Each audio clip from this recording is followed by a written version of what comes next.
The Literary Remains of Samuel Taylor Coleridge, Volume 2 ******** The Literary Remains of Samuel Taylor Coleridge, collected and edited by Henry Nelson Coleridge, Esquires M.A. Volume 2, of 4, Contents Literary Remains. Literary Remains Shakespeare, with introductory matter on poetry, the drama, and the stage. Definition of poetry. Greek drama. Progress of the drama. The drama generally, and public taste. Shakespeare, a poet generally. Shakespeare's judgment equal to his genius. Recapitulation and summary of the characteristics of Shakespeare's dramas. 1. Order of Shakespeare's plays. Classification attempted, 1802. Classification attempted, 1810. Classification attempted, 1819. Notes on the Tempest. Love's Labour's Lost. Midsummer Night's Dream. Comedy of Errors. As You Like It. Twelfth Night. All's Well That Ends Well. Merry Wives of Windsor. Measure for Measure. Cumberland. Titus Andronicus. Troilus and Cressida. Coriolanus. Julius Caesar. Antony and Cleopatra. Timon of Athens, Romeo and Juliet. Shakespeare's English historical plays. King John. Richard II. Henry IV. Part I. Henry IV. Part 2. Henry V. Henry VI. Part I. Richard III. Lear. Hamlet. Notes on Macbeth. Notes on The Winter's Tale. Notes on Othello. Notes on Ben Jonson. Wally's Preface. Wally's Life of Jonson. Every Man Out of His Humour. Poetaster. Fall of Sejanus. Volpone. Epicene. The Alchemist. Catiline's Conspiracy. Bartholomew Fair. The Devil is an Ass. The Staple of News. The New Inn. Notes on Beaumont and Fletcher. Harris's commendatory poem on Fletcher. Life of Fletcher in Stockdale's edition. 1811 Maid's Tragedy. A King and No King. The Scornful Lady. The Custom of the Country. The Elder Brother, the Spanish Curate. Wit Without Money. The Humorous Lieutenant. The Mad Lover. The Loyal Subject. Rule a Wife and Have a Wife. The Laws of Candy. The Little French Lawyer. Valentinian. The Wild Goose Chase. A Wife for a Month. The Pilgrim. The Noble Gentleman. The Coronation. Wit at Several Weapons. The Fair Maid of the Inn. The Two Noble Kinsmen. The Woman Hater. On the Prometheus of Aeschylus. Note on Chalmers's Life of Daniel. Bishop Corbett. Note on Theological Lectures of Benjamin Wheeler, D.D. Note on a Sermon on the Prevalence of Infidelity and Enthusiasm, by Walter Birch, B.D. Fenelon on Charity. 1. Change of the Climates. Wonderfulness of prose. Notes on Tom Jones. 1. Jonathan Wild. 1. Barry Cornwall. 1. Fuller's Holy State. Fuller's Profane State. Fuller's Appeal of Injured Innocence. Fuller's Church History. Asgill's Argument. Introduction to Asgill's defense upon his expulsion from the House of Commons. Notes on Sir Thomas Browne's Religio Medici, made during a second perusal.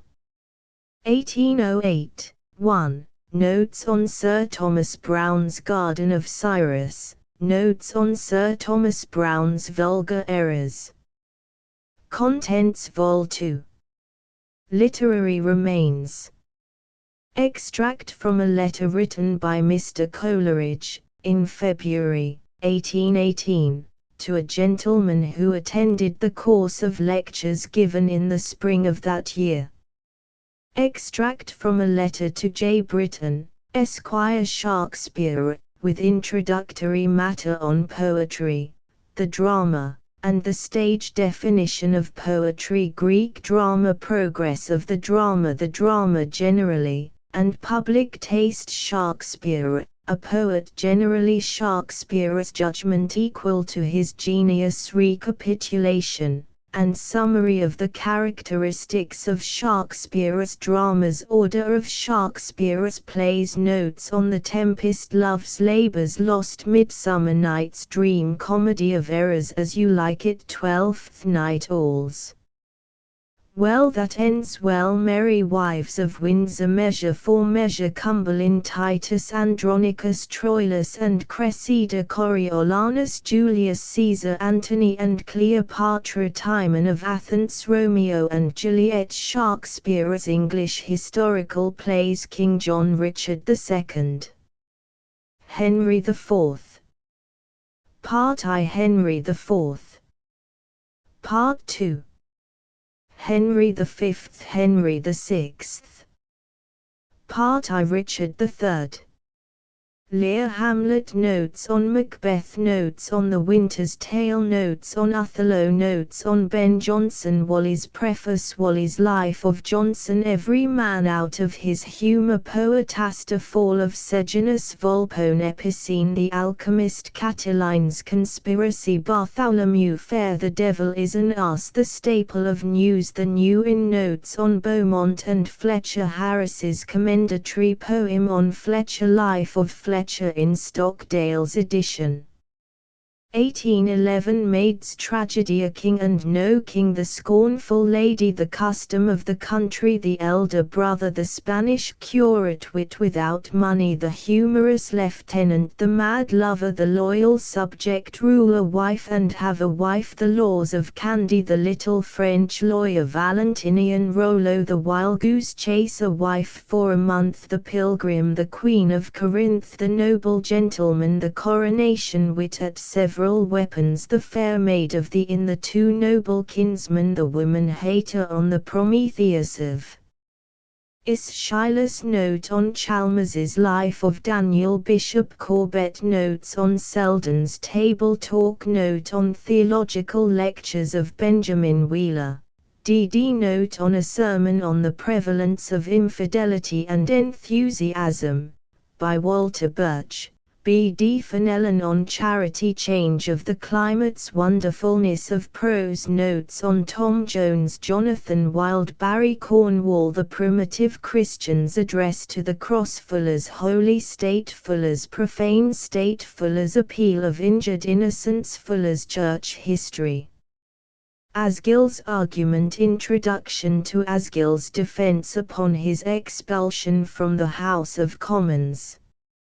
Notes on Sir Thomas Browne's Religio Medici. Notes on Sir Thomas Browne's Garden of Cyrus. Notes on Sir Thomas Browne's Vulgar Errors. Literary Remains. Extract from a letter written by Mr. Coleridge, in February, 1818, to a gentleman who attended the course of lectures given in the spring of that year. See the Canterbury Magazine, September, 1834. Ed. My next Friday's lecture will, if I do not grossly flatter blind myself, be interesting, and the points of view not only original, but new to the audience. I make this distinction, because 16 or rather 17 years ago, I delivered 18 lectures on Shakespeare, at the Royal Institution, 3/4 of which appeared at that time startling paradoxes, although they have since been adopted even by men, who then made use of them as proofs of my flighty and paradoxical turn of mind, all tending to prove that Shakespeare's judgment was, if possible, still more wonderful than his genius, or rather, that the contradistinction itself between judgment and genius rested on an utterly false theory. This, and its proofs and grounds have been, I should not have said adopted, but produced as their own legitimate children by some, and by others the merit of them attributed to a foreign writer, whose lectures were not given orally till 2 years after mine, rather than to their countrymen, though I dare appeal to the most adequate judges, as Sir George Beaumont, the Bishop of Durham, Mr. Sotheby, and afterwards to Mr. Rogers and Lord Byron, whether there is one single principle in Schlegel's work, which is not an admitted drawback from its merits, that was not established and applied in detail by me. Plutarch tells us, that egotism is a venial fault in the unfortunate, and justifiable in the calumniated, and c. Extract from a letter to J. Britton, Esquire, the 28th of February, 1819, Highgate. Dear Sir, first permit me to remove a very natural, indeed almost inevitable, mistake, relative to my lectures, namely, that I have them, or that the lectures of one place or season are in any way repeated in another. So far from it, that on any point that I had ever studied, and on no other should I dare discourse, I mean, that I would not lecture on any subject for which I had to acquire the main knowledge, even though a month's or 3 months' previous time were allowed me, on no subject that had not employed my thoughts for a large portion of my life since earliest manhood, free of all outward and particular purpose, on any point within my habit of thought. I should greatly prefer a subject I had never lectured on, to one which I had repeatedly given, and those who have attended me for any 2 seasons successively will bear witness, that the lecture given at the London Philosophical Society, on the Romeo and Juliet, for instance, was as different from that given at the Crown and Anchor, as if they had been by 2 individuals who, without any communication with each other, had only mastered the same principles of philosophic criticism.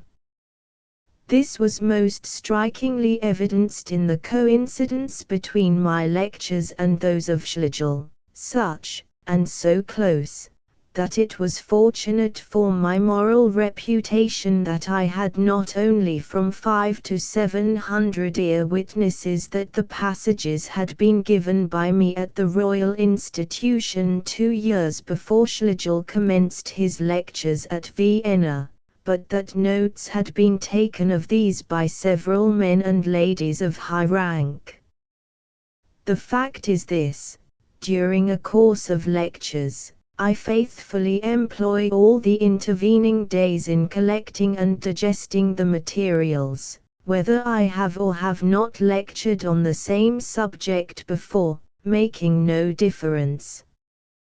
The day of the lecture, till the hour of commencement, I devote to the consideration, What of the mass before me is best fitted to answer the purposes of a lecture, that is, to keep the audience awake and interested during the delivery, and to leave a sting behind, that is, a disposition to study the subject anew, under the light of a new principle.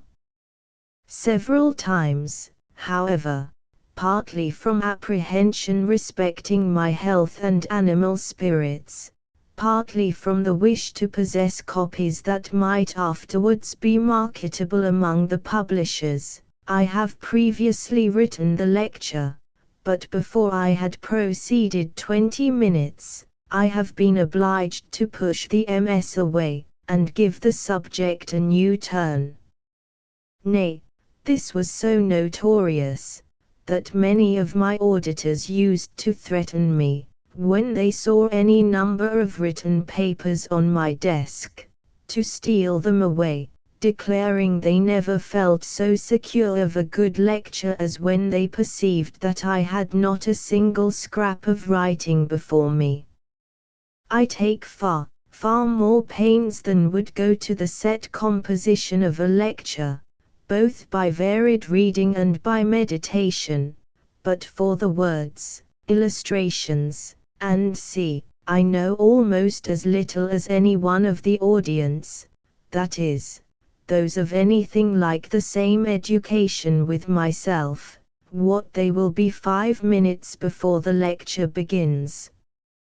Such is my way, for such is my nature, and in attempting any other, I should only torment myself in order to disappoint my auditors, torment myself during the delivery, I mean, for in all other respects it would be a much shorter and easier task to deliver them from writing.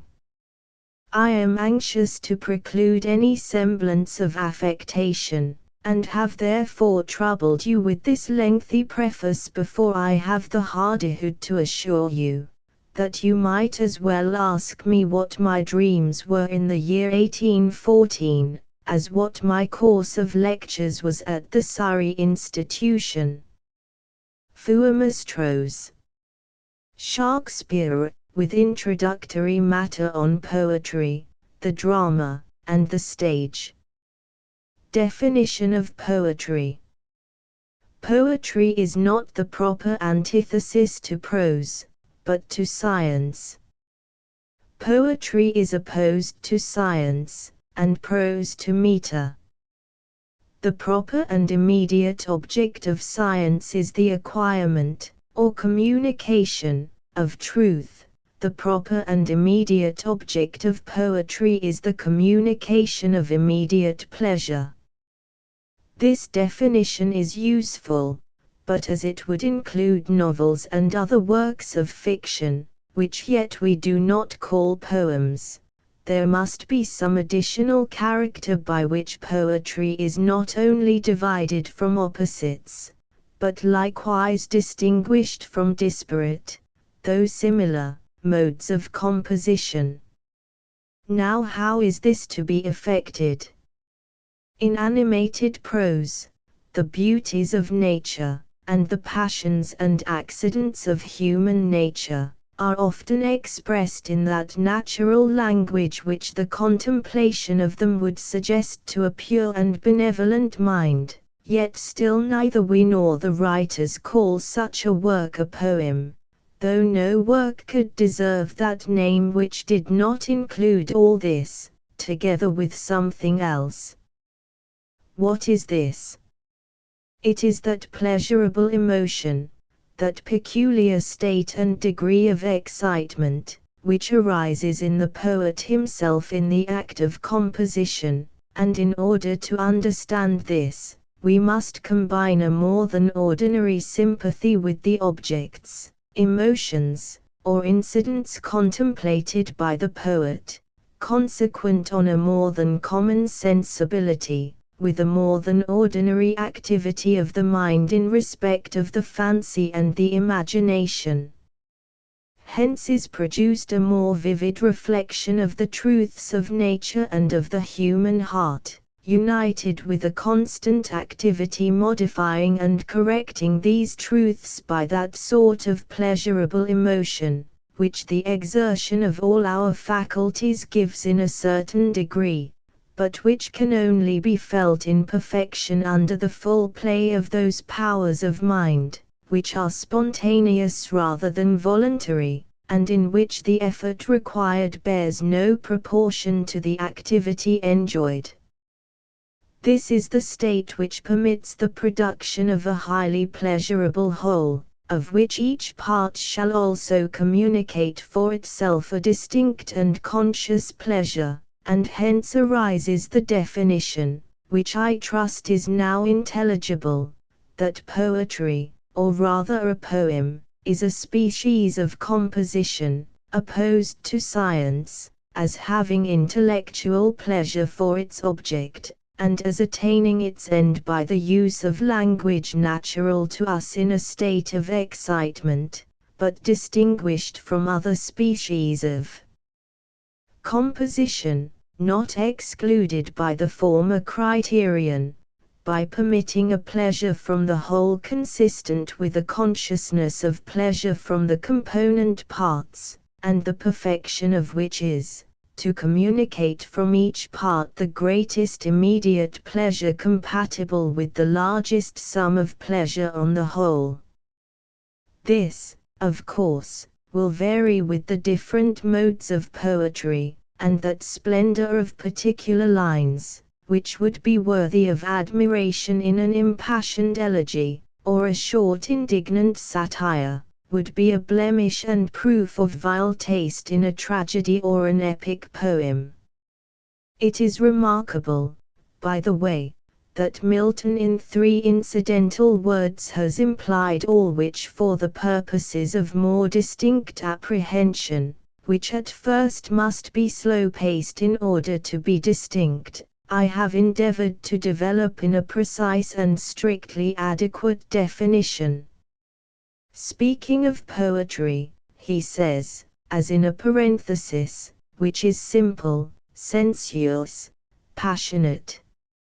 How awful is the power of words, fearful often in their consequences when merely felt, not understood, but most awful when both felt and understood, had these 3 words only been properly understood by, and present in the minds of, general readers, not only almost a library of false poetry would have been either precluded or stillborn, but, what is of more consequence, works truly excellent and capable of enlarging the understanding, warming and purifying the heart, and placing in the center of the whole being the germs of noble and manlike actions, would have been the common diet of the intellect instead.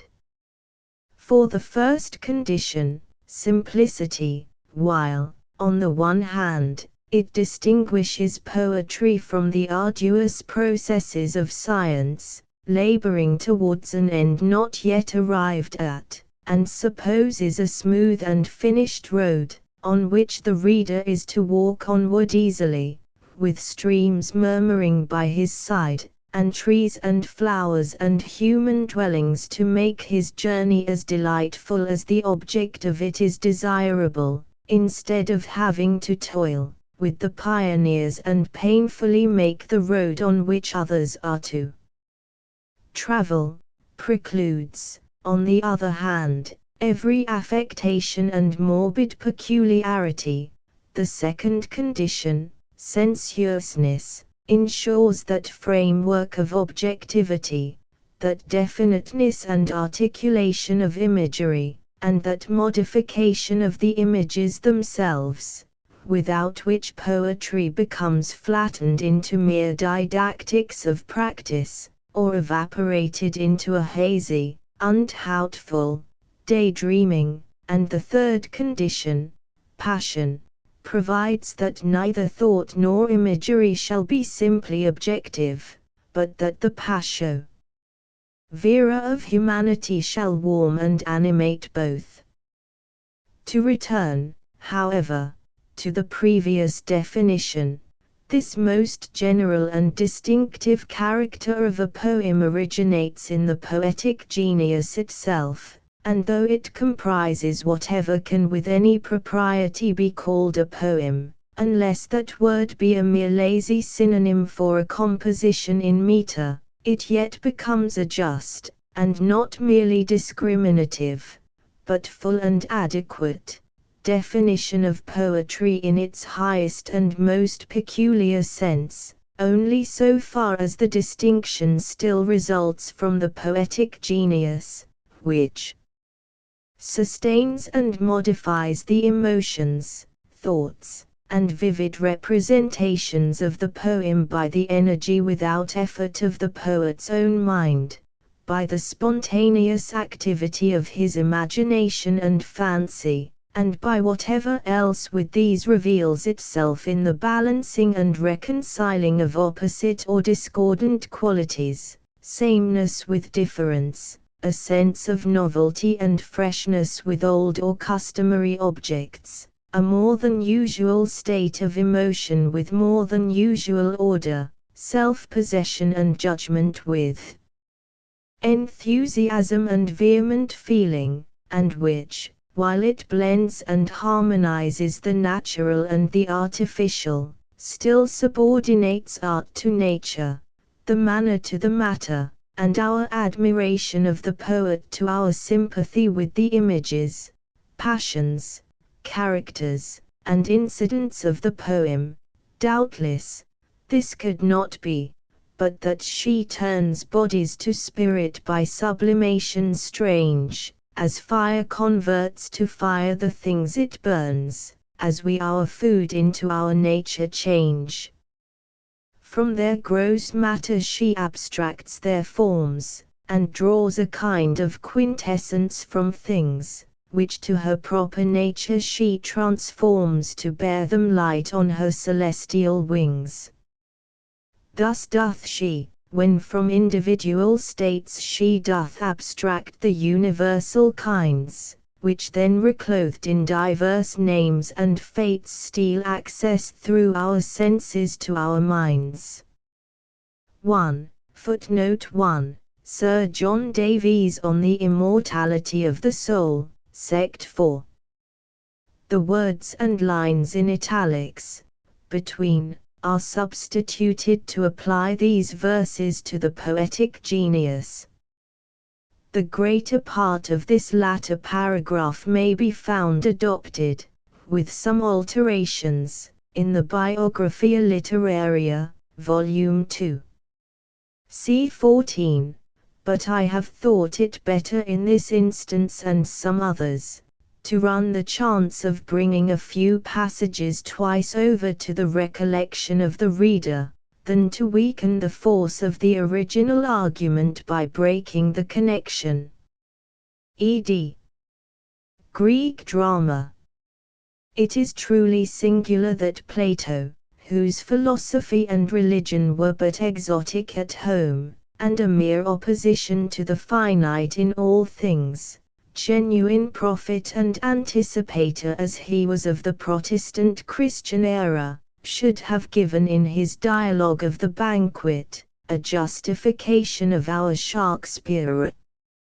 For he relates that, when all the other guests had either dispersed or fallen asleep, Socrates only, together with Aristophanes and Agathon, remained awake, and that, while he continued to drink with them out of a large goblet, he compelled them, though most reluctantly, to admit that it was the business of one and the same genius to excel in tragic and comic poetry, or that the tragic poet ought, at the same time, to contain within himself the powers of comedy. 1. Now, as this was directly repugnant to the entire theory of the ancient critics, and contrary to all their experience, it is evident that Plato must have fixed the eye of his contemplation on the innermost essentials of the drama, abstracted from the forms of age or country. In another passage he even adds the reason, namely, that opposites illustrate each other's nature, and in their struggle draw forth the strength of the combatants, and display the conqueror as sovereign even on the territories of the rival power. Nothing can more forcibly exemplify the separative spirit of the Greek arts than their comedy as opposed to their tragedy. But as the immediate struggle of contraries supposes an arena common to both, so both were alike ideal, that is, the comedy of Aristophanes rose to as great a distance above the ludicrous of real life, as the tragedy of Sophocles above its tragic events and passions, and it is in this one point, of absolute ideality, that the comedy of Shakespeare and the old comedy of Athens coincide. In this also alone did the Greek tragedy and comedy unite, in everything else they were exactly opposed to each other. Tragedy is poetry in its deepest earnest, comedy is poetry in unlimited jest. Earnestness consists in the direction and convergence of all the powers of the soul to one aim, and in the voluntary restraint of its activity in consequence. The opposite, therefore, lies in the apparent abandonment of all definite aim or end, and in the removal of all bounds in the exercise of the mind, attaining its real end, as an entire contrast, most perfectly. The greater the display is of intellectual wealth squandered in the wantonness of sport without an object, and the more abundant the life and vivacity in the creations of the arbitrary will. The later comedy, even where it was really comic, was doubtless likewise more comic, the more free it appeared from any fixed aim. Misunderstandings of intention, fruitless struggles of absurd passion, contradictions of temper, and laughable situations there were, but still the form of the representation itself was serious. It proceeded as much according to settled laws, and used as much the same means of art, though to a different purpose, as the regular tragedy itself. But in the old comedy the very form itself is whimsical. The whole work is one great jest, comprehending a world of jests within it, among which each maintains its own place without seeming to concern itself as to the relation in which it may stand to its fellows. In short, in Sophocles, the constitution of tragedy is monarchical, but such as it existed in elder Greece, limited by laws, and therefore the more venerable, all the parts adapting and submitting themselves to the majesty of the heroic scepter. In Aristophanes, comedy, on the contrary, is poetry in its most democratic form, and it is a fundamental principle with it, rather to risk all the confusion of anarchy, than to destroy the independence and privileges of its individual constituents. Place, verse, characters, even single thoughts, conceits, and allusions, each turning on the pivot of its own free will.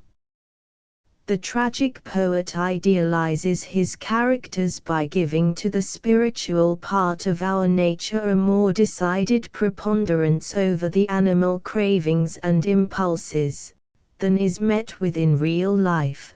The comic poet idealizes his characters by making the animal the governing power, and the intellectual the mere instrument.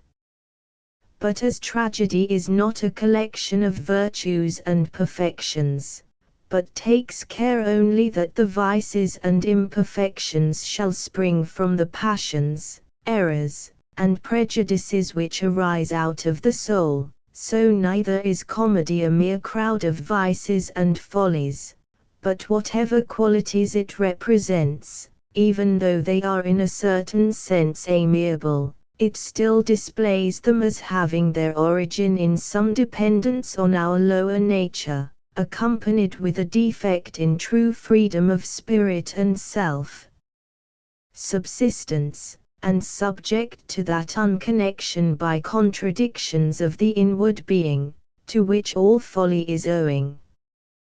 The ideal of earnest poetry consists in the union and harmonious melting down and fusion of the sensual into the spiritual, of man as an animal into man as a power of reason and self-government. And this we have represented to us most clearly in the plastic art, or statuary, where the perfection of outward form is a symbol of the perfection of an inward idea, where the body is wholly penetrated by the soul, and spiritualized even to a state of glory, and like a transparent substance, the matter, in its own nature darkness, becomes altogether a vehicle and fixture of light, a mean of developing its beauties, and unfolding its wealth of various colors without disturbing its unity, or causing a division of the parts. The sportive ideal, on the contrary, consists in the perfect harmony and concord of the higher nature with the animal, as with its ruling principle and its acknowledged regent. The understanding and practical reason are represented as the willing slaves of the senses and appetites, and of the passions arising out of them. Hence we may admit the appropriateness to the old comedy, as a work of defined art, of allusions and descriptions, which morality can never justify, and, only with reference to the author himself, and only as being the effect or rather the cause of the circumstances in which he wrote, can consent even to palliate. The old comedy rose to its perfection in Aristophanes, and in him also it died with the freedom of Greece. Then arose a species of drama, more fitly called dramatic entertainment than comedy, but of which, nevertheless, our modern comedy, Shakespeare as altogether accepted, is the genuine descendant. Euripides had already brought tragedy lower down and by many steps nearer to the real world than his predecessors had ever done, and the passionate admiration which Menander and Philemon expressed for him, and their open avowals that he was their great master, entitle us to consider their dramas as of a middle species, between tragedy and comedy, not the tragicomedy, or thing of heterogeneous parts, but a complete whole, founded on principles of its own. Throughout we find the drama of Menander distinguishing itself from tragedy, but not, as the genuine old comedy, contrasting with, and opposing, it. Tragedy, indeed, carried the thoughts into the mythologic world, in order to raise the emotions, the fears, and the hopes, which convince the inmost heart that their final cause is not to be discovered in the limits of mere mortal life, and force us into a presentiment, however dim, of a state in which those struggles of inward free will with outward necessity, which form the true subject of the tragedian, shall be reconciled and solved. The entertainment or new comedy, on the other hand, remained within the circle of experience. Instead of the tragic destiny, it introduced the power of chance, even in the few fragments of Menander and Philemon now remaining to us. We find many exclamations and reflections concerning chance and fortune, as in the tragic poets concerning destiny. In tragedy, the moral law, either as obeyed or violated, above all consequences, its own maintenance or violation constituting the most important of all consequences, forms the ground. The new comedy, and our modern comedy in general, Shakespeare accepted as before, lies in prudence or imprudence, enlightened or misled self-love. The whole moral system of the entertainment, exactly like that of fable, consists in rules of prudence, with an exquisite conciseness, and at the same time an exhaustive fullness of sense.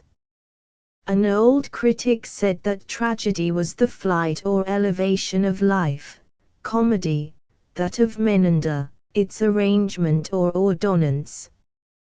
Add to these features a portrait-like truth of character, not so far indeed as that a bona fide individual should be described or imagined, but yet so that the features which give interest and permanence to the class should be individualized. The old tragedy moved in an ideal world, the old comedy in a fantastic world. As the entertainment, or new comedy, restrained the creative activity both of the fancy and the imagination, it indemnified the understanding in appealing to the judgment for the probability of the scenes represented. The ancients themselves acknowledged the new comedy as an exact copy of real life. The grammarian, Aristophanes, somewhat affectedly exclaimed, "O life and Menander! Which of you two imitated the other?" In short, the form of this species of drama was poetry, the stuff or matter was prose. It was prose rendered delightful by the blandishments and measured motions of the muse. Yet even this was not universal. The mimes of Sophron, so passionately admired by Plato, were written in prose, and were scenes out of real life conducted in dialogue. The exquisite feast of Adonis, Greek, transliterated Surakaziai Adonyazuzai, in Theocritus, we are told, with some others of his eclogues, were close imitations of certain mimes of Sophron, free translations of the prose into hexameters. It will not be improper, in this place, to make a few remarks on the remarkable character and functions of the chorus in the Greek tragic drama. The chorus entered from below, close by the orchestra, and there, pacing to and fro during the choral odes, performed their solemn measured dance. In the center of the orchestra, directly over against the middle of the scene, there stood an elevation with steps in the shape of a large altar, as high as the boards of the Lygian or movable stage. This elevation was named the Timel, Greek, transliterated Thumli, and served to recall the origin and original purpose of the chorus, as an altar song in honor of the presiding deity. Here, and on these steps, the persons of the chorus sate collectively, when they were not singing, attending to the dialogue as spectators, and acting as, what in truth they were, the ideal representatives of the real audience, and of the poet himself in his own character, assuming the supposed impressions made by the drama, in order to direct and rule them. But when the chorus itself formed part of the dialogue, then the leader of the band, the foreman or Coryphus, ascended, as some think, the level summit of the Timel in order to command the stage, or, perhaps, the whole chorus advanced to the front of the orchestra, and thus put themselves in ideal connection, as it were, with the dramatis personae there acting. This Timel was in the center of the whole edifice, all the measurements were calculated, and the semicircle of the amphitheatre was drawn from this point. It had a double use, a twofold purpose. It constantly reminded the spectators of the origin of tragedy as a religious service, and declared itself as the ideal representative of the audience by having its place exactly in the point, to which all the radii from the different seats or benches converged. In this double character, as constituent parts, and yet at the same time as spectators, of the drama, the chorus could not but tend to enforce the unity of place, not on the score of any supposed improbability, which the understanding or common sense might detect in a change of place, but because the senses themselves put it out of the power of any imagination to conceive a place coming to, and going away from the persons, instead of the persons changing their place. Yet there are instances, in which, during the silence of the chorus, the poets have hazarded this by a change in that part of the scenery which represented the more distant objects to the eye of the spectator, a demonstrative proof, that this alternately extolled and ridiculed unity, as ignorantly ridiculed as extolled, was grounded on no essential principle of reason, but arose out of circumstances which the poet could not remove, and therefore took up into the form of the drama, and organized it with all the other parts into a living whole. The Greek tragedy may rather be compared to our serious opera than to the tragedies of Shakespeare. Nevertheless, the difference is far greater than the likeness. In the opera all is subordinated to the music, the dresses and the scenery. The poetry is a mere vehicle for articulation, and as little pleasure is lost by ignorance of the Italian language, so is little gained by the knowledge of it.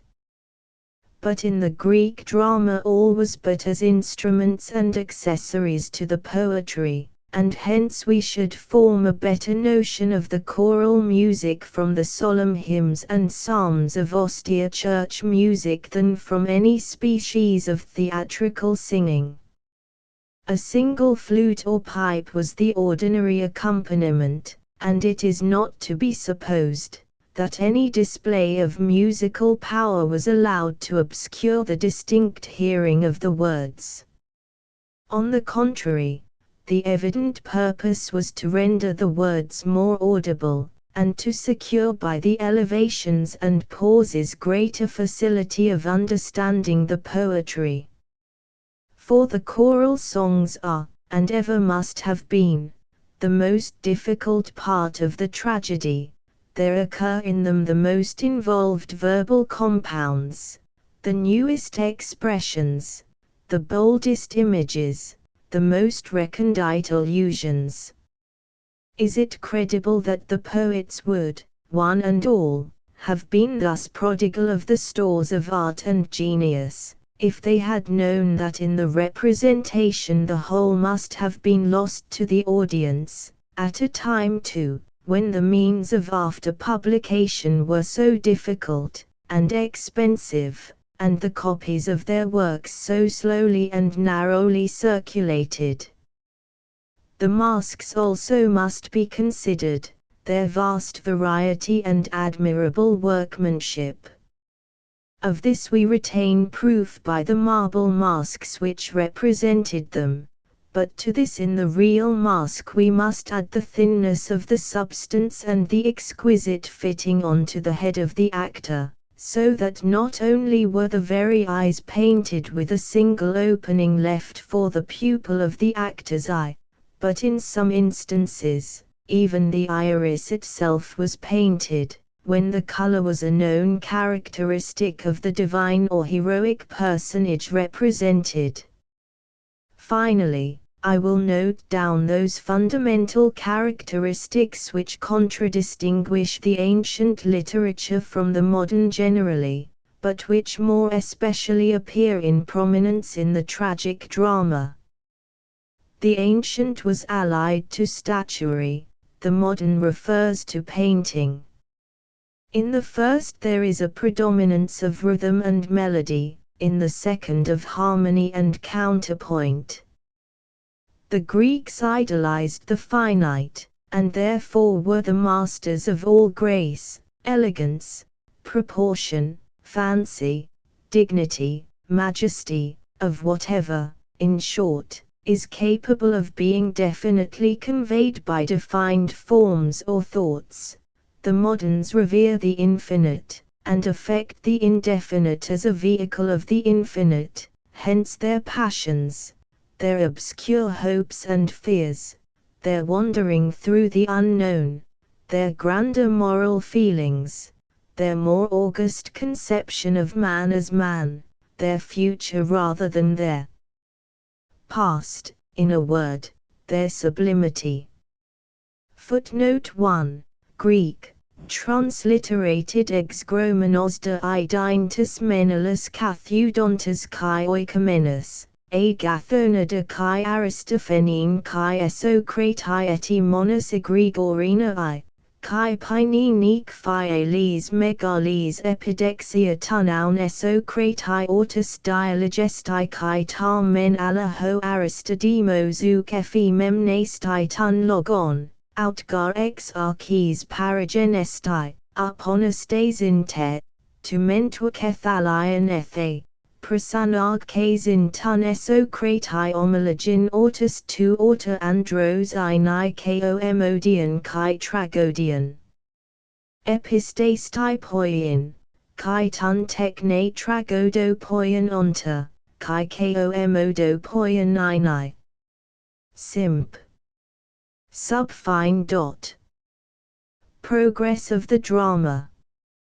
Let two persons join in the same scheme to ridicule a third, and either take advantage of, or invent, some story for that purpose, and mimicry will have already produced a sort of rude comedy. It becomes an inviting treat to the populace, and gains an additional zest and burlesque by following the already established plan of tragedy, and the first man of genius who seizes the idea, and reduces it into form, into a work of art, by meter and music, is the Aristophanes of the country.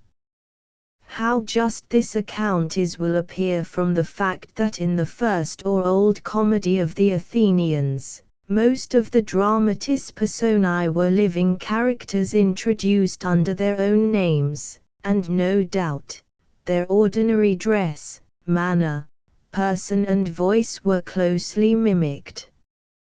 In less favorable states of society, as that of England in the Middle Ages, the beginnings of comedy would be constantly taking place from the mimics and satirical minstrels, but from want of fixed abode, popular government, and the successive attendance of the same auditors, it would still remain in embryo.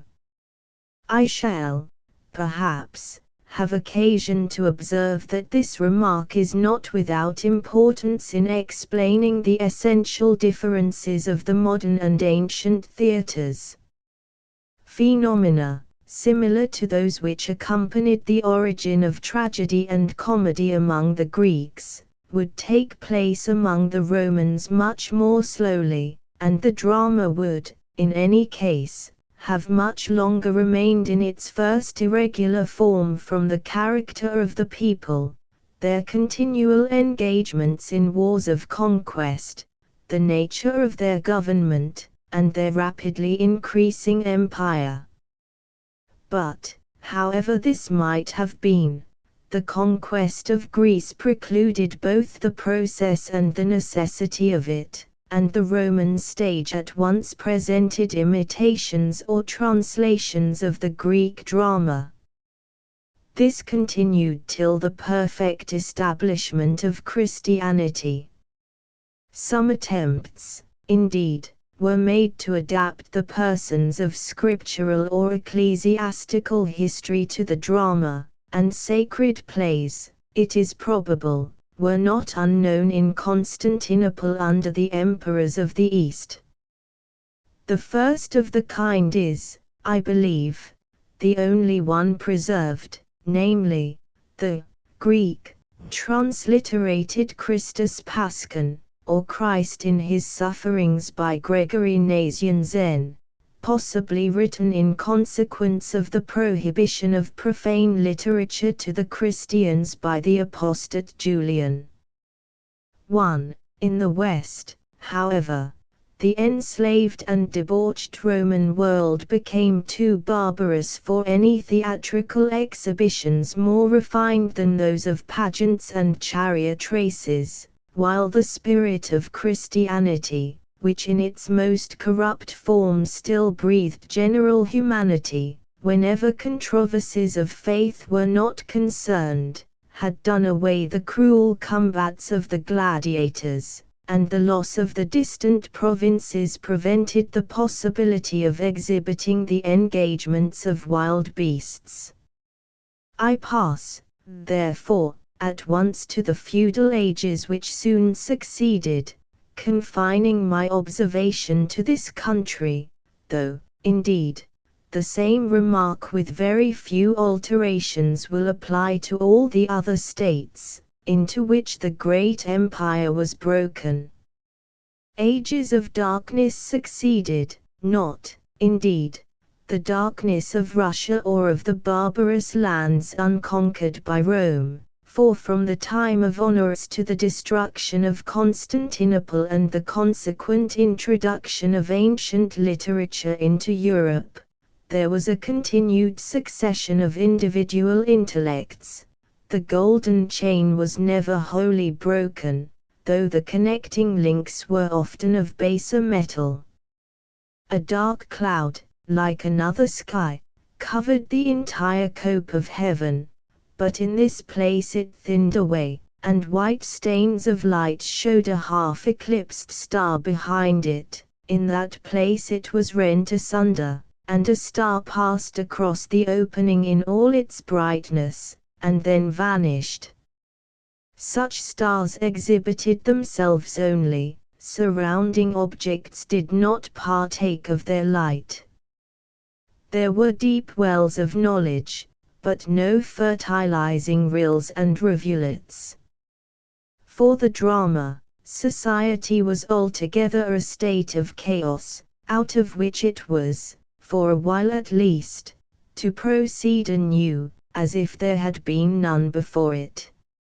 And yet it is not undelightful to contemplate the eduction of good from evil. The ignorance of the great mass of our countrymen was the efficient cause of the reproduction of the drama, and the preceding darkness and the returning light were alike necessary in order to the creation of a Shakespeare. The drama recommenced in England, as it first began in Greece, in religion. The people were not able to read, the priesthood were unwilling that they should read, and yet their own interest compelled them not to leave the people wholly ignorant of the great events of sacred history. They did that, therefore, by scenic representations, which in after ages it has been attempted to do in Roman Catholic countries by pictures. They presented mysteries, and often at great expense, and relics of this system still remain in the south of Europe, and indeed throughout Italy, where at Christmas the convents and the great nobles rival each other in the scenic representation of the birth of Christ and its circumstances. I heard two instances mentioned to me at different times, one in Sicily and the other in Rome, of noble devotees, the ruin of whose fortunes was said to have commenced in the extravagant expense which had been incurred in presenting the praesip or manger. But these mysteries, in order to answer their design, must not only be instructive, but entertaining, and as, when they became so, the people began to take pleasure in acting them themselves, in interloping, against which the priests seem to have fought hard and yet in vain, the most ludicrous images were mixed with the most awful personations, and whatever the subject might be, however sublime, however pathetic, yet the vice and the devil, who are the genuine antecessors of Harlequin and the clown, were necessary component parts. I have myself a piece of this kind, which I transcribed a few years ago at Helmstadt, in Germany, on the education of Eve's children, in which after the fall and repentance of Adam, the offended Maker, as in proof of his reconciliation, condescends to visit them, and to catechize the children, who with a noble contempt of chronology are all brought together from Abel to Noah. The good children say the 10 Commandments, the belief and the Lord's Prayer, but Cain and his rout, after he had received a box on the ear for not taking off his hat, and afterwards offering his left hand, is prompted by the devil so to blunder in the Lord's Prayer as to reverse the petitions and say it backward. 2. Unaffectedly I declare I feel pain at repetitions like these, however innocent. As historical documents they are valuable, but I am sensible that what I can read with my eye with perfect innocence, I cannot without inward fear and misgivings pronounce with my tongue.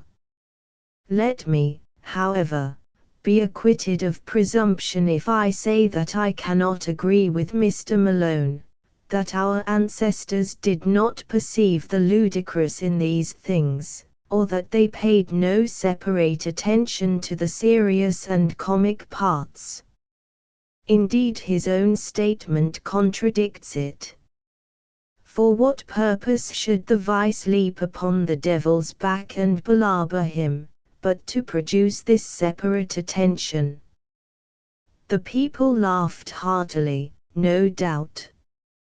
Nor can I conceive any meaning attached to the word separate attention that is not fully answered by one part of an exhibition exciting seriousness or pity, and the other raising mirth and loud laughter.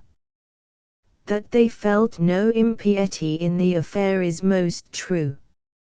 For it is the very essence of that system of Christian polytheism, which in all its essentials is now fully as gross in Spain, in Sicily and the south of Italy, as it ever was in England in the days of Henry VI.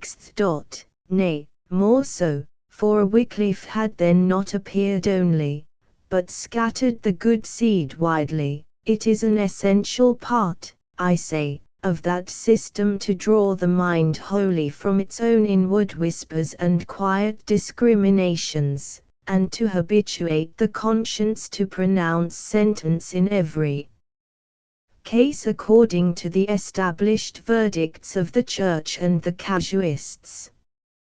I have looked through volume after volume of the most approved casuists, and still I find disquisitions whether this or that act is right, and under what circumstances, to a minuteness that makes reasoning ridiculous, and of a callous and unnatural immodesty, to which none but a monk could harden himself, who has been stripped of all the tender charities of life, yet is goaded on to make war against them by the unsubdued hauntings of our meaner nature, even as dogs are said to get the hydrophobia from excessive thirst.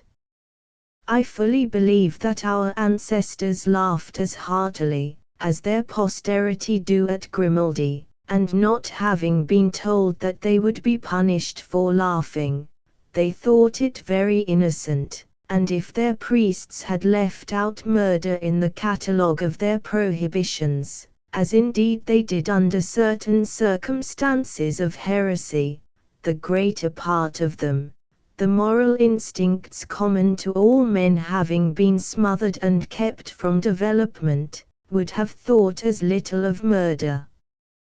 However this may be, the necessity of at once instructing and gratifying the people produced the great distinction between the Greek and the English theatres, for to this we must attribute the origin of tragicomedy, or a representation of human events more lively, nearer the truth, and permitting a larger field of moral instruction, a more ample exhibition of the recesses of the human heart, under all the trials and circumstances that most concern us, than was known or guessed at by Aeschylus, Sophocles, or Euripides, and at the same time we learn to account for, and, relatively to the author, perceive the necessity of, the fool or clown or both, as the substitutes of the vice and the devil, which our ancestors had been so accustomed to see in every exhibition of the stage,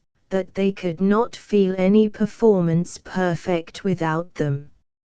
Even to this day in Italy, every opera, even Metastasio obeyed the claim throughout, must have 6 characters, generally 2 pairs of cross lovers, a tyrant and a confidant, or a father and 2 confidants, themselves lovers, and when a new opera appears, it is the universal fashion to ask, which is the tyrant, which the lover? And see, it is the especial honor of Christianity, that in its worst and most corrupted form it cannot wholly separate itself from morality, whereas the other religions in their best form, I do not include Mohammedanism, which is only an anomalous corruption of Christianity, like Swedenborgianism, have no connection with it. The very impersonation of moral evil under the name of vice, facilitated all other impersonations, and hence we see that the mysteries were succeeded by moralities, or dialogues and plots of allegorical personages. Again, some character in real history had become so famous, so proverbial, as Nero for instance, that they were introduced instead of the moral quality, for which they were so noted, and in this manner the stage was moving on to the absolute production of heroic and comic real characters, when the restoration of literature, followed by the ever-blessed Reformation, let in upon the kingdom not only new knowledge, but new motive. A useful rivalry commenced between the metropolis on the one hand, the residents, independently of the court and nobles, of the most active and stirring spirits who had not been regularly educated, or who, from mischance or otherwise, had forsaken the beaten track of preferment, and the universities on the other.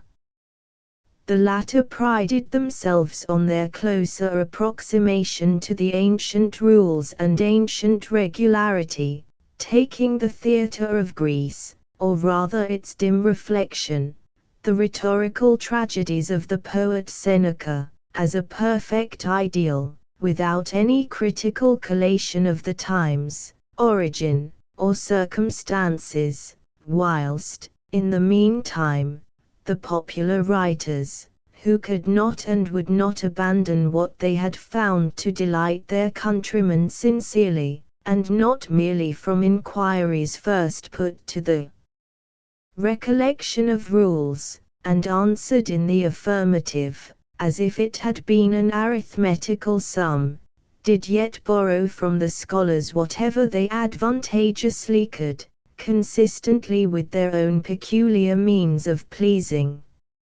And here let me pause for a moment's contemplation of this interesting subject. We call, for we see and feel, the swan and the dove both transcendently beautiful. As absurd as it would be to institute a comparison between their separate claims to beauty from any abstract rule common to both, without reference to the life and being of the animals themselves, or as if, having first seen the dove, we abstracted its outlines, gave them a false generalization, called them the principles or ideal of bird beauty, and then proceeded to criticize the swan or the eagle. Not less absurd is it to pass judgment on the works of a poet on the mere ground that they have been called by the same class name with the works of other poets in other times and circumstances, or on any ground, indeed, save that of their inappropriateness to their own end and being, their want of significance, as symbols or physiognomy.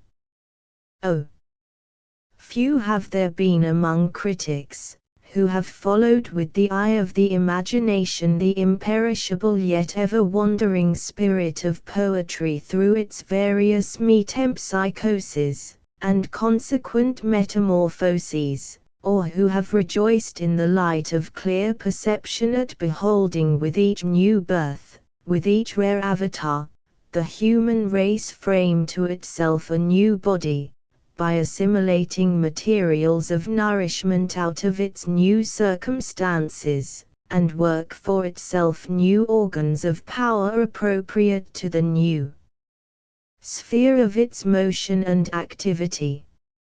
I have before spoken of the Romance, or the language formed out of the decayed Roman and the Northern tongues, and comparing it with the Latin, we find it less perfect in simplicity and relation, the privileges of a language formed by the mere attraction of homogeneous parts, but yet more rich, more expressive and various, as one formed by more obscure affinities out of a chaos of apparently heterogeneous atoms. As more than a metaphor, as an analogy of this, I have named the true genuine modern poetry the Romantic, and the works of Shakespeare are Romantic poetry revealing itself in the drama. If the tragedies of Sophocles are in the strict sense of the word tragedies, and the comedies of Aristophanes comedies, we must emancipate ourselves from a false association arising from misapplied names, and find a new word for the plays of Shakespeare. For they are, in the ancient sense, neither tragedies nor comedies, nor both in one, but a different genus, diverse in kind, and not merely different in degree. They may be called romantic dramas, or dramatic romances. A deviation from the simple forms and unities of the ancient stage is an essential principle, and, of course, an appropriate excellence, of the romantic drama. For these unities were to a great extent the natural form of that which in its elements was homogeneous, and the representation of which was addressed preeminently to the outward senses, and though the fable, the language and the characters appealed to the reason rather than to the mere understanding, inasmuch as they supposed an ideal state rather than referred to an existing reality, yet it was a reason which was obliged to accommodate itself to the senses, and so far became a sort of more elevated understanding.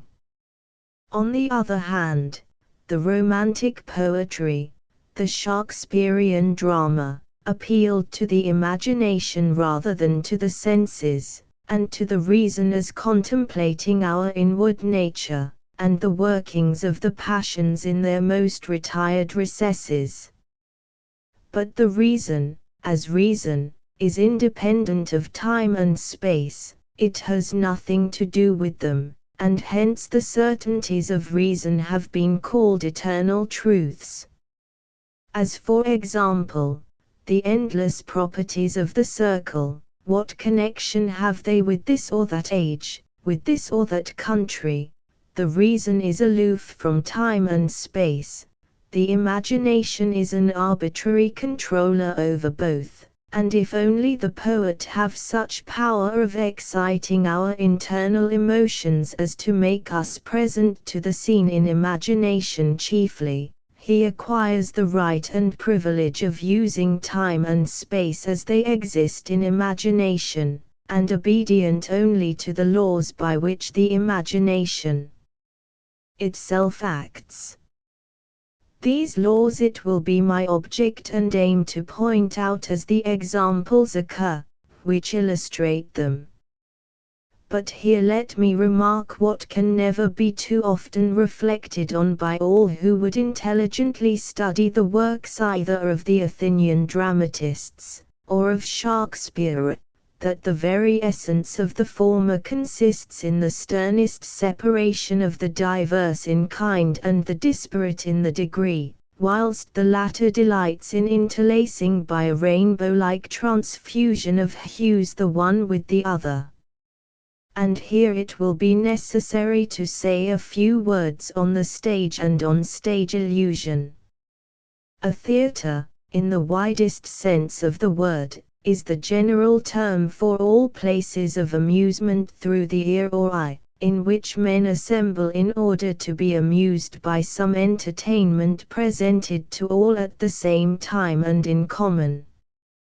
Thus, an old Puritan divine says, "Those who attend public worship and sermons only to amuse themselves, make a theatre of the church, and turn God's house into the devil's."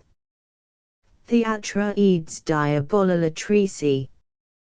The most important and dignified species of this genus is, doubtless, the stage, res theatralis histrionica, which, in addition to the generic definition above given, may be characterized in its idea, or according to what it does, or ought to, aim at, as a combination of several or of all the fine arts in an harmonious whole, having a distinct end of its own, to which the peculiar end of each of the component arts, taken separately, is made subordinate and subservient, that, namely, of imitating reality, whether external things, actions, or passions, under a semblance of reality. Thus, Claude imitates a landscape at sunset, but only as a picture, while a forest scene is not presented to the spectators as a picture, but as a forest, and though, in the full sense of the word, we are no more deceived by the one than by the other, yet are our feelings very differently affected, and the pleasure derived from the one is not composed of the same elements as that afforded by the other, even on the supposition that the quantum of both were equal. In the former, a picture, it is a condition of all genuine delight that we should not be deceived; in the latter, stage scenery, inasmuch as its principal end is not in or for itself, as is the case in a picture, but to be an assistance and means to an end out of itself, its very purpose is to produce as much illusion as its nature permits. These, and all other stage presentations, are to produce a sort of temporary half-faith, which the spectator encourages in himself and supports by a voluntary contribution on his own part, because he knows that it is at all times in his power to see the thing as it really is. I have often observed that little children are actually deceived by stage scenery, never by pictures, though even these produce an effect on their impressible minds, which they do not on the minds of adults. The child, if strongly impressed, does not indeed positively think the picture to be the reality, but yet he does not think the contrary. as Sir George Beaumont was showing me a very fine engraving from Rubens, representing a storm at sea without any vessel or boat introduced, my little boy, then about 5 years old, came dancing and singing into the room, and all at once, if I may so say, tumbled in upon the print. He instantly started, stood silent and motionless, with the strongest expression, first of wonder and then of grief in his eyes and countenance, and at length said, "And where is the ship?" "But that is sunk, and the men are all drowned," still keeping his eyes fixed on the print.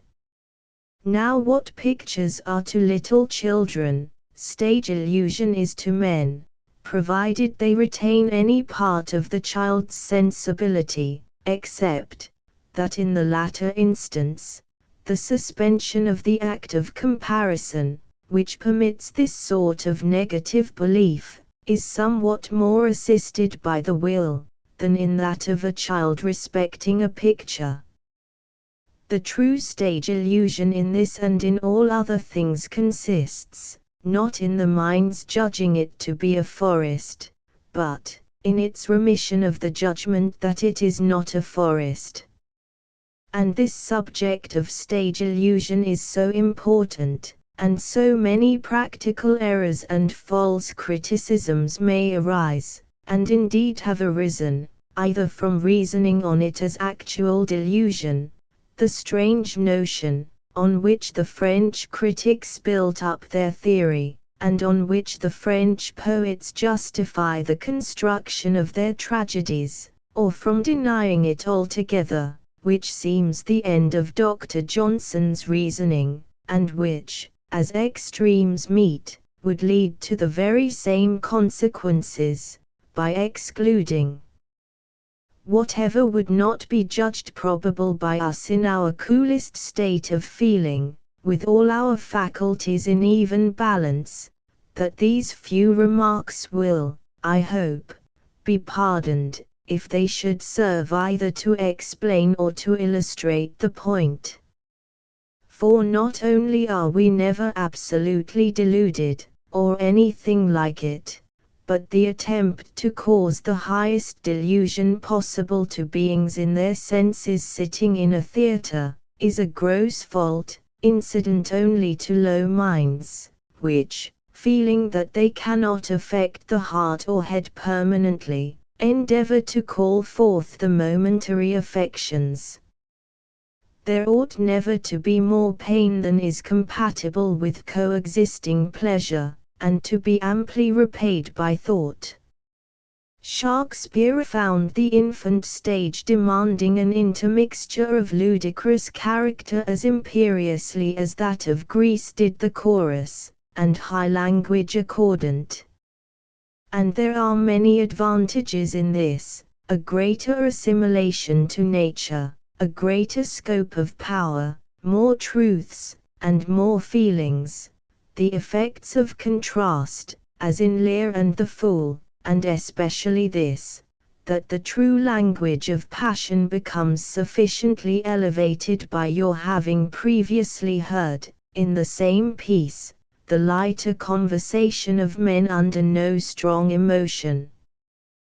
The very nakedness of the stage, too, was advantageous, for the drama thence became something between recitation and a representation, and the absence or paucity of scenes allowed a freedom from the laws of unity of place and unity of time, the observance of which must either confine the drama to as few subjects as may be counted on the fingers, or involve gross improbabilities, far more striking than the violation would have caused. Thence, also, was precluded the danger of a false ideal, of aiming at more than what is possible on the whole. What play of the ancients, with reference to their ideal, does not hold out more glaring absurdities than any in Shakespeare? On the Greek plan a man could more easily be a poet than a dramatist, upon our plan more easily a dramatist than a poet. Footnote 1, AD 363. But I believe the prevailing opinion amongst scholars now is, that the Greek, Christus Paschon, is not genuine. Ed. Footnote 2, see volume IP 76, where this is told more at length and attributed to Hans Sachs. Ed. The drama generally, and public taste. Unaccustomed to address such an audience, and having lost by a long interval of confinement the advantages of my former short schooling, I had miscalculated in my last lecture the proportion of my matter to my time, and by bad economy and unskillful management, the several heads of my discourse failed in making the entire performance correspond with the promise publicly circulated in the weekly enunciation of the subjects to be treated. It would indeed have been wiser in me, and perhaps better on the whole, if I had caused my lectures to be announced only as continuations of the main subject. But if I be, as perforce I must be, gratified by the recollection of whatever has appeared to give you pleasure, I am conscious of something better, though less flattering, a sense of unfeigned gratitude for your forbearance with my defects. Like affectionate guardians, you see without disgust the awkwardness, and witness with sympathy the growing pains, of a youthful endeavor, and look forward with a hope, which is its own reward, to the contingent results of practice, to its intellectual maturity. In my last address I defined poetry to be the art, or whatever better term our language may afford, of representing external nature and human thoughts, both relatively to human affections, so as to cause the production of as great immediate pleasure in each part, as is compatible with the largest possible sum of pleasure on the whole. Now this definition applies equally to painting and music as to poetry, and in truth the term poetry is alike applicable to all three.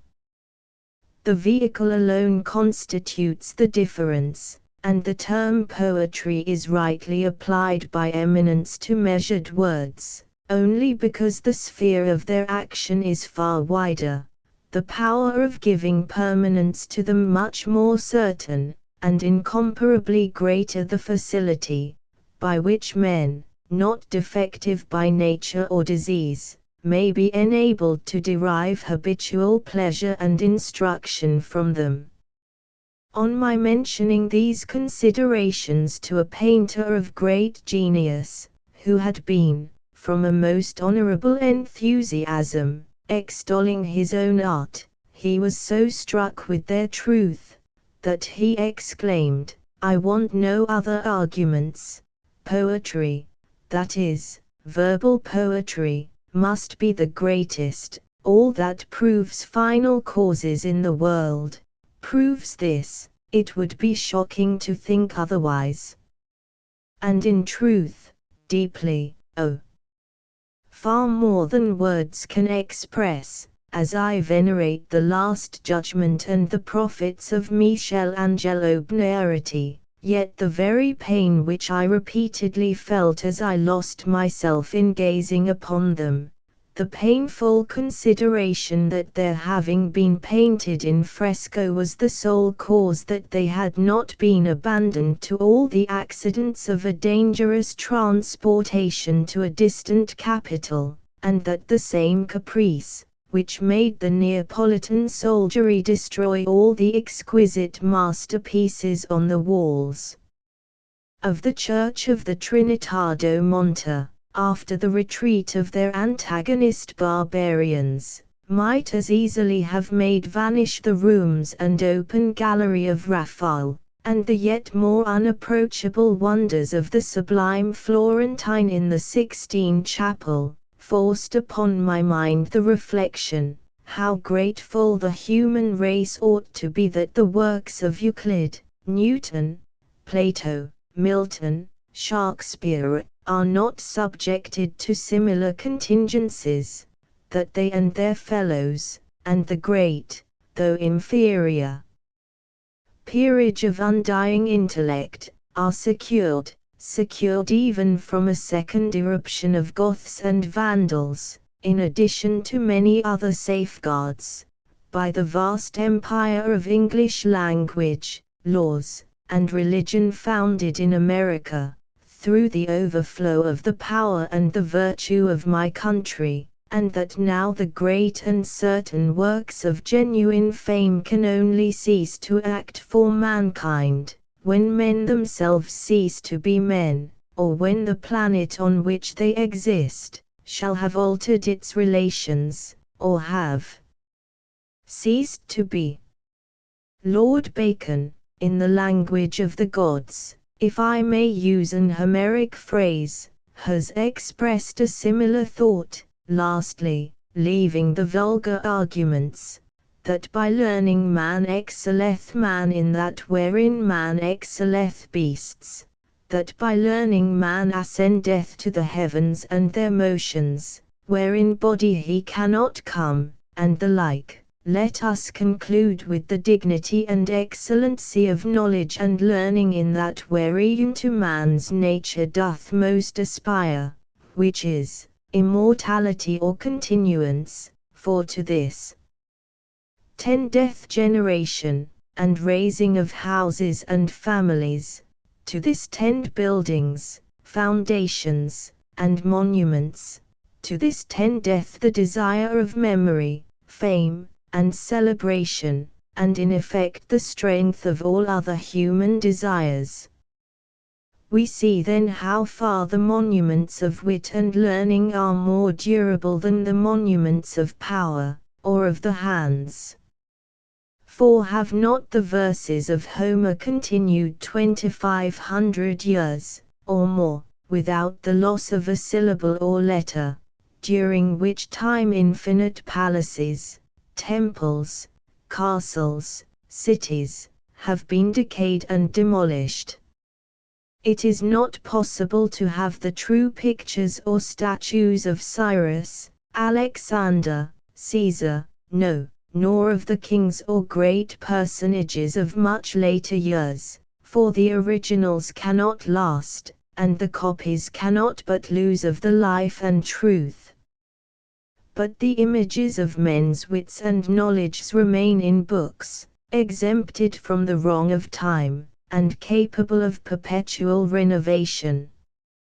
Neither are they fitly to be called images, because they generate still, and cast their seeds in the minds of others, provoking and causing infinite actions and opinions in succeeding ages, so that, if the invention of the ship was thought so noble, which carrieth riches and commodities from place to place, and consociateth the most remote regions in participation of their fruits, how much more are letters to be magnified, which, as ships pass through the vast seas of time, and make ages so distant to participate of the wisdom, illuminations, and inventions, the one of the other. 1. But let us now consider what the drama should be. And first, it is not a copy, but an imitation, of nature. This is the universal principle of the fine arts. In all well laid out grounds, what delight do we feel from that balance and antithesis of feelings and thoughts? How natural! We say, but the very wonder that caused the exclamation, implies that we perceived art at the same moment. We catch the hint from nature itself. Whenever in mountains or cataracts we discover a likeness to anything artificial which yet we know is not artificial, what pleasure! And so it is in appearances known to be artificial, which appear to be natural. This applies in due degrees, regulated by steady good sense, from a clump of trees to the Paradise Lost or Othello. It would be easy to apply it to painting and even, though with greater abstraction of thought, and by more subtle yet equally just analogies, to music. But this belongs to others. Suffice it that one great principle is common to all the fine arts, a principle which probably is the condition of all consciousness, without which we should feel and imagine only by discontinuous moments, and be plants or brute animals instead of men. I mean that ever-varying balance, or balancing, of images, notions, or feelings, conceived as in opposition to each other, in short, the perception of identity and contrariety, the least degree of which constitutes likeness, the greatest absolute difference, but the infinite gradations between these two form all the play and all the interest of our intellectual and moral being, till it leads us to a feeling and an object more awful than it seems to me compatible with even the present subject to utter aloud, though I am most desirous to suggest it. For there alone are all things at once different and the same, there alone, as the principle of all things, does distinction exist unaided by division, there are will and reason, succession of time and unmoving eternity, infinite change and ineffable rest. Return Alpheus. The dread voice is past which shrunk thy streams, thou Onady flood, smooth-flowing Avon, crown thee with vocal reeds. That strain I heard, was of a higher mood, but now my voice proceeds. We may divide a dramatic poet's characteristics before we enter into the component merits of any one work, and with reference only to those things which are to be the materials of all, into language, passion, and character, always bearing in mind that these must act and react on each other, the language inspired by the passion, and the language and the passion modified and differenced by the character. To the production of the highest excellences in these three, there are requisite in the mind of the author, good sense, talent, sensibility, imagination, and to the perfection of a work we should add two faculties of lesser importance, yet necessary for the ornaments and foliage of the column and the roof, fancy and a quick sense of beauty. As to language, it cannot be supposed that the poet should make his characters say all that they would, or that, his whole drama considered, each scene, or paragraph should be such as, on cool examination, we can conceive it likely that men in such situations would say, in that order, or with that perfection.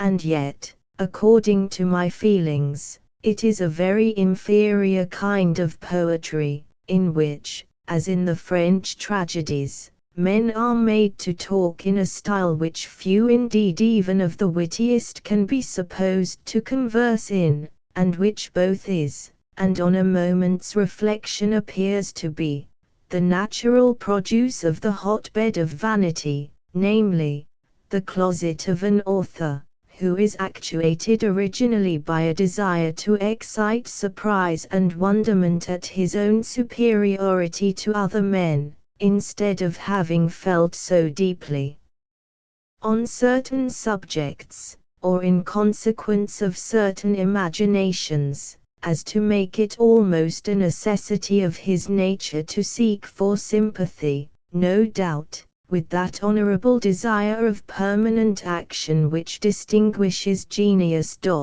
Where then is the difference? In this, that each part should be proportionate, though the whole may be perhaps impossible. At all events, it should be compatible with sound sense and logic in the mind of the poet himself. It is to be lamented that we judge of books by books, instead of referring what we read to our own experience. One great use of books is to make their contents a motive for observation. The German tragedies have in some respects been justly ridiculed. In them the dramatist often becomes a novelist in his directions to the actors, and thus degrades tragedy into pantomime. Yet still the consciousness of the poet's mind must be diffused over that of the reader or spectator, but he himself, according to his genius, elevates us, and by being always in keeping, prevents us from perceiving any strangeness, though we feel great exultation. Many different kinds of style may be admirable, both in different men, and in different parts of the same poem. See the different language which strong feelings may justify in Shylock, and learn from Shakespeare's conduct of that character the terrible force of very plain and calm diction, when known to proceed from a resolved and impassioned man. It is especially with reference to the drama, and its characteristics in any given nation, or at any particular period, that the dependence of genius on the public taste becomes a matter of the deepest importance. I do not mean that taste which springs merely from caprice or fashionable imitation, and which, in fact, genius can, and by degrees will, create for itself, but that which arises out of wide-grasping and heart-enrooted causes, which is epidemic, and in the very air that all breathe. This it is which kills, or withers, or corrupts. Socrates, indeed, might walk arm and arm with Hygeia, whilst pestilence, with 1,000 furies running to and fro, and clashing against each other in a complexity and agglomeration of horrors, was shooting her darts of fire and venom all around him. Even such was Milton, yet, and such, in spite of all that has been babbled by his critics in pretended excuse for his damning, because for them too profound, excellences, such was Shakespeare. But alas! The exceptions prove the rule. For who will dare to force his way out of the crowd, not of the mere vulgar, but of the vain and banded aristocracy of intellect, and presume to join the almost supernatural beings that stand by themselves aloof? Of this diseased epidemic influence there are two forms especially preclusive of tragic worth. The first is the necessary growth of a sense and love of the ludicrous, and a morbid sensibility of the assimilative power, an inflammation produced by cold and weakness, which in the boldest bursts of passion will lie in wait for a jeer at any phrase that may have an accidental coincidence in the mere words with something base or trivial. For instance, to express woods, not on a plain, but clothing a hill, which overlooks a valley, or dell, or river, or the sea, the trees rising one above another, as the spectators in an ancient theatre. I know no other word in our language, bookish and pedantic terms out of the question, but hanging woods, the sylvie superimpendence of Catullus, too, yet let some wit call out in a slang tone, the gallows, and a peal of laughter would damn the play. Hence it is that so many dull pieces have had a decent run, only because nothing unusual above, or absurd below, mediocrity furnished an occasion, a spark for the explosive materials collected behind the orchestra.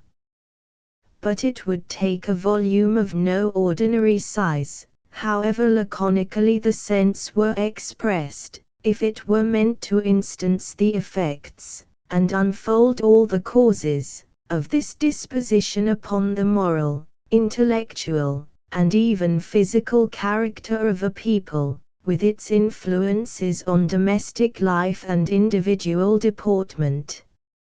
A good document upon this subject would be the history of Paris society and of French, that is, Parisian, literature from the commencement of the latter half of the reign of Louis XIV to that of Bonaparte, compared with the preceding philosophy and poetry even of Frenchmen themselves.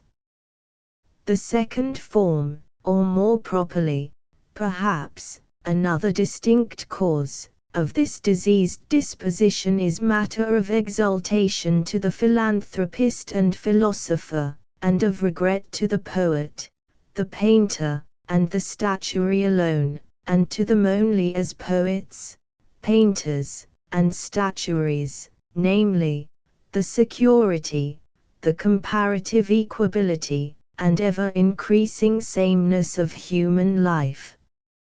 Men are now so seldom thrown into wild circumstances, and violences of excitement, that the language of such states, the laws of association of feeling with thought, the starts and strange far-flights of the assimilative power on the slightest and least obvious likeness presented by thoughts, words, or objects, these are all judged of by authority, not by actual experience, by what men have been accustomed to regard as symbols of these states, and not the natural symbols, or self-manifestations of them. Even so it is in the language of man, and in that of nature. The sound sun, or the figures S, U, N, are purely arbitrary modes of recalling the object, and for visual mere objects they are not only sufficient, but have infinite advantages from their very nothingness per se. But the language of nature is a subordinate logos, that was in the beginning, and was with the thing it represented, and was the thing it represented.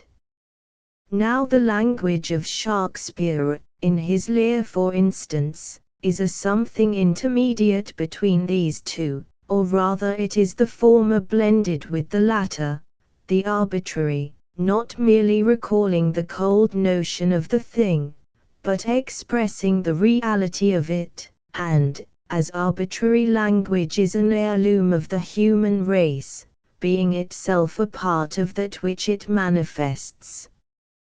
What shall I deduce from the preceding positions? Even this, the appropriate, the never to be too much valued advantage of the theatre, if only the actors were what we know they have been, a delightful, yet most effectual, remedy for this dead palsy of the public mind. What would appear mad or ludicrous in a book, when presented to the senses under the form of reality, and with the truth of nature, supplies a species of actual experience. This is indeed the special privilege of a great actor over a great poet. No part was ever played in perfection, but nature justified herself in the hearts of all her children, in what state soever they were, short of absolute moral exhaustion, or downright stupidity. There is no time given to ask questions or to pass judgments. We are taken by storm, and, though in the histrionic art many a clumsy counterfeit, by caricature of one or two features, may gain applause as a fine likeness, yet never was the very thing rejected as a counterfeit. Oh! When I think of the inexhaustible mine of virgin treasure in our Shakespeare, that I have been almost daily reading him since I was 10 years old, that the 30 intervening years have been unintermittingly and not fruitlessly employed in the study of the Greek, Latin, English, Italian, Spanish and German belles-lettres, and the last 15 years in addition, far more intensely in the analysis of the laws of life and reason as they exist in man, and that upon every step I have made forward. In taste, in acquisition of facts from history or my own observation, and in knowledge of the different laws of being and their apparent exceptions, from accidental collision of disturbing forces, that at every new accession of information, after every successful exercise of meditation, and every fresh presentation of experience, I have unfailingly discovered a proportionate increase of wisdom and intuition in Shakespeare. When I know this, and know too, that by a conceivable and possible, though hardly to be expected, arrangement of the British theatres, not all, indeed, but a very large, proportion of this indefinite all, round which no comprehension has yet drawn the line of circumscription, so as to say to itself, I have seen the whole, might be sent into the heads and hearts, into the very souls of the mass of mankind, to whom, except by this living comment and interpretation, it must remain forever a sealed volume, a deep well without a wheel or a windlass. It seems to me a pardonable enthusiasm to steal away from sober likelihood, and share in so rich a feast in the faraway world of possibility. Yet even in the grave cheerfulness of a circumspect hope, much, very much, might be done, enough, assuredly, to furnish a kind and strenuous nature with ample motives for the attempt to effect what may be effected. Footnote: Advancement of Learning, Book 1. Subfine. Footnote 2. Confestim penios adist, veridentia temp, qua singunt sylvi suprimpendens. Epith. Pell. It. Th 286. Shakespeare, a poet generally. Clothed in radiant armor, and authorized by titles sure and manifold, as a poet, Shakespeare came forward to demand the throne of fame, as the dramatic poet of England. His excellencies compelled even his contemporaries to seat him on that throne, although there were giants in those days contending for the same honor.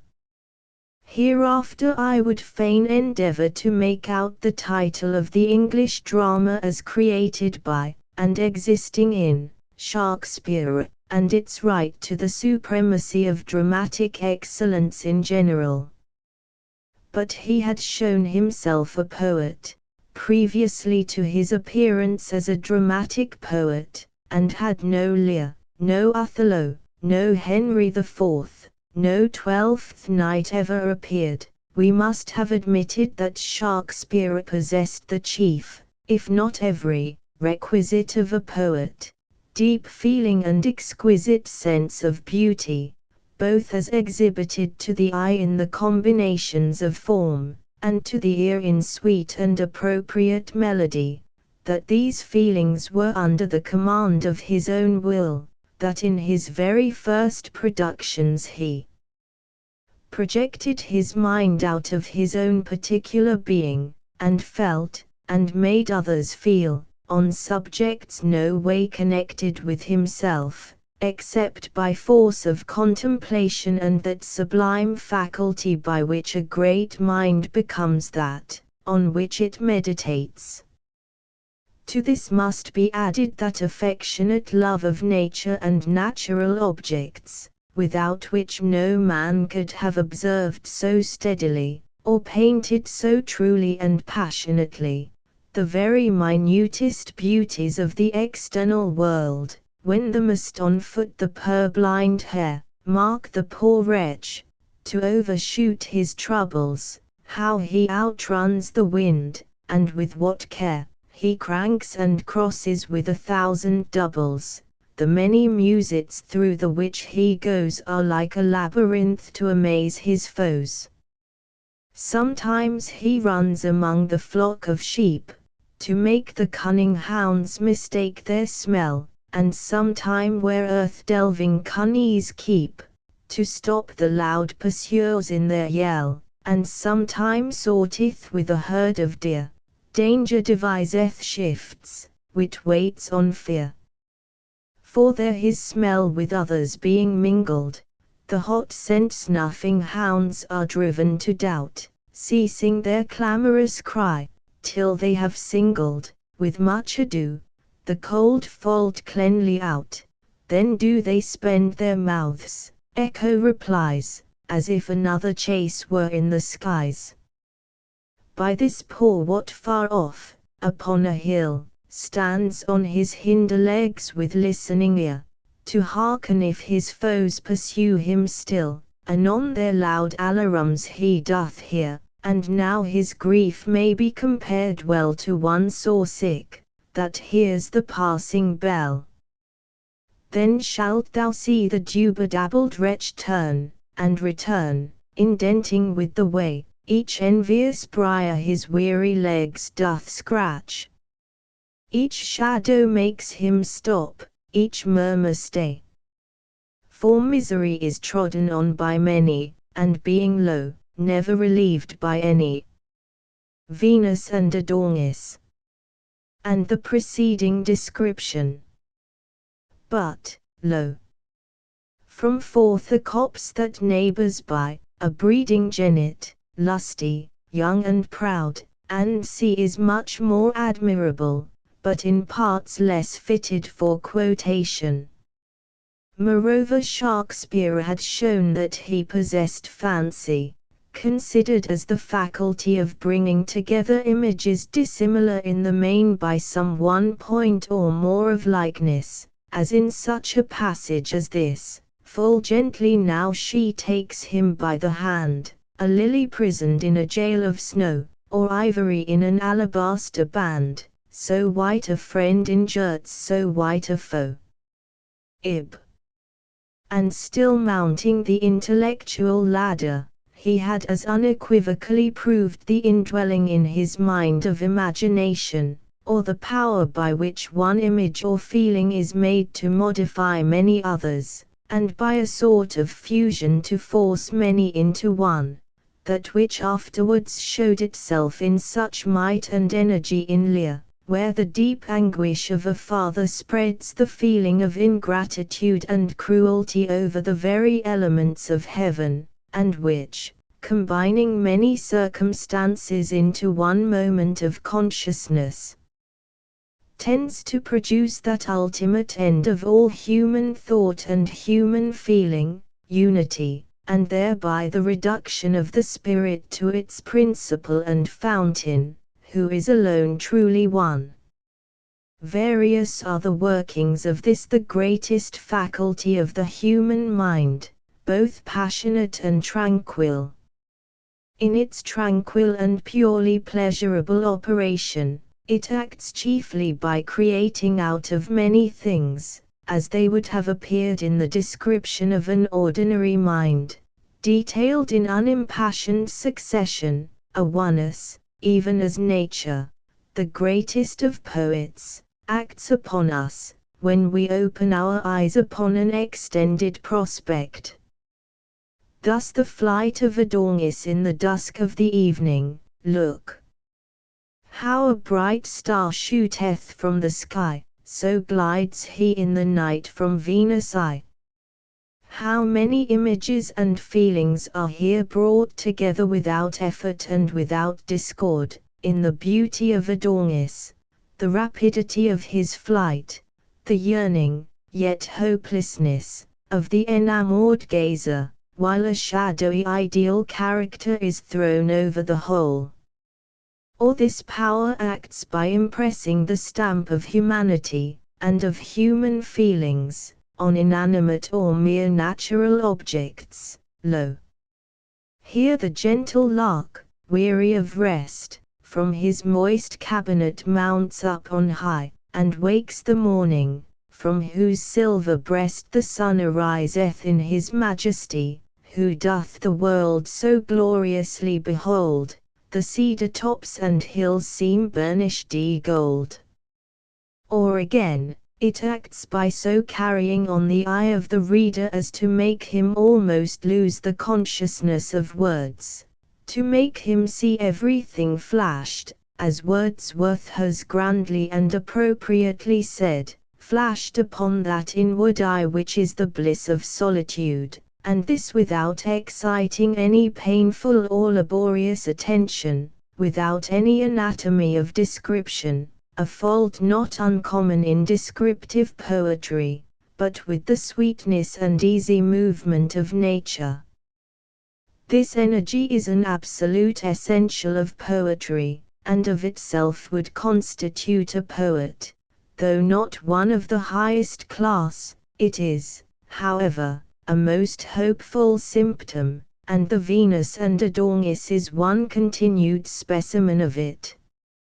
In this beautiful poem there is an endless activity of thought in all the possible associations of thought with thought, thought with feeling, or with words, of feelings with feelings, and of words with words. Even as the sun, with purple-colored face, had ta'en his last leave of the weeping morn, rose-cheeked Adonis hight him to the chase, hunting he loved, but love he laughed to scorn. Sick-thoughted Venus makes amain unto him, and like a bold-faced suitor gins to woo him. Remark the humanizing imagery and circumstances of the first two lines, and the activity of thought in the play of words in the fourth line. The whole stanza presents at once the time, the appearance of the morning, and the two persons distinctly characterized, and in 6 simple verses puts the reader in possession of the whole argument of the poem. Over one arm the lusty coursers rein, under the other was the tender boy, who blushed and pouted in a dull disdain, with leaden appetite, unapt to toy. She red and hot, as coals of glowing fire, he red for shame, but frosty to desire.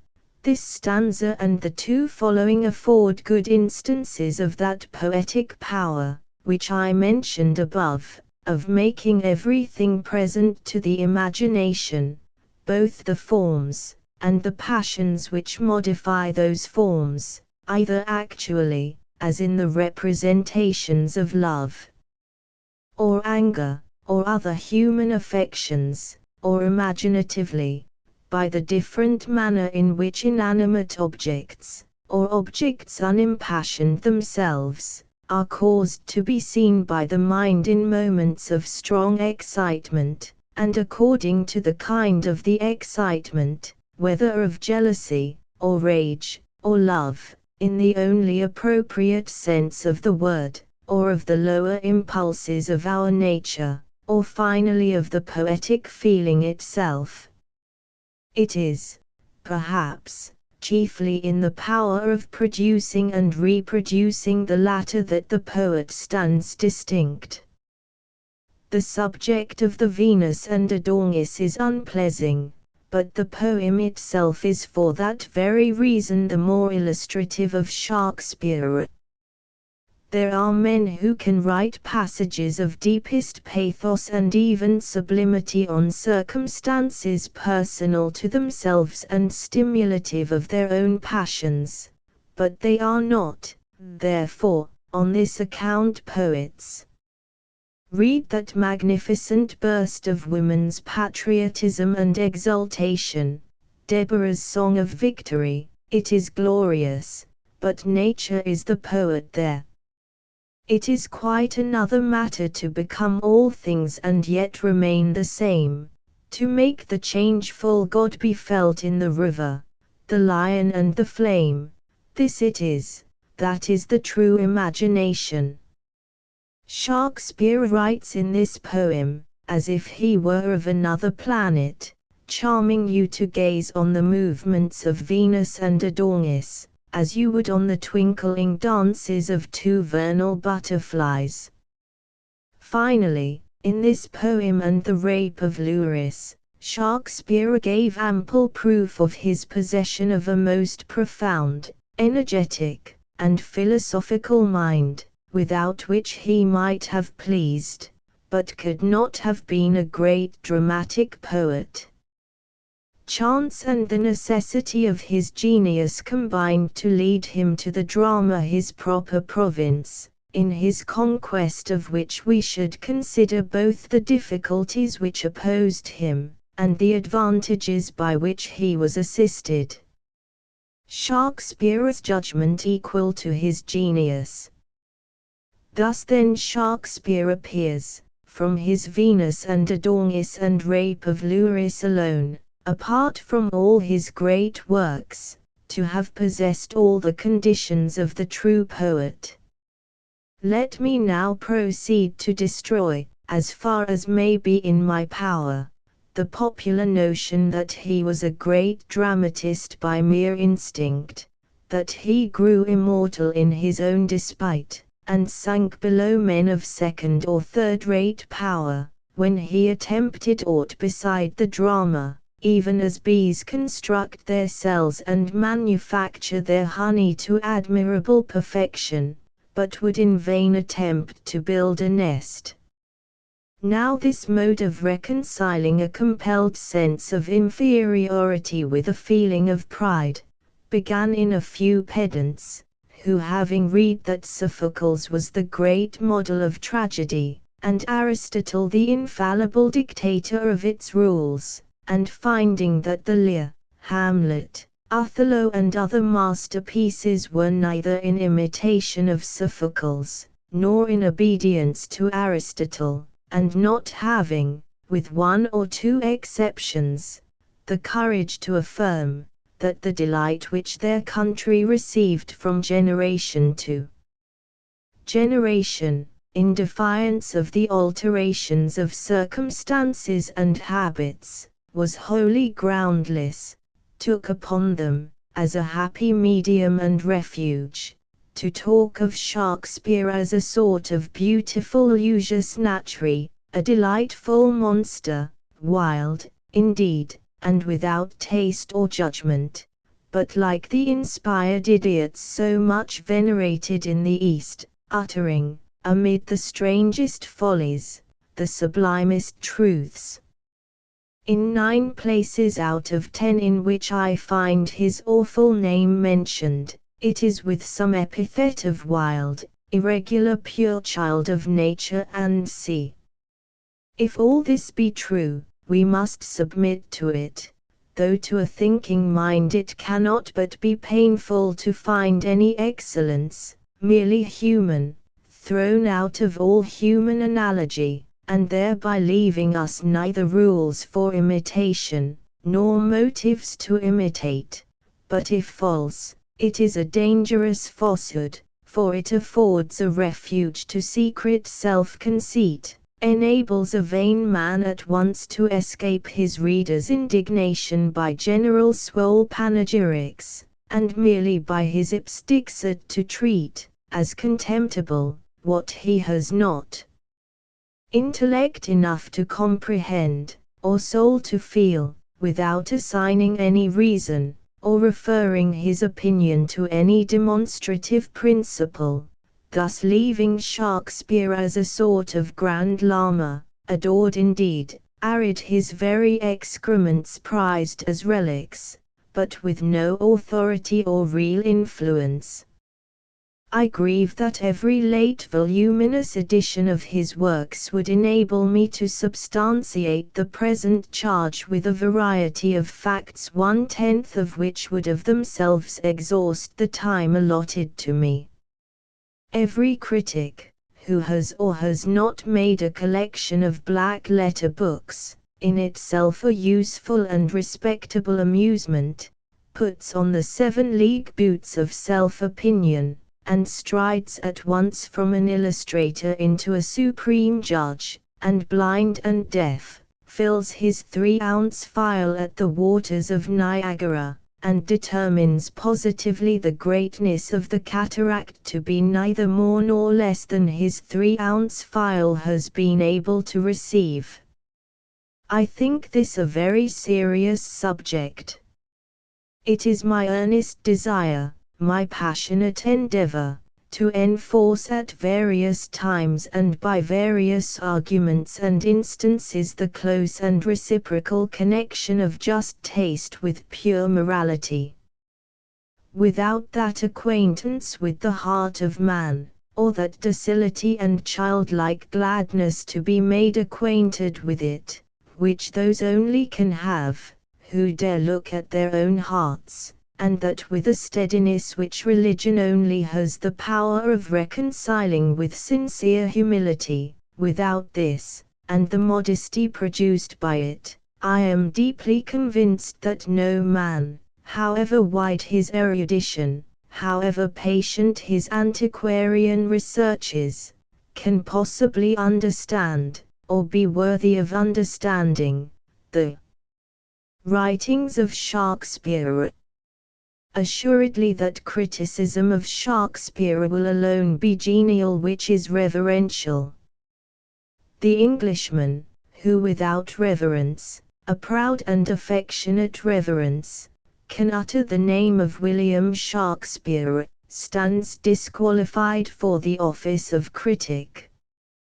He wants one at least of the very senses, the language of which he is to employ, and will discourse at best, but as a blind man, while the whole harmonious creation of light and shade with all its subtle interchange of deepening and dissolving colors rises in silence to the silent fiat of the uprising Apollo. However inferior in ability I may be to some who have followed me, I own I am proud that I was the first in time who publicly demonstrated to the full extent of the position, that the supposed irregularity and extravagances of Shakespeare were the mere dreams of a pedantry that arraigned the eagle because it had not the dimensions of the swan. In all the successive courses of lectures delivered by me, since my first attempt at the Royal Institution, it has been, and it still remains, my object, to prove that in all points from the most important to the most minute, the judgment of Shakespeare is commensurate with his genius, nay, that his genius reveals itself in his judgment, as in its most exalted form. And the more gladly do I recur to this subject from the clear conviction, that to judge aright, and with distinct consciousness of the grounds of our judgment, concerning the works of Shakespeare, implies the power and the means of judging rightly of all other works of intellect, those of abstract science alone excepted. It is a painful truth that not only individuals, but even whole nations, are ofttimes so enslaved to the habits of their education and immediate circumstances, as not to judge disinterestedly even on those subjects, the very pleasure arising from which consists in its disinterestedness, namely, on subjects of taste and polite literature. Instead of deciding concerning their own modes and customs by any rule of reason, nothing appears rational, becoming, or beautiful to them, but what coincides with the peculiarities of their education. In this narrow circle, individuals may attain to exquisite discrimination, as the French critics have done in their own literature, but a true critic can no more be such without placing himself on some central point, from which he may command the whole, that is, some general rule, which, founded in reason, or the faculties common to all men, must therefore apply to each, than an astronomer can explain the movements of the solar system without taking his stand in the sun.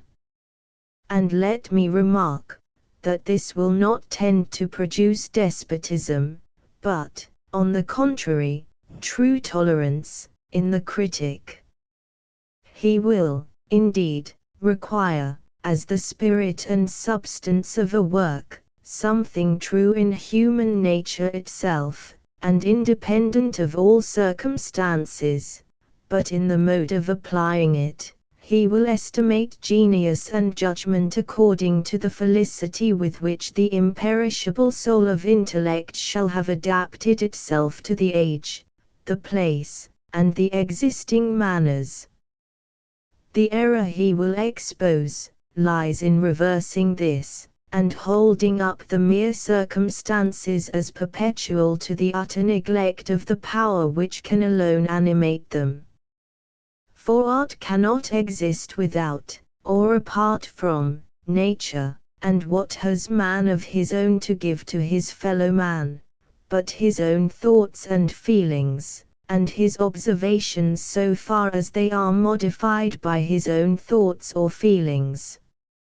Let me, then, once more submit this question to minds emancipated alike from national, or party, or sectarian prejudice. Are the plays of Shakespeare works of rude and cultivated genius, in which the splendor of the parts compensates, if aught can compensate, for the barbarous shapelessness and irregularity of the whole? Or is the form equally admirable with the matter, and the judgment of the great poet, not less deserving our wonder than his genius? Or, again, to repeat the question in other words, is Shakespeare a great dramatic poet on account only of those beauties and excellences which he possesses in common with the ancients, but with diminished claims to our love and honor to the full extent of his differences from them? Or are these very differences additional proofs of poetic wisdom, at once results and symbols of living power as contrasted with lifeless mechanism, of free and rival originality as contradistinguished from servile imitation, or, more accurately, a blind copying of effects, instead of a true imitation of the essential principles? Imagine not that I am about to oppose genius to rules. No. The comparative value of these rules is the very cause to be tried. The spirit of poetry, like all other living powers, must of necessity circumscribe itself by rules, were it only to unite power with beauty. It must embody in order to reveal itself, but a living body is of necessity an organized one, and what is organization but the connection of parts in and for a whole, so that each part is at once end and means? This is no discovery of criticism, it is a necessity of the human mind, and all nations have felt and obeyed it, in the invention of meter, and measured sounds, as the vehicle and involucrum of poetry, itself a fellow growth from the same life, even as the bark is to the tree. No work of true genius dares want its appropriate form, neither indeed is there any danger of this. As it must not, so genius cannot be lawless, for it is even this that constitutes it genius, the power of acting creatively under laws of its own origination.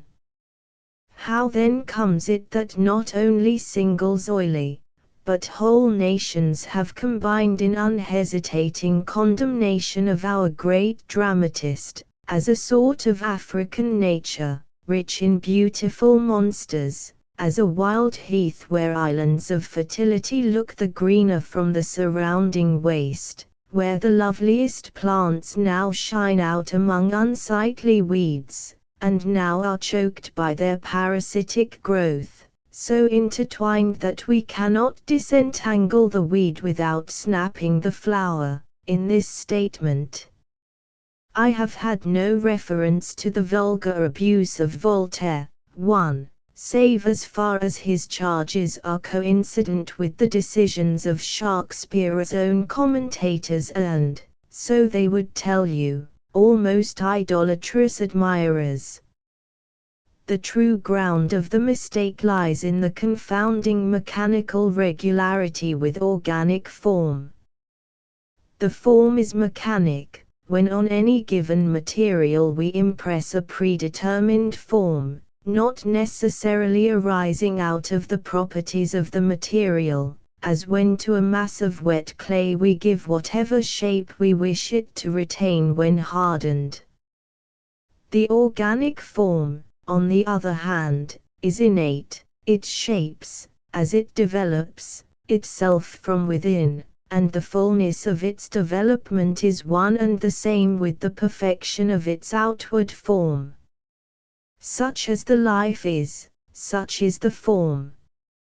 Nature, the prime genial artist, inexhaustible in diverse powers, is equally inexhaustible in forms. Each exterior is the physiognomy of the being within, its true image reflected and thrown out from the concave mirror, and even such is the appropriate excellence of her chosen poet, of our own Shakespeare, himself a nature humanized, a genial understanding directing self-consciously a power and an implicit wisdom deeper even than our consciousness.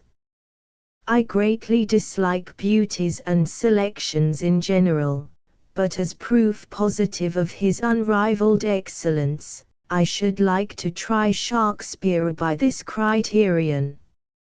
Make out your amplest catalogue of all the human faculties, as reason or the moral law, the will, the feeling of the coincidence of the two, a feeling sui generis et demonstratio clementationem, called the conscience, the understanding or prudence, wit, fancy, imagination, judgment, and then of the objects on which these are to be employed, as the beauties, the terrors, and the seeming caprices of nature, the realities and the capabilities, that is, the actual and the ideal, of the human mind, conceived as an individual or as a social being, as in innocence or in guilt, in a play paradise, or in a war field of temptation, and then compare with Shakespeare under each of these heads all or any of the writers in prose and verse that have ever lived.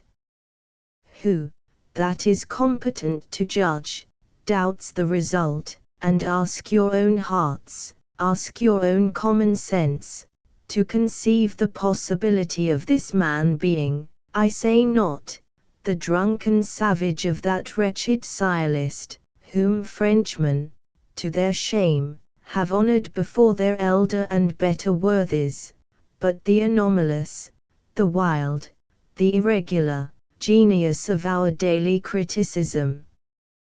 What? Are we to have miracles in sport, or, I speak reverently, does God choose idiots by whom to convey divine truths to man? Footnote 1. Take a slight specimen of it. Je suis bien loin assurement de justifier en tout la tragédie de Hamlet, c'est une pièce grossière et barbare, qui n'serait pas supporté par la plus vile populace de la France et de l'Italie. Hamlet y déviant fut au second acte, et sa maîtresse folle au troisième, le prince Tuesday le période de sa maîtresse, feignant de tuer un rat, et héroïne se jette dans la rivière. On fait sa fosse sur le théâtre, des fossoyeurs descendent des quolibets dignes de ux, et en tenant dans los mains des têtes de morts, le prince Hamlet répondait los grossièretés abominables par des folies non moins dégoûtantes. Pendant ces temps-là, un des actes fait la conquête de la Pologne. Hamlet, Samir, et son beau période vont ensemble sur le théâtre, on chante à table, on sy querelle, on sy bat, on sy Tuesday, on croit que cet ouvrage est le fruit de l'imagination de un sauvage ivre. Dissertation before Semiramis. This is not, perhaps, very like Hamlet, but nothing can be more like Voltaire. Ed. Recapitulation, and summary of the characteristics of Shakespeare's dramas. 1. In lectures, of which amusement forms a large part of the object, there are some peculiar difficulties.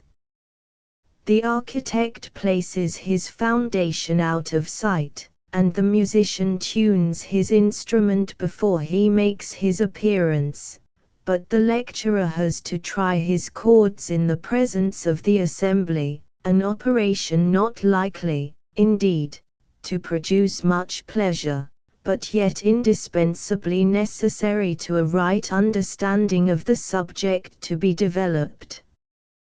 Poetry in essence is as familiar to barbarous as to civilized nations.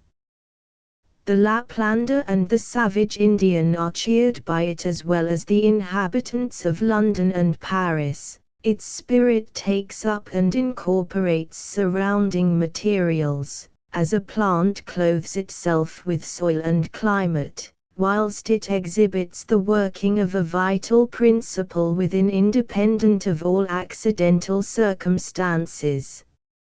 And to judge with fairness of an author's works, we ought to distinguish what is inward and essential from what is outward and circumstantial. It is essential to poetry that it be simple and appeal to the elements and primary laws of our nature, that it be sensuous and by its imagery elicit truth at a flash, that it be impassioned and be able to move our feelings and awaken our affections. In comparing different poets with each other, we should inquire which have brought into the fullest play our imagination and our reason, or have created the greatest excitement and produced the completest harmony. If we consider great exquisiteness of language and sweetness of metre alone, it is impossible to deny to Pope the character of a delightful writer, but whether he be a poet, must depend upon our definition of the word, and, doubtless, if everything that pleases be poetry, Pope's satires and epistles must be poetry. This, I must say, that poetry, as distinguished from other modes of composition, does not rest in metre, and that it is not poetry, if it make no appeal to our passions or our imagination. One character belongs to all true poets, that they write from a principle within, not originating in anything without, and that the true poet's work in its form, its shapings, and its modifications, is distinguished from all other works that assume to belong to the class of poetry, as a natural from an artificial flower, or as the mimic garden of a child from an enameled meadow. In the former the flowers are broken from their stems and stuck into the ground. They are beautiful to the eye and fragrant to the sense, but their colors soon fade, and their odor is transient as the smile of the planter, while the meadow may be visited again and again with renewed delight. Its beauty is innate in the soil, and its bloom is of the freshness of nature. The next ground of critical judgment, and point of comparison, will be as to how far a given poet has been influenced by accidental circumstances. As a living poet must surely write, not for the ages past, but for that in which he lives, and those which are to follow. It is, on the one hand, natural that he should not violate, and on the other, necessary that he should not depend on, the mere manners and modes of his day. See how little does Shakespeare leave us to regret that he was born in his particular age. The great era in modern times was what is called the Restoration of Letters. The ages preceding it are called the Dark Ages, but it would be more wise, perhaps, to call them the ages in which we were in the dark. It is usually overlooked that the supposed dark period was not universal, but partial and successive, or alternate, that the Dark Age of England was not the Dark Age of Italy, but that one country was in its light and vigor, whilst another was in its gloom and bondage. But no sooner had the Reformation sounded through Europe like the blast of an archangel's trumpet, than from king to peasant there arose an enthusiasm for knowledge. The discovery of a manuscript became the subject of an embassy. Erasmus read by moonlight, because he could not afford a torch, and begged a penny, not for the love of charity, but for the love of learning. The three great points of attention were religion, morals, and taste. Men of genius as well as men of learning, who in this age need to be so widely distinguished, then alike became copyists of the ancients, and this, indeed, was the only way by which the taste of mankind could be improved, or their understandings informed. Whilst Dante imagined himself a humble follower of Virgil, and Ariosto of Homer, they were both unconscious of that greater power working within them, which in many points carried them beyond their supposed originals. All great discoveries bear the stamp of the age in which they are made, hence we perceive the effects of the purer religion of the moderns, visible for the most part in their lives, and in reading their works we should not content ourselves with the mere narratives of events long since past, but should learn to apply their maxims and conduct to ourselves. Having intimated that times and manners lend their form and pressure to genius, let me once more draw a slight parallel between the ancient and modern stage, the stages of Greece and of England. The Greeks were polytheists. Their religion was local, almost the only object of all their knowledge, art and taste, was their gods, and, accordingly, their productions were, if the expression may be allowed, statuesque, whilst those of the moderns are picturesque. The Greeks reared a structure, which in its parts, and as a whole, fitted the mind with the calm and elevated impression of perfect beauty and symmetrical proportion. The moderns also produced a whole, a more striking whole, but it was by blending materials and fusing the parts together.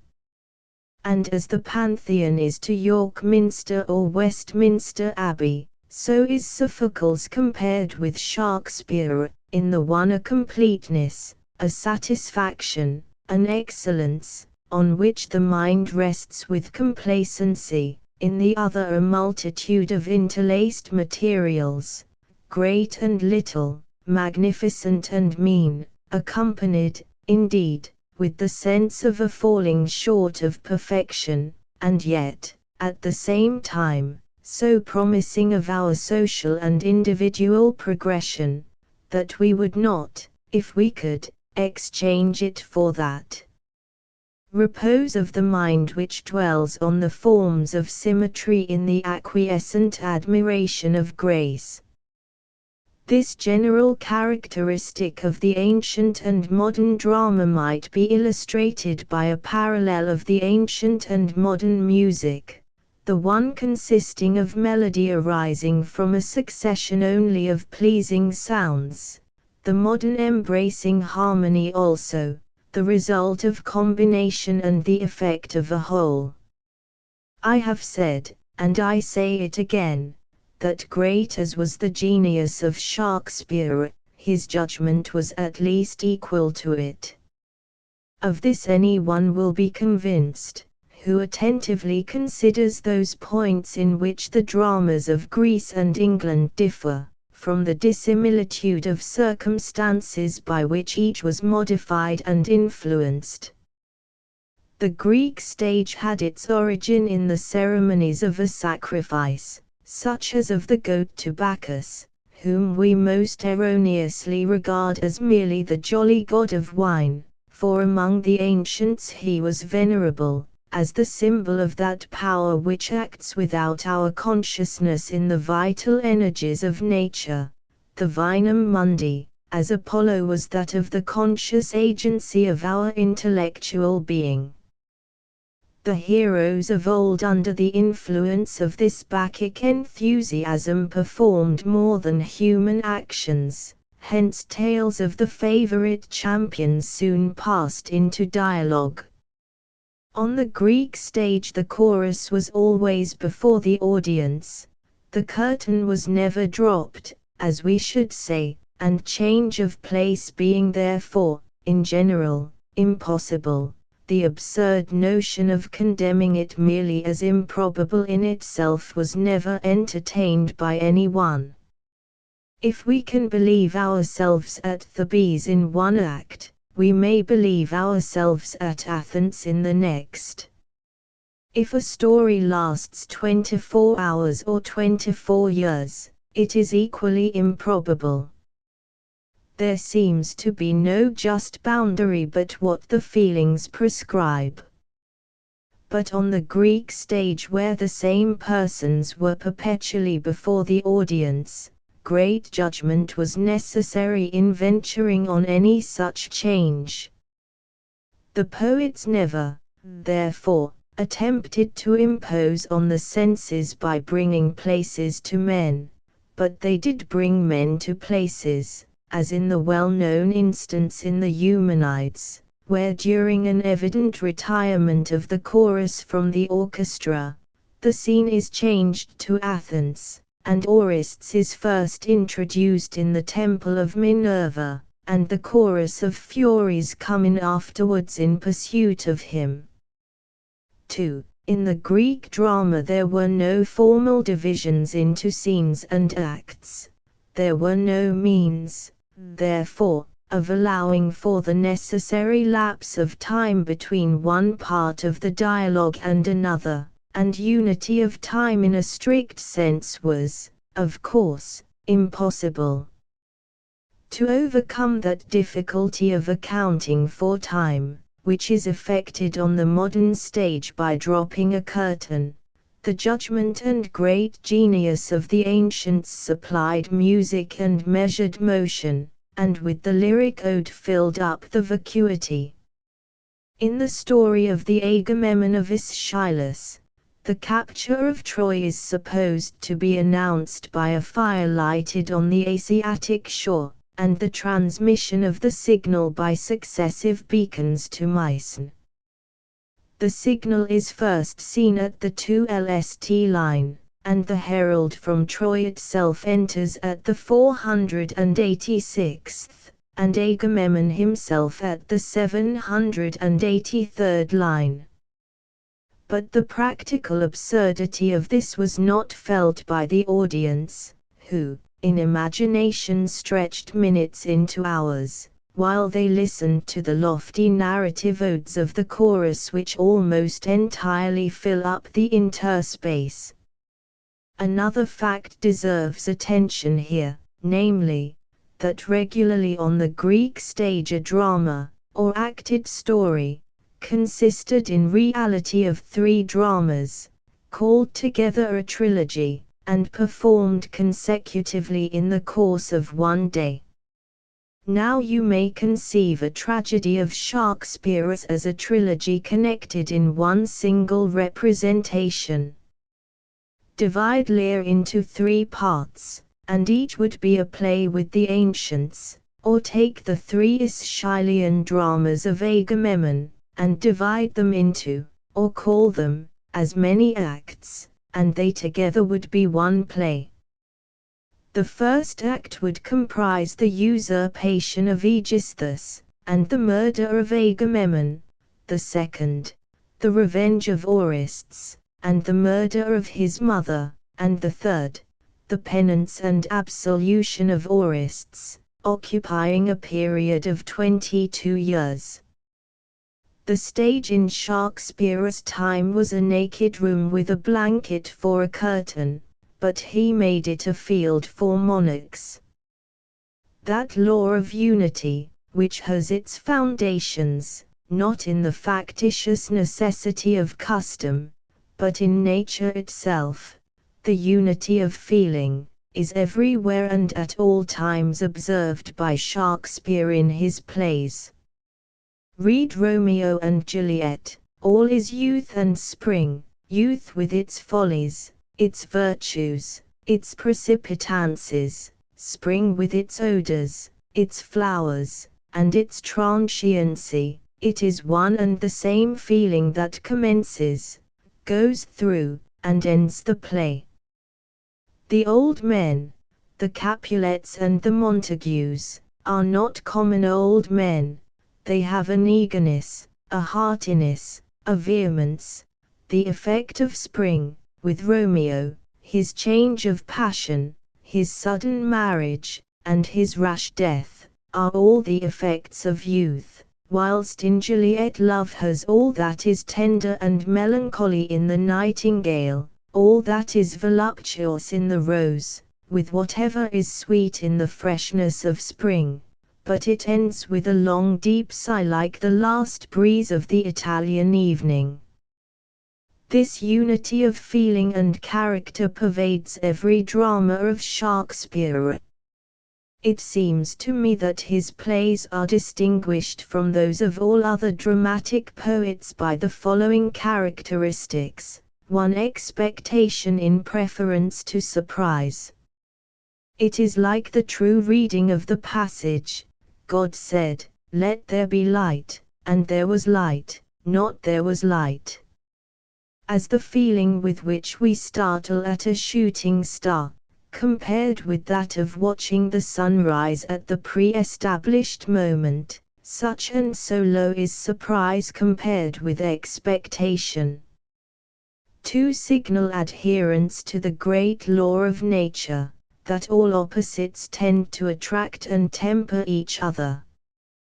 Passion in Shakespeare generally displays libertinism, but involves morality, and if there are exceptions to this, they are, independently of their intrinsic value, all of them indicative of individual character, and, like the farewell admonitions of a parent, have an end beyond the parental relation. Thus the Countess's beautiful precepts to Bertram, by elevating her character, raise that of Helena her favorite, and soften down the point in her which Shakespeare does not mean us not to see, but to see and to forgive, and at length to justify. And so it is in Polonius, who is the personified memory of wisdom no longer actually possessed. This admirable character is always misrepresented on the stage. Shakespeare never intended to exhibit him as a buffoon, for although it was natural that Hamlet, a young man of fire and genius, detesting formality, and disliking Polonius on political grounds, as imagining that he had assisted his uncle in his usurpation, should express himself satirically, yet this must not be taken as exactly the poet's conception of him.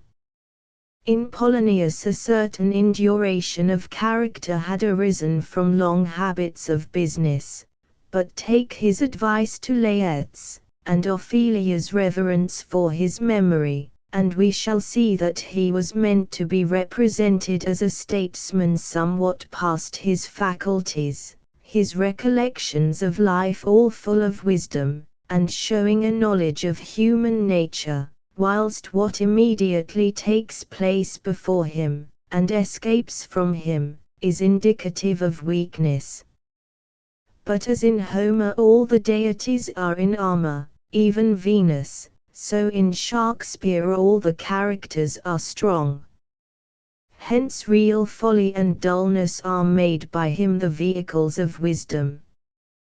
There is no difficulty for one being a fool to imitate a fool, but to be, remain, and speak like a wise man and a great wit, and yet so as to give a vivid representation of a veritable fool, hic labor, hoc opus est. A drunken constable is not uncommon, nor hard to draw, but see and examine what goes to make up a dogberry. 3. Keeping at all times in the high road of life. Shakespeare has no innocent adulteries, no interesting incests, no virtuous vice. He never renders that amiable which religion and reason alike teach us to detest, or clothes impurity in the garb of virtue, like Beaumont and Fletcher, the Kotzeb ways of the day. Shakespeare's fathers are roused by ingratitude, his husbands stung by unfaithfulness, in him, in short, the affections are wounded in those points in which all may, nay, must, feel. Let the morality of Shakespeare be contrasted with that of the writers of his own, or the succeeding, age, or of those of the present day, who boast their superiority in this respect. No one can dispute that the result of such a comparison is altogether in favor of Shakespeare. Even the letters of women of high rank in his age were often coarser than his writings. If he occasionally disgusts a keen sense of delicacy, he never injures the mind, he neither excites, nor flatters, passion, in order to degrade the subject of it. He does not use the faulty thing for a faulty purpose, nor carries on warfare against virtue, by causing wickedness to appear as no wickedness, through the medium of a morbid sympathy with the unfortunate. In Shakespeare vice never walks as in twilight, nothing is purposely out of its place, he inverts not the order of nature and propriety, does not make every magistrate a drunkard or glutton, nor every poor man meek, humane, and temperate. He has no benevolent butchers, nor any sentimental rat-catchers. 4. Independence of the dramatic interest on the plot. The interest in the plot is always in fact on account of the characters, not vice versa. As in almost all other writers, the plot is a mere canvas and no more. Hence arises the true justification of the same stratagem being used in regard to Benedict and Beatrice, the vanity in each being alike. Take away from the Much Ado About Nothing all that which is not indispensable to the plot, either as having little to do with it, or, at best, like Dogberry and his comrades, forced into the service, when any other less ingeniously absurd watchmen and night constables would have answered the mere necessities of the action. Take away Benedict, Beatrice, Dogberry, and the reaction of the former on the character of hero, and what will remain? In other writers the main agent of the plot is always the prominent character. In Shakespeare it is so, or is not so, as the character is in itself calculated, or not calculated, to form the plot. Don John is the mainspring of the plot of this play, but he is merely shown and then withdrawn. 5. Independence of the interest on the story as the groundwork of the plot. Hence Shakespeare never took the trouble of inventing stories. It was enough for him to select from those that had been already invented or recorded, such as had one or other, or both, of two recommendations, namely, suitableness to his particular purpose, and their being parts of popular tradition, names of which we had often heard, and of their fortunes, and as to which all we wanted was, to see the man himself. So it is just the man himself, the Lear, the Shylock, the Richard, that Shakespeare makes us for the first time acquainted with. Omit the first scene in Lear, and yet everything will remain, so the first and second scenes in The Merchant of Venice. Indeed it is universally true. 6. Interfusion of the lyrical, that which in its very essence is poetical, not only with the dramatic, as in the plays of Metastasio, where at the end of the scene comes the aria as the exit speech of the character, but also in and through the dramatic. Songs in Shakespeare are introduced as songs only, just as songs are in real life, beautifully as some of them are characteristic of the person who has sung or called for them, as Desdemona's willow and Ophelia's wild snatches, and the sweet caroling Sin As You Like It. But the whole of the Midsummer Night's Dream is one continued specimen of the dramatized lyrical. And observe how exquisitely the dramatic of Hotspur, Mary, and I'm glad on tea with all my heart, I had rather be a kitten and cry, mew, and see melts away into the lyric of Mortimer, I understand thy looks, that pretty Welsh which thou pourest down from these swelling heavens, I am too perfect in, and see Henry the Fourth. Part I Act 3. SC. I7. The characters of the dramatis personae, like those in real life, are to be inferred by the reader, they are not told to him. And it is well worth remarking that Shakespeare's characters, like those in real life, are very commonly misunderstood, and almost always understood by different persons in different ways. The causes are the same in either case. If you take only what the friends of the character say, you may be deceived, and still more so, if that which his enemies say, nay, even the character himself sees himself through the medium of his character, and not exactly as he is. Take all together, not omitting a shrewd hint from the clown or the fool, and perhaps your impression will be right, and you may know whether you have in fact discovered the poet's own idea, by all the speeches receiving light from it, and attesting its reality by reflecting it. Lastly, in Shakespeare the heterogeneous is united, as it is in nature.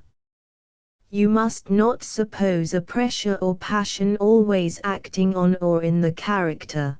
Passion in Shakespeare is that by which the individual is distinguished from others, not that which makes a different kind of him.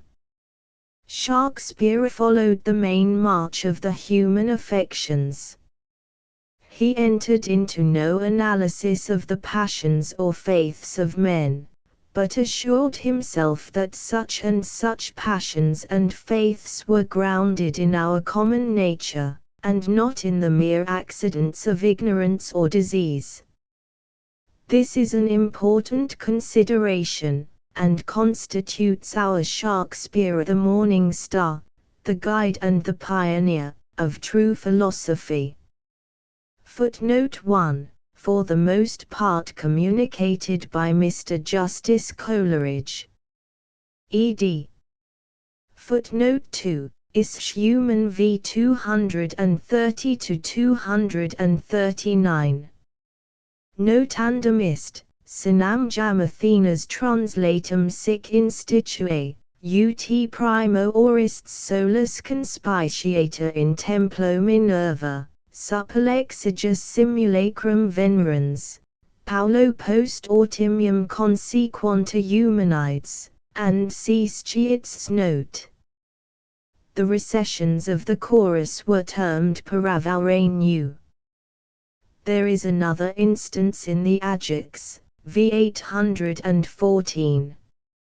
Ed. Order of Shakespeare's plays. Various attempts have been made to arrange the plays of Shakespeare, each according to its priority in time, by proofs derived from external documents.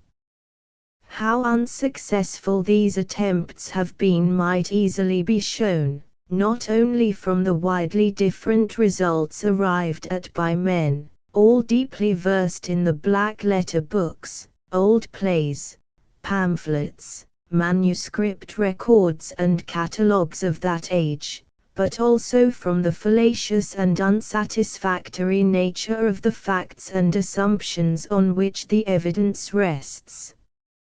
In that age, when the press was chiefly occupied with controversial or practical divinity, when the law, the church and the state engrossed all honor and respectability, when a degree of disgrace, Levi quadam infamia macula, was attached to the publication of poetry, and even to have sported with the muse, as a private relaxation, was supposed to be a venial fault, indeed, yet, something beneath the gravity of a wise man, when the professed poets were so poor, that the very expenses of the press demanded the liberality of some wealthy individual, so that 2/3 of Spenser's poetic works, and those most highly praised by his learned admirers and friends, remained for many years in manuscript, and in manuscript perished, when the amateurs of the stage were comparatively few, and therefore for the greater part more or less known to each other. When we know that the plays of Shakespeare, both during and after his life, were the property of the stage, and published by the players, doubtless according to their notions of acceptability with the visitants of the theatre, in such an age, and under such circumstances, can an allusion or reference to any drama or poem in the publication of a contemporary be received as conclusive evidence that such drama or poem had at that time been published? Or, further, can the priority of publication itself prove anything in favor of actually prior composition? We are tolerably certain, indeed, that the Venus and Adonis, and the Rape of Leuris, were his two earliest poems, and though not printed until 1593, in the 29th year of his age, yet there can be little doubt that they had remained by him in manuscript many years.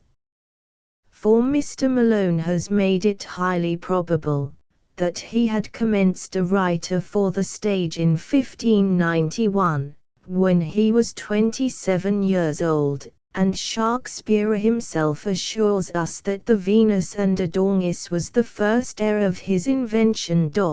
1. Baffled, then, in the attempt to derive any satisfaction from outward documents, we may easily stand excused if we turn our researches towards the internal evidences furnished by the writings themselves, with no other positive data than the known facts, that the Venus and Adonis was printed in 1593, the Rape of Lewis in 1594, and that the Romeo and Juliet had appeared in 1595, and with no other presumptions than that the poems, his very first productions, were written many years earlier, for who can believe that Shakespeare could have remained to his 29th or 30th year without attempting poetic composition of any kind? And that between these and Romeo and Juliet there had intervened one or two other dramas, or the chief materials, at least, of them, although they may very possibly have appeared after the success of the Romeo and Juliet and some other circumstances had given the poet an authority with the proprietors, and created a prepossession in his favor with the theatrical audiences. Footnote 1. But if the first heir of my invention prove deformed, I shall be sorry it had so noble a godfather, and see dedication of the Venator to Lord Southampton. Classification attempted, 1802. First epoch. The London Prodigal. Cromwell. Henry VI. 3 parts, first edition. The Old King John. Edward III. The Old Taming of the Shrew. Pericles. All these are transition works, Yabagang's work, not his, yet of him. Second epoch. All's well that ends well, but afterwards worked up afresh. Gibetet, especially Parel. The Two Gentlemen of Verona, a sketch. Romeo and Juliet, first draft of it. Third epoch rises into the full, although youthful, Shakespeare. It was the negative period of his perfection. Love's Labour's Lost. Twelfth Night. As You Like It. Midsummer Night's Dream. Richard II. Henry IV. And V. Henry VIII. Gelegenheitsgedicht. Romeo and Juliet, as at present. Merchant of Venice. Fourth epoch. Much Ado About Nothing. Merry Wives of Windsor, first edition. Henry VI. Rifacimento. Fifth epoch. The period of beauty was now past, and that of Greek, transliterated denotize, and grandeur succeeds. Lear. Macbeth. Hamlet. Timon of Athens, an after vibration of Hamlet. Troilus and Cressida, Ybagang in irony. The Roman plays. King John, as at present. Merry Wives of Windsor. Gibetet Taming of the Shrew. Measure for Measure. Othello. Tempest. Winter's Tale. Cumberland. Classification attempted, 1810. Shakespeare's earliest dramas I take to be Love's Labour's Lost. All's Well That Ends Well. Comedy of Errors. Romeo and Juliet. In the second class I reckon Midsummer Night's Dream. As You Like It. Tempest. 12th night. In the third, as indicating a greater energy, not merely of poetry, but of all the world of thought, yet still with some of the growing pains, and the awkwardness of growth, I place Troilus and Cressida. Cumberland. Merchant of Venice. Much Ado About Nothing. Taming of the Shrew. In the fourth, I place the plays containing the greatest characters, Macbeth, Lear, Hamlet, Othello, and lastly, the historic dramas, in order to be able to show my reasons for rejecting some whole plays, and very many scenes in others. Classification attempted, 1819. I think Shakespeare's earliest dramatic attempt, perhaps even prior in conception to the Venus and Adonis, and planned before he left Stratford, was Love's Labour's Lost. Shortly afterwards I suppose Pericles and certain scenes in Geronimo to have been produced, and in the same epoch, I place The Winter's Tale and Cumberland, differing from the Pericles by the entire rafforzamento of it, when Shakespeare's celebrity as poet, and his interest, no less than his influence as manager, enabled him to bring forward the laid-by labors of his youth. The example of Titus Andronicus, which, as well as Geronimo, was most popular in Shakespeare's first epoch, had led the young dramatist to the lawless mixture of dates and manners. In this same epoch I should place the Comedy of Errors, remarkable as being the only specimen of poetical farce in our language, that is, intentionally such, so that all the distinct kinds of drama, which might be educed a priori, have their representatives in Shakespeare's works. I say intentionally such, for many of Beaumont and Fletcher's plays, and the greater part of Ben Jonson's comedies are farce plots. I add All's Well That Ends Well, originally intended as the counterpart of Love's Labour's Lost, Taming of the Shrew, Midsummer Night's Dream, Much Ado About Nothing, and Romeo and Juliet. Second Epoch. Richard II. King John. Henry VI, rafforzamento only. Richard III. Third Epoch. Henry IV. Henry V, Merry Wives of Windsor. Henry VIII, a sort of historical masque, or show play. Fourth Epoch gives all the graces and facilities of a genius in full possession and habitual exercise of power, and peculiarly of the feminine, the lady's character. Tempest. As You Like It. Merchant of Venice. 12th Night.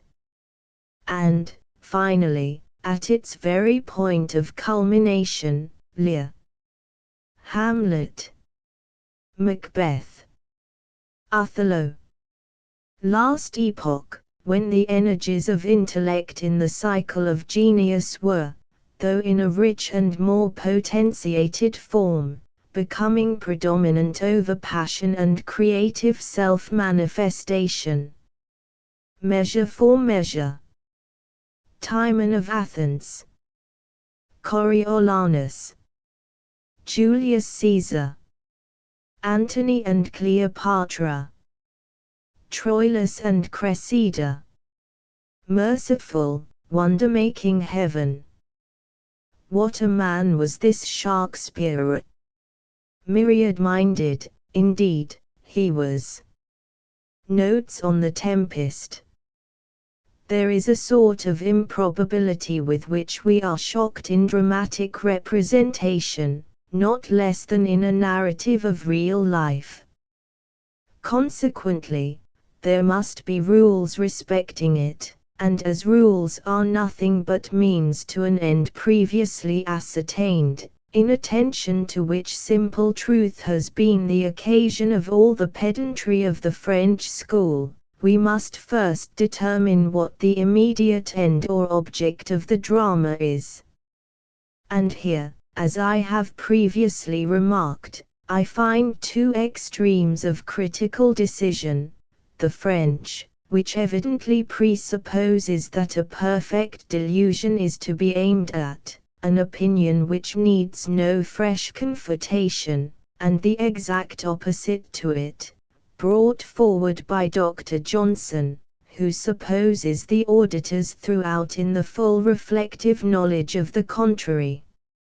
In evincing the impossibility of delusion, he makes no sufficient allowance for an intermediate state, which I have before distinguished by the term illusion, and have attempted to illustrate its quality and character by reference to our mental state when dreaming.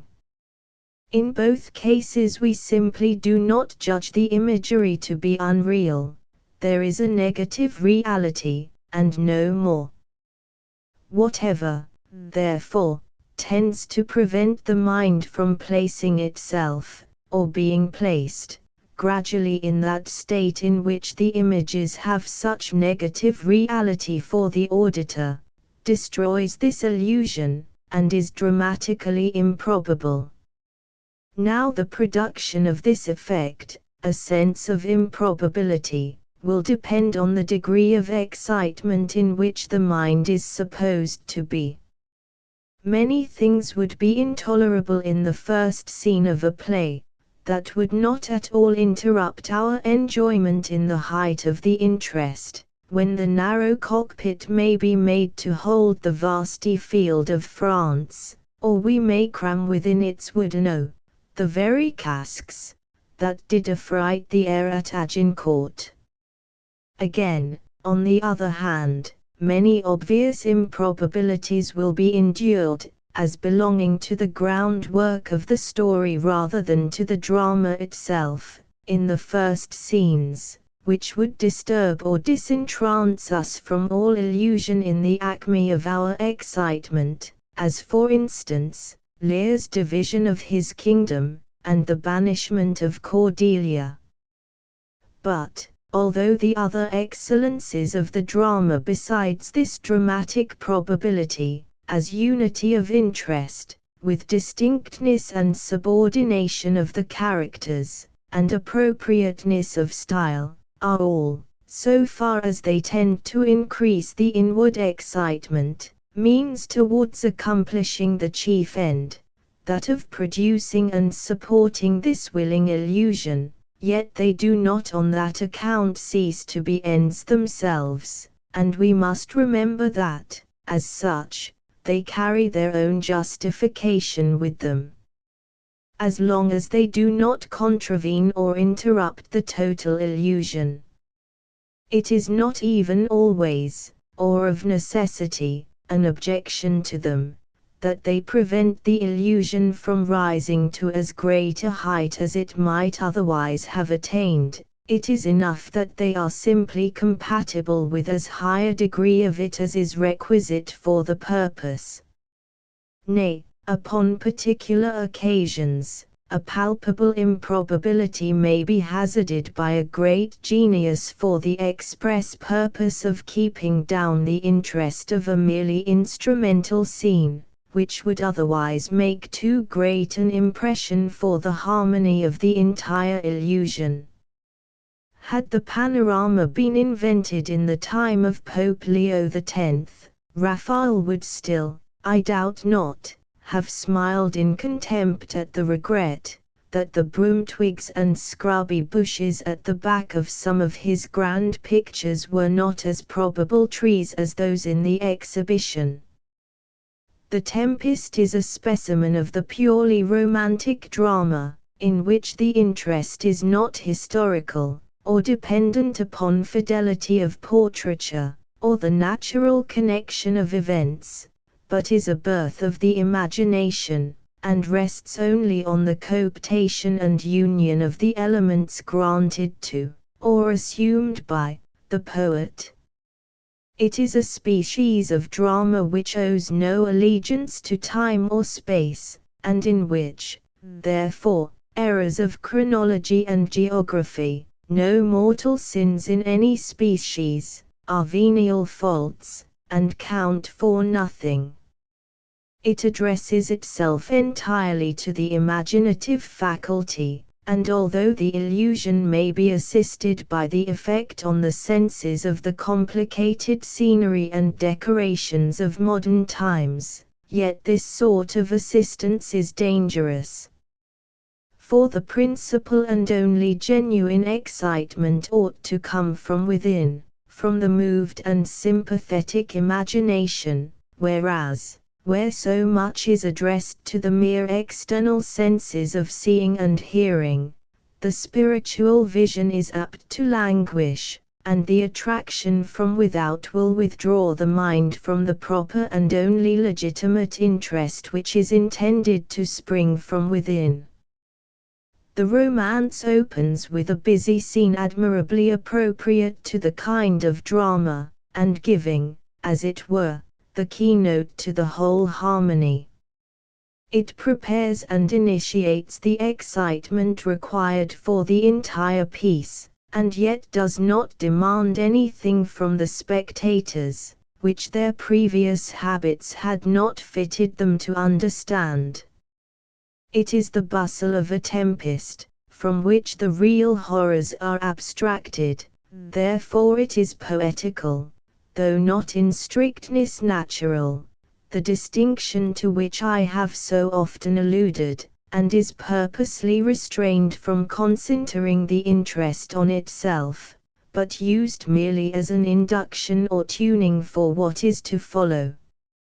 In the second scene, Prospero's speeches, till the entrance of Ariel, contain the finest example, I remember, of retrospective narration for the purpose of exciting immediate interest, and putting the audience in possession of all the information necessary for the understanding of the plot. 1. Observe, 2. The perfect probability of the moment chosen by Prospero, the very Shakespeare himself, as it were, of the Tempest, to open out the truth to his daughter, his own romantic bearing, and how completely anything that might have been disagreeable to us in the magician, is reconciled and shaded in the humanity and natural feelings of the father. In the very first speech of Miranda the simplicity and tenderness of her character are at once laid open. It would have been lost in direct contact with the agitation of the first scene. The opinion once prevailed, but, happily, is now abandoned, that Fletcher alone wrote for women. The truth is, that with very few, and those partial, exceptions, the female characters in the plays of Beaumont and Fletcher are, when of the light kind, not decent, when heroic, complete viragos. But in Shakespeare all the elements of womanhood are holy, and there is the sweet, yet dignified feeling of all that continuates society, as sense of ancestry and of sex, with a purity unassailable by sophistry, because it rests not in the analytic processes, but in that sane equipoise of the faculties, during which the feelings are representative of all past experience, not of the individual only, but of all those by whom she has been educated, and their predecessors even up to the first mother that lived. Shakespeare saw that the want of prominence, which Pope notices for sarcasm, was the blessed beauty of the woman's character, and knew that it arose not from any deficiency, but from the more exquisite harmony of all the parts of the moral being constituting one living total of head and heart. He has drawn it, indeed, in all its distinctive energies of faith, patience, constancy, fortitude, shown in all of them as following the heart, which gives its results by a nice tact and happy intuition, without the intervention of the discursive faculty, sees all things in and by the light of the affections, and as, if it ever err, in the exaggerations of love alone. In all the Shakespearean women there is essentially the same foundation and principle.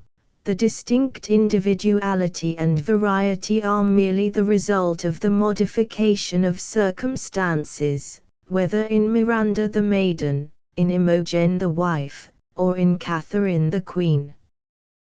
But to return. The appearance and characters of the super or ultranatural servants are finely contrasted. Ariel has in everything the airy tint which gives the name, and it is worthy of remark that Miranda is never directly brought into comparison with Ariel, lest the natural and human of the one and the supernatural of the other should tend to neutralize each other. Caliban, on the other hand, is all earth, all condensed and gross in feelings and images. He has the dawnings of understanding without reason or the moral sense, and in him, as in some brute animals, this advance to the intellectual faculties, without the moral sense, is marked by the appearance of vice. For it is in the primacy of the moral being only that man is truly human. In his intellectual powers he is certainly approached by the brutes, and, man's whole system duly considered, those powers cannot be considered other than means to an end, that is, to morality. In this scene, as it proceeds, is displayed the impression made by Ferdinand and Miranda on each other. It is love at first sight. At the first sight they have charmed eyes, and it appears to me, that in all cases of real love, it is at one moment that it takes place. That moment may have been prepared by previous esteem, admiration, or even affection, yet love seems to require a momentary act of volition, by which a tacit bond of devotion is imposed. A bond not to be thereafter broken without violating what should be sacred in our nature. How finely is the true Shakespearean scene contrasted with Dryden's vulgar alteration of it, in which a mere ludicrous psychological experiment, as it were, is tried, displaying nothing but indelicacy without passion. Prospero's interruption of the courtship has often seemed to me to have no sufficient motive, still his alleged reason, lest too light winning make the prize light, is enough for the ethereal connections of the romantic imagination, although it would not be so for the historical. 2. The whole courting scene, indeed, in the beginning of the third act, between the lovers is a masterpiece, and the first dawn of disobedience in the mind of Miranda to the command of her father is very finely drawn, so as to seem the working of the scriptural command, "Thou shalt leave father and mother, and co." With what exquisite purity this scene is conceived and executed. Shakespeare may sometimes be gross, but I boldly say that he is always moral and modest. Alas!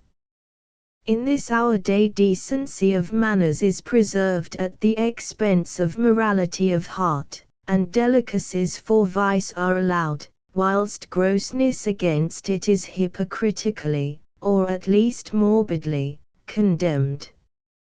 In this play are admirably sketched the vices generally accompanying a low degree of civilization, and in the first scene of the second act Shakespeare has, as in many other places, shown the tendency in bad men to indulge in scorn and contemptuous expressions, as a mode of getting rid of their own uneasy feelings of inferiority to the good, and also, by making the good ridiculous, of rendering the transition of others to wickedness easy.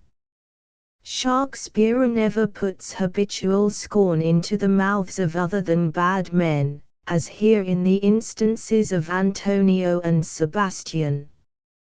The scene of the intended assassination of Alonso and Gonzalo is an exact counterpart of the scene between Macbeth and his lady, only pitched in a lower key throughout, as designed to be frustrated and concealed, and exhibiting the same profound management in the manner of familiarizing a mind, not immediately recipient, to the suggestion of guilt, by associating the proposed crime with something ludicrous or out of place, something not habitually matter of reverence.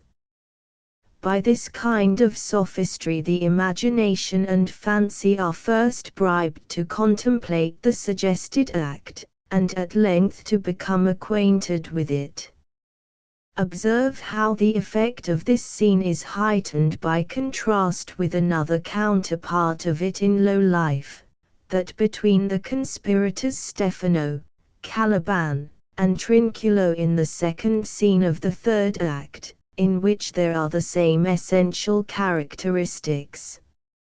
In this play and in this scene of it are also shown the springs of the vulgar in politics, of that kind of politics which is inwoven with human nature. In his treatment of this subject, wherever it occurs, Shakespeare is quite peculiar. In other writers we find the particular opinions of the individual, in Massinger it is rank republicanism, in Beaumont and Fletcher even jure divino principles are carried to excess, but Shakespeare never promulgates any party tenets. He is always the philosopher and the moralist, but at the same time with a profound veneration for all the established institutions of society, and for those classes which form the permanent elements of the state, especially never introducing a professional character, as such, otherwise than as respectable.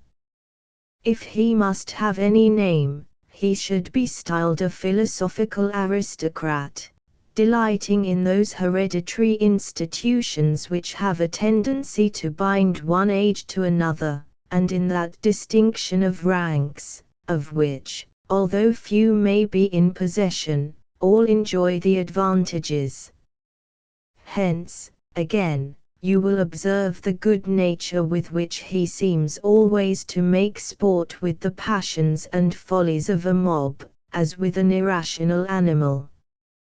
He is never angry with it, but hugely content with holding up its absurdities to its face, and sometimes you may trace a tone of almost affectionate superiority, something like that in which a father speaks of the rogueries of a child.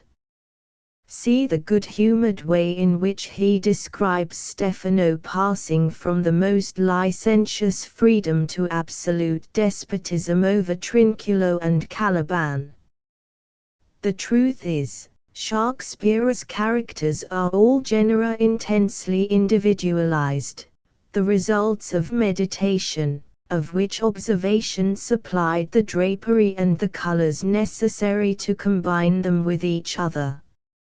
He had virtually surveyed all the great component powers and impulses of human nature, had seen that their different combinations and subordinations were in fact the individualizers of men, and showed how their harmony was produced by reciprocal disproportions of excess or deficiency. The language in which these truths are expressed was not drawn from any set fashion, but from the profoundest depths of his moral being, and is therefore for all ages. Footnote 1, Pro.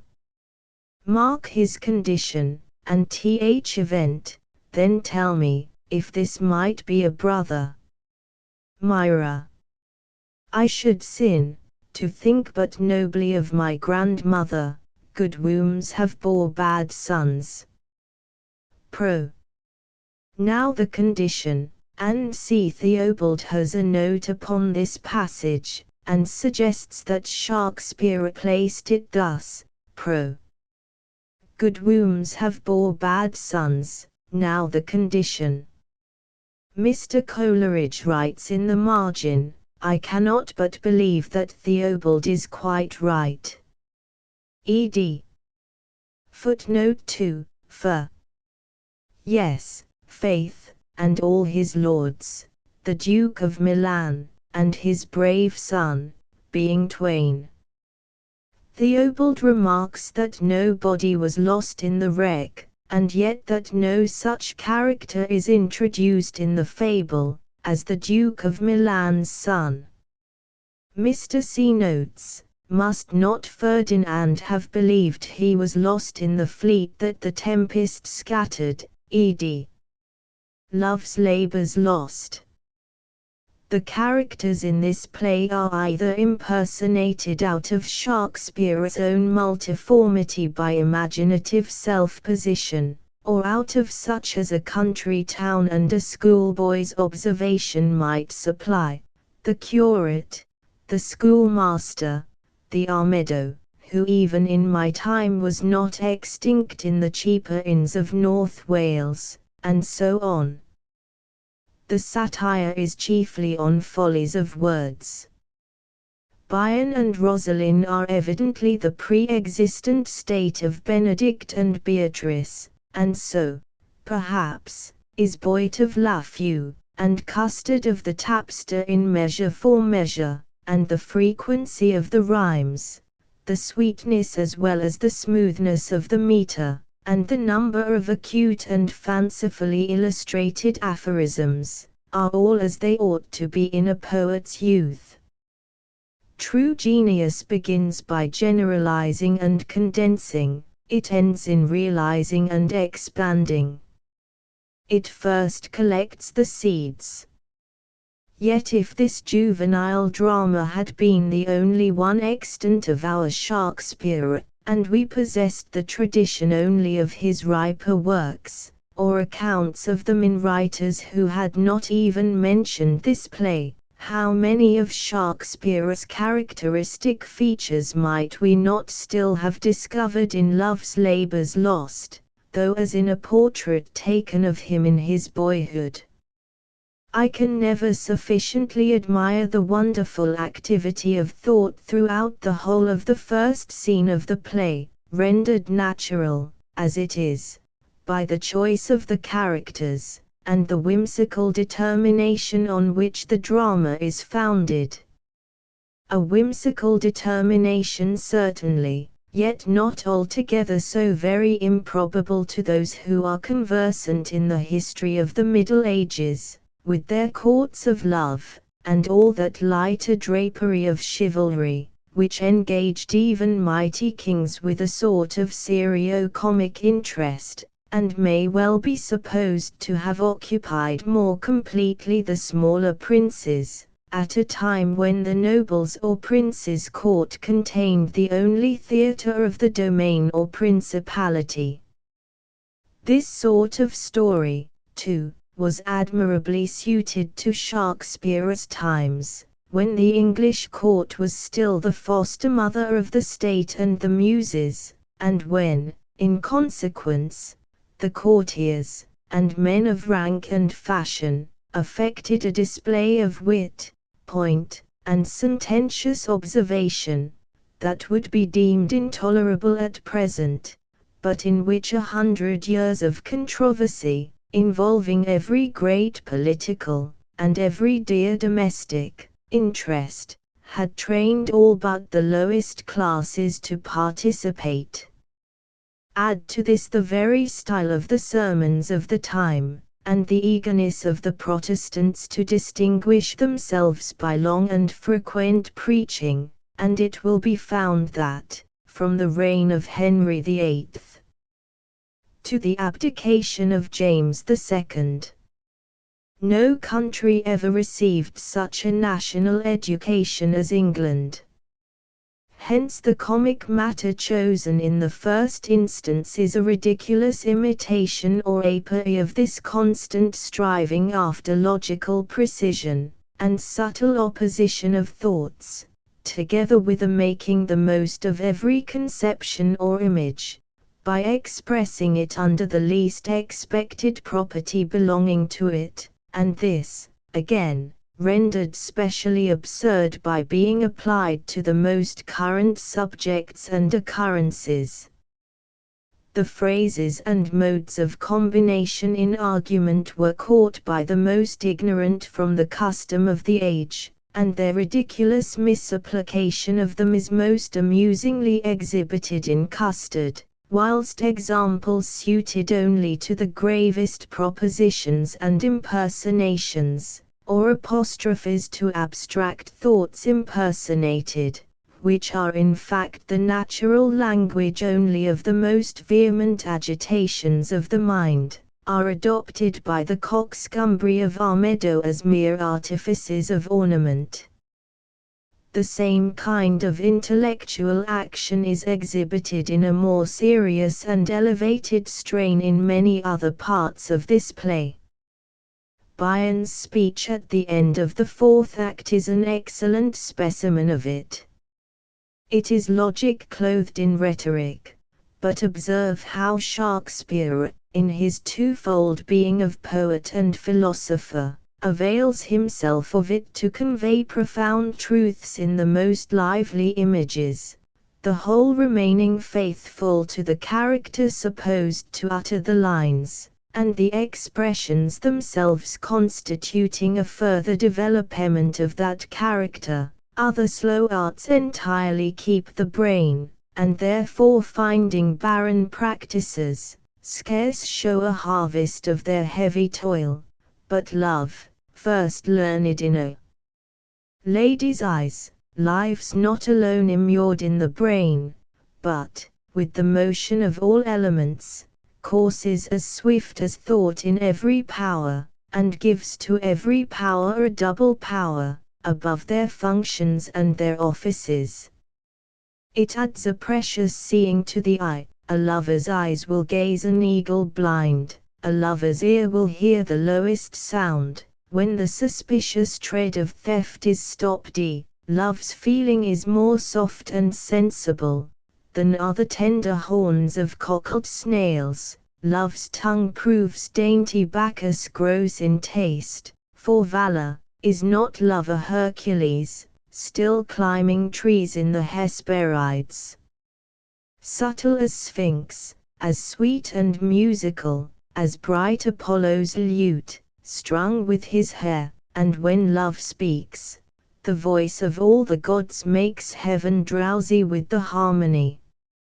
Never durst poet touch a pen to write, until his ink were tempered with love's sighs. Oh, then his lines would ravish savage ears, and plant in tyrants mild humility. From women's eyes this doctrine I derive, they sparkle still the right Promethean fire, they are the books, the arts, the academes, that show, contain, and nourish all the world, else, none at all in aught proves excellent. Then fools you were these women to forswear, or, keeping what is sworn, you will prove fools.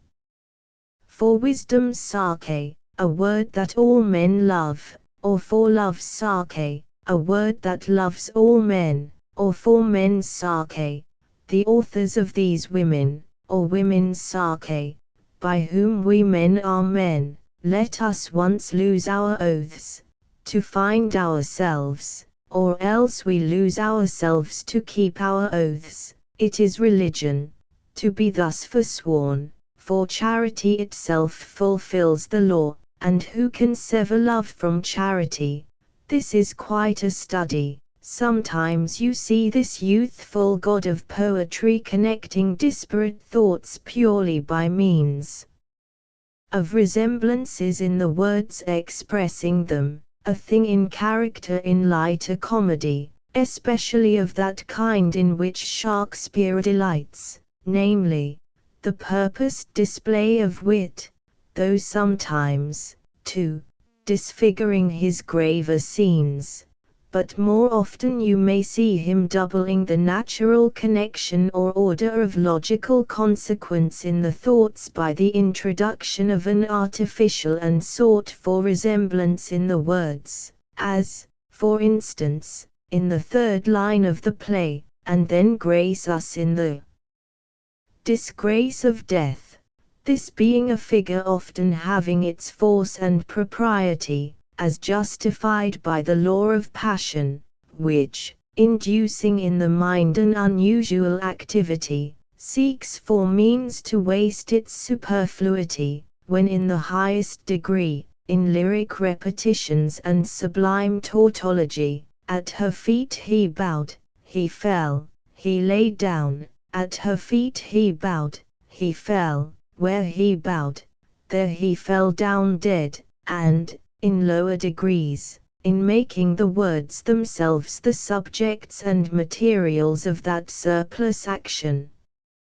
And for the same cause that agitates our limbs, and forces our very gestures into a tempest in states of high excitement. The mere style of narration in Love's Labour's Lost, like that of Imogen in the first scene of the Comedy of Errors, and of the captain in the second scene of Macbeth, seems imitated with its defects and its beauties from Sir Philip Sidney, whose Arcadia, though not then published, was already well known in manuscript copies, and could hardly have escaped the notice and admiration of Shakespeare as the friend and client of the Earl of Southampton. The chief defect consists in the parentheses and parenthetic thoughts and descriptions, suited neither to the passion of the speaker, nor the purpose of the person to whom the information is to be given, but manifestly betraying the author himself, not by way of continuous undersong, but, palpably, and so as to show themselves addressed to the general reader. However, it is not unimportant to notice how strong a presumption the diction and allusions of this play afford, that, though Shakespeare's acquirements in the dead languages might not be such as we suppose in a learned education, his habits had, nevertheless, been scholastic, and those of a student.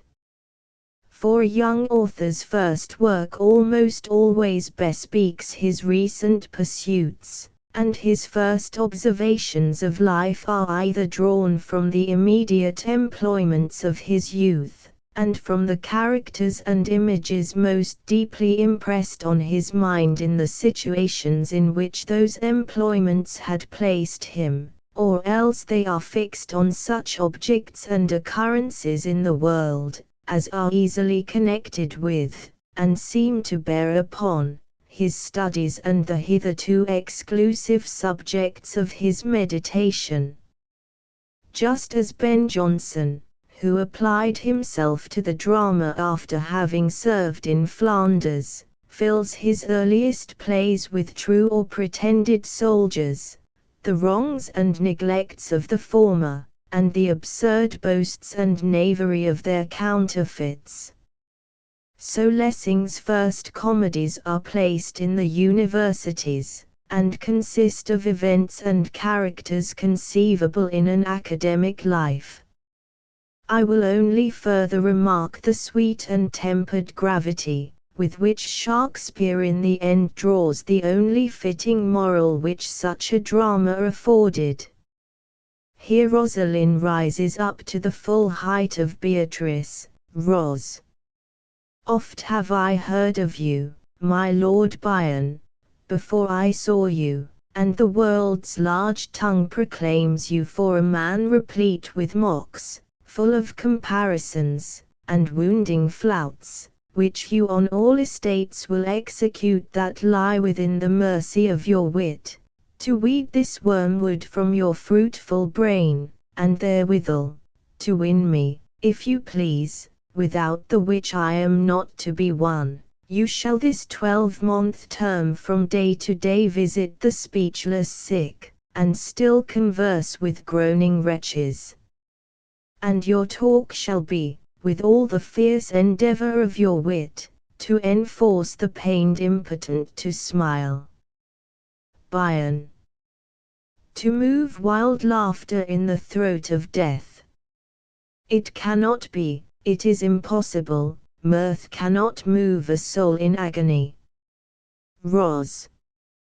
Why, that's the way to choke a gibing spirit, whose influences bego of that loose grace, which shallow laughing hearers give to fools. A jest's prosperity lies in the ear of him that hears it, never in the tongue of him that makes it.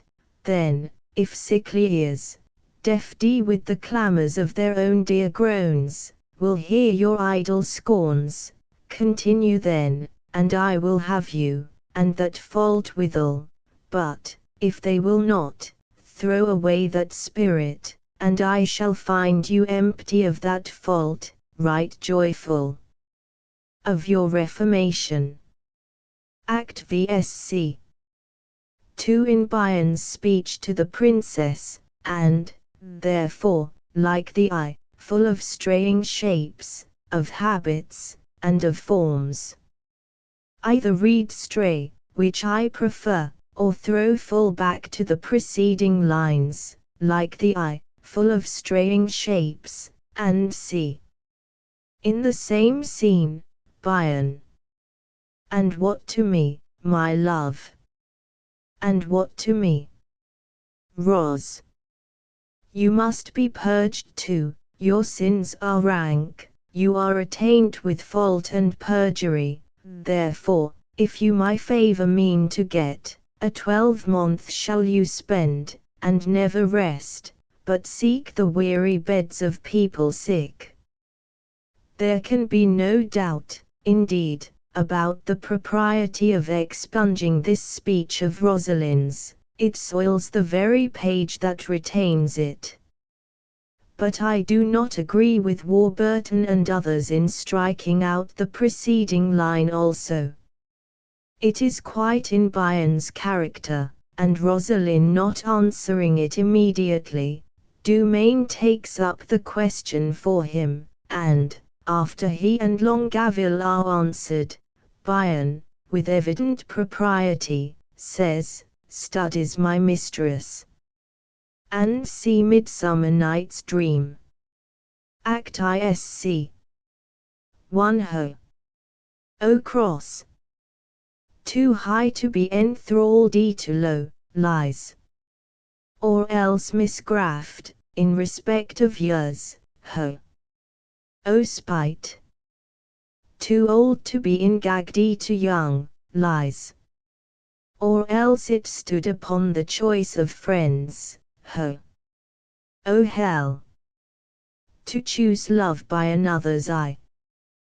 There is no authority for any alteration, but I never can help feeling how great an improvement it would be, if the two former of Hermia's exclamations were omitted. The third and only appropriate one would then become a beauty, and most natural. Ib. Helena's speech, I wilt go tell him of fair Hermia's flight, and see. I am convinced that Shakespeare availed himself of the title of this play in his own mind, and worked upon it as a dream throughout, but especially, and, perhaps, unpleasingly, in this broad determination of ungrateful treachery in Helena, so undisguisedly avowed to herself, and this, too, after the witty cool philosophizing that precedes. The act itself is natural, and the resolve so to act is, I fear, likewise too true a picture of the lax hold which principles have on a woman's heart, when opposed to, or even separated from, passion and inclination. For women are less hypocrites to their own minds than men are, because in general they feel less proportionate abhorrence of moral evil in and for itself, and more of its outward consequences, as detection, and loss of character than men, their natures being almost wholly extroitive. Still, however just in itself, the representation of this is not poetical, we shrink from it, and cannot harmonize it with the ideal. Act 2. SC 1 Theobald's edition. Through bush, through briar, through flood, through fire, what a noble pair of ears this worthy Theobald must have had. The 8 amphimesas or critics, over hill, over dale, thor or bush, thor or briar, over park, over pale, thor or flood, thor or fire, have a delightful effect on the ear in their sweet transition to the trochaic. I do wonder ever why we're swifter than the moon's sphere, and c. The last words as sustaining the rhyme, must be considered, as in fact they are, trochees in time. It may be worthwhile to give some correct examples in English of the principal metrical feet, Pyrrhic or Debrach, UU equals body, spirit. Tribrach, UUU equals nobody, hastily pronounced. Iambus U equals deleght. Trochee, U equals leghtly. Spondy, equals gody spark. The paucity of spondees in single words in English and, indeed, in the modern languages in general, makes, perhaps, the greatest distinction, metrically considered, between them and the Greek and Latin. Dactyl, UU equals merrily. Anapaest, UU equals apropos, or the first 3 syllables of ceremony. Amphibrachus, UU equals delictful. Amphimesa, U equals overhile. Antibacchius, U equals the low road gody. Bacchius, U equals helvellyn. Molossus, equals johnjames. These simple feet may suffice for understanding the meters of Shakespeare, for the greater part at least, but Milton cannot be made harmoniously intelligible without the composite feet, the ionics, peons, and epitrites. Ibsc. 2 Titania's speech, Theobald adopting Warburton's reading, which she, with pretty and with swimming gait following, her womb then rich with my young squire, would imitate, and see. Oh! Oh! Heaven have mercy on poor Shakespeare, and also on Mr. Warburton's mind's eye. Act VSC 1 Theseus' speech, Theobald. And what poor, willing, duty cannot do, noble respect takes it in might, not merit. To my ears it would read far more Shakespearean thus, and what poor duty cannot do, yet would, noble respect, and Ibsc. 2 Puck. Now the hungry lion roars, and the wolf behowls the moon, whilst the heavy ploughman snores all with weary task fordone, and very Anachaean in perfectness, proportion, grace, and spontaneity. So far it is Greek, but then add, oh, what wealth, what wild-ranging, and yet what compression and condensation of English fancy. In truth, there is nothing in Anacreon more perfect than these 30 lines, or half so rich and imaginative. They form a speckless diamond. Comedy of errors. The myriad-minded man, our, and all men's, Shakespeare, has in this piece presented us with a legitimate farce in exactest consonance with the philosophical principles and character of farce, as distinguished from comedy and from entertainments. A proper farce is mainly distinguished from comedy by the license allowed, and even required, in the fable, in order to produce strange and laughable situations. The story need not be probable, it is enough that it is possible. A comedy would scarcely allow even the two antipholises, because, although there have been instances of almost indistinguishable likeness in two persons, yet these are mere individual accidents, casus ludentis naturae, and the verum will not excuse the inverosimile. But farce dares add the two dromias, and is justified in so doing by the laws of its end and constitution.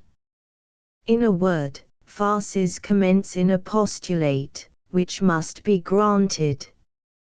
As you like it.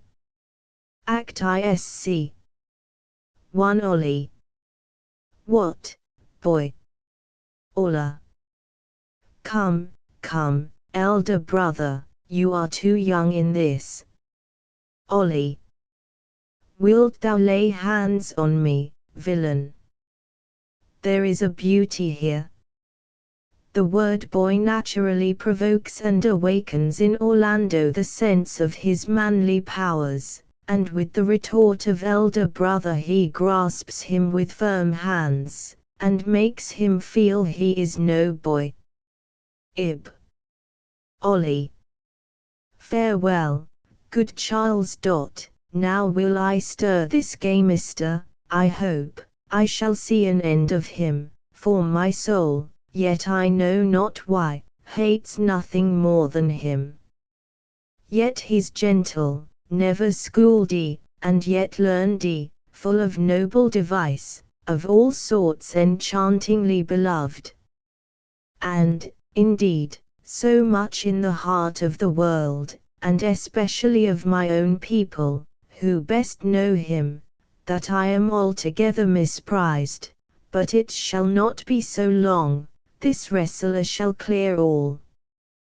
This has always appeared to me one of the most Shakespearean speeches in all the genuine works of our poet, yet I should be nothing surprised, and greatly pleased, to find it hereafter a fresh beauty, as has so often happened to me with other supposed defects of great men. 1810. It is too venturous to charge a passage in Shakespeare with want of truth to nature, and yet at first sight this speech of Oliver's expresses truths, which it seems almost impossible that any mind should so distinctly, so livelily, and so voluntarily, have presented to itself, in connection with feelings and intentions so malignant, and so contrary to those which the qualities expressed would naturally have called forth. But I dare not say that this seeming unnaturalness is not in the nature of an abused wilfulness, when united with a strong intellect. In such characters there is sometimes a gloomy self-gratification in making the absoluteness of the will, sit pro ration voluntas, evident to themselves by setting the reason and the conscience in full array against it.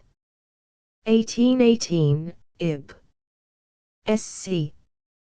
2. Celia. If you saw yourself with your eyes, or knew yourself with your judgment, the fear of your adventure would counsel you to a more equal enterprise. Surely it should be our eyes and our judgment. Ibsc. 3 Cell. But is all this for your father? Ros. No, some of it is for my child's father. Theobald restores this as the reading of the older editions. It may be so, but who can doubt that it is a mistake for my father's child, meaning herself? According to Theobald's note, a most indelicate anticipation is put into the mouth of Rosalind without reason, and besides, what a strange thought, and how out of place, and unintelligible. Act 4. Sc. 2 Take thou no scorn to wear the horn, the lusty horn, it was a crest ere thou wast born. I question whether there exists a parallel instance of a phrase, that like this of horns is universal in all languages, and yet for which no one has discovered even a plausible origin. 12th Night. Act Isc. 1 Duke's speech, so full of shapes is fancy, that it alone is high fantastical. Warburton's alteration of is into in is needless. Fancy may very well be interpreted exclusive affection or passionate preference. Thus, bird fanciers, gentlemen of the fancy, that is, amateurs of boxing, and c. The play of assimilation, the meaning one sense chiefly, and yet keeping both senses in view, is perfectly Shakespearean. Act 2. Sc. 3 Sir Andrew's speech, an explanatory note on Pigragromilus would have been more acceptable than Theobald's grand discovery that lemon ought to be lemon. Ib. Sir Toby's speech, Warburton's note on the peripatetic philosophy. Shall we rouse the night owl in a catch, that will draw 3 souls out of one weaver? O genuine, and inimitable, at least I hope so, Warburton. This note of thine, if but 1 in 5 millions, would be half a one too much. Ibsc. 4 Duke. My life upon thee, young though thou art, thine eye'th steady upon some favour that it loves, hath it not, boy? Vio. A little, by your favour. Duke. What kind of woman is he? And yet Viola was to have been presented to Orsino as a eunuch, Act Isc. 2 Viola's speech. Either she forgot this, or else she had altered her plan. Ib. Vio. A blank, my lord, she never told her love, but let concealment, and see.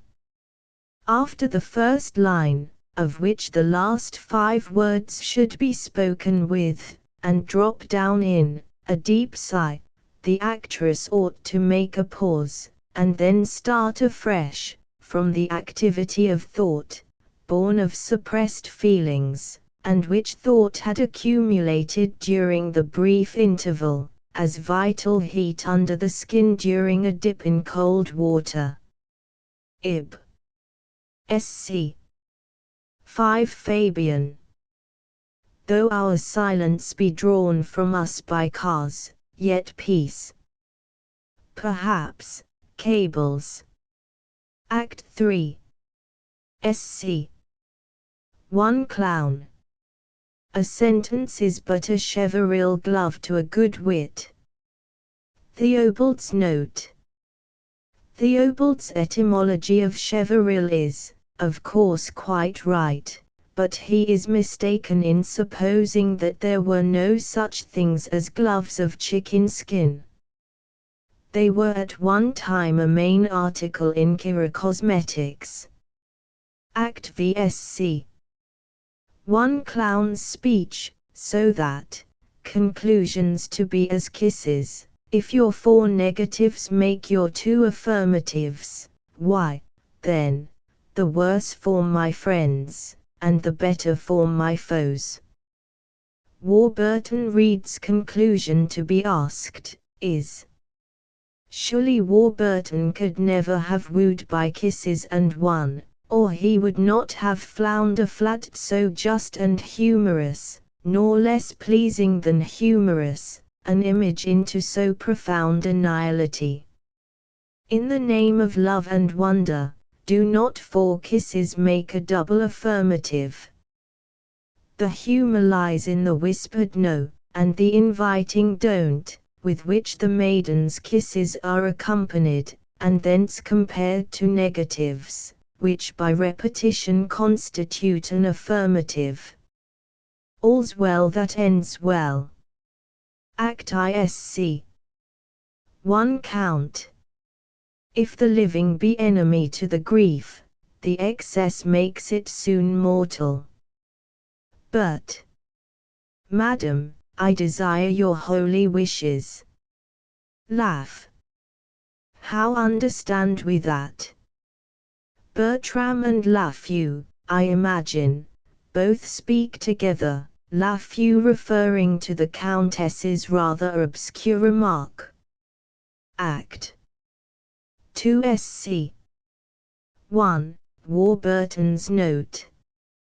King. Let higher Italy, those baited, that inherit but the fall of the last monarchy, see, that you come not to woo honour, but to wed it. It would be, I own, an audacious and unjustifiable change of the text, but yet, as a mere conjecture, I venture to suggest bastards for baited.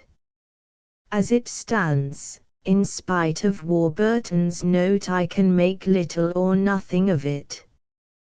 Why should the king accept the then most illustrious states, which, as being republics, were the more truly inheritors of the Roman grandeur? With my conjecture, the sense would be, let higher, or the more northern part of Italy, unless higher be a corruption for her d, the metre seeming to demand a monosyllable, those bastards that inherit the infamy only of their fathers, see, and c. The following woo and wed are so far confirmative as they indicate Shakespeare's manner of connection by unmarked influences of association from some preceding metaphor.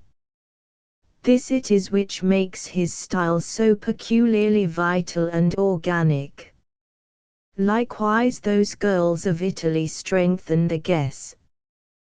The absurdity of Warburton's gloss, which represents the king calling Italy superior, and then accepting the only part the lords were going to visit, must strike every one.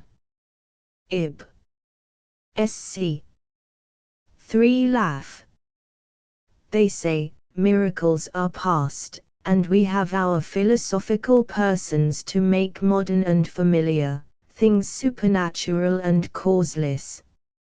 Shakespeare, inspired, as it might seem, with all knowledge, here uses the word causeless in its strict philosophical sense, cause being truly predicable only of phenomena, that is, things natural, and not of noumena, or things supernatural. Act 3 Sc. 5 Dear. The Count Rousian, know you such a one? Hell. But by the ear that hears most nobly of him, his face I know not. Shall we say here, that Shakespeare has unnecessarily made his loveliest character utter a lie, or shall we dare think that, where to deceive was necessary, he thought a pretended verbal verity a double crime, equally with the other a lie to the hearer, and at the same time an attempt to lie to one's own conscience. Merry Wives of Windsor. Act ISC. 1 Shall. The loose is the fresh fish, the salt fish is an old coat. I cannot understand this. Perhaps there is a corruption both of words and speakers. Shallow no sooner corrects one mistake of Sir Hugh's, namely, louse for loose a pike, but the honest Welshman falls into another, namely, cod, bacala, Cambrise cot for coat. Shall. The loose is the fresh fish, Evans. The salt fish is an old cot. Loose is a fresh fish, and not a louse, says Shallow. I quoth Sir Hugh, the fresh fish is the loose, it is an old cod that is the salt fish. At all events, as the text stands, there is no sense at all in the words. Ibsc. 3 Foul. Now, the report goes, she has all the rule of her husband's purse, she hath a legion of angels. Pissed. As many devils entertain, and to her, boy, say I. Perhaps it is, as many devils enter, or enter swine, and to her, boy, say I, a somewhat profane, but not un Shakespearean, allusion to the legion in St. Luke's Gospel. Measure for measure. This play, which is Shakespeare's throughout, is to me the most painful, say rather, the only painful, part of his genuine works. The comic and tragic parts equally border on the Greek, transliterated Mycenaean, the one being disgusting, the other horrible, and the pardon and marriage of Angelo not merely baffles the strong indignant claim of justice, for cruelty, with lust and damnable baseness, cannot be forgiven, because we cannot conceive them as being morally repented of winking smiley, but it is likewise degrading to the character of women. Beaumont and Fletcher, who can follow Shakespeare in his errors only, have presented a still worse, because more loathsome and contradictory, instance of the same kind in The Night Walker, in the marriage of Alathe to Algripe. Of the counterbalancing beauties of Measure for Measure, I need say nothing, for I have already remarked that the play is Shakespeare's throughout. Act 3. Sc. 1a. But to die, and go we know not where, and c. This natural fear of Claudio, from the antipathy we have to death, seems very little varied from that infamous wish of Maecenas, recorded in the 101st Epistle of Seneca, Dibellum facito manu, Dibellum pad, Coxa, and see Warburton's note. I cannot but think this rather an heroic resolve, than an infamous wish. It appears to me to be the grandest symptom of an immortal spirit, when even that bedimmed and overwhelmed spirit recked not of its own immortality, still to seek to be a mind, a will. As fame is to reputation, so heaven is to an estate, or immediate advantage. The difference is, that the self-love of the former cannot exist but by a complete suppression and habitual supplantation of immediate selfishness. In one point of view, the miser is more estimable than the spendthrift, only that the miser's present feelings are as much of the present as the spendthrift's. but ceteris paribus, that is, upon the supposition that whatever is good or lovely in the one coexists equally in the other, then, doubtless, the master of the present is less a selfish being, an animal, than he who lives for the moment with no inheritance in the future. Whatever can degrade man, is supposed in the latter case, whatever can elevate him, in the former. And as to self, strange and generous self, that can only be such a self by a complete divestment of all that men call self, of all that can make it either practically to others, or consciously to the individual himself, different from the human race in its ideal. Such self is but a perpetual religion, an inalienable acknowledgement of God, the sole basis and ground of being. In this sense, how can I love God, and not love myself, as far as it is of God? Ib sc. 2 pattern in himself to know, grace to stand, and virtue go. Worse meter, indeed, but better English would be, grace to stand, virtue to go. Cumberlin. Act Isc. 1. You do not meet a man, but frowns, our bloods no more obey the heavens, than our courtiers still seem, as does the king's.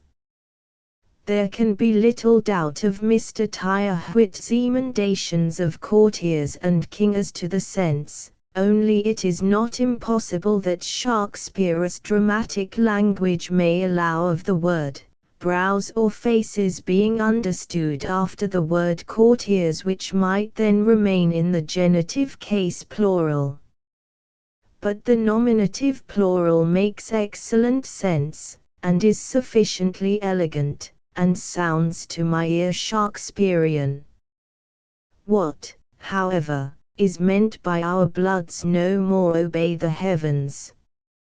Dr. Johnson's assertion that bloods signify countenances is, I think, mistaken both in the thought conveyed, for it was never a popular belief that the stars governed men's countenances, and in the usage, which requires an antithesis of the blood, or the temperament of the four humours, choler, melancholy, phlegm, and the red globules, or the sanguine portion, which was supposed not to be in our own power, but to be dependent on the influences of the heavenly bodies, and the countenances which are in our power really, though from flattery we bring them into a no less apparent dependence on the sovereign, than the former are in actual dependence on the constellations. I have sometimes thought that the word courtiers was a misprint for countenances arising from an anticipation, by foreglance of the compositus I, of the word courtier a few lines below. The written R is easily and often confounded with the written N. The compositor read the first syllable court, and his eye at the same time catching the word courtier lower down, he completed the word without reconsulting the copy. It is not unlikely that Shakespeare intended first to express, generally the same thought, which a little afterwards he repeats with a particular application to the persons meant, a common usage of the pronominal our where the speaker does not really mean to include himself, and the word you is an additional confirmation of the our being used in this place, for men generally and indefinitely, just as you do not meet is the same as, one does not meet. Act Isc. 2 Imogen's speech, my dearest husband, I something fear my father's wrath, but nothing, always reserved my holy duty, what his rage can do on me.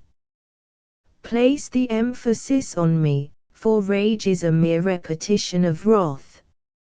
Cym.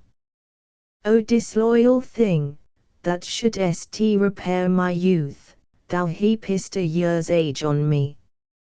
How is it that the commentators take no notice of the Shakespearean defect in the metre of the second line, and what in Shakespeare is the same, in the harmony with the sense and feeling? Some word or words must have slipped out after youth, possibly, and see, that shouldst repair my youth, and see, thou heapest, and seebest. For Pisanio's speech, for so long as he could make me with this eye or ear distinguish him from others, and see. But this eye, in spite of the supposition of its being used, Greek, transliterated deiktikos, is very awkward. I should think that either or the was Shakespeare's word, as he could make me or with eye or ear. Ibsc. 7 Iachimo's speech, hath nature given them eyes to see this vaulted arch, and the rich crop of sea and land, which can distinguish twixt the fiery orbs above, and the twin D stones upon the number D beach. I would suggest cope for crop. As to twin D stones, may it not be a bold catachresis for mussels, cockles, and other empty shells with hinges, which are truly twinned? I would take Dr. Farmer's D, which I had proposed before I ever heard of its having been already offered by him, but I do not adopt his interpretation of the word, which I think is not derived from umbra, a shade, but from umber, a dingy yellow-brown soil, which most commonly forms the mass of the sludge on the seashore, and on the banks of tide rivers at low water. One other possible interpretation of this sentence has occurred to me, just barely worth mentioning, that the twin D stones are the Orgrim stones upon the number D beach, that is, the astronomical tables of beech wood. Act VSC 5 Sooth. When as a lion's whelp, and see. It is not easy to conjecture why Shakespeare should have introduced this ludicrous scroll, which answers no one purpose, either propulsive, or explicatory, unless as a joke on etymology. Titus Andronicus. Act ISC 1 Theobald's note, I never heard it so much as intimated, that he, Shakespeare, had turned his genius to stage writing, before he associated with the players, and became one of their body. That Shakespeare never turned his genius to stage writing as Theobald most Theobaldist phrases it, before he became an actor, is an assertion of about as much authority as the precious story that he left Stratford for deer stealing, and that he lived by holding gentlemen's horses at the doors of the theatre, and other trash of that arch gossip, old Aubrey. The metre is an argument against Titus Andronicus being Shakespeare's, worth a score such chronological surmises. Yet I incline to think that both in this play and in Geronimo, Shakespeare wrote some passages, and that they are the earliest of his compositions. Act VSC 2 I think it not improbable that the lines from, I am not mad, I know thee well enough. So thou destroy rapine, and murder there, were written by Shakespeare in his earliest period. But instead of the text, revenge, which makes the foul offender quake. Tit. Art thou revenge? And art thou sent to me? The words in italics, between underscores, ought to be omitted. Troilus and Cressida. Mr. Pope, after Dryden, informs us that the story of Troilus and Cressida was originally the work of one Lollius, a Lombard, but Dryden goes yet further. He declares it to have been written in Latin verse, and that Chaucer translated it. Lollius was a historiographer of Urbino in Italy. Note in Stockdale's edition, 1807. Lollius was a historiographer of Urbino in Italy. So affirms the notary, to whom the Sir Stockdale committed the disfacimento of a scoffer's excellent edition of Shakespeare. Pity that the researchful notary has not either told us in what century, and of what history, he was a writer, or been simply content to depose that Lollius, if a writer of that name existed at all, was a somewhat somewhere.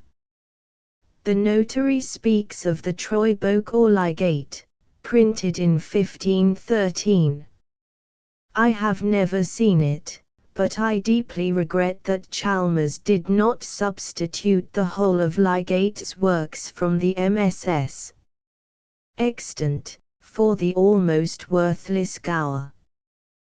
The Troilus and Cressida of Shakespeare can scarcely be classed with his dramas of Greek and Roman history, but it forms an intermediate link between the fictitious Greek and Roman histories, which we may call legendary dramas, and the proper ancient histories, that is, between the Pericles or Titus Andronicus, and the Coriolanus, or Julius Caesar.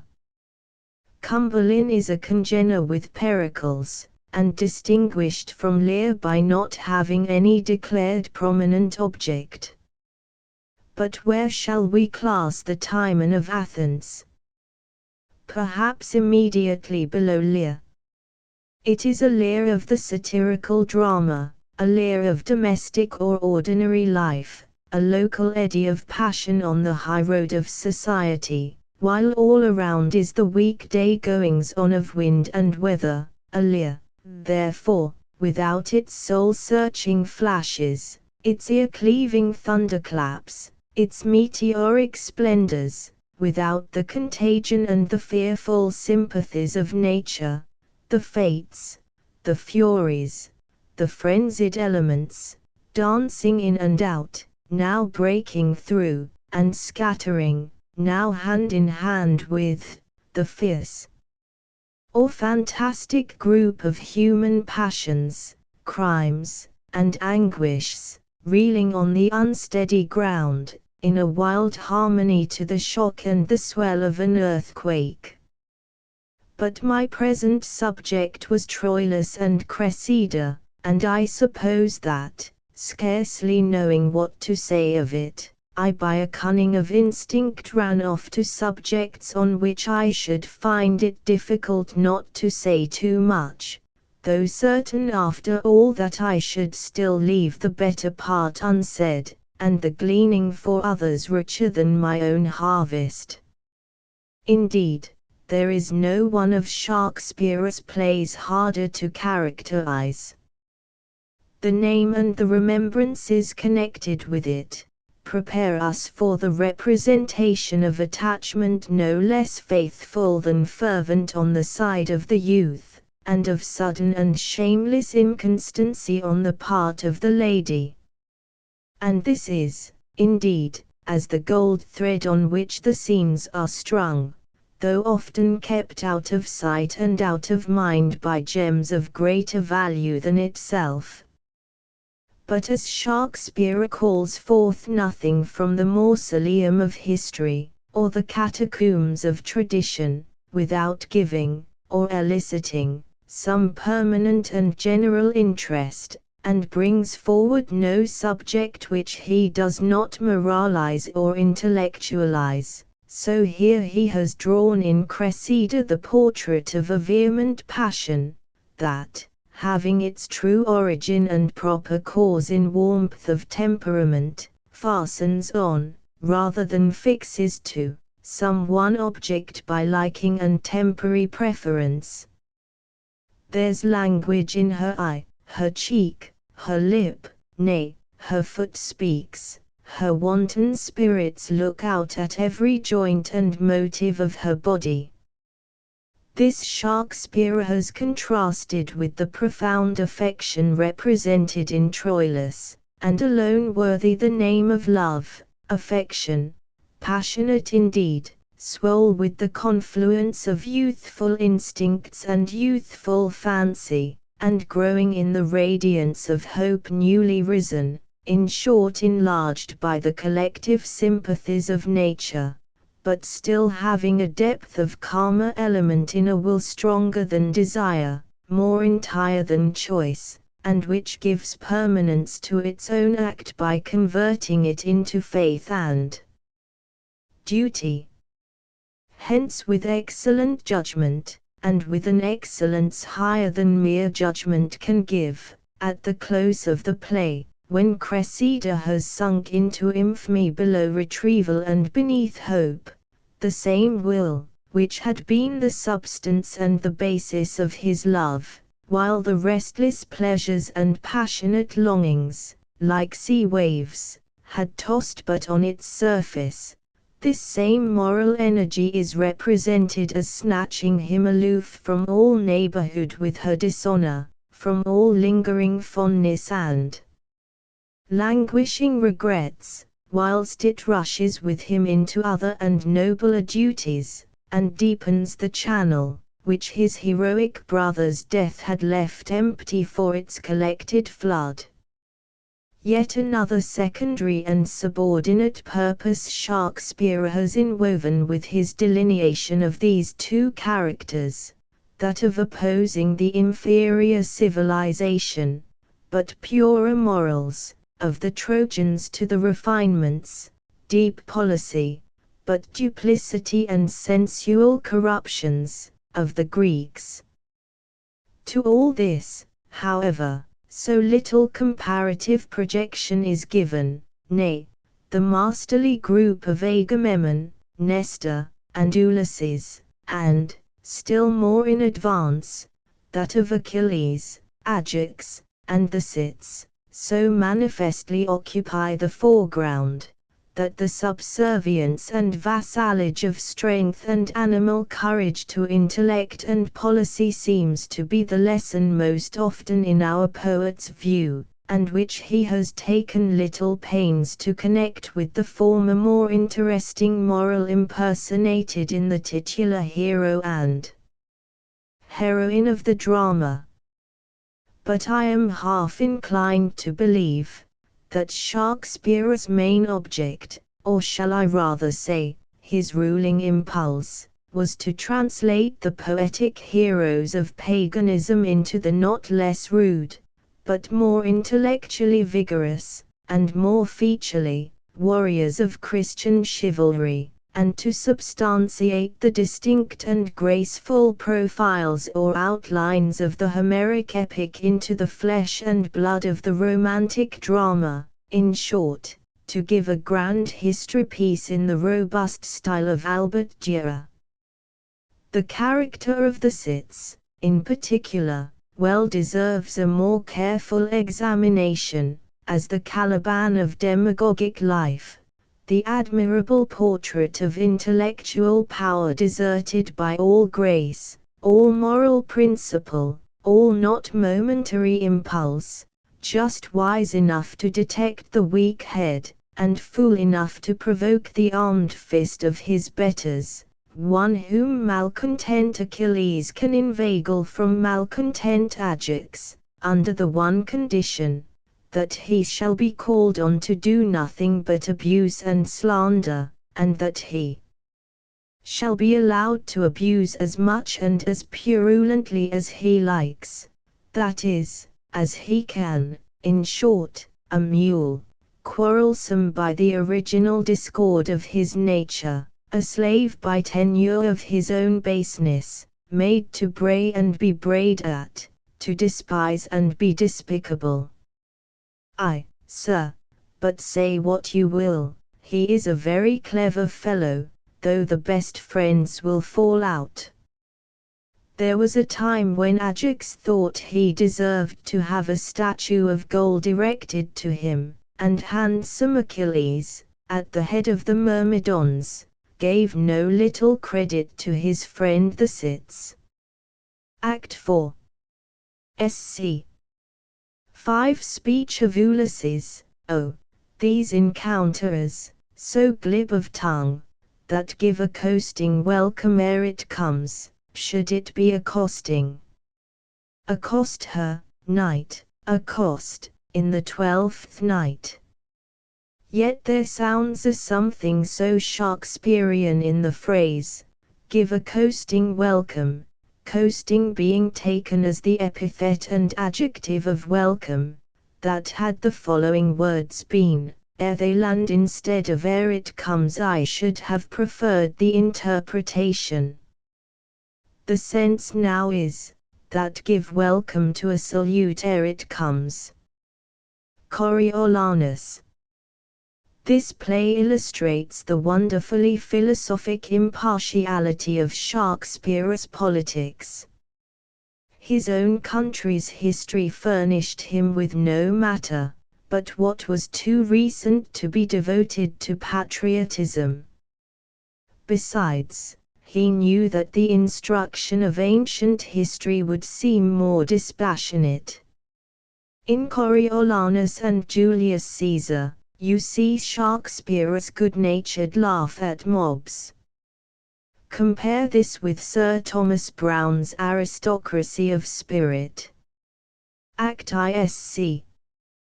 1 Coriolanus' speech, he that depends upon your favours, swims with fins of lead, and hews down oaks with rushes. Hang ye! Trust ye! I suspect that Shakespeare wrote it transposed, trust ye! Hang ye! Ib. Sc. 10 Speech of Aufidius. Mine emulationeth not that honour in it had, for where I thought to crush him in an equal force, true sword to sword, I'll potch at him some way, or wrath, or craft may get him. My valour, poisoned with only suffering stain by him, for him shall fly out of itself, not sleep, nor sanctuary, being naked, sick, nor fane, nor capital, the prayers of priests, nor times of sacrifices, embankments all of fury, shall lift up their rotten privilege and custom gainst my hate. To Marcius. I have such deep faith in Shakespeare's heart law, that I take for granted that this is in nature, and not as a mere anomaly, although I cannot in myself discover any germ of possible feeling, which could wax and unfold itself into such sentiment as this. However, I perceive that in this speech is meant to be contained a prevention of shock at the after change in Aufidius' character. Act 2. Sc. 1. Speech of Menenius. The most sovereign prescription in Gallon, and C was it without, or in contempt of, historical information that Shakespeare made the contemporaries of Coriolanus quote Cato and Gallon. I cannot decide to my own satisfaction. Ib. Sc. 3 Speech of Coriolanus. Why in this wolvish gown should I stand here? That the gown of the candidate was of whitened wool, we know. Does wolvish or wolvish mean made of wool? If it means wolfish, what is the sense? Act 4. Sc. 7 Speech of Aufidius. All places yield to him ere he sits down, and C. I have always thought this in itself so beautiful speech, the least explicable from the mood and full intention of the speaker, of any in the whole works of Shakespeare. I cherish the hope that I am mistaken, and that, becoming wiser, I shall discover some profound excellence in that, in which I now appear to detect an imperfection. Julius Caesar. Act ISC. 1 March. What meanest thou by that? Mend me, thou saucy fellow. The speeches of Flavius and Marullus are in blank verse. Wherever regular meter can be rendered truly imitative of character, passion, or personal rank, Shakespeare seldom, if ever, neglects it. Hence this line should be read, what meanest by that? Mend me, thou saucy fellow. I say regular meter, for even the prose has in the highest and lowest dramatic personage, a cobbler or a Hamlet, a rhythm so felicitous and so severally appropriate, as to be a virtual meter. Ib. Sc. 2 Brew. A soothsayer bids you beware the Ides of March. If my ear does not deceive me, the meter of this line was meant to express that sort of mild philosophic contempt, characterizing Brutus even in his first casual speech.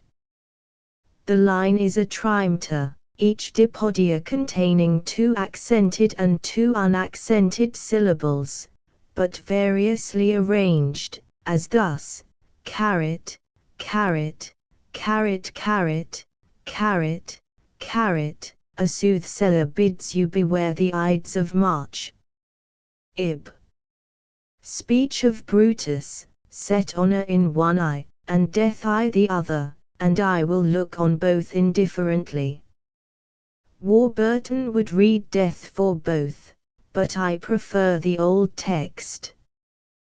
There are here 3 things: the public good, the individual Brutus' honour, and his death. The latter 2 so balanced each other, that he could decide for the first by equipoise, nay, the thought growing, that honour had more weight than death. That Cassius understood it as Warburton, is the beauty of Cassius as contrasted with Brutus. Ib. Caesar's speech, he loves no plays, as thou dost, Antony, he hears no music, and c. This is not a trivial observation, nor does our poet mean barely by it, that Cassius was not a merry, sprightly man, but that he had not a due temperament of harmony in his disposition. Theobald's note. O Theobald!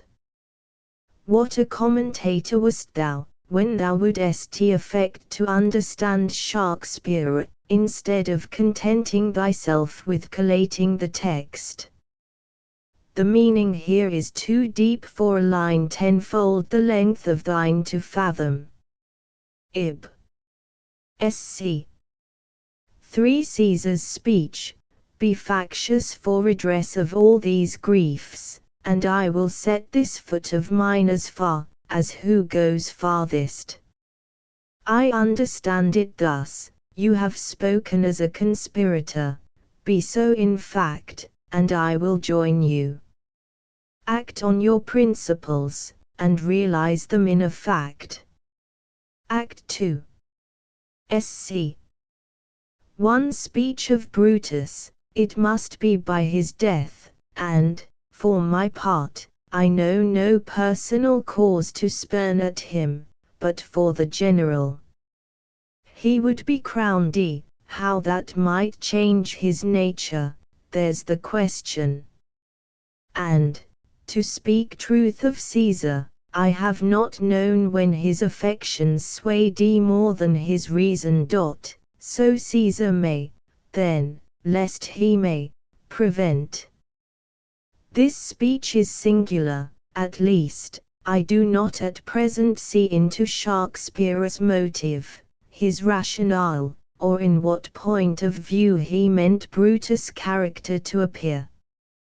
For surely, this I mean is what I say to myself, with my present quantum of insight, only modified by my experience in how many instances I have ripened into a perception of beauties, where I had before descried faults winking smiley surely. Nothing can seem more discordant with our historical preconceptions of Brutus, or more lowering to the intellect of the Stoico-Platonic tyrannicide, than the tenets here attributed to him, the stern Roman republican, namely, that he would have no objection to a king, or to Caesar, a monarch in Rome. Would Caesar but be as good a monarch as he now seems disposed to be? How, too, could Brutus say that he found no personal cause, none in Caesar's past conduct as a man? Had he not passed the Rubicon? Had he not entered Rome as a conqueror?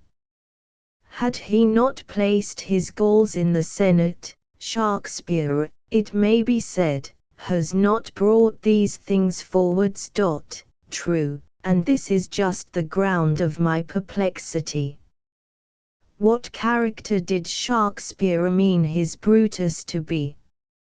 Ib. Speech of Brutus, for if thou path thy native semblance on, surely, there need be no scruple in treating this path as a mere misprint or misscript for put. In what place does Shakespeare, where does any other writer of the same age, use path as a verb for walk? Ib. Sc.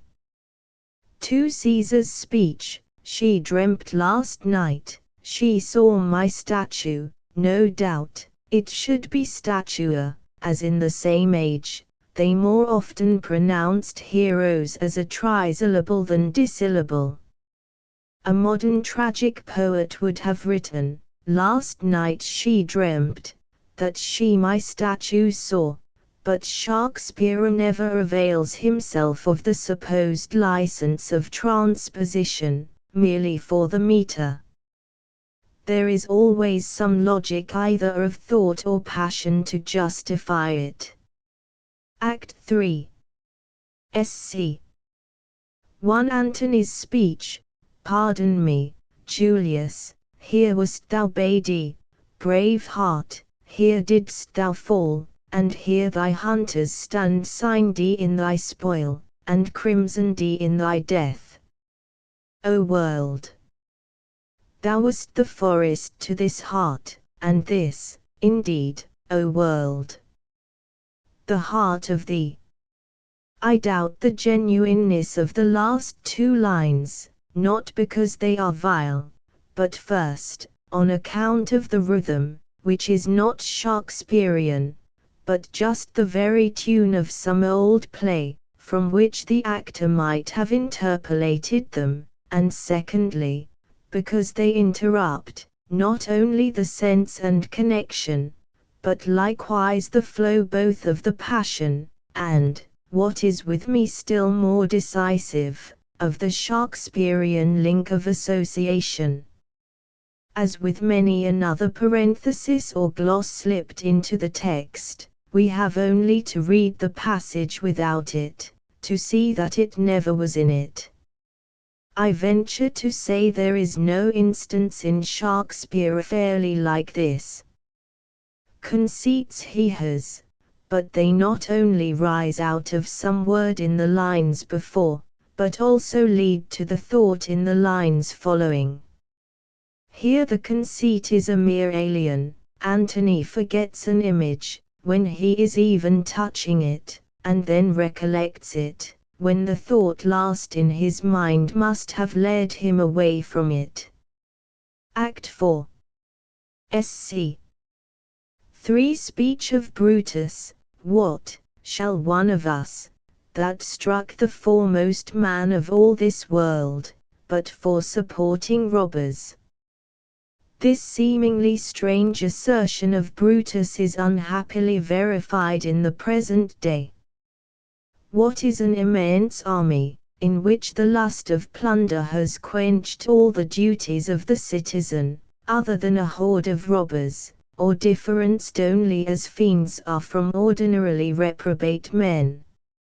Caesar supported, and was supported by, such as these, and even so Bonaparte in our days. I know no part of Shakespeare that more impresses on me the belief of his genius being superhuman, than this scene between Brutus and Cassius. In the Gnostic heresy, it might have been credited with less absurdity than most of their dogmas, that the Supreme had employed him to create, previously to his function of representing, characters. Antony and Cleopatra. Shakespeare can be complimented only by comparison with himself. All other eulogies are either heterogeneous, as when they are in reference to Spenser or Milton, or they are flat truisms, as when he is gravely preferred to Corneille, Racine, or even his own immediate successors, Beaumont and Fletcher, Massinger and the rest. The highest praise, or rather form of praise, of this play, which I can offer in my own mind, is the doubt which the perusal always occasions in me, whether the Antony and Cleopatra is not, in all exhibitions of a giant power in its strength and vigor of maturity, a formidable rival of Macbeth, Lear, Hamlet, and Othello. Feliciter audax is the motto for its style comparatively with that of Shakespeare's other works, even as it is the general motto of all his works compared with those of other poets. Be it remembered, too, that this happy valiancy of style is but the representative and result of all the material excellences so expressed. This play should be perused in mental contrast with Romeo and Juliet, as the love of passion and appetite opposed to the love of affection and instinct.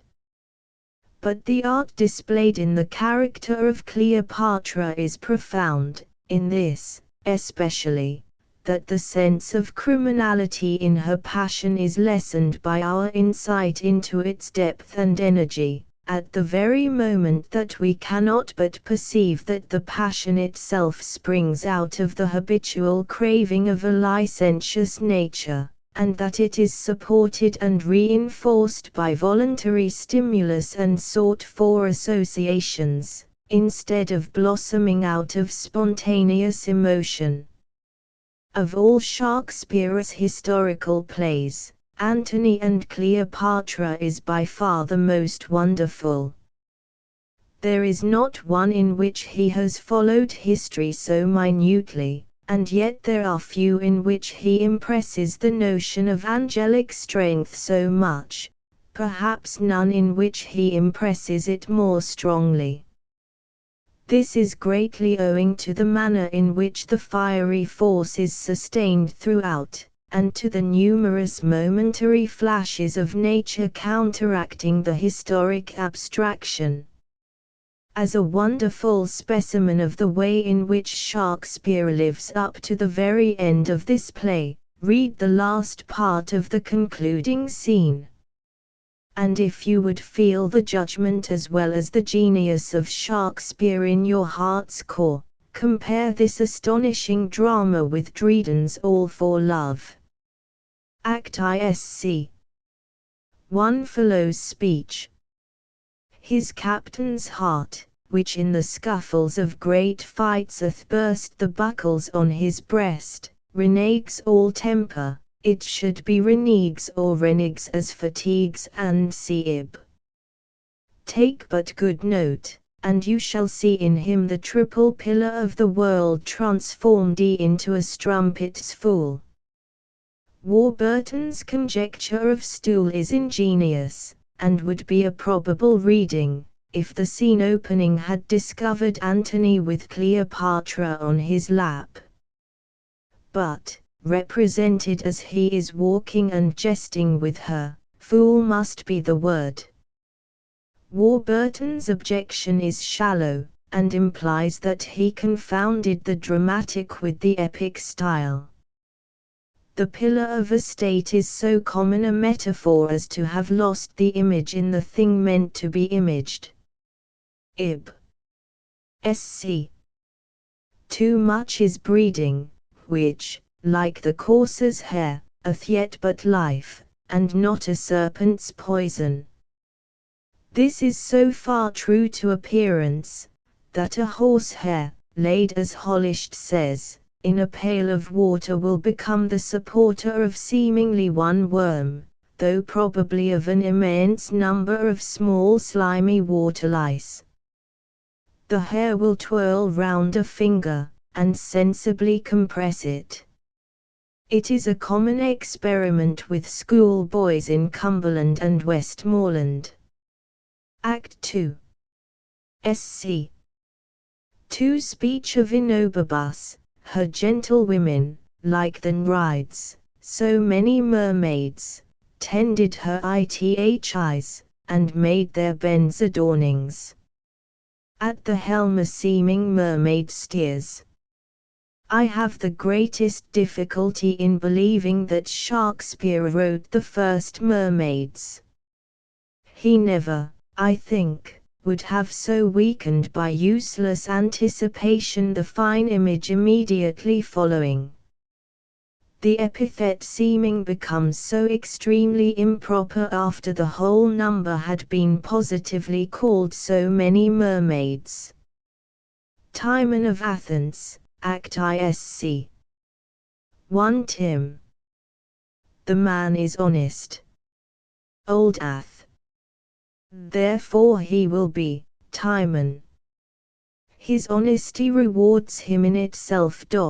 Warburton's comment, if the man be honest, for that reason he will be so in this, and not endeavor at the injustice of gaining my daughter without my consent, is, like almost all his comments, ingenious in blunder. He can never see any other writer's thoughts for the mist-working swarm of his own. The meaning of the first line the poet himself explains, or rather unfolds, in the second. The man is honest. True, and for that very cause, and with no additional or extrinsic motive, he will be so. No man can be justly called honest, who is not so for honestis sake, itself including its own reward. Note, that honesty in Shakespeare's age retained much of its old dignity, and that contradistinction of the honestum from the utile, in which its very essence and definition consist. If it be honestum, it cannot depend on the utile. Ib. Speech of Epimentus, printed as prose in Theobald's edition, so.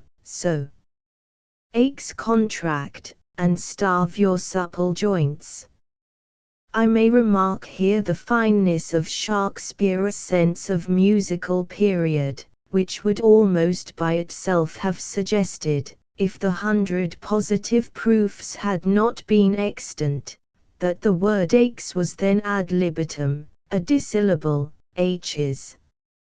For read it, aches in this sentence, and I would challenge you to find any period in Shakespeare's writings with the same musical or, rather dissonant, notation. Try the one, and then the other, by your ear, reading the sentence aloud, first with the word as a dissyllable and then as a monosyllable, and you will feel what I mean. 1. Ib. Sc. 2 Cupid's speech, Warburton's correction of their taste, touch, all please thee from thy table rise, into ear, taste, touch, smell, etc. This is indeed an excellent emendation. Act 2. SC. 1 Senator's speech, nor then silent D with commend me to your master, and the cap plays in the right hand, thus, either, methinks, plays should be played or and should be changed to while. I can certainly understand it as a parenthesis, an intraditive of scorn, but it does not sound to my ear as in Shakespeare's manner. Ib. SC. 2 Timon's speech, Theobald. And that unaptness made you minister, thus to excuse yourself. Read your, at least I cannot otherwise understand the line. You made my chance indisposition and occasional unaptness your minister, that is, the ground on which you now excuse yourself. Or, perhaps, no correction is necessary, if we construe made you as did you make, and that unaptness did you make help you thus to excuse yourself. But the former seems more in Shakespeare's manner, and is less liable to be misunderstood. 2. Act 3. SC. 3 Servants' speech, how fairly this lord strives to appear foul, takes virtuous copies to be wicked, like those that under hot, ardent, zeal would set whole realms on fire. Of such a nature is his politic love. This latter clause I grievously suspect to have been an addition of the players, which had hit, and, being constantly applauded, procured a settled occupancy in the prompter's copy. Not that Shakespeare does not elsewhere sneer at the Puritans, but here it is introduced sonolenta volenta, excuse the phrase, by the head and shoulders, and is besides so much more likely to have been conceived in the age of Charles I. Act 4. SC. 2 Timon's speech, raise me this beggar, and denied he that Lord Warburton reads denuded. I cannot see the necessity of this alteration.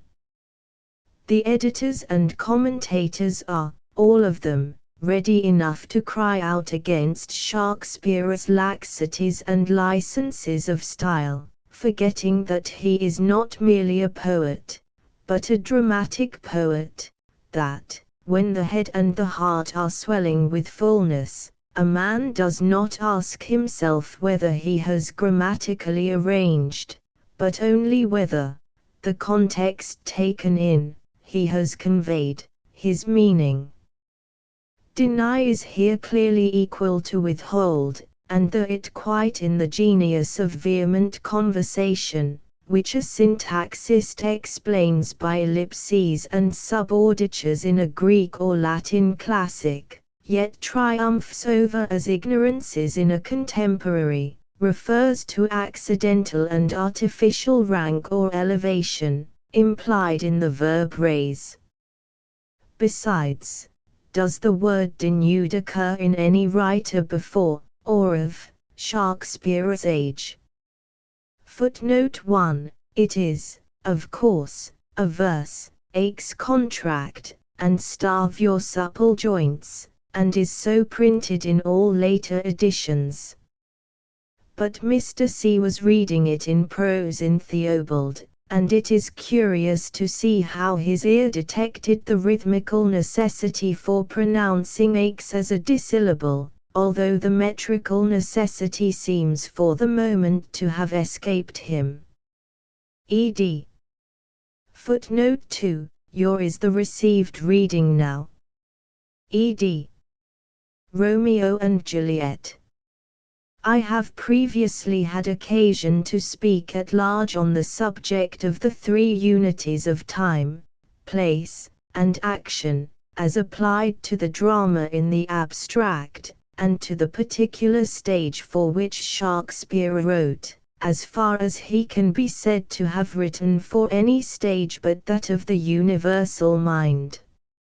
I hope I have in some measure succeeded in demonstrating that the former two, instead of being rules, were mere inconveniences attached to the local peculiarities of the Athenian drama, that the last alone deserved the name of a principle, and that in the preservation of this unity Shakespeare stood preeminent. Yet, instead of unity of action, I should greatly prefer the more appropriate, though scholastic and uncouth, words homogeneity, proportionateness, and totality of interest, expressions, which involve the distinction, or rather the essential difference, betwixt the shaping skill of mechanical talent, and the creative, productive, life power of inspired genius. In the former each part is separately conceived, and then by a succeeding act put together, not as watches are made for wholesale, for there each part supposes a preconception of the whole in some mind, but more like pictures on a motley screen. Whence arises the harmony that strikes us in the wildest natural landscapes, in the relative shapes of rocks, the harmony of colors in the heaths, ferns, and lichens, the leaves of the beech and the oak, the stems and rich brown branches of the birch and other mountain trees, varying from verging autumn to returning spring, compared with the visual effect from the greater number of artificial plantations. From this, that the natural landscape is affected, as it were, by a single energy, modified ab intra in each component part. And as this is the particular excellence of the Shakespearean drama generally, so is it especially characteristic of the Romeo and Juliet. The groundwork of the tale is altogether in family life, and the events of the play have their first origin in family feuds. Filmy as are the eyes of party spirit, at once dim and truculent, still there is commonly some real or supposed object in view, or principle to be maintained, and though but the twisted wires on the plate of rosin in the preparation for electrical pictures, it is still a guide in some degree, an assimilation to an outline. But in family quarrels, which have proved scarcely less injurious to states, willfulness, and precipitancy, and passion from mere habit and custom, can alone be expected. With his accustomed judgment, Shakespeare has begun by placing before us a lively picture of all the impulses of the play, and, as nature ever presents two sides, one for Heraclitus, and one for Democritus, he has, by way of prelude, shown the laughable absurdity of the evil by the contagion of it reaching the servants, who have so little to do with it, but who are under the necessity of letting the superfluity of sensorial power fly off through the escape valve of wit combats, and of quarrelling with weapons of sharper edge, all in humble imitation of their masters. Yet there is a sort of unhired fidelity, an owlishness about all this that makes it rest pleasant on one's feelings. All the first scene, down to the conclusion of the prince's speech, is a motley dance of all ranks and ages to one tune, as if the horn of Hune had been playing behind the scenes. Benvolio's speech, Madam, an hour before the worshiped sun peered forth the golden window of the east, and, far more strikingly, the following speech of old Montague, many a morning hath he there been seen with tears augmenting the fresh morning dew, prove that Shakespeare meant the Romeo and Juliet to approach to a poem, which, and indeed its early date, may be also inferred from the multitude of rhyming couplets throughout. And if we are right, from the internal evidence, in pronouncing this one of Shakespeare's early dramas, it affords a strong instance of the fineness of his insight into the nature of the passions, that Romeo is introduced already love-bewildered. The necessity of loving creates an object for itself in man and woman, and yet there is a difference in this respect between the sexes, though only to be known by a perception of it. It would have displeased us if Juliet had been represented as already in love, or as fancying herself so, but no one, I believe, ever experiences any shock at Romeo's forgetting his Rosaline, who had been a mere name for the yearning of his youthful imagination, and rushing into his passion for Juliet. Rosaline was a mere creation of his fancy, and we should remark the boastful positiveness of Romeo in a love of his own making, which is never shown where love is really near the heart. When the devout religion of mine eye maintains such falsehood, then turn tears to fires. One fairer than my love. The all-seeing sun ne'er saw her match, since first the world begun. The character of the nurse is the nearest of anything in Shakespeare to a direct borrowing from mere observation, and the reason is, that as in infancy and childhood the individual in nature is a representative of a class, just as in describing one large tree, you generalize a grove of them, so it is nearly as much so in old age. The generalization is done to the poet's hand.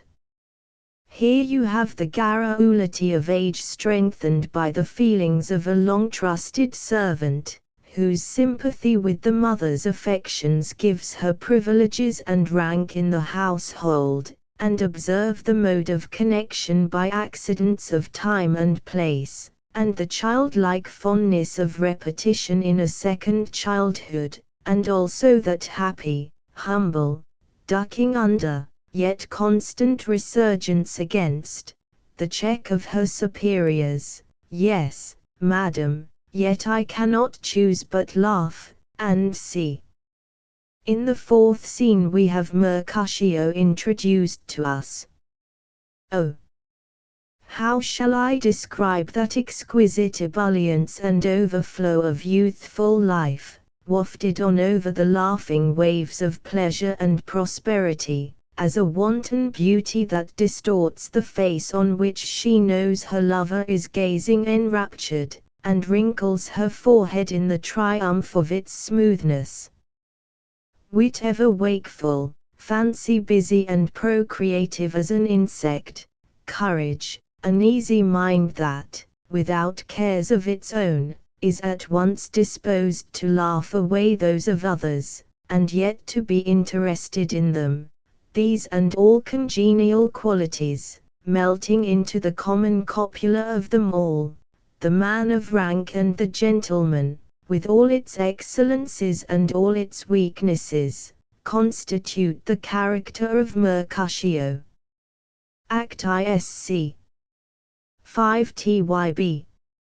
It fits when such a villain is a guest, I'll not endure him. Cap. He shall be endured. What, goodman boy, I say, he shall. Go to, am I the master here, or you? Go to. You'll not endure him, God shall mend my soul, you'll make a mutiny among my guests. You will set cock-a-hoop. You'll be the man. TYB. Why, uncle, 'tis a shame. Cap. Go to, you are a saucy boy. And see. How admirable is the old man's impetuosity at once contrasting, yet harmonized, with young Tybalt's quarrelsome violence. But it would be endless to repeat observations of this sort. Every leaf is different on an oak tree, but still we can only say, our tongues defrauding our eyes, this is another oak leaf. Act 2. Sc. 2. The garden scene.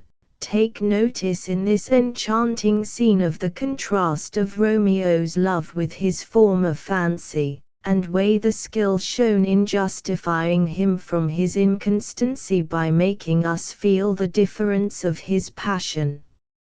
Yet this, too, is a love in, although not merely of, the imagination. Ib. Jul. Well, do not swear, although I joy in thee, I have no joy in this contract tonight, it is too rash, too unadvised, too sudden, and see. With love, pure love, there is always an anxiety for the safety of the object, a disinterestedness, by which it is distinguished from the counterfeits of its name. Compare this scene with Act 3. Sc. 1 of The Tempest. I do not know a more wonderful instance of Shakespeare's mastery in playing a distinctly rememberable variety on the same remembered air, than in the transporting love confessions of Romeo and Juliet and Ferdinand and Miranda. There seems more passion in the one, and more dignity in the other, yet you feel that the sweet girlish lingering and busy movement of Juliet, and the calmer and more maidenly fondness of Miranda, might easily pass into each other. Ib. Sc. 3. The friar's speech. The reverend character of the friar, like all Shakespeare's representations of the great professions, is very delightful and tranquilizing, yet it is no digression, but immediately necessary to the carrying on of the plot. Ib. Sc. 4. Rom. Good morrow to you both. What counterfeit did I give you? And C. Compare again, Romeo's half-exerted, and half-real, ease of mind with his first manner when in love with Rosaline. His will had come to the clenching point. Ib. Sc. 6. Rom. Do thou but close our hands with holy words, then love devouring death do what he dare, it is enough I may but call her mine. The precipitancy, which is the character of the play, is well marked in this short scene of waiting for Juliet's arrival. Act 3. Sc. 1. Mo. No, 'tis not so deep as a well, nor so wide as a church door, but 'tis enough, 'twill serve. Ask for me tomorrow, and you shall find me a grave man, and see how fine an effect the wit and raillery habitual to Mercutio, even struggling with his pain, give to Romeo's following speech, and at the same time so completely justifying his passionate revenge on Tybalt. Ib. Benvolio's speech, but that he tilts with piercing steel at bold Mercutio's breast. This small portion of untruth in Benvolio's narrative is finely conceived. Ib. Sc. 2. Juliet's speech, for thou wilt lie upon the wings of night whiter than new snow on a raven's back. Indeed the whole of this speech is imagination strained to the highest, and observe the blessed effect on the purity of the mind. What would Dryden have made of it? Ib. Nurse. Shame come to Romeo. Jul. Blistered be thy tongue for such a wish. Note the nurse's mistake of the mind's audible struggles with itself for its decision in toto. Ib sc. 3 Romeo's speech, tease torture, and not mercy, heavens here, where Juliet lives, and c. All deep passions are a sort of atheists, that believe no future. Ib sc. 5 Cap. Soft, take me with you, wife, how? Will she none? And see. A noble scene. Don't I see it with my own eyes? Yes. But not with Juliet's. And observe in Capulet's last speech in this scene his mistake, as if love's causes were capable of being generalized. Act 4. Sc. 3 Juliet's speech, oh, look. Methinks I see my cousin's ghost seeking out Romeo, that did spit his body upon a rapier's point. Stay, Tybalt, stay, Romeo, I come. This do I drink to thee. Shakespeare provides for the finest decencies. It would have been too bold a thing for a girl of 15, but she swallows the draught in a fit of fright. Ib. Sc. 5 As the audience know that Juliet is not dead, this scene is, perhaps, excusable. But it is a strong warning to minor dramatists not to introduce at one time many separate characters agitated by one and the same circumstance. It is difficult to understand what effect, whether that of pity or of laughter, Shakespeare meant to produce. The occasion and the characteristic speeches are so little in harmony. For example, what the nurse says is excellently suited to the nurse's character, but grotesquely unsuited to the occasion. Act VSC 1 Romeo's speech, O mischief! Thou art swift to enter in the thoughts of desperate men. I do remember an apothecary, and see. This famous passage is so beautiful as to be self-justified, yet, in addition, what a fine preparation it is for the tomb scene. Ib sc. 3 Romeo's speech, good gentle youth, tempt not a desperate man, fly hence and leave me.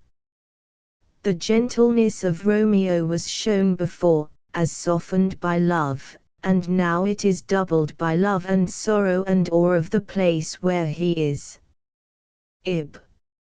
Romeo's speech, how oft when men are at the point of death have they been merry, which their keepers call a lightning before death. Oh, how may I call this a lightning, oh, my love, my wife? And see.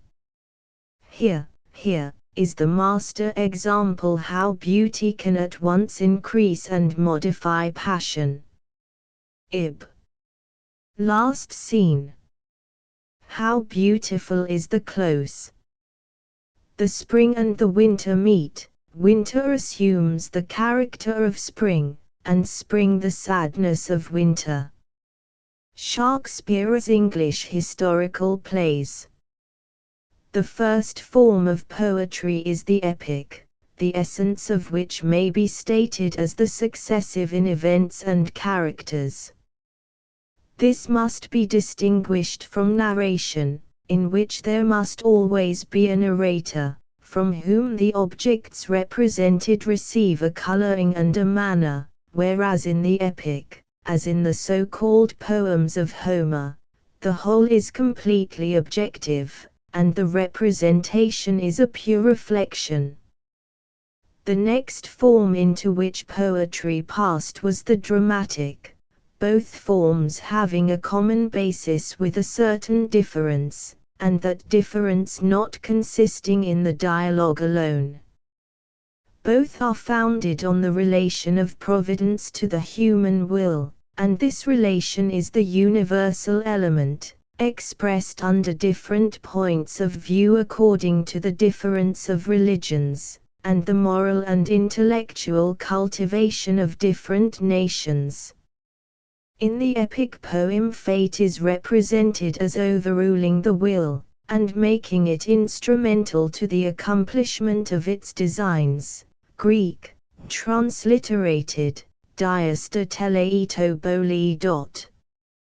In the drama, the will is exhibited as struggling with fate, a great and beautiful instance and illustration of which is the Prometheus of Aeschylus, and the deepest effect is produced when the fate is represented as a higher and intelligent will, and the opposition of the individual as springing from a defect. In order that a drama may be properly historical, it is necessary that it should be the history of the people to whom it is addressed. In the composition, care must be taken that there appear no dramatic improbability, as the reality is taken for granted. It must, likewise, be poetical, that only, must be taken which is the permanent in our nature, which is common, and therefore deeply interesting to all ages. The events themselves are immaterial, otherwise than as the clothing and manifestation of the spirit that is working within. In this mode, the unity resulting from succession is destroyed, but is supplied by a unity of a higher order, which connects the events by reference to the workers, gives a reason for them in the motives, and presents men in their causative character. It takes, therefore, that part of real history which is the least known, and infuses a principle of life and organization into the naked facts, and makes them all the framework of an animated whole.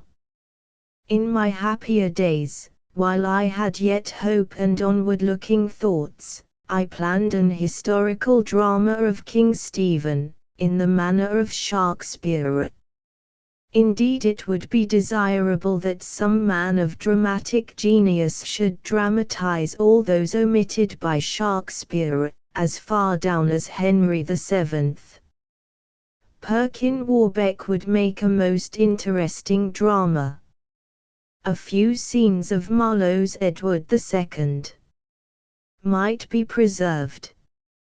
After Henry VIII, the events are too well and distinctly known, to be, without plump inverisimilitude, crowded together in one night's exhibition.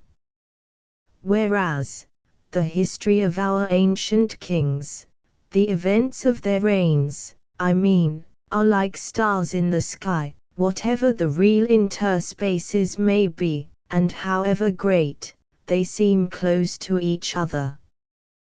The stars, the events, strike us and remain in our eye, little modified by the difference of dates.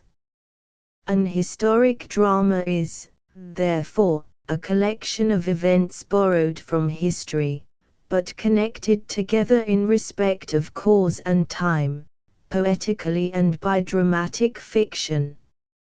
It would be a fine national custom to act such a series of dramatic histories in orderly succession, in the yearly Christmas holidays, and could not but tend to counteract that mock cosmopolitism, which under a positive term really implies nothing but a negation of, or indifference to, the particular love of our country. By its nationality must every nation retain its independence, a nationality quod the nation. Better thus, nationality in each individual, quod his country, is equal to the sense of individuality quod himself, but himself as substantious, and central. Patriotism is equal to the sense of individuality reflected from every other individual. There may come a higher virtue in both, just cosmopolitism. But this latter is not possible but by antecedents of the former. Shakespeare has included the most important part of 9 reigns in his historical dramas, namely, King John, Richard II. Henry IV. 2. Henry V. Henry VI. 3. Including Edward V and Henry VIII, in all 10 plays. There remain, therefore, to be done, with exception of a single scene or two that should be adopted from Marlowe, 11 reigns, of which the first 2 appear the only unpromising subjects, and those 2 dramas must be formed wholly or mainly of invented private stories, which, however, could not have happened except in consequence of the events and measures of these reigns, and which should furnish opportunity both of exhibiting the manners and oppressions of the times, and of narrating dramatically the great events, if possible. The death of the 2 sovereigns, at least of the latter, should be made to have some influence on the finale of the story. All the rest are glorious subjects, especially Henry I, being the struggle between the men of arms and of letters, in the persons of Henry and Becket, Stephen, Richard I, Edward II, and Henry VII. King John. Act. ISC. 1 Bast. James Gurney, wilt thou give us leave a while? G. Good leave, good Philip. Bast. Philip. Sparrow. James, and C. Theobald adopts Warburton's conjecture of spare me. O true Warburton! And the sancta simplicitas of honest dull Theobald's faith in him. Nothing can be more lively or characteristic than Philip. Sparrow. Had Warburton read Old Skelton's Philip Sparrow an exquisite and original poem, and, no doubt, popular in Shakespeare's time, even Warburton would scarcely have made so deep a plunge into the pathetic as to have deified Sparrow into Spare Me. Act 3. SC. 2 Speech of Falconbridge. Now, by my life, this day grows wondrous hot, some airy devil hovers in the sky, and C. Theobald adopts Warburton's conjecture of fiery. I prefer the old text, the word devil implies fiery.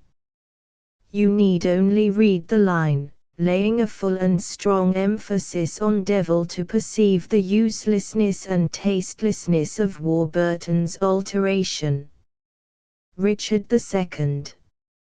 I have stated that the transitional link between the epic poem and the drama is the historic drama, that in the epic poem a pre-announced fate gradually adjusts and employs the will and the events as its instruments, whilst the drama, on the other hand, places fate and will in opposition to each other, and is then most perfect, when the victory of fate is obtained in consequence of imperfections in the opposing will, so as to leave a final impression that the fate itself is but a higher and a more intelligent will. From the length of the speeches, and the circumstance that, with one exception, the events are all historical, and presented in their results, not produced by acts seen by, or taking place before, the audience, this tragedy is ill-suited to our present large theatres. But in itself, and for the closet, I feel no hesitation in placing it as the first and most admirable of all Shakespeare's purely historical plays. For the two parts of Henry IV form a species of themselves, which may be named the mixed drama.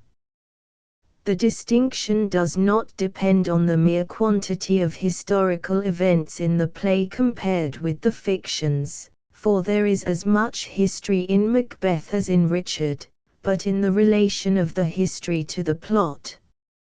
In the purely historical plays, the history forms the plot; in the mixed, it directs it; in the rest, as Macbeth, Hamlet, Cumberland, Lear, it subserves it.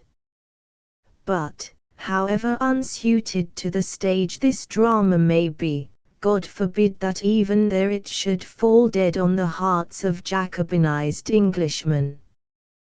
Then, indeed, we might say, praeterit gloria mundi. For the spirit of patriotic reminiscence is the all-permeating soul of this noble work. It is, perhaps, the most purely historical of Shakespeare's dramas.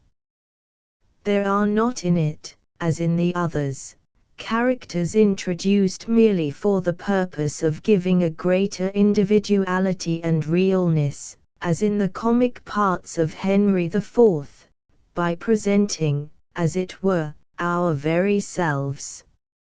Shakespeare avails himself of every opportunity to effect the great object of the historic drama, that, namely, of familiarizing the people to the great names of their country, and thereby of exciting a steady patriotism, a love of just liberty, and a respect for all those fundamental institutions of social life, which bind men together. This royal throne of kings, this sceptred isle, this earth of majesty, this seat of Mars, this other Eden, demi-paradise, this fortress, built by nature for herself, against infection, and the hand of war, this happy breed of men, this little world, this precious stone set in the silver sea, which serves it in the office of a wall, or as a moat defensive to a home, against the envy of less happier lands, this blessed plot, this earth, this realm, this England, this nurse, this teeming womb of royal kings, feared by their breed, and famous by their birth, and see. Add the famous passage in King John, this England never did, nor ever shall, lie at the proud foot of a conqueror, but when it first did help to wound itself. Now these her princes are come home again, come the three corners of the world in arms, and we shall shock them, naught shall make us rue, if England to itself do rest but true. And it certainly seems that Shakespeare's historic dramas produced a very deep effect on the minds of the English people, and in earlier times they were familiar even to the least informed of all ranks, according to the relation of Bishop Corbet. Marlborough, we know, was not ashamed to confess that his principal acquaintance with English history was derived from them. And I believe that a large part of the information as to our old names and achievements even now abroad is due, directly or indirectly, to Shakespeare.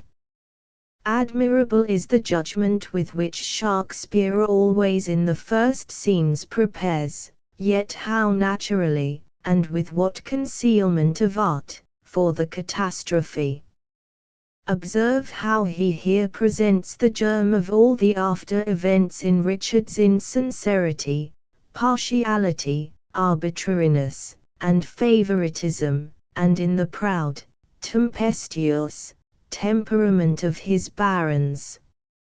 In the very beginning, also, is displayed that feature in Richard's character, which is never forgotten throughout the play, his attention to decorum, and high feeling of the kingly dignity. These anticipations show with what judgment Shakespeare wrote, and illustrate his care to connect the past and future, and unify them with the present by forecast and reminiscence.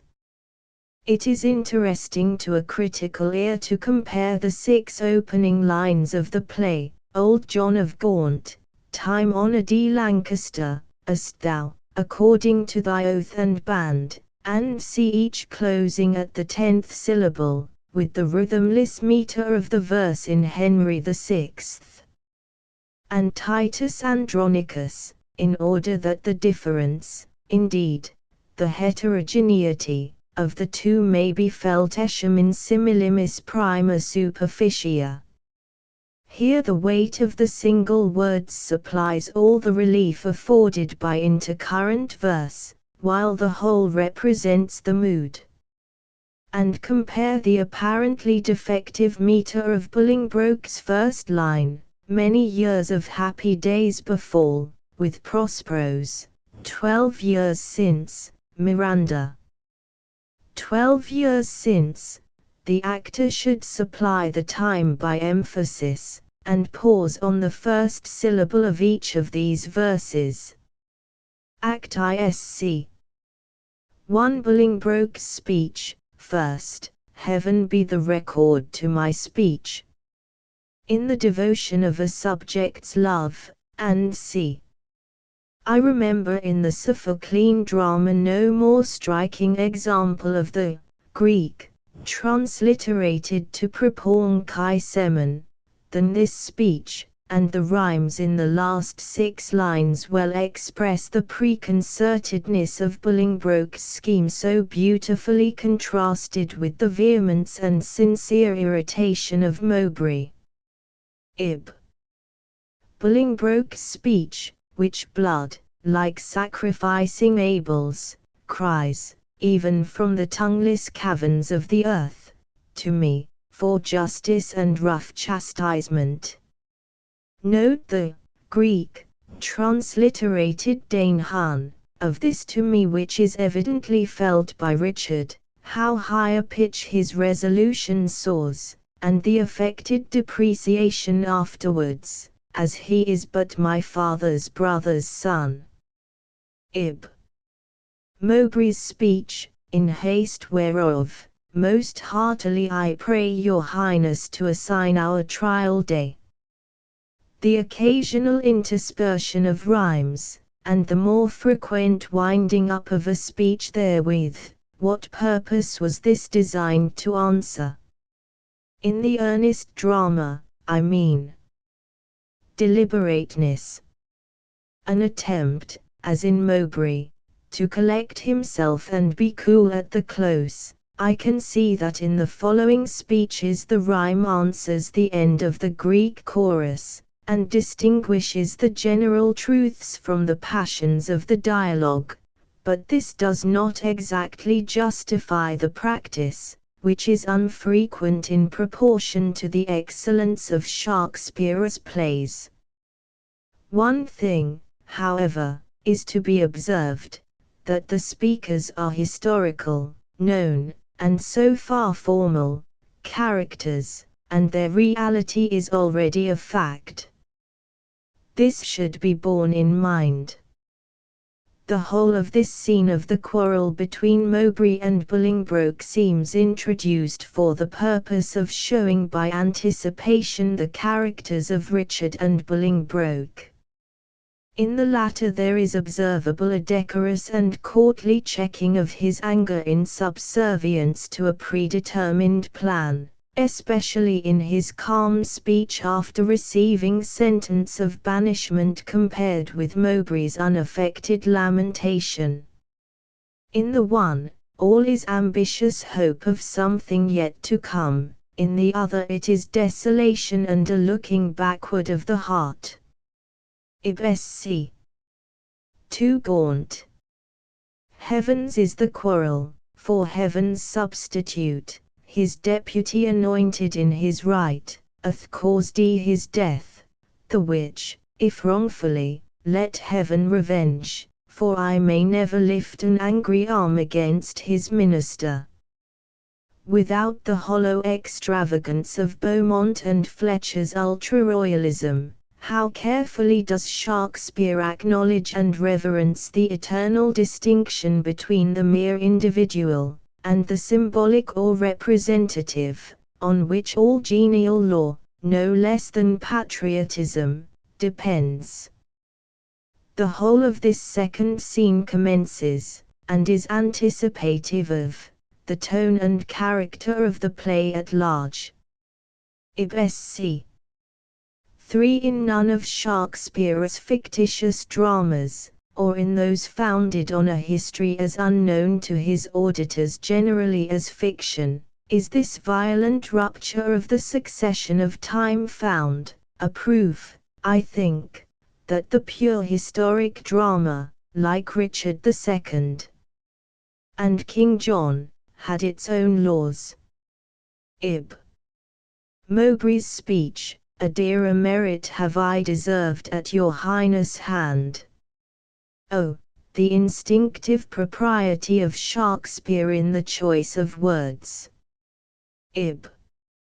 Richard's speech, nor never by advised purpose meet, to plot, contrive, or complot any ill, gainst us, our state, our subjects, or our land. Already the selfish weakness of Richard's character opens. Nothing will such minds so readily embrace, as indirect ways softened down to their quasi-consciences by policy, expedience, and Ib. Mowbray's speech, all the world's my way. The world was all before him. Milt. Ib. Bowling. How long a time lies in one little word. 4 lagging winters, and 4 wanton springs, end in a word, such is the breath of kings. Admirable anticipation. Ib sc. For this is a striking conclusion of a first act, letting the reader into the secret, having before impressed us with the dignified and kingly manners of Richard, yet by well-managed anticipations leading us on to the full gratification of pleasure in our own penetration.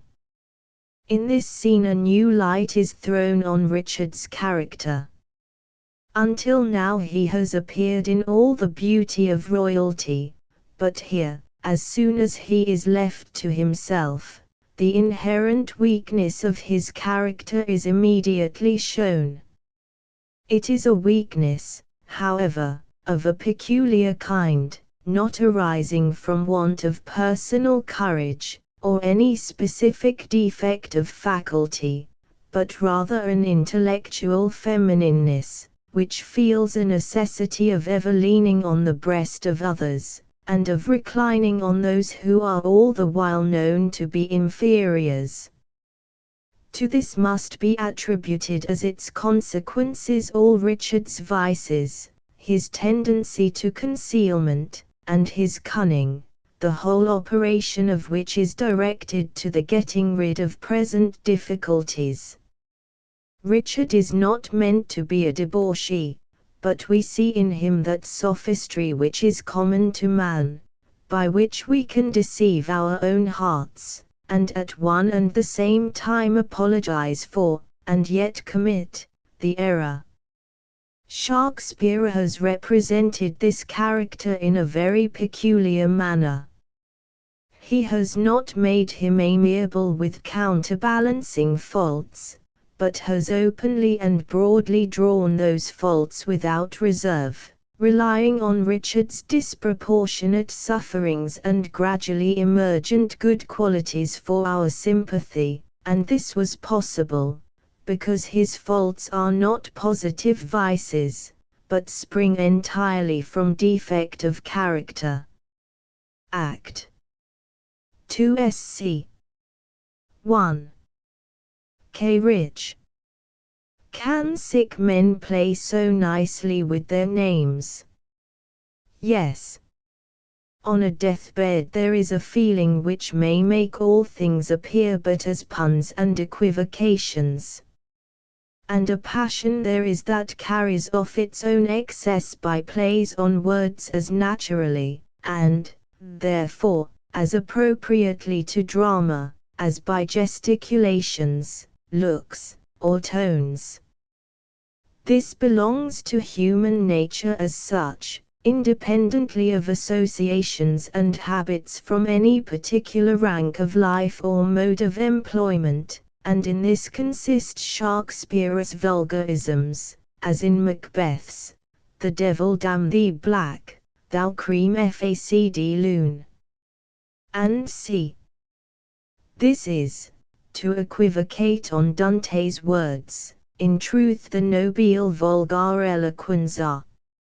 Indeed it is profoundly true that there is a natural, an almost irresistible, tendency in the mind, when immersed in one strong feeling, to connect that feeling with every sight and object around it, especially if there be opposition, and the words addressed to it are in any way repugnant to the feeling itself, as here in the instance of Richard's unkind language. Misery makes sport to mock itself. No doubt, something of Shakespeare's punning must be attributed to his age, in which direct and formal combats of wit were a favorite pastime of the courtly and accomplished. It was an age more favorable, upon the whole, to vigor of intellect than the present, in which a dread of being thought pedantic dispirits and flattens the energies of original minds. But independently of this, I have no hesitation in saying that a pun, if it be congruous with the feeling of the scene, is not only allowable in the dramatic dialogue, but oftentimes one of the most effectual intensives of passion. Ib. Coleridge. Right, you say true, as Hereford's love, so his, as theirs, so mine, and all be as it is. The depth of this compared with the first scene, how high a pitch, and see. There is scarcely anything in Shakespeare in its degree, more admirably drawn than York's character. His religious loyalty struggling with a deep grief and indignation at the king's follies, his adherence to his word and faith, once given in spite of all, even the most natural, feelings. You see in him the weakness of old age, and the overwhelmingness of circumstances, for a time surmounting his sense of duty. The junction of both exhibited in his boldness in words and feebleness in immediate act, and then again his effort to retrieve himself in abstract loyalty, even at the heavy price of the loss of his son. This species of accidental and adventitious weakness is brought into parallel with Richard's continually increasing energy of thought, and as constantly diminishing power of acting, and thus it is Richard that breathes a harmony and a relation into all the characters of the play. Ib sc. 2 Queen.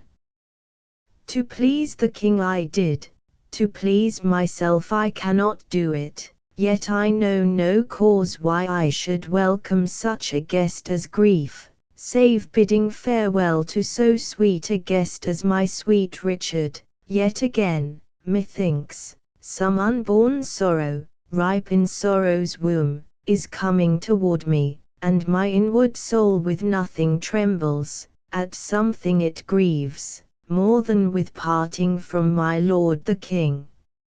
It is clear that Shakespeare never meant to represent Richard as a vulgar debauchee, but a man with a wantonness of spirit in external show, a feminine friendism, an intensity of woman-like love of those immediately about him, and a mistaking of the delight of being loved by him for a love of him. And mark in this scene Shakespeare's gentleness in touching the tender superstitions, the terra incognita of presentiments, in the human mind, and how sharp a line of distinction he commonly draws between these obscure forecastings of general experience in each individual, and the vulgar errors of mere tradition.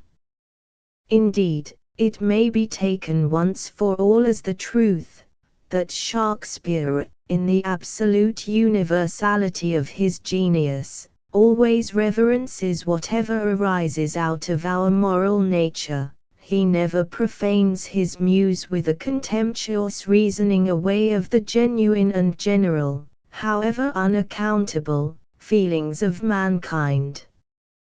The amiable part of Richard's character is brought full upon us by his queen's few words, "So sweet a guest as my sweet Richard," and Shakespeare has carefully shown in him an intense love of his country, well knowing how that feeling would, in a pure historic drama, redeem him in the hearts of the audience.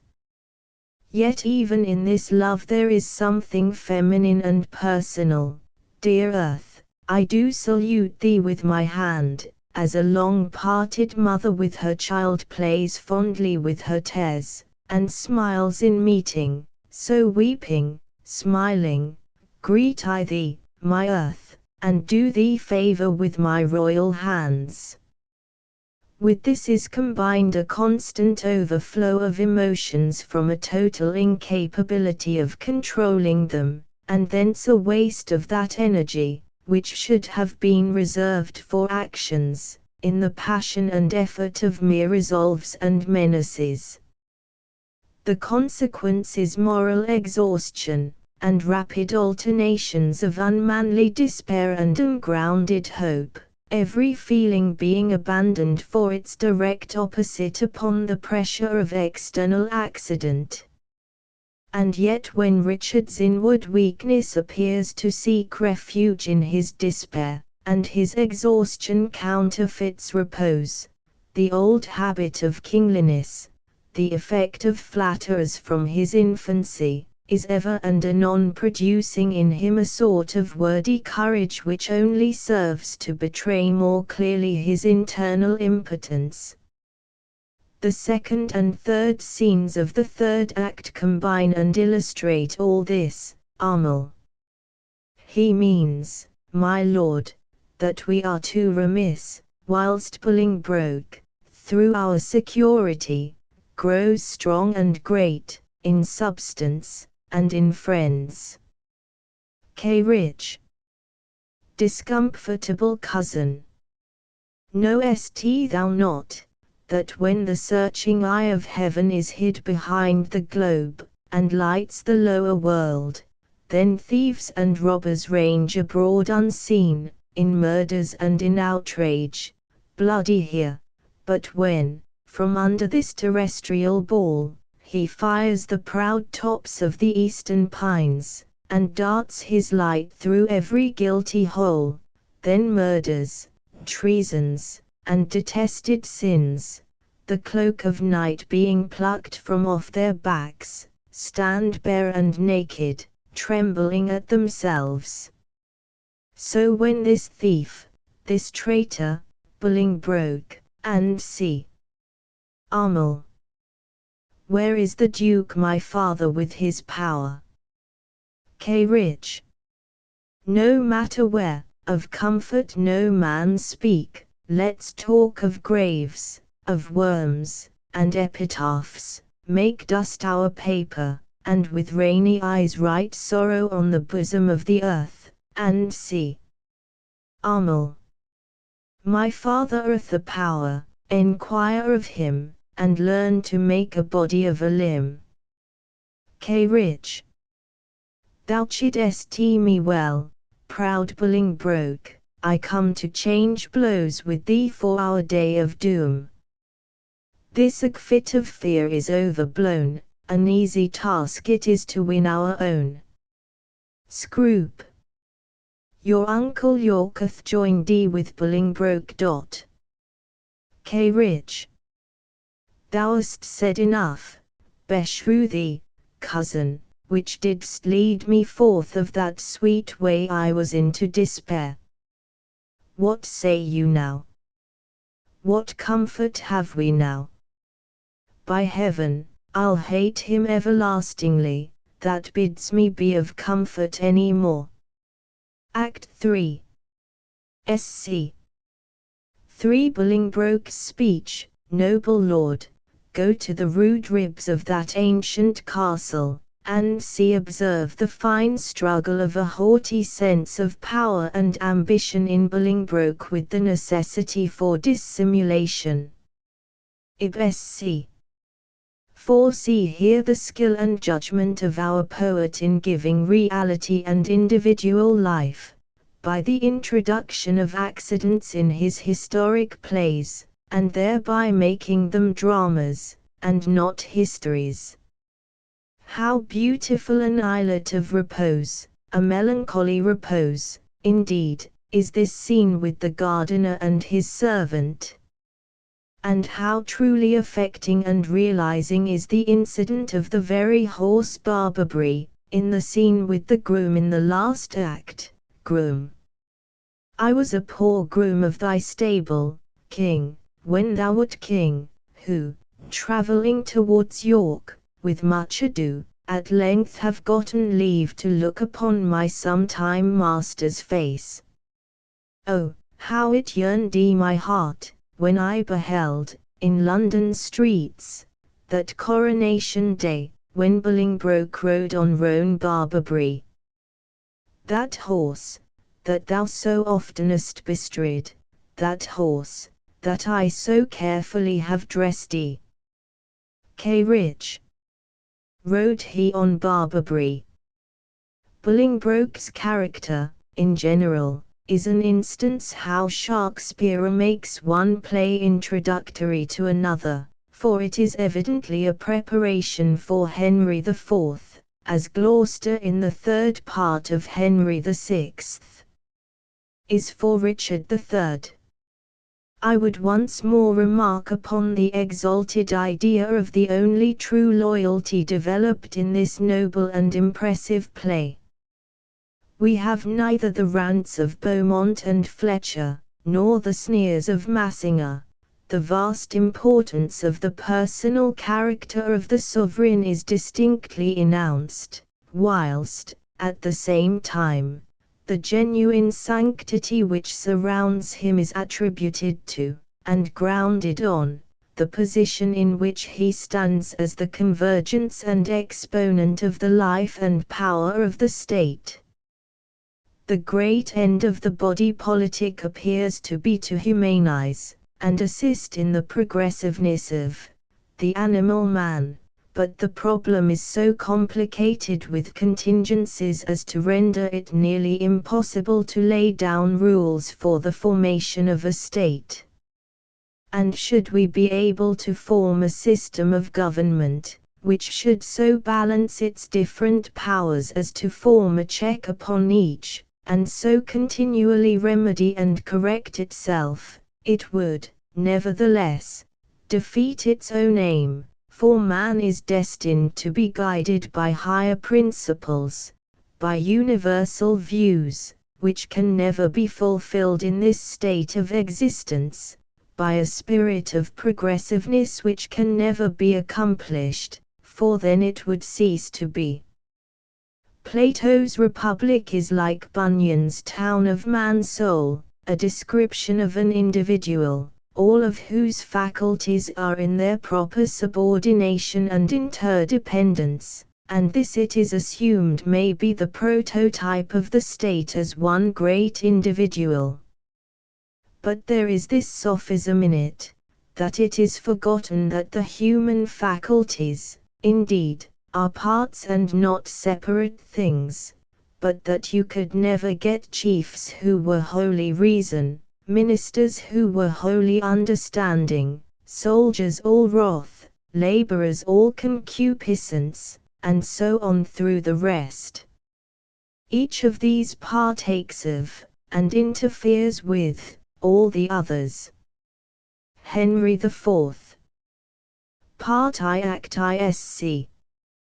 1 King Henry's speech. No more the thirsty entrance of this soil shall daub her lips with her own children's blood. A most obscure passage, but I think Theobald's interpretation right, namely, that thirsty entrance means the dry penetrability, or bibulous drought, of the soil. The obscurity of this passage is of the Shakespearean sort. Ib sc. 2 In this, the first introduction of Falstaff, observe the consciousness and the intentionality of his wit, so that when it does not flow of its own accord, its absence is felt, and an effort visibly made to recall it. Note also throughout how Falstaff's pride is gratified in the power of influencing a prince of the blood, the heir apparent, by means of it. Hence his dislike to Prince John of Lancaster, and his mortification when he finds his wit fail on him. P. John. Fare you well, Falstaff. I, in my condition, shall better speak of you than you deserve. Fal. I would you had but the wit, 'twere better than your dukedom. Good faith, this same young sober-blooded boy doth not love me, nor a man cannot make him laugh. Act 2. Sc. 1 Second Carrier's speech, breeds fleas like a loach. Perhaps it is a misprint, or a provincial pronunciation, for leech that is, bloodsuckers. Had it been gnats, instead of fleas, there might have been some sense, though small probability, in Warburton's suggestion of the Scottish loch. Possibly loach or luch may be some lost word for dovecot, or poultry lodge, notorious for breeding fleas.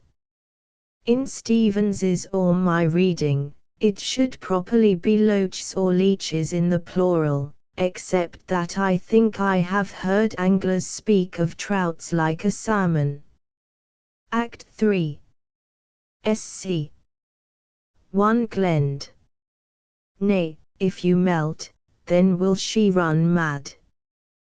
This nay so to be dwelt on in speaking, as to be equivalent to a dissyllable, symbol, written as a U shape, below the line, is characteristic of the solemn Glendower, but the imperfect line she bids you upon the wanton rushes lay you down, and see is one of those fine hair strokes of exquisite judgment peculiar to Shakespeare, thus detaching the lady's speech, and giving it the individuality and entireness of a little poem, while he draws attention to it.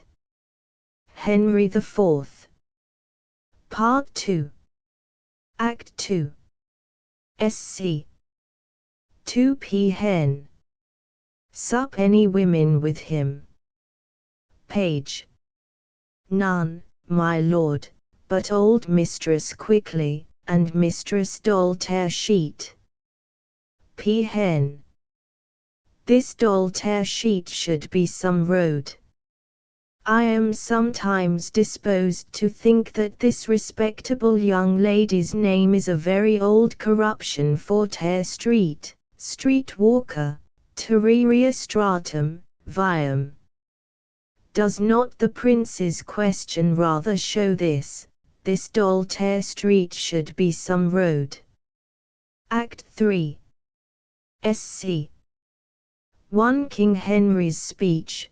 Then, happy lo, lie down, uneasy lies the head that wears a crown.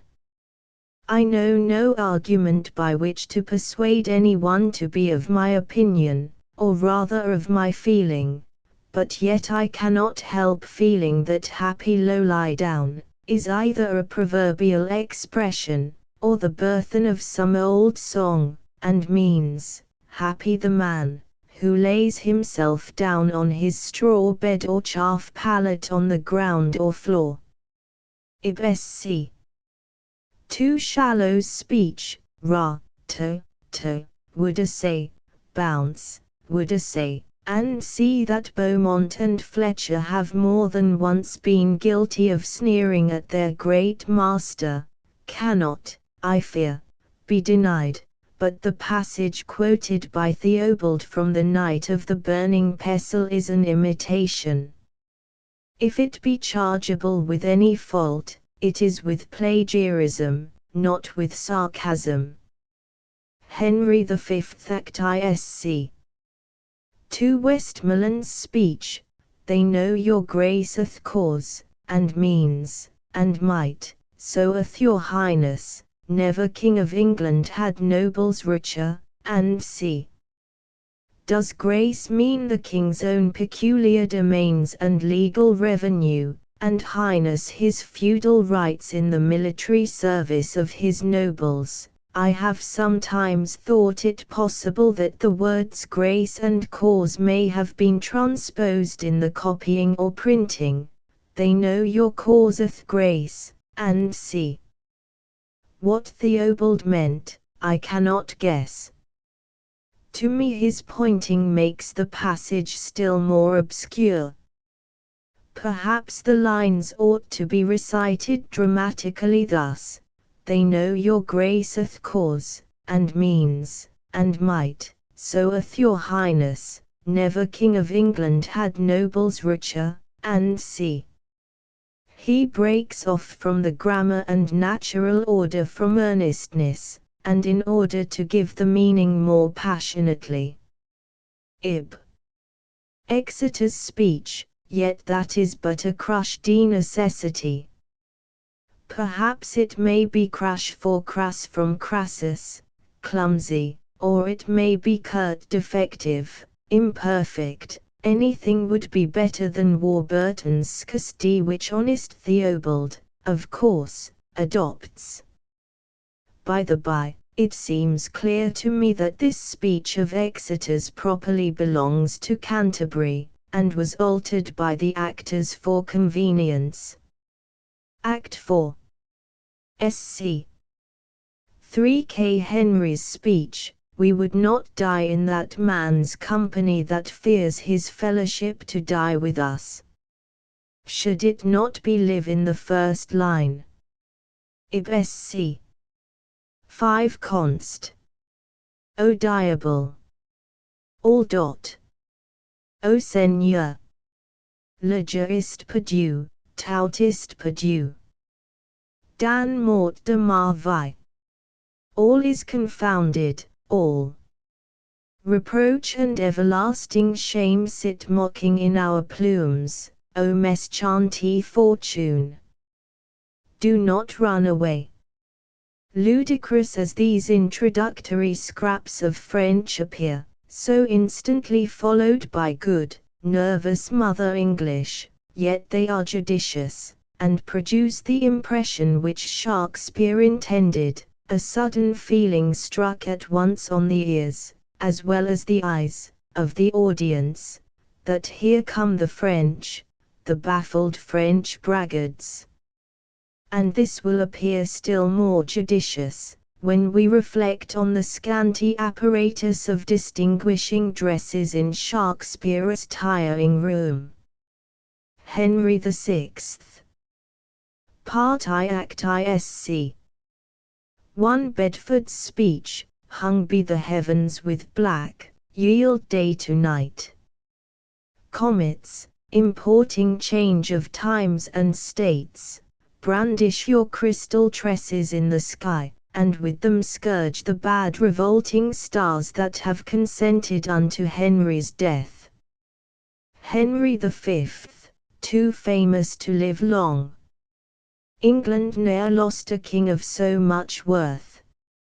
Read aloud any 2 or 3 passages in blank verse even from Shakespeare's earliest dramas, as Love's Labour's Lost, or Romeo and Juliet, and then read in the same way this speech, with especial attention to the meter, and if you do not feel the impossibility of the latter having been written by Shakespeare, all I dare suggest is, that you may have ears, for so has another animal, but an ear you cannot have, me Judici.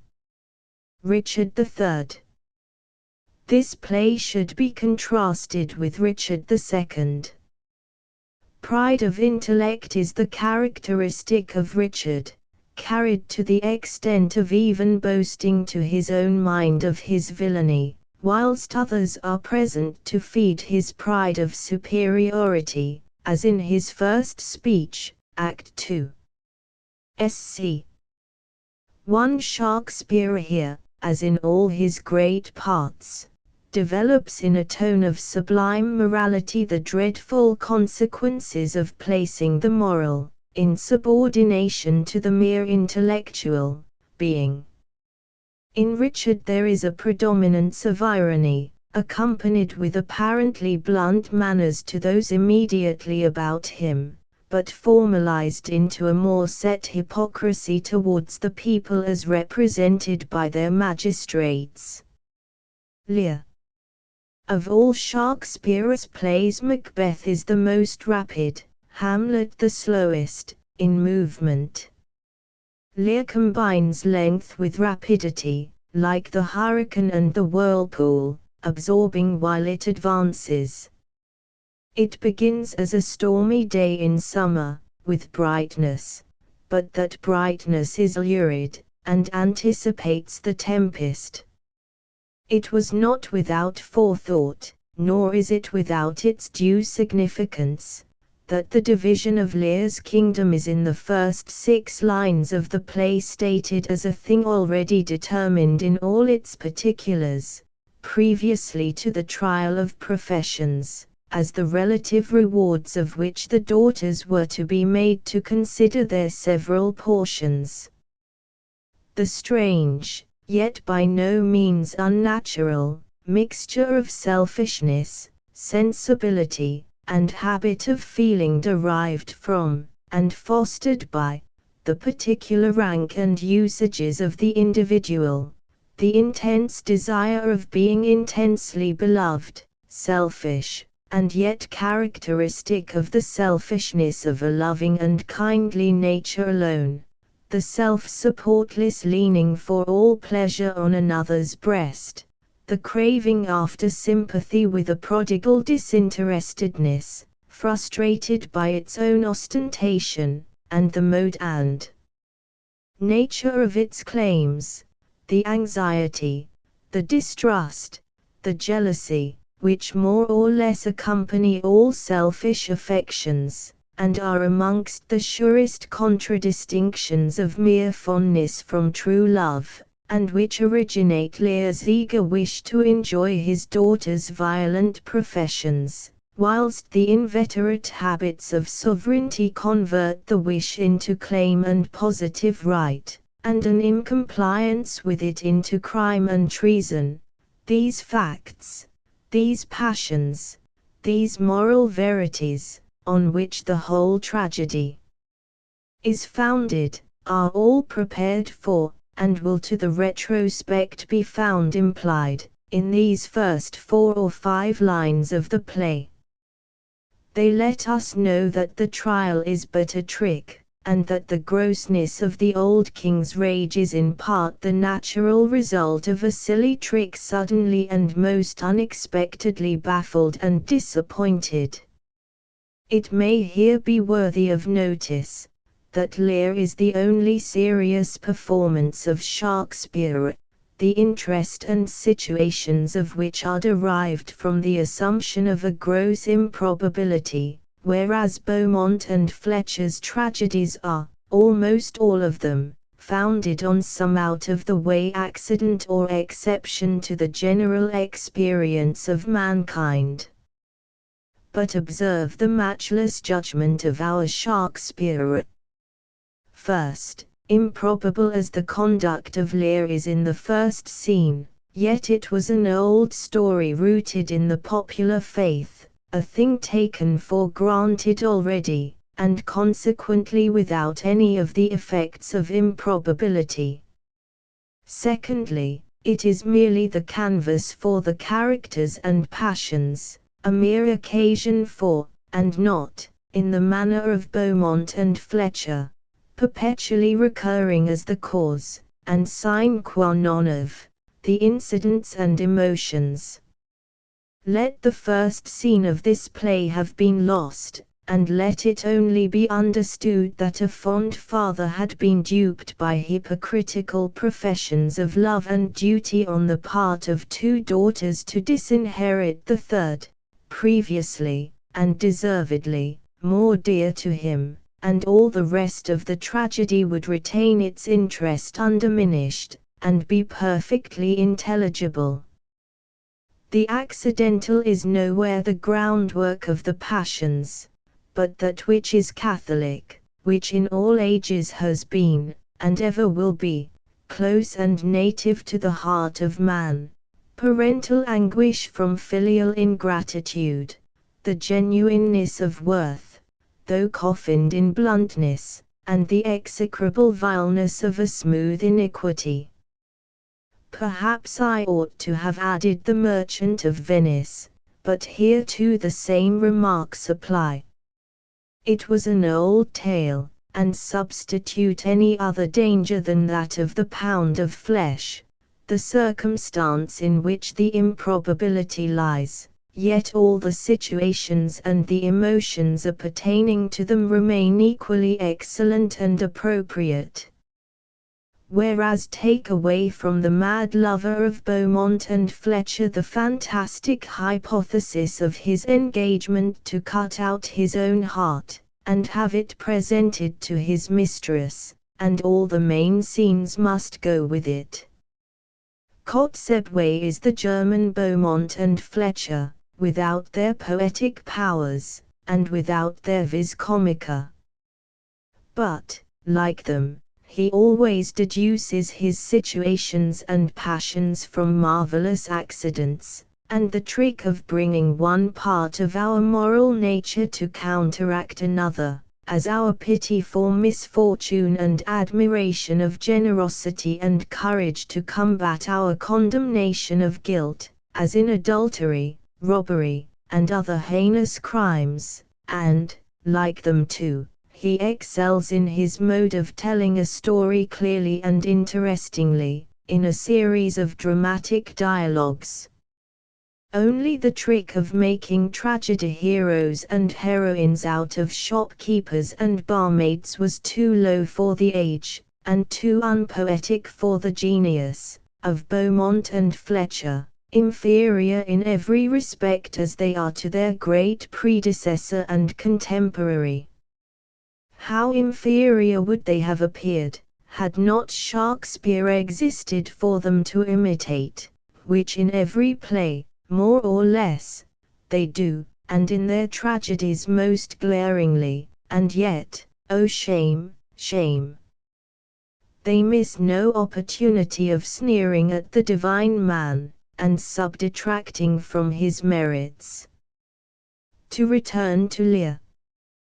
Having thus in the fewest words, and in a natural reply to as natural a question, which yet answers the secondary purpose of attracting our attention to the difference or diversity between the characters of Cornwall and Albany, provided the premises and data, as it were, for our after insight into the mind and mood of the person, whose character, passions, and sufferings are the main subject matter of the play, from Lear, the persona patiens of his drama, Shakespeare passes without delay to the second in importance, the chief agent and prime mover, and introduces Edmund to our acquaintance, preparing us with the same felicity of judgment, and in the same easy and natural way, for his character in the seemingly casual communication of its origin and occasion.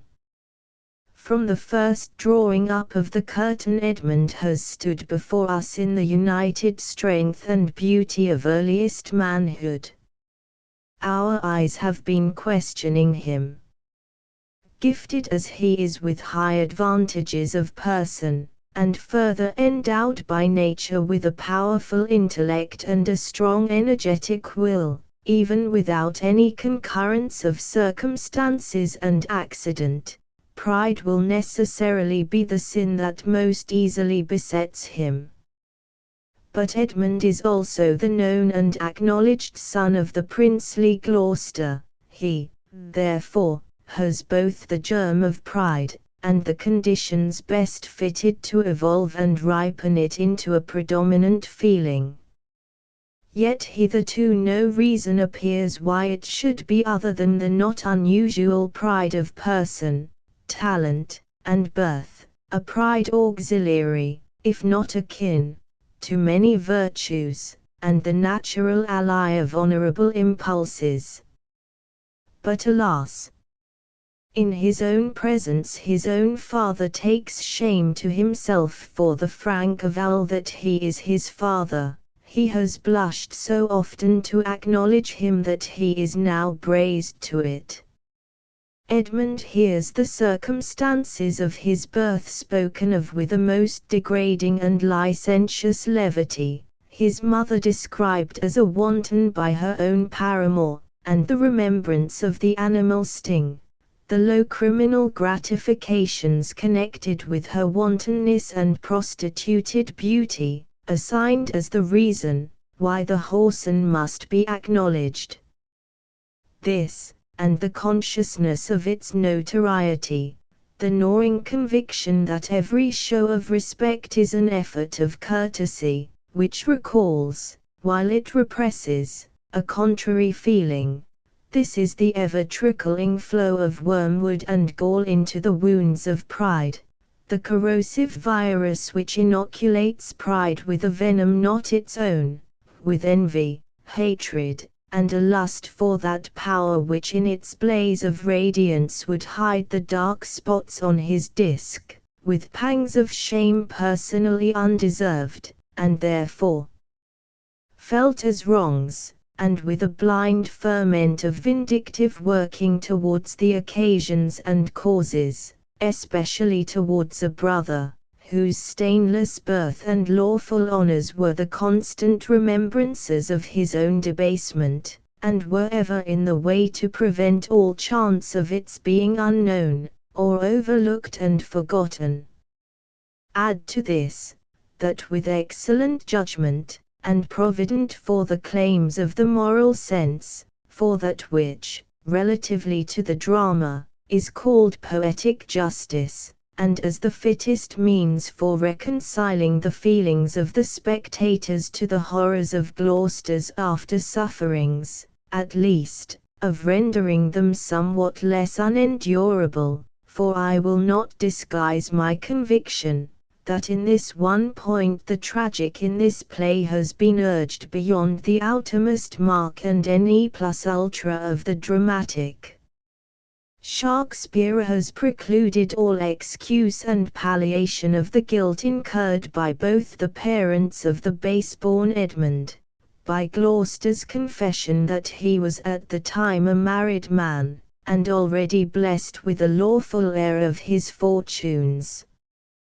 The mournful alienation of brotherly love, occasioned by the law of primogeniture in noble families, or rather by the unnecessary distinctions engrafted thereon, and this in children of the same stock, is still almost proverbial on the continent, especially, as I know from my own observation, in the south of Europe, and appears to have been scarcely less common in our own island before the revolution of 1688, if we may judge from the characters and sentiments so frequent in our elder comedies.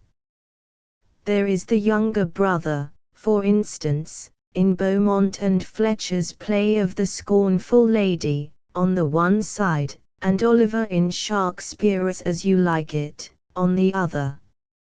Need it be said how heavy an aggravation, in such a case, the stain of bastardy must have been, were it only that the younger brother was liable to hear his own dishonor and his mother's infamy related by his father with an excusing shrug of the shoulders, and in a tone betwixt waggery and shame. By the circumstances here enumerated as so many predisposing causes, Edmund's character might well be deemed already sufficiently explained, and our minds prepared for it. But in this tragedy the story or fable constrained Shakespeare to introduce wickedness in an outrageous form in the persons of Regan and Goneril. He had read nature too heedfully not to know that courage, intellect, and strength of character are the most impressive forms of power, and that to power in itself, without reference to any moral end, an inevitable admiration and complacency appertains, whether it be displayed in the conquests of a Bonaparte or Tamerlane, or in the foam and the thunder of a cataract. But in the exhibition of such a character it was of the highest importance to prevent the guilt from passing into utter monstrosity, which again depends on the presence or absence of causes and temptations sufficient to account for the wickedness, without the necessity of recurring to a thorough fiendishness of nature for its origination. For such are the appointed relations of intellectual power to truth, and of truth to goodness, that it becomes both morally and poetically unsafe to present what is admirable, what our nature compels us to admire, in the mind, and what is most detestable in the heart, as coexisting in the same individual without any apparent connection, or any modification of the one by the other. That Shakespeare has in one instance, that of Iago, approached to this, and that he has done it successfully, is, perhaps, the most astonishing proof of his genius, and the opulence of its resources. But in the present tragedy, in which he was compelled to present a Goneril and a Regan, it was most carefully to be avoided, and therefore the only one conceivable addition to the inauspicious influences on the reformation of Edmund's character is given, in the information that all the kindly counteractions to the mischievous feelings of shame, which might have been derived from co-domestication with Edgar and their common father, had been cut off by his absence from home, and foreign education from boyhood to the present time, and a prospect of its continuance, as if to preclude all risk of his interference with the father's views for the elder and legitimate son. He hath been out 9 years, and away he shall again. Act ISC 1 Cor. Nothing, my lord. Lear. Nothing. Cor. Nothing. Lear. Nothing can come of nothing, speak again. Cor. Unhappy that I am, I cannot heave my heart into my mouth. I love your majesty according to my bond, nor more, nor less. There is something of disgust at the ruthless hypocrisy of her sisters, and some little faulty admixture of pride and sullenness in Cordelia's nothing, and her tone is well contrived, indeed, to lessen the glaring absurdity of Lear's conduct, but answers the yet more important purpose of forcing away the attention from the nursery tale, the moment it has served its end, that of supplying the canvas for the picture. This is also materially furthered by Kent's opposition, which displays Lear's moral incapability of resigning the sovereign power in the very act of disposing of it. Kent is, perhaps, the nearest to perfect goodness in all Shakespeare's characters, and yet the most individualized. There is an extraordinary charm in his bluntness, which is that only of a nobleman arising from a contempt of overstrained courtesy, and combined with easy placability where goodness of heart is apparent. His passionate affection for, and fidelity to, Lear act on our feelings in Lear's own favor. Virtue itself seems to be in company with him. Ibsc. To Edmund's speech, who, in the lusty stealth of nature, take more composition and fierce quality than doth, and see Warburton's note upon a quotation from Vanini. Poor Vanini, any one but Warburton would have thought this precious passage more characteristic of Mr. Shandy than of atheism. If the fact really were so, which it is not, but almost the contrary, I do not see why the most confirmed theist might not very naturally utter the same wish. But it is proverbial that the youngest son in a large family is commonly the man of the greatest talents in it, and as good an authority as Vanini has said, in Carlschen venir m ardentius, space abolis injuriosum s. In this speech of Edmund you see, as soon as a man cannot reconcile himself to reason, how his conscience flies off by way of appeal to nature, who is sure upon such occasions never to find fault, and also how shame sharpens a predisposition in the heart to evil. For it is a profound moral, that shame will naturally generate guilt, the oppressed will be vindictive, like Shylock, and in the anguish of undeserved ignominy the delusion secretly springs up, of getting over the moral quality of an action by fixing the mind on the mere physical act alone. Ib. Edmund's speech, this is the excellent foppery of the world. That, when we are sick in fortune, often the surfeit of our own behavior, we make guilty of our disasters, the sun, the moon, and the stars, and sea. Thus scorn and misanthropy are often the anticipations and mouthpieces of wisdom in the detection of superstitions. Both individuals and nations may be free from such prejudices by being below them, as well as by rising above them. Ibsc. 3. The steward should be placed in exact antithesis to Kent, as the only character of utter irredeemable baseness in Shakespeare. Even in this the judgment and invention of the poet are very observable, for what else could the willing tool of a Goneril be? Not a vice but this of baseness was left open to him. Ibsc.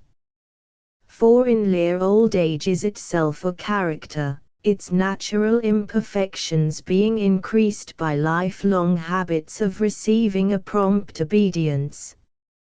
Any addition of individuality would have been unnecessary and painful, for the relations of others to him, of wondrous fidelity and of frightful ingratitude, alone sufficiently distinguish him. Thus Lear becomes the open and ample playroom of nature's passions. Ib. Night. Since my young lady's going into France, sir, the fooleth much pindy away. The fool is no comic buffoon to make the groundlings laugh, no forced condescension of Shakespeare's genius to the taste of his audience. Accordingly the poet prepares for his introduction, which he never does with any of his common clowns and fools, by bringing him into living connection with the pathos of the play. He is as wonderful a creation as Caliban, his wild babblings, and inspired idiocy, articulate and gauge the horrors of the scene. The monster Goneril prepares what is necessary, while the character of Albany renders a still more maddening grievance possible, namely, Regan and Cornwall in perfect sympathy of monstrosity.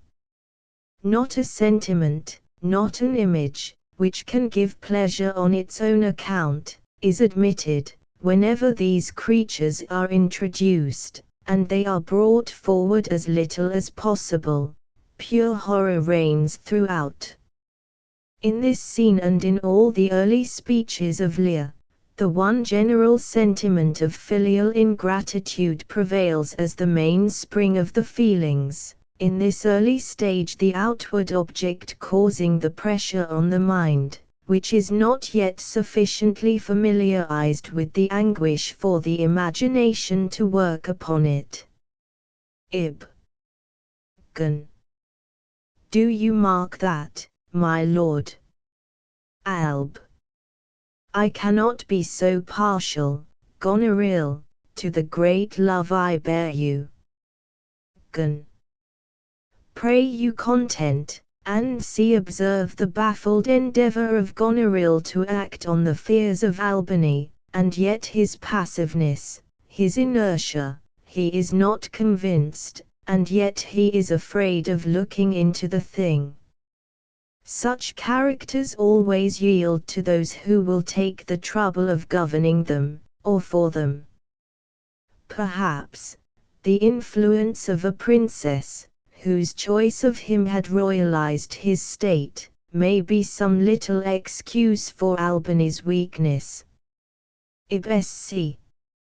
5 Lear. O let me not be mad, not mad, sweet heaven. Keep me in temper. I would not be mad, the mind's own anticipation of madness. The deepest tragic notes are often struck by a half sense of an impending blow. The fool's conclusion of this act by a grotesque prattling seems to indicate the dislocation of feeling that has begun and is to be continued. Act 2. Sc. 1 Edmund's speech, he replied, thou unpossessing bastard. And c. Thus the secret poison in Edmund's own heart steals forth, and then observe poor Gloucester's, loyal and natural boy, as if praising the crime of Edmund's birth. Ib. Compare Regan's, what, did my father's godson seek your life? He whom my father named.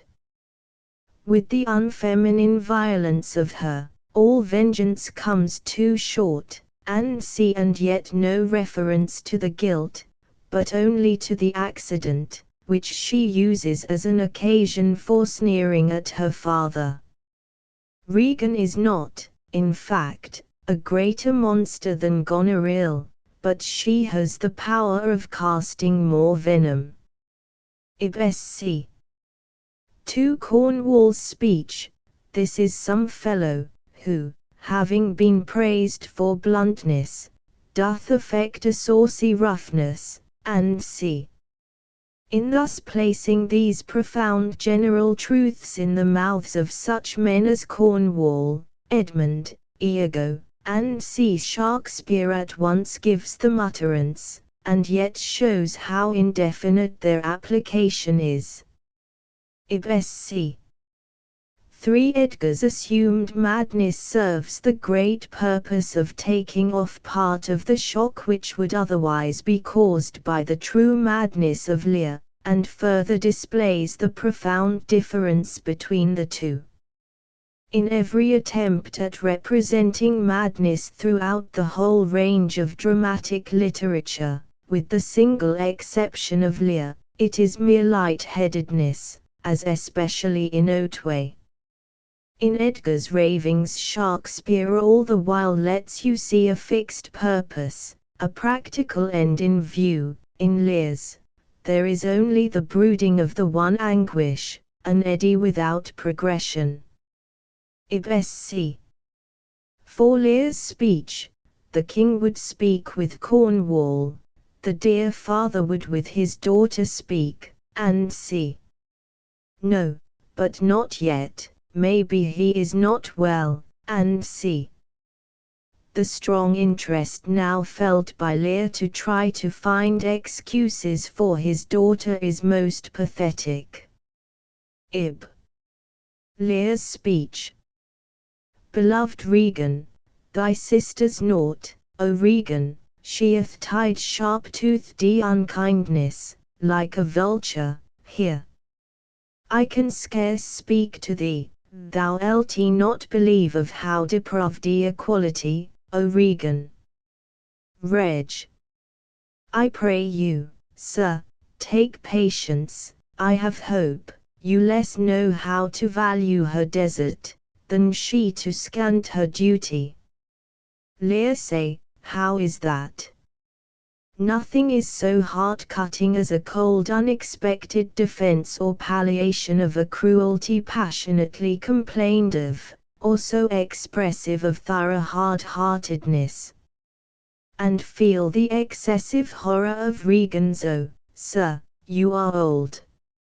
And then her drawing from that universal object of reverence and indulgence the very reason for her frightful conclusion, say, you have wronged her.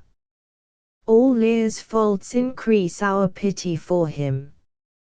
We refuse to know them otherwise than as means of his sufferings, and aggravations of his daughter's ingratitude.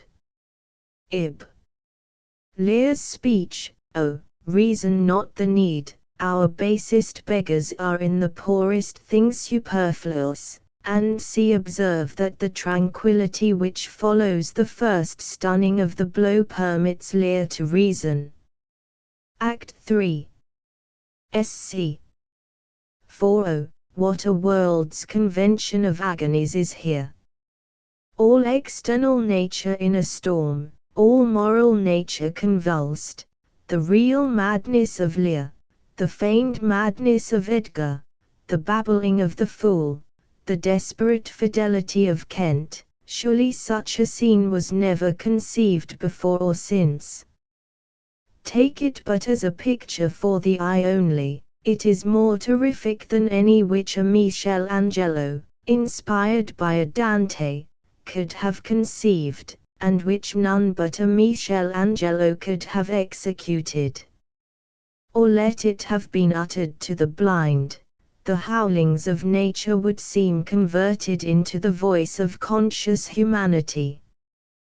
This scene ends with the first symptoms of positive derangement, and the intervention of the fifth scene is particularly judicious, the interruption allowing an interval for Lear to appear in full madness in the sixth scene.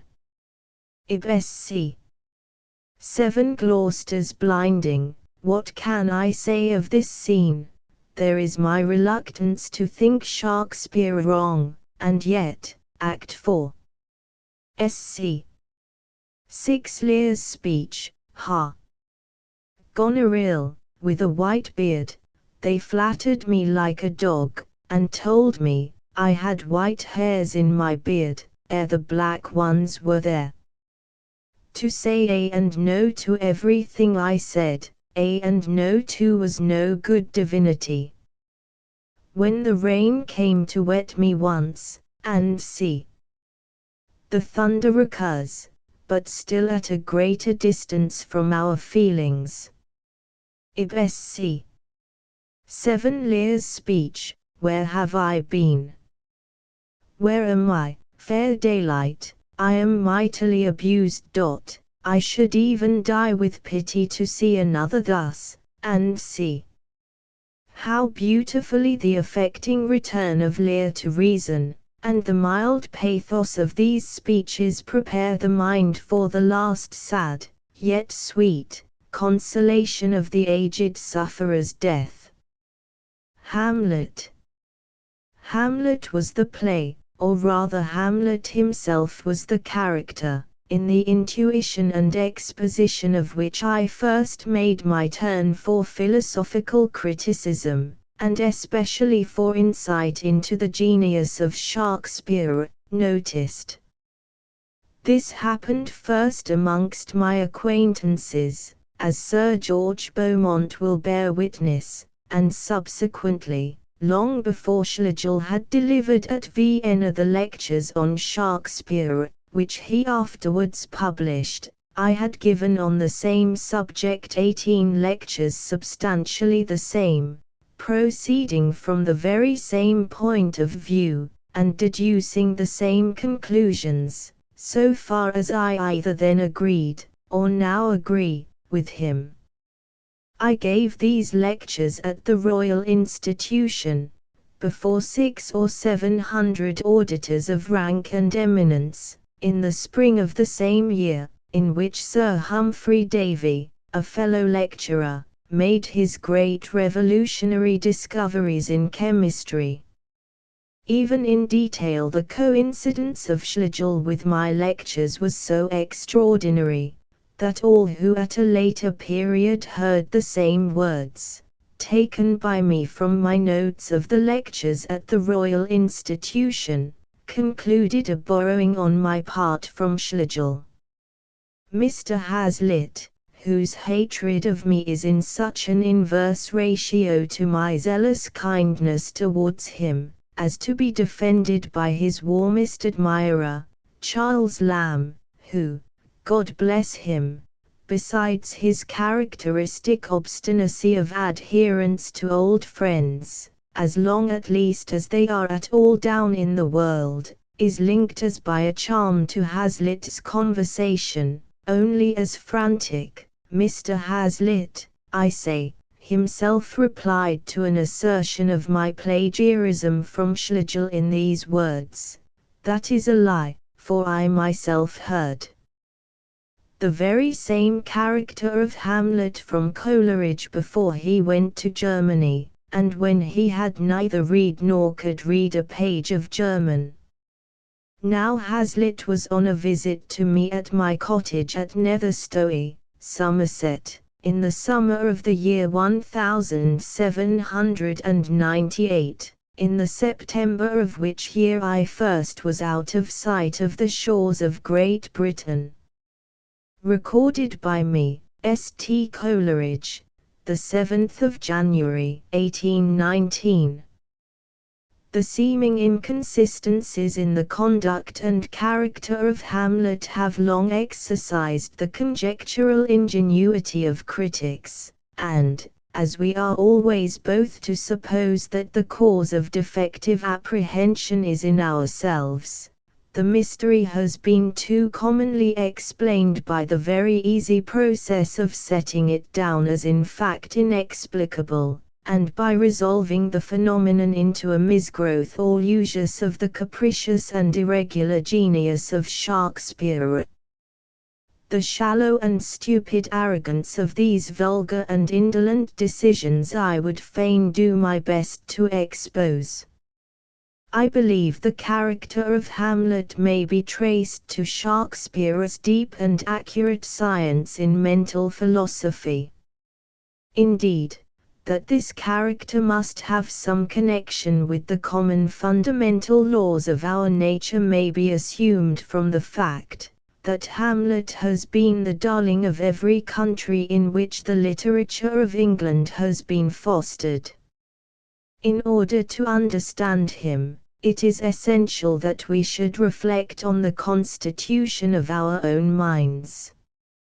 Man is distinguished from the brute animals in proportion as thought prevails over sense, but in the healthy processes of the mind, a balance is constantly maintained between the impressions from outward objects and the inward operations of the intellect. For if there be an overbalance in the contemplative faculty, man thereby becomes the creature of mere meditation, and loses his natural power of action.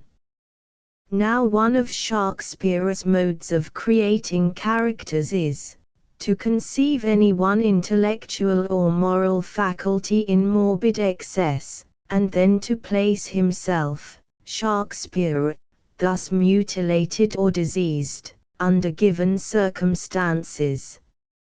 In Hamlet he seems to have wished to exemplify the moral necessity of a due balance between our attention to the objects of our senses, and our meditation on the workings of our minds, an equilibrium between the real and the imaginary worlds. In Hamlet this balance is disturbed, his thoughts, and the images of his fancy, are far more vivid than his actual perceptions, and his very perceptions, instantly passing through the medium of his contemplations, acquire, as they pass, a form and a color not naturally their own. Hence we see a great, an almost enormous, intellectual activity, and a proportionate aversion to real action consequent upon it, with all its symptoms and accompanying qualities.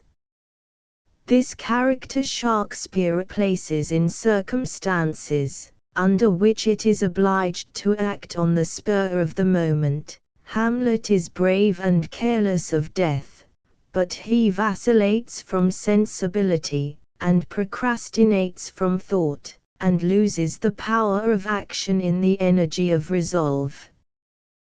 Thus it is that this tragedy presents a direct contrast to that of Macbeth. The one proceeds with the utmost slowness, the other with a crowded and breathless rapidity. The effect of this overbalance of the imaginative power is beautifully illustrated in the everlasting broodings and superfluous activities of Hamlet's mind, which, unseated from its healthy relation, is constantly occupied with the world within, and abstracted from the world without, giving substance to shadows, and throwing a mist over all commonplace actualities. It is the nature of thought to be indefinite. Definiteness belongs to external imagery alone. Hence it is that the sense of sublimity arises, not from the sight of an outward object, but from the beholder's reflection upon it, not from the sensuous impression, but from the imaginative reflex.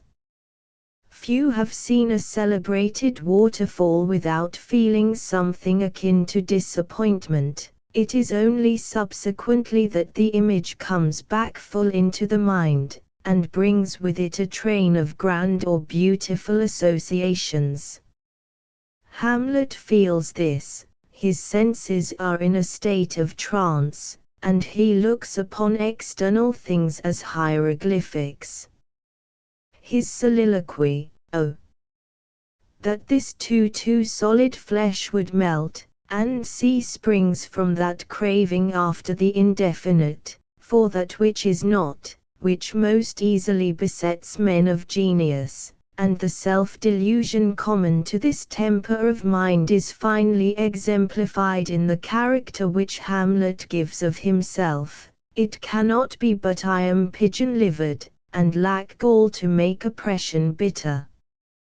He mistakes the seeing his chains for the breaking them, delays action till action is of no use, and dies the victim of mere circumstance and accident. There is a great significancy in the names of Shakespeare's plays. In the 12th Night, Midsummer Night's Dream, As You Like It, and Winter's Tale, the total effect is produced by a coordination of the characters as in a wreath of flowers. But in Coriolanus, Lear, Romeo and Juliet, Hamlet, Othello, and see the effect arises from the subordination of all to one, either as the prominent person, or the principal object. Cymbeline is the only exception, and even that has its advantages in preparing the audience for the chaos of time, place, and costume, by throwing the date back into a fabulous king's reign. But as of more importance, so more striking, is the judgment displayed by our truly dramatic poet, as well as poet of the drama, in the management of his first scenes.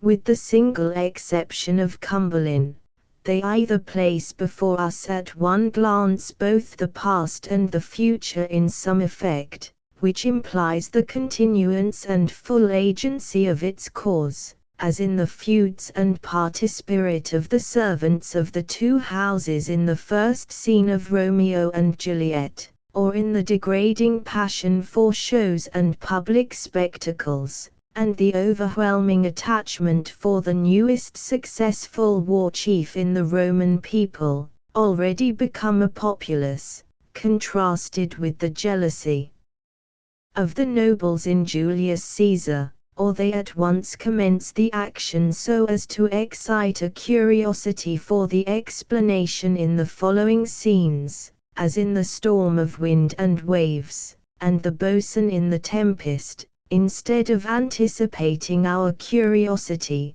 as in most other first scenes, and in too many other first acts, or they act, by contrast of diction suited to the characters, at once to heighten the effect, and yet to give a naturalness to the language and rhythm of the principal personages, either as that of Prospero and Miranda by the appropriate lowness of the style, or as in King John, by the equally appropriate stateliness of official harangues or narratives, so that the after blank verse seems to belong to the rank and quality of the speakers, and not to the poet, or they strike at once the keynote, and give the predominant spirit of the play, as in the Twelfth Night and in Macbeth, or finally, the first scene comprises all these advantages at once, as in Hamlet.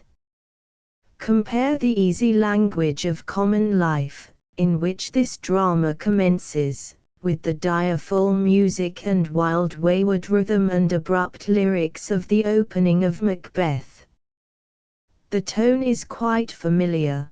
There is no poetic description of night, no elaborate information conveyed by one speaker to another of what both had immediately before their senses, such as the first distich in Addison's Cato, which is a translation into poetry of past 4 o'clock and a dark morning, and yet nothing bordering on the comic on the one hand, nor any striving of the intellect on the other.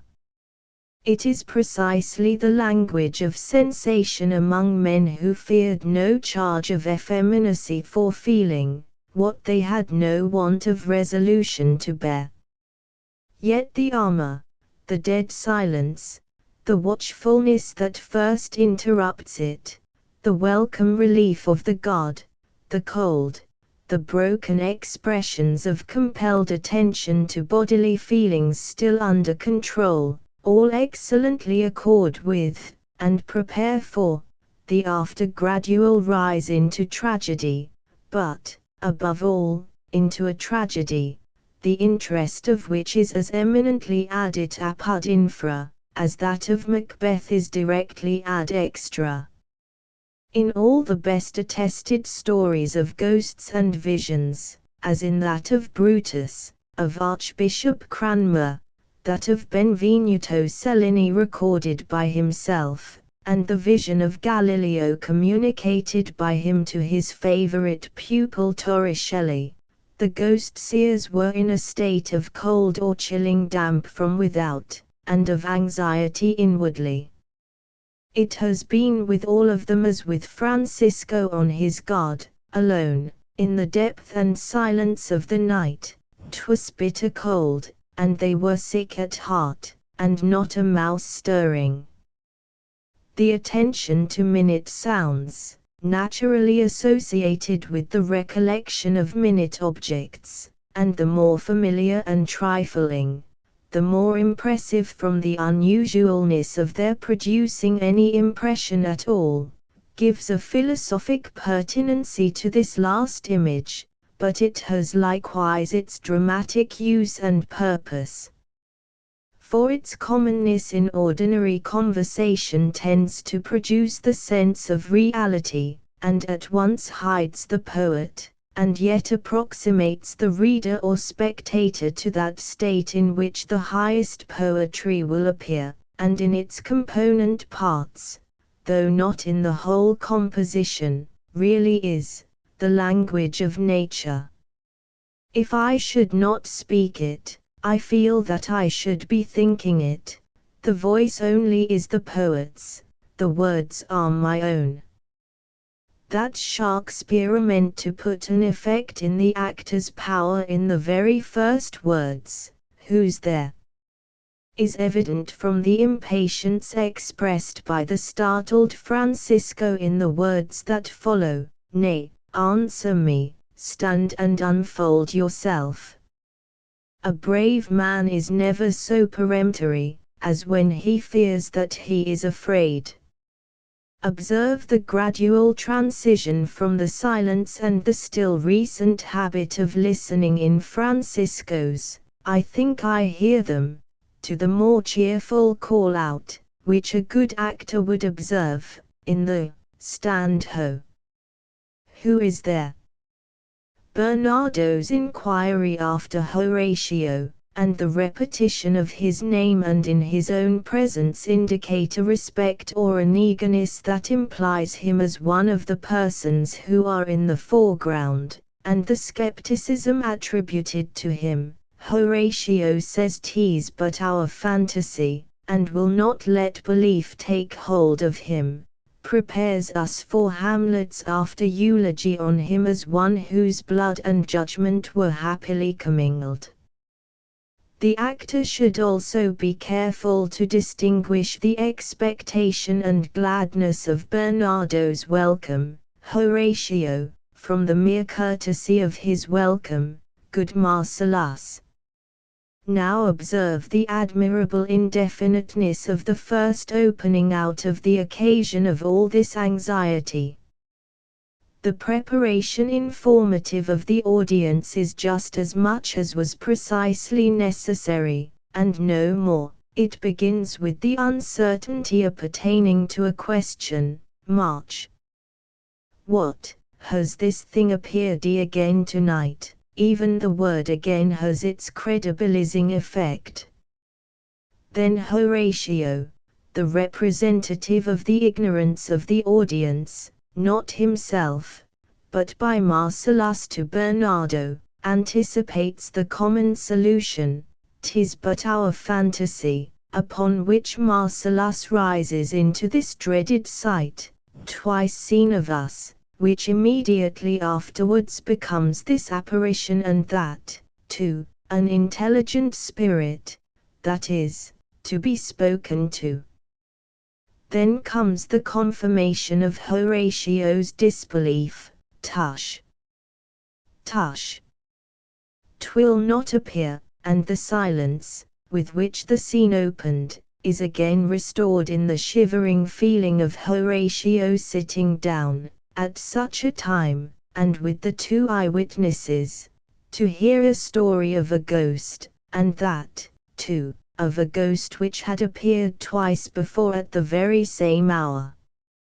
In the deep feeling which Bernardo has of the solemn nature of what he is about to relate, he makes an effort to master his own imaginative terrors by an elevation of style, itself a continuation of the effort, and by turning off from the apparition, as from something which would force him too deeply into himself, to the outward objects, the realities of nature, which had accompanied it.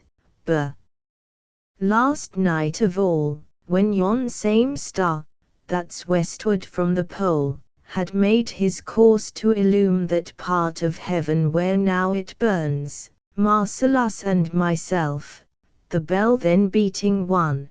This passage seems to contradict the critical law that what is told makes a faint impression compared with what is beholden, for it does indeed convey to the mind more than the eye can see, whilst the interruption of the narrative at the very moment, when we are most intensely listening for the sequel, and have our thoughts diverted from the dreaded sight in expectation of the desired, yet almost dreaded, tale.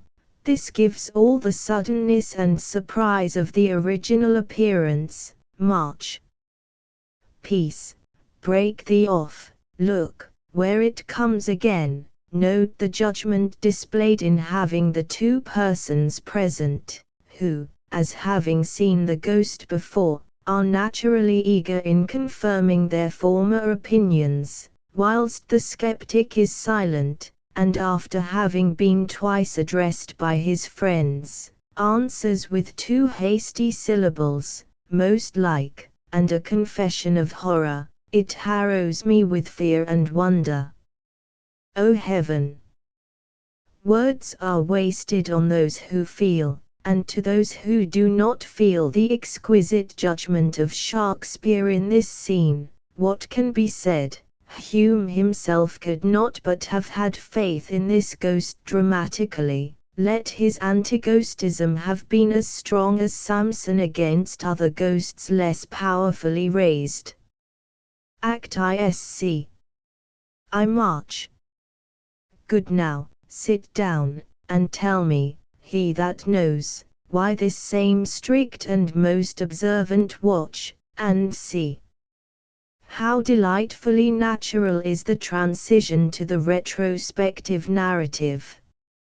And observe, upon the ghost's reappearance, how much Horatio's courage is increased by having translated the late individual spectator into general thought and past experience, and the sympathy of Marcellus and Bernardo with his patriotic surmises in daring to strike at the ghost, whilst in a moment, upon its vanishing, the former solemn awe-stricken feeling returns upon them. We do it wrong, being so majestical, to offer it the show of violence. Ib. Horatio's speech, I have heard, the cock, that is the trumpet to the morn, doth with his lofty and shrill-sounding throat awake the god of day, and see.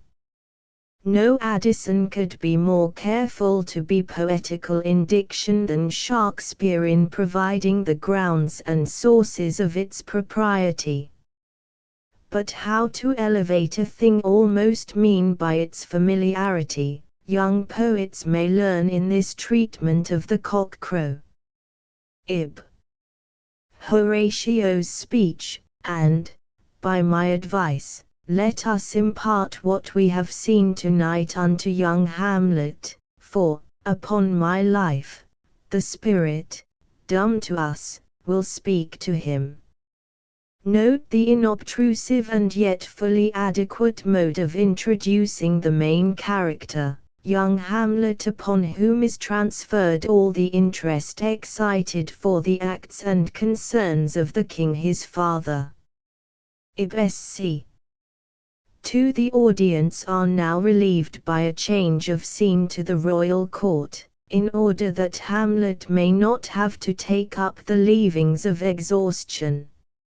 In the king's speech, observe the set and pedantically antithetic form of the sentences when touching that which galled the heels of conscience, the strain of undignified rhetoric, and yet in what follows concerning the public weal, a certain appropriate majesty. Indeed, was he not a royal brother? Ib. King's speech. And now, lads, what's the news with you? And see. Thus with great art Shakespeare introduces a most important, but still subordinate character first, Laertes, who is yet thus graciously treated in consequence of the assistance given to the election of the late king's brother instead of his son by Polonius. Ib. Ham. A little more than kin, and less than kind. King. How is it that the clouds still hang on you? Ham. Not so, my lord, I am too much I the sun. Hamlet opens his mouth with a playing on words, the complete absence of which throughout characterizes Macbeth. This playing on words may be attributed to many causes or motives, as either to an exuberant activity of mind, as in the higher comedy of Shakespeare generally, or to an imitation of it as a mere fashion, as if it were said, "Is not this better than groaning?" or to a contemptuous exultation in minds vulgarized and overset by their success, as in the poetic instance of Milton's Devils in the Battle, or it is the language of resentment, as is familiar to every one who has witnessed the quarrels of the lower orders, where there is invariably a profusion of punning invective, whence, perhaps, nicknames have in a considerable degree sprung up, or it is the language of suppressed passion, and especially of a hardly smothered personal dislike. The first and last of these combine in Hamlet's case, and I have little doubt that Farmer is right in supposing the equivocation carried on in the expression too much either son or son. Ib. Ham. Madam, it is common. Here observe Hamlet's delicacy to his mother, and how the suppression prepares him for the overflow in the next speech, in which his character is more developed by bringing forward his aversion to externals, and which betrays his habit of brooding over the world within him, coupled with a prodigality of beautiful words, which are the half-embodyings of thought, and are more than thought, and have an outness, a reality sui generis, and yet retain their correspondence and shadowy affinity to the images and movements within. Note also Hamlet's silence to the long speech of the king which follows, and his respectful, but general, answer to his mother. Ib. Hamlet's first soliloquy, "Oh, that this too solid flesh would melt, thaw, and resolve itself into a dew. And see. This te idiom vitae is a common oppression on minds cast in the Hamlet mould, and is caused by disproportionate mental exertion, which necessitates exhaustion of bodily feeling. Where there is a just coincidence of external and internal action, pleasure is always the result, but where the former is deficient, and the mind's appetency of the ideal is unchecked, realities will seem cold and unmoving. In such cases, passion combines itself with the indefinite alone. In this mood of his mind the relation of the appearance of his father's spirit in arms is made all at once to Hamlet. It is Horatio's speech, in particular, a perfect model of the true style of dramatic narrative, the purest poetry, and yet in the most natural language, equally remote from the inkhorn and the plough. Ib. Sc. 3. This scene must be regarded as one of Shakespeare's lyric movements in the play, and the skill with which it is interwoven with the dramatic parts is peculiarly an excellence of our poet. You experience the sensation of a pause without the sense of a stop. You will observe in Ophelia's short and general answer to the long speech of Laertes the natural carelessness of innocence, which cannot think such a code of cautions and prudences necessary to its own preservation. Ib. Speech of Polonius, in Stockdale's edition. Or, not to crack the wind of the poor phrase, wronging it thus, you'll tender me a fool. I suspect this wronging is here used much in the same sense as wringing or wrenching, and that the parenthesis should be extended to thus. 1. Ib. Speech of Polonius, how prodigal the soul lends the tongue vows, these blazes, daughter, and see. A spondee has, I doubt not, dropped out of the text. Either insert go to after vows, lends the tongue vows, go to, these blazes, daughter, or read lends the tongue vows, these blazes, daughter. Mark you, Shakespeare never introduces a catalectic line without intending an equivalent to the foot omitted in the pauses, or the dwelling emphasis, or the diffused retardation. I do not, however, deny that a good actor might by employing the last mentioned means, namely, the retardation, or solemn knowing drawl, supply the missing spondee with good effect. But I do not believe that in this or any other of the foregoing speeches of Polonius, Shakespeare meant to bring out the senility or weakness of that personage's mind. In the great ever-recurring dangers and duties of life, where to distinguish the fit objects for the application of the maxims collected by the experience of a long life, requires no fineness of tact, as in the admonitions to his son and daughter, Polonius is uniformly made respectable. But if an actor were even capable of catching these shades in the character, the pit and the gallery would be malcontent at their exhibition. It is to Hamlet that Polonius is, and is meant to be, contemptible, because in inwardness and uncontrollable activity of movement, Hamlet's mind is the logical contrary to that of Polonius, and besides, as I have observed before, Hamlet dislikes the man as false to his true allegiance in the matter of the succession to the crown. Ib sc. For the unimportant conversation with which this scene opens is a proof of Shakespeare's minute knowledge of human nature. It is a well-established fact, that on the brink of any serious enterprise, or event of moment, men almost invariably endeavor to elude the pressure of their own thoughts by turning aside to trivial objects and familiar circumstances. Thus this dialogue on the platform begins with remarks on the coldness of the air, and inquiries, obliquely connected, indeed, with the expected hour of the visitation, but thrown out in a seeming vacuity of topics, as to the striking of the clock and so forth.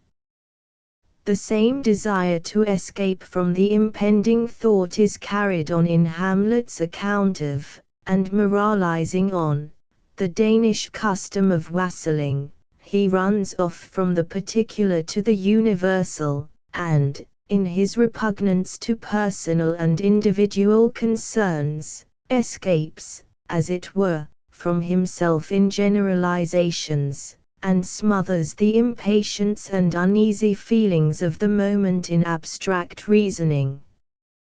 Besides this, another purpose is answered, for by thus entangling the attention of the audience in the nice distinctions and parenthetical sentences of this speech of Hamlet's, Shakespeare takes them completely by surprise on the appearance of the ghost, which comes upon them in all the suddenness of its visionary character. Indeed, no modern writer would have dared, like Shakespeare, to have preceded this last visitation by two distinct appearances, or could have contrived that the third should rise upon the former two in impressiveness and solemnity of interest. But in addition to all the other excellences of Hamlet's speech concerning the wassail music, so finely revealing the predominant idealism, the ratiocinative meditativeness, of his character, it has the advantage of giving nature and probability to the impassioned continuity of the speech instantly directed to the ghost. The momentum had been given to his mental activity, the full current of the thoughts and words had set in, and the very forgetfulness, in the fervor of his argumentation, of the purpose for which he was there, aided in preventing the appearance from benumbing the mind. Consequently, it acted as a new impulse, a sudden stroke which increased the velocity of the body already in motion, whilst it altered the direction. The co-presence of Horatio, Marcellus, and Bernardo is most judiciously contrived, for it renders the courage of Hamlet and his impetuous eloquence perfectly intelligible. The knowledge, the undoubted of consciousness, the sensation, of human auditors, of flesh and blood sympathists, acts as a support and a stimulation ergo, while the front of the mind, the whole consciousness of the speaker, is filled, yet absorbed, by the apparition. Add to that the apparition itself has by its previous appearances been brought nearer to a thing of this world. This accrescence of objectivity in a ghost that yet retains all its ghostly attributes and fearful subjectivity, is truly wonderful. Ibsc. 5 Hamlet's speech, O all you host of heaven! O earth! What else? And shall I couple hell? I remember nothing equal to this burst unless it be the first speech of Prometheus in the Greek drama, after the exit of Vulcan and the 2 Afrites. But Shakespeare alone could have produced the vow of Hamlet to make his memory a blank of all maxims and generalized truths, that observation had copied there, followed immediately by the speaker noting down the generalized fact, that one may smile, and be a villain. Ib. March.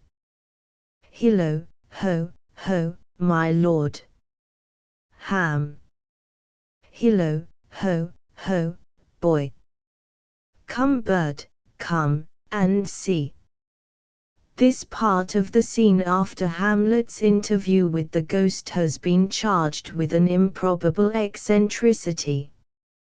But the truth is, that after the mind has been stretched beyond its usual pitch and tone, it must either sink into exhaustion and inanity, or seek relief by change. It is thus well known that persons conversant in deeds of cruelty contrive to escape from conscience, by connecting something of the ludicrous with them, and by inventing grotesque terms and a certain technical phraseology to disguise the horror of their practices. Indeed, paradoxical as it may appear, the terrible by a law of the human mind always touches on the verge of the ludicrous.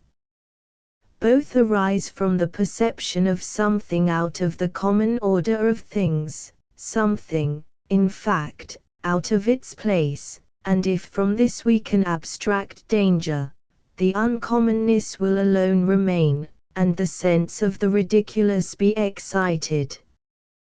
The close alliance of these opposites, they are not contraries, appears from the circumstance, that laughter is equally the expression of extreme anguish and horror as of joy, as there are tears of sorrow and tears of joy, so is there a laugh of terror and a laugh of merriment.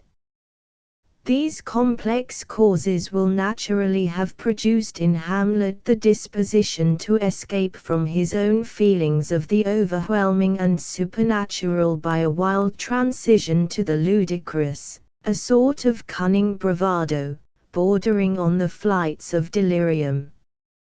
For you may, perhaps, observe that Hamlet's wildness is but half false. He plays that subtle trick of pretending to act only when he is very near really being what he acts. The subterraneous speeches of the ghost are hardly defensible, but I would call your attention to the characteristic difference between this ghost, as a superstition connected with the most mysterious truths of revealed religion, and Shakespeare's consequent reverence in his treatment of it, and the foul earthly witcheries and wild language in Macbeth. Act 2. SC 1. Polonius and Reynaldo. In all things dependent on, or rather made up of, fine address, the manner is no more or otherwise rememberable than the light motions, steps, and gestures of youth and health. But this is almost everything. No wonder, therefore, if that which can be put down by rule in the memory should appear to us as mere pouring, maudlin, cunning, slyness blinking through the watery eye of superannuation. So in this admirable scene, Polonius, who is throughout the skeleton of his own former skill and statecraft, hunts the trail of policy at a dead scent, supplied by the weak fever smell in his own nostrils. Ib. Sc. 2. Speech of Polonius, my liege, and madam, to expostulate, and see Warburton's note. Then as to the jingles, and play on words, let us but look into the sermons of Dr. Donne, the wittiest man of that age, and we shall find them full of this vein. I have, and that most carefully, read Dr. Donne's sermons, and find none of these jingles. The great art of an orator, to make whatever he talks of appear of importance, this, indeed, Donne has effected with consummate skill. Ib. Ham. Excellent. Well, you are a fishmonger. That is, you are sent to fish out this secret. This is Hamlet's own meaning. Ib. Ham. For if the sun breeds maggots in a dead dog, being a god, kissing carrion, these purposely obscure lines, I rather think, refer to some thought in Hamlet's mind, contrasting the lovely daughter with such a tedious old fool, her father, as he, Hamlet, represents Polonius to himself. Why, fool as he is some degrees in rank above a dead dog's carcass, and if the sun, being a god that kisses carrion, can raise life out of a dead dog, why may not good fortune, that favors fools, have raised a lovely girl out of this dead alive old fool? Warburton is often led astray, in his interpretations, by his attention to general positions without the due Shakespearean reference to what is probably passing in the mind of his speaker, characteristic and expository of his particular character and present mood. The subsequent passage, O Jephthah, judge of Israel, what a treasure hadst thou, is confirmatory of my view of these lines. Ib. Ham. You cannot, sir, take from me anything that I will more willingly part withal, except my life, except my life, except my life. This repetition strikes me as most admirable. Ib. Ham. Then are our beggars, bodies, and our monarchs, and outstretched heroes, the beggars' shadows. I do not understand this, and Shakespeare seems to have intended the meaning not to be more than snatched at. By my fay, I cannot reason. Ib. The rugged Pyrrhus, he whose sable arms, and see. This admirable substitution of the epic for the dramatic, giving such a reality to the impassioned dramatic diction of Shakespeare's own dialogue, and authorized, too, by the actual style of the tragedies before his time, Porrex and Ferrex, Titus Andronicus, and c. is well worthy of notice. The fancy, that a burlesque was intended, sinks below criticism. The lines, as epic narrative, are superb. In the thoughts, and even in the separate parts of the diction, this description is highly poetical. In truth, taken by itself, this is its fault that it is too poetical, the language of lyric vehemence and epic pomp, and not of the drama. But if Shakespeare had made the diction truly dramatic, where would have been the contrast between Hamlet and the play in Hamlet? Ib. had seen the mobbled queen, and c. A mob cap is still a word in common use for a mourning cap, which conceals the whole head of hair, and passes under the chin. It is nearly the same as the nightcap. That is, it is an imitation of it, so as to answer the purpose, I am not dressed for company, and yet reconciling it with neatness and perfect purity. Ib. Hamlet's soliloquy, oh, what a rogue and peasant slave am I! And c. This is Shakespeare's own attestation to the truth of the idea of Hamlet which I have before put forth. Ib. The spirit that I have seen, may be a devil, and the devil hath power to assume a pleasing shape, yea, and, perhaps out of my weakness, and my melancholy, as he is very potent with such spirits, abuses me to damn me. See Sir Thomas Browne. I believe that those apparitions and ghosts of departed persons are not the wandering souls of men, but the unquiet walks of devils, prompting and suggesting us unto mischief, blood and villainy, instilling and stealing into our hearts, that the blessed spirits are not at rest in their graves, but wander solicitous of the affairs of the world. Relig. Med. Pti Sect. 37 Act 3. Sc. 1 Hamlet's soliloquy, to be, or not to be, that is the question, and c. This speech is of absolutely universal interest, and yet to which of all Shakespeare's characters could it have been appropriately given but to Hamlet?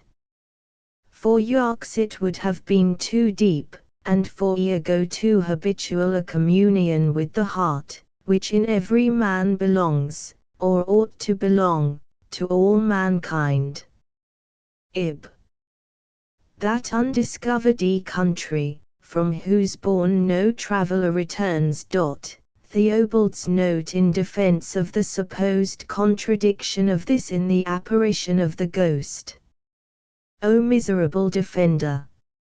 If it be necessary to remove the apparent contradiction, if it be not rather a great beauty, surely, it were easy to say, that no traveller returns to this world, as to his home, or abiding place. Ib. Ham. Ha, ha. Are you honest? Off. My lord. Ham. Are you fair? Here it is evident that the penetrating Hamlet perceives, from the strange and forced manner of Ophelia, that the sweet girl was not acting a part of her own, but was a decoy, and his after speeches are not so much directed to her as to the listeners and spies. Such a discovery in a mood so anxious and irritable accounts for a certain harshness in him, and yet a wild upworking of love, sporting with opposites in a wilful self-tormenting strain of irony, is perceptible throughout. I did love you once, I loved you not, and particularly in his enumeration of the faults of the sex from which Ophelia is so free, that the mere freedom therefrom constitutes her character. Note Shakespeare's charm of composing the female character by the absence of characters, that is, marks and outjuttings. Ib.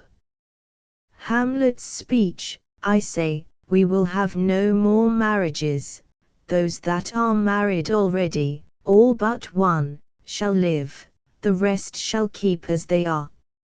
Observe this dallying with the inward purpose, characteristic of one who had not brought his mind to the steady acting point. He would fain sting the uncle's mind, but to stab his body. The soliloquy of Ophelia, which follows, is the perfection of love, so exquisitely unselfish. Ib sc. To this dialogue of Hamlet with the players is one of the happiest instances of Shakespeare's power of diversifying the scene while he is carrying on the plot. Ib. Ham. My lord, you played once I the university, you say. To Polonius. To have kept Hamlet's love for Ophelia before the audience in any direct form, would have made a breach in the unity of the interest, but yet to the thoughtful reader it is suggested by his spite to poor Polonius, whom he cannot let rest. Ib. The style of the interlude here is distinguished from the real dialogue by rhyme, as in the first interview with the players by epic verse. Ib. Ros. My lord, you once did love me. Ham. So I do still, by these pickers and stealers. I never heard an actor give this word so its proper emphasis. Shakespeare's meaning is, loved you. So I do still, and see there has been no change in my opinion, I think as ill of you as I did. Else Hamlet tells an ignoble falsehood, and a useless one, as the last speech to Guildenstern, why, look you now and see. Proves.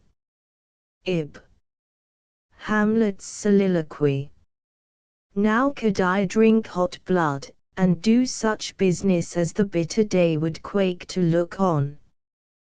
The utmost at which Hamlet arrives, is a disposition, a mood, to do something, but what to do, is still left undecided, while every word he utters tends to betray his disguise.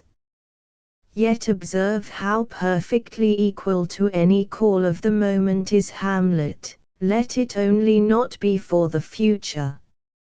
Ib sc. For speech of Polonius. Polonius's volunteer obtrusion of himself into this business, while it is appropriate to his character, still itching after former importance, removes all likelihood that Hamlet should suspect his presence, and prevents us from making his death injure Hamlet in our opinion. Ib. The king's speech, oh, my offence is rank, it smells to heaven, and see. This speech well marks the difference between crime and guilt of habit. The conscience here is still admitted to audience. Nay, even as an audible soliloquy, it is far less improbable than is supposed by such as have watched men only in the beaten road of their feelings. But the final, all may be well, is remarkable, the degree of merit attributed by the self-flattering soul to its own struggle, though baffled, and to the indefinite half-promise, half-command, to persevere in religious duties. The solution is in the divine medium of the Christian doctrine of expiation. Not what you have done, but what you are, must determine. Ib. Hamlet's speech, "Now might I do it, Pat, now he is praying, and now I'll do it, and so he goes to heaven, and so am I revenged." That would be Scandi, and see Dr. Johnson's mistaking of the marks of reluctance and procrastination for impetuous, horror-striking, fiendishness. Of such importance is it to understand the germ of a character. But the interval taken by Hamlet's speech is truly awful. And then, my words fly up, my thoughts remain below, words, without thoughts, never to heaven go. Oh, what a lesson concerning the essential difference between wishing and willing, and the folly of all motive-mongering, while the individual self remains. Ib sc. For Ham. A bloody deed, almost as bad, good mother, as kill a king, and marry with his brother. Queen. As kill a king. I confess that Shakespeare has left the character of the Queen in an unpleasant perplexity. Was she, or was she not, conscious of the fratricide? Act 4. Sc. 2 Ros. Take you me for a sponge, my lord. Ham. Sir, that soaks up the king's countenance, his rewards, his authorities, and see Hamlet's madness is made to consist in the free utterance of all the thoughts that had passed through his mind before, in fact, in telling home truths. Act 4 Sc. 5 Ophelia's singing. Oh, note the conjunction here of these two thoughts that had never subsisted in disjunction, the love for Hamlet, and her filial love, with the guileless floating on the surface of her pure imagination of the cautions so lately expressed, and the fears not too delicately avowed, by her father and brother concerning the dangers to which her honour lay exposed. Thought, affliction, passion, murder itself, she turns to favour and prettiness. This play of association is instanced in the close, "My brother shall know of it, and I thank you for your good counsel." Ib.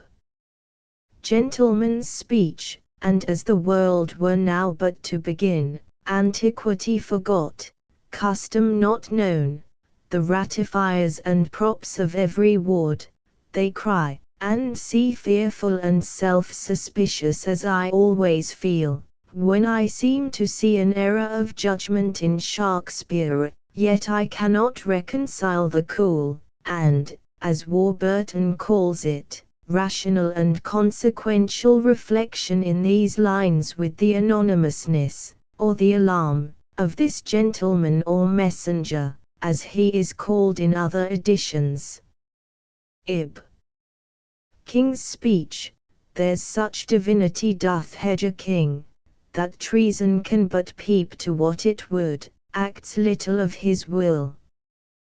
Proof, as indeed all else is, that Shakespeare never intended us to see the king with Hamlet's eyes, though, I suspect, the managers have long done so. Ib. Speech of Laertes, to hell, allegiance. Vows, to the blackest devil. Laertes is a good character, but, and see, Warburton. Mercy on Warburton's notion of goodness. Please to refer to the 7th scene of this act, I will do it, and for this purpose I'll anoint my sword, and see uttered by Laertes after the king's description of Hamlet, he being remiss, most generous, and free from all contriving, will not peruse the foils. Yet I acknowledge that Shakespeare evidently wishes, as much as possible, to spare the character of Laertes, to break the extreme turpitude of his consent to become an agent and accomplice of the king's treachery, and to this end he reintroduces Ophelia at the close of this scene to afford a probable stimulus of passion in her brother. Ib sc.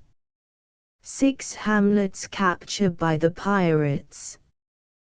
This is almost the only play of Shakespeare in which mere accidents, independent of all will, form an essential part of the plot, but here how judiciously in keeping with the character of the over-meditative Hamlet, ever at last determined by accident or by a fit of passion. Ib sc. 7 Note how the king first awakens Laertes's vanity by praising the reporter, and then gratifies it by the report itself, and finally points it by, Sir, this report of his did Hamlet so envenom with his envy. Ib. King's speech, for goodness, growing to a pleurisy, dies in his own too much. Theobald's note from Warburton, who conjectures plethory. I rather think that Shakespeare meant pleurisy but involved in it the thought of plethora, as supposing pleurisy to arise from too much blood, otherwise I cannot explain the following line, and then this should is like a spendthrift sigh, that hurts by easing. In a stitch in the side every one must have heaved a sigh that hurt by easing. Since writing the above I feel confirmed that pleurisy is the right word, for I find that in the old medical dictionaries the pleurisy is often called the plethory. Ib. Queen. Your sisters drowned, Laertes. Lara. Drowned. Oh, where? That Laertes might be excused in some degree for not cooling, the act concludes with the affecting death of Ophelia, who in the beginning lay like a little projection of land into a lake or stream, covered with spray flowers quietly reflected in the quiet waters, but at length is undermined or loosened, and becomes a furrowy isle, and after a brief vagrancy sinks almost without an eddy. Act VSC 10. The rich contrast between the clowns and Hamlet, as two extremes. You see in the former the mockery of logic, and a traditional wit valued, like truth, for its antiquity, and treasured up, like a tune, for use. Ib sc. 1 and 2. Shakespeare seems to mean all Hamlet's character to be brought together before his final disappearance from the scene, his meditative excess in the grave digging, his yielding to passion with Laertes, his love for Ophelia blazing out, his tendency to generalize on all occasions in the dialogue with Horatio, his fine gentlemanly manners with Osric, and his and Shakespeare's own fondness for presentiment. But thou wouldst not think, how ill all's here about my heart, but it is no matter. Footnote 1. It is so pointed in the modern editions. Ed. Notes on Macbeth. Macbeth stands in contrast throughout with Hamlet, in the manner of opening more especially. In the latter, there is a gradual ascent from the simplest forms of conversation to the language of impassioned intellect, yet the intellect still remaining the seat of passion. In the former, the invocation is at once made to the imagination and the emotions connected therewith. Hence the movement throughout is the most rapid of all Shakespeare's plays, and hence also, with the exception of the disgusting passage of the Porter, Act 2 Sc. 3, which I dare pledge myself to demonstrate to be an interpolation of the actors, there is not, to the best of my remembrance, a single pun or play on words in the whole drama. I have previously given an answer to the 1,000 times repeated charge against Shakespeare upon the subject of his punning, and I here merely mention the fact of the absence of any puns in Macbeth, as justifying a candid doubt at least, whether even in these figures of speech and fanciful modifications of language, Shakespeare may not have followed rules and principles that merit and would stand the test of philosophic examination. And hence, also, there is an entire absence of comedy, nay, even of irony and philosophic contemplation in Macbeth, the play being wholly and purely tragic. For the same cause, there are no reasonings of equivocal morality, which would have required a more leisurely state and a consequently greater activity of mind, no sophistry of self-delusion, except only that previously to the dreadful act, Macbeth mistranslates the recoilings and ominous whispers of conscience into prudential and selfish reasonings, and, after the deed done, the terrors of remorse into fear from external dangers, like delirious men who run away from the phantoms of their own brains, or, raised by terror to rage, stab the real object that is within their reach, whilst Lady Macbeth merely endeavours to reconcile his and her own sinkings of heart by anticipations of the worst, and an affected bravado in confronting them. In all the rest, Macbeth's language is the grave utterance of the very heart, conscience sick, even to the last faintings of moral death. It is the same in all the other characters. The variety arises from rage, caused ever and anon by disruption of anxious thought, and the quick transition of fear into it. In Hamlet and Macbeth the scene opens with superstition, but, in each it is not merely different, but opposite. In the first it is connected with the best and holiest feelings, in the second with the shadowy, turbulent, and unsanctified cravings of the individual will. Nor is the purpose the same, in the one the object is to excite, whilst in the other it is to mark a mind already excited. Superstition, of one sort or another, is natural to victorious generals, the instances are too notorious to need mentioning. There is so much of chance in warfare, and such vast events are connected with the acts of a single individual, the representative, in truth, of the efforts of myriads, and yet to the public and, doubtless, to his own feelings, the aggregate of all, that the proper temperament for generating or receiving superstitious impressions is naturally produced.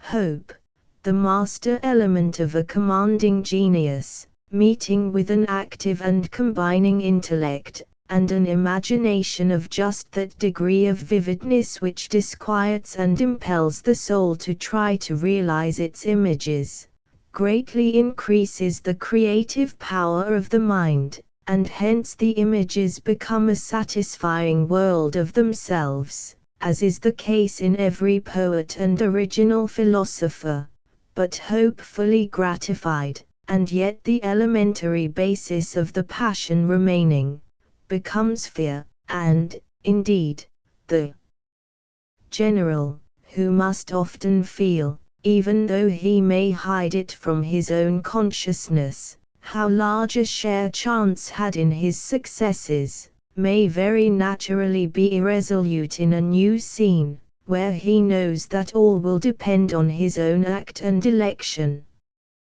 The Weird Sisters are as true a creation of Shakespeare's as his Ariel and Caliban, fates, furies, and materializing witches being the elements. They are wholly different from any representation of witches in the contemporary writers, and yet presented a sufficient external resemblance to the creatures of vulgar prejudice to act immediately on the audience. Their character consists in the imaginative disconnected from the good. They are the shadowy, obscure and fearfully anomalous of physical nature, the lawless of human nature, elemental avengers without sex or kin. Fair is foul, and foul is fair, hover through the fog and filthy air. How much it were to be wished in playing Macbeth, that an attempt should be made to introduce the flexile character mask of the ancient pantomime, that Flaxman would contribute his genius to the embodying and making sensuously perceptible that of Shakespeare.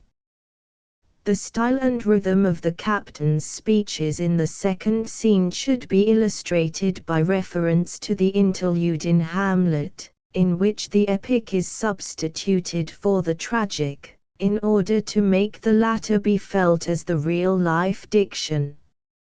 In Macbeth, the poet's object was to raise the mind at once to the high tragic tone, that the audience might be ready for the precipitate consummation of guilt in the early part of the play.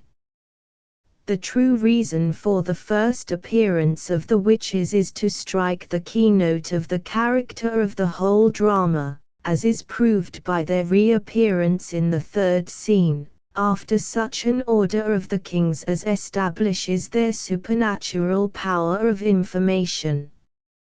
I say information, for so it only is as to Glamis and Corder. The king hereafter was still contingent, still in Macbeth's moral will, although, if he should yield to the temptation, and thus forfeit his free agency, the link of cause and effect more physico would then commence. I need not say, that the general idea is all that can be required from the poet, not a scholastic logical consistency in all the parts so as to meet metaphysical objectors. But oh, how truly Shakespearean is the opening of Macbeth's character given in the unpossessedness of Banquo's mind, wholly present to the present object, an unsullied, unscarified mirror, and how strictly true to nature it is, that Banquo, and not Macbeth himself, directs our notice to the effect produced on Macbeth's mind, rendered temptable by previous dalliance of the fancy with ambitious thoughts. Good sir, why do you start, and seem to fear things that do sound so fair? And then, again, still unintroitive, addresses the witches, I the name of truth, are ye fantastical, or that indeed which outwardly ye show? Banquo's questions are those of natural curiosity, such as a girl would put after hearing a gypsy tell her schoolfellow's fortune, all perfectly general, or rather planless. But Macbeth, lost in thought, raises himself to speech only by the witches being about to depart. Stay, you imperfect speakers, tell me more. And all that follows is reasoning on a problem already discussed in his mind, on a hope which he welcomes, and the doubts concerning the attainment of which he wishes to have cleared up. Compare his eagerness, the keen eye with which he has pursued the witches evanishing, speak, I charge you, with the easily satisfied mind of the self-uninterested Banquo. The aireth bubbles, as the water has, and these are of them, whither are they vanished? And then Macbeth's earnest reply, into the air, and what seemed corporal, melted as breath into the wind. Would they had stayed. Is it too minute to notice the appropriateness of the simile as breath and sea in a cold climate? Still again Banquo goes on wondering like any common spectator, were such things here as we do speak about. Whilst Macbeth persists in recurring to the self-concerning, your children shall be kings. Ban. You shall be king. Macb. And Thane of Cawdor too, went it not so? So surely is the guilt in its germ anterior to the supposed cause, and immediate temptation. Before he can cool, the confirmation of the tempting half of the prophecy arrives, and the concatenating tendency of the imagination is fostered by the sudden coincidence. Glamis, and Thane of Cawdor, the greatest is behind. Oppose this to Banquo's simple surprise. What, can the devil speak true? Ib. Banquo's speech, that, trusted home, might yet enkindle you unto the crown, besides the Thane of Cawdor. I doubt whether enkindle has not another sense than that of stimulating, I mean of kind and kin, as when rabbits are said to kindle. However, Macbeth no longer hears anything extra. Two truths are told, as happy prologues to the swelling act of the imperial theme. Then in the necessity of recollecting himself, I thank you, gentlemen. Then he relapses into himself again, and every word of his soliloquy shows the early birth date of his guilt. He is all-powerful without strength, he wishes the end, but is irresolute as to the means. Conscience distinctly warns him, and he lulls it imperfectly. If chance will have me king, why, chance may crown me without my stir. Lost in the perspective of his guilt, he turns round alarmed lest others may suspect what is passing in his own mind, and instantly vents the lie of ambition. My dull brain was wrought with things forgotten, and immediately after pours forth the promising courtesies of a usurper in intention. Kind gentlemen, your pains are registered where every day I turn the leaf to read them. Ib. Macbeth's speech presents fears are less than horrible imaginings. Warburton's note, and substitution of feats for fears. Mercy on this most wilful ingenuity of blundering, which, nevertheless, was the very Warburton of Warburton, his inmost being. Fears here, are present fear-striking objects, terribilia ad stantia. Ib sc. 40. The affecting beauty of the death of Cawdor, and the presentimental speech of the king, there's no art to find the mind's construction in the face. He was a gentleman on whom I built an absolute trust, interrupted by, O worthiest cousin. On the entrance of the deeper traitor for whom Cawdor had made way. And here, in contrast with Duncan's plenteous joys, Macbeth has nothing but the commonplaces of loyalty, in which he hides himself with our duties. Note the exceeding effort of Macbeth's addresses to the king, his reasoning on his allegiance, and then especially when a new difficulty, the designation of a successor, suggests a new crime.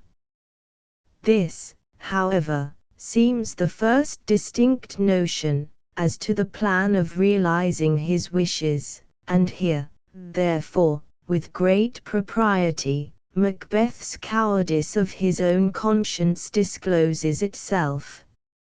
I always think there is something especially Shakespearean in Duncan's speeches throughout this scene, such pourings forth, such abandonments, compared with the language of vulgar dramatists, whose characters seem to have made their speeches as the actors learn them.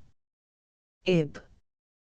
Duncan's speech, sons, kinsmen, thanes, and you whose places are the nearest, know, we will establish our estate upon our eldest Malcolm, whom we name hereafter the Prince of Cumberland, which honour must not unaccompanied invest him only, but signs of nobleness, like stars, shall shine on all deservers.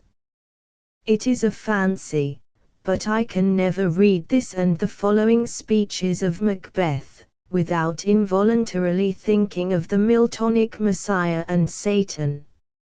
Ib sc.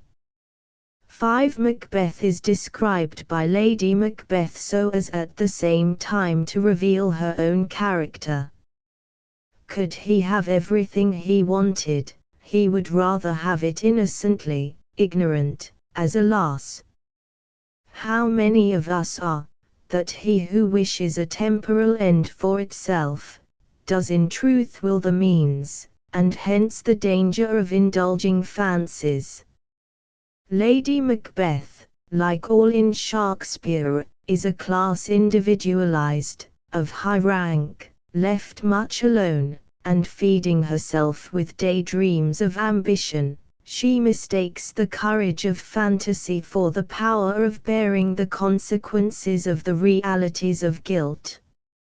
Hers is the mock fortitude of a mind deluded by ambition. She shames her husband with a superhuman audacity of fancy which she cannot support, but sinks in the season of remorse, and dies in suicidal agony.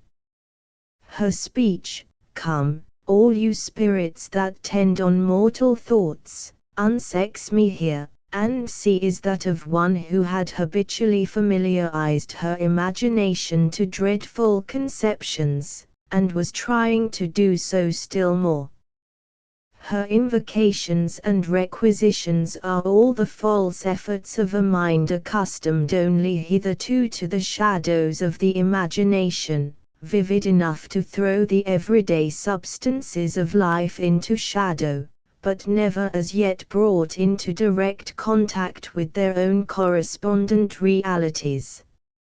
She evinces no womanly life, no wifely joy, at the return of her husband, no pleased terror at the thought of his past dangers, whilst Macbeth bursts forth naturally, "My dearest love," and shrinks from the boldness with which she presents his own thoughts to him.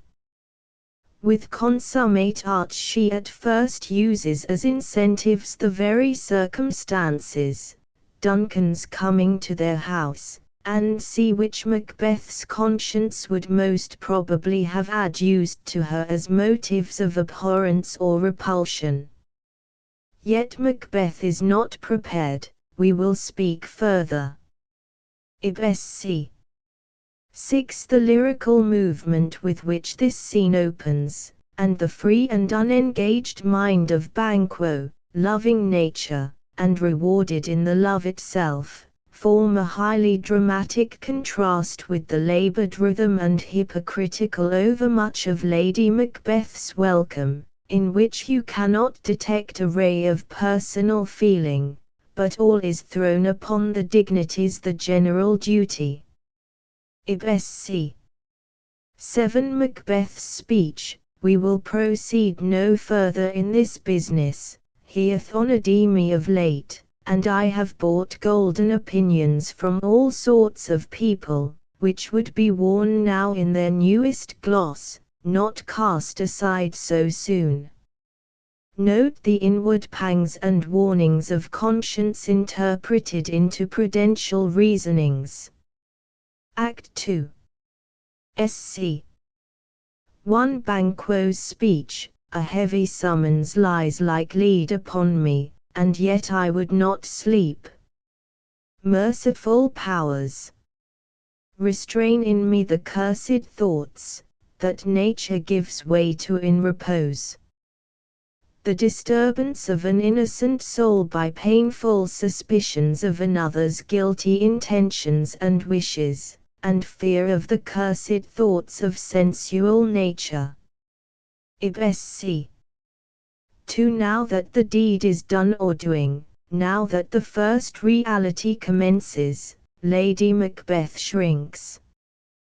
The most simple sound strikes terror, the most natural consequences are horrible, whilst previously everything, however awful, appeared a mere trifle.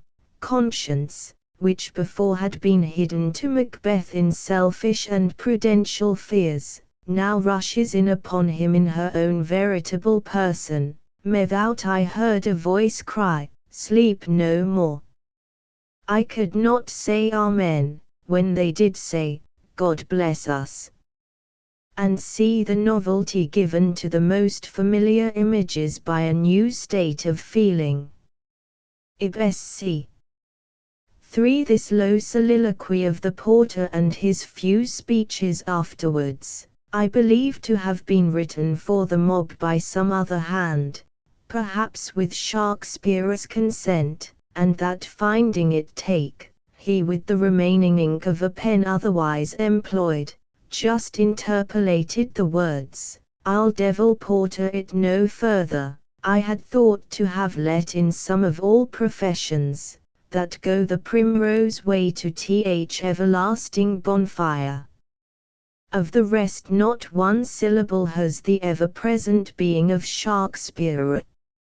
Act 3. Sc. 1. Compare Macbeth's mode of working on the murderers in this place with Schiller's mistaken scene between Butler, Devereux, and MacDonald in Wallenstein. Part 2 Act 4 Sc. 2. The comic was wholly out of season. Shakespeare never introduces it, but when it may react on the tragedy by harmonious contrast. Ibsc. 2. Macbeth's speech, "But let the frame of things disjoint, both the worlds suffer, ere we will eat our meal in fear, and sleep in the affliction of these terrible dreams that shake us nightly. Ever and ever mistaking the anguish of conscience for fears of selfishness, and thus as a punishment of that selfishness, plunging still deeper in guilt and ruin." Ib.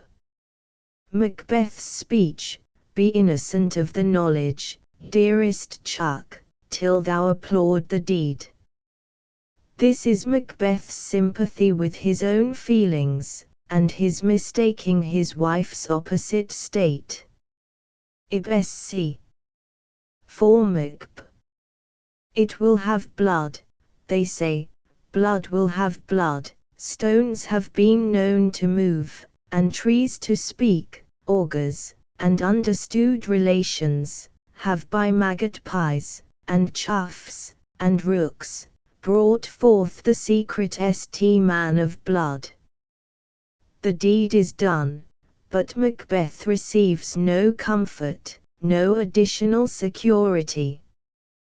He has by guilt torn himself live asunder from nature, and is, therefore, himself in a preternatural state. No wonder, then, that he is inclined to superstition, and faith in the unknown of signs and tokens, and superhuman agencies.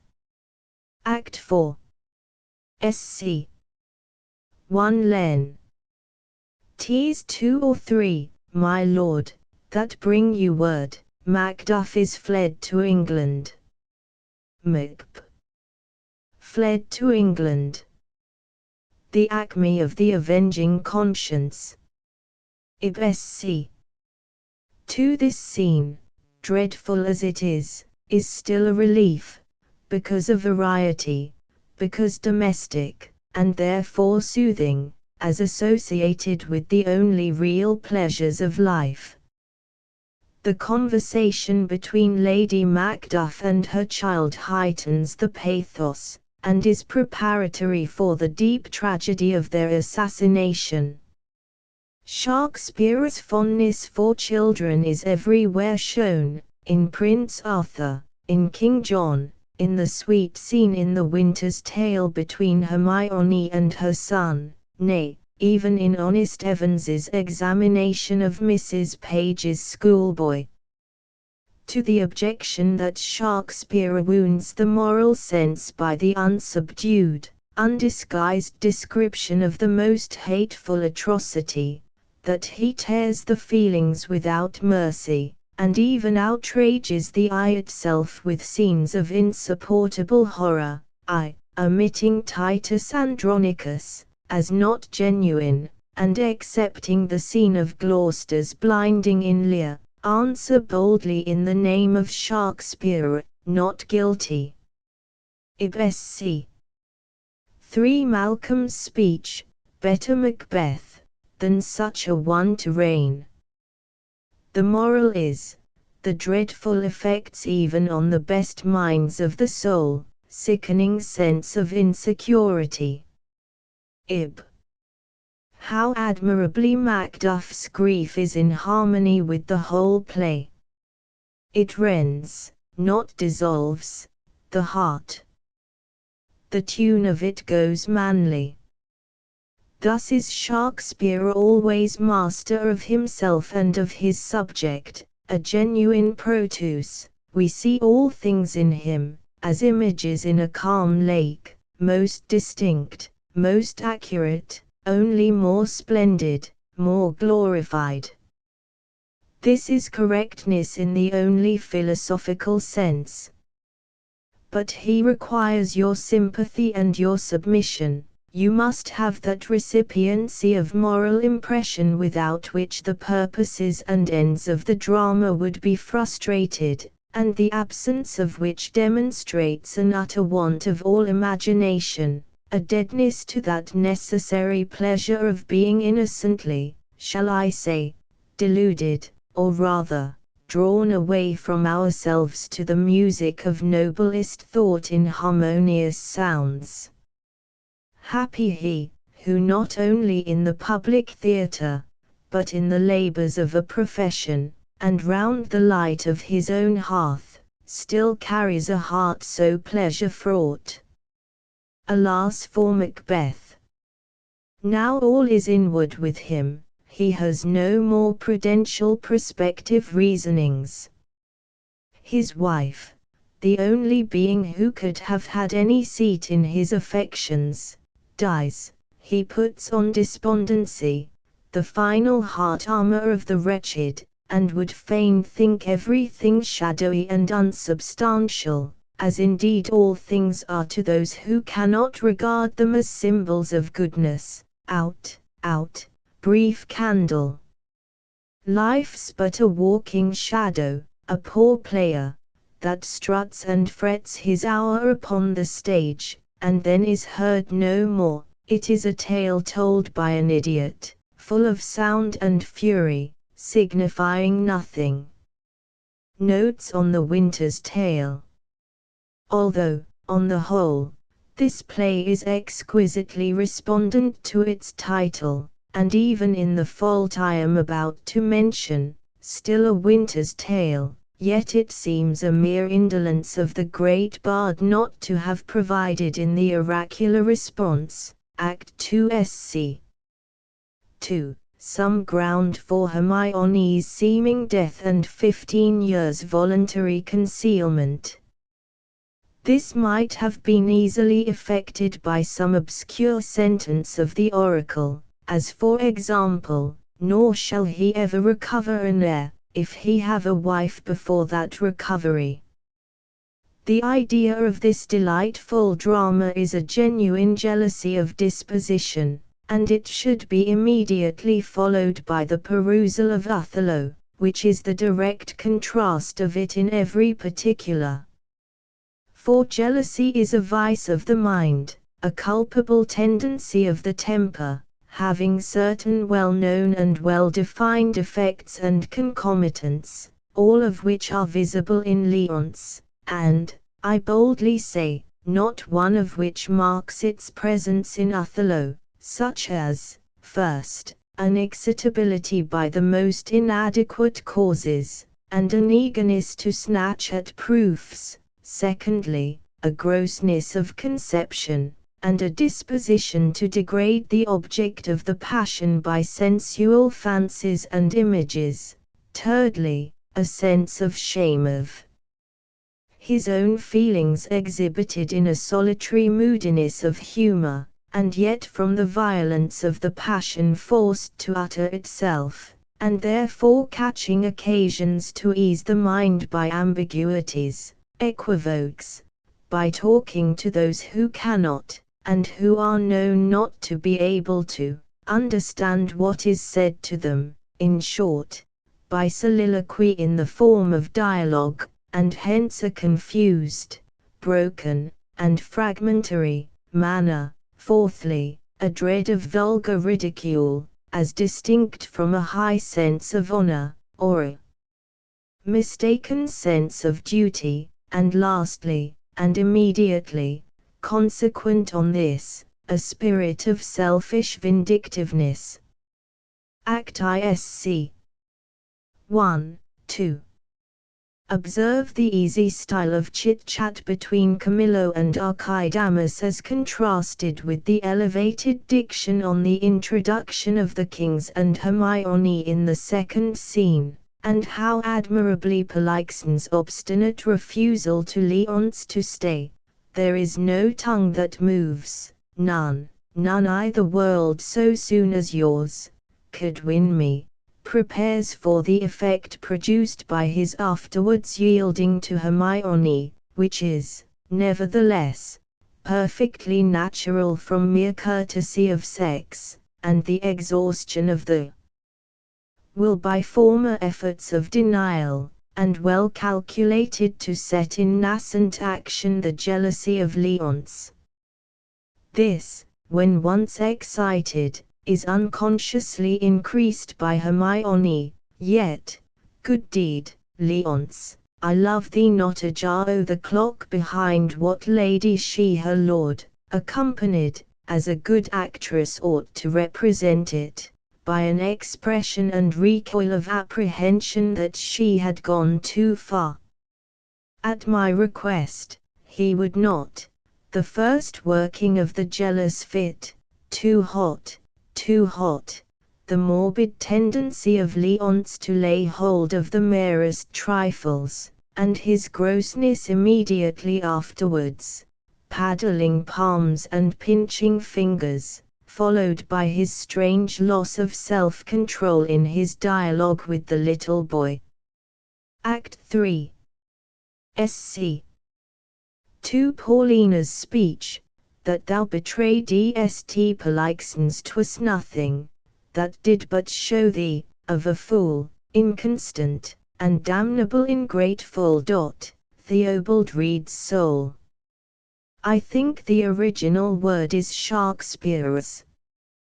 1. My ear feels it to be Shakespearean. 2. The involved grammar is Shakespearean. Show thee, being a fool naturally, to have improved thy folly by inconstancy. 3. The alteration is most flat, and un Shakespearean. As to the grossness of the abuse, she calls him gross and foolish a few lines below. Act 4. SC. To speech of Autolycus, for the life to come, I sleep out the thought of it. Fine as this is, and delicately characteristic of one who had lived and been reared in the best society, and had been precipitated from it by dice and drabbing, yet still it strikes against my feelings as a note out of tune, and as not coalescing with that pastoral tint which gives such a charm to this act. It is too Macbeth-like in the snapper up of unconsidered trifles. Ib sc. 3 Perdita's speech, from Dis's wagon. Daffodils. An epithet is wanted here, not merely or chiefly for the meter, but for the balance, for the aesthetic logic. Perhaps, golden was the word which would set off the violets dim. Ib. Pale primroses that die unmarried. Milton's, and the wrath primrose that forsaken dies. Ib. Perdita's speech, even here undone, I was not much afraid, for once or twice I was about to speak, and tell him plainly, the self-same sun, that shines upon his court, hides not his visage from our cottage, but looks on alike. Will't please you, sir, be gone. To Florizel. I told you, what would come of this. Beseech you, of your own state take care, this dream of mine, being awake, I'll queen it no inch farther, but milk my ewes, and weep. Oh, how more than exquisite is this whole speech, and that profound nature of noble pride and grief venting themselves in a momentary peevishness of resentment toward Florizel. Will't please you, sir, be gone. Ib. Speech of Autolycus, let me have no lying, it becomes none but tradesmen, and they often give us soldiers the lie, but we pay them for it in stamped coin, not stabbing steel, therefore they do not give us the lie. As we pay them, they, therefore, do not give it us. Notes on Othello Act ISC. 1. Admirable is the preparation, so truly and peculiarly Shakespearean, in the introduction of Roderigo, as the dupe on whom Iago shall first exercise his art, and in so doing display his own character. Roderigo, without any fixed principle, but not without the moral notions and sympathies with honor, which his rank and connections had hung upon him, is already well fitted and predisposed for the purpose, for very want of character and strength of passion, like wind loudest in an empty house, constitute his character. The first 3 lines happily state the nature and foundation of the friendship between him and Iago, the purse, as also the contrast of Roderigo's intemperance of mind with Iago's coolness, the coolness of a preconceiving experimenter.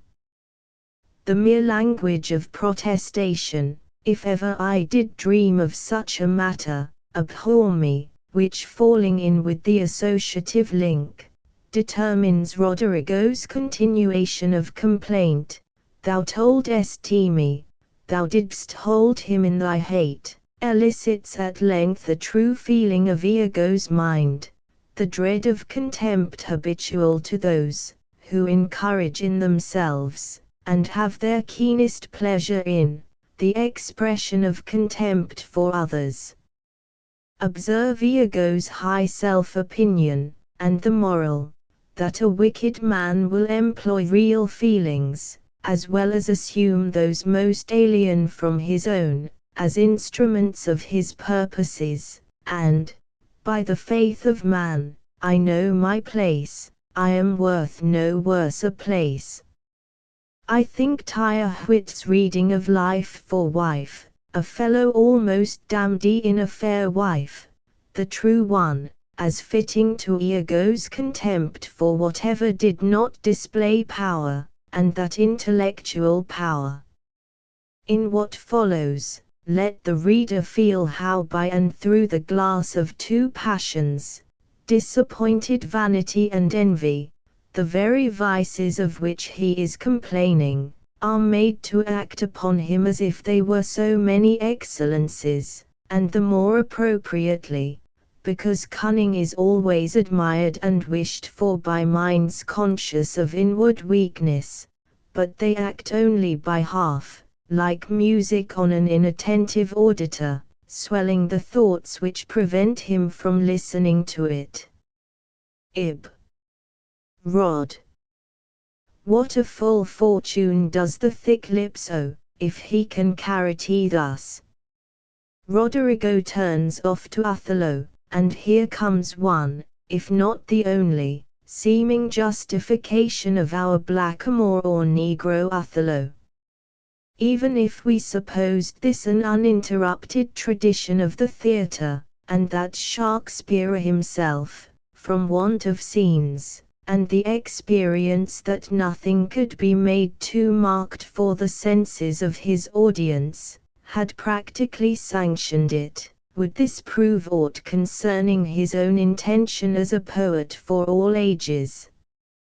Can we imagine him so utterly ignorant as to make a barbarous Negro plead royal birth, at a time, too, when Negroes were not known except as slaves? As for Iago's language to Brabantio, it implies merely that Othello was a Moor, that is, black.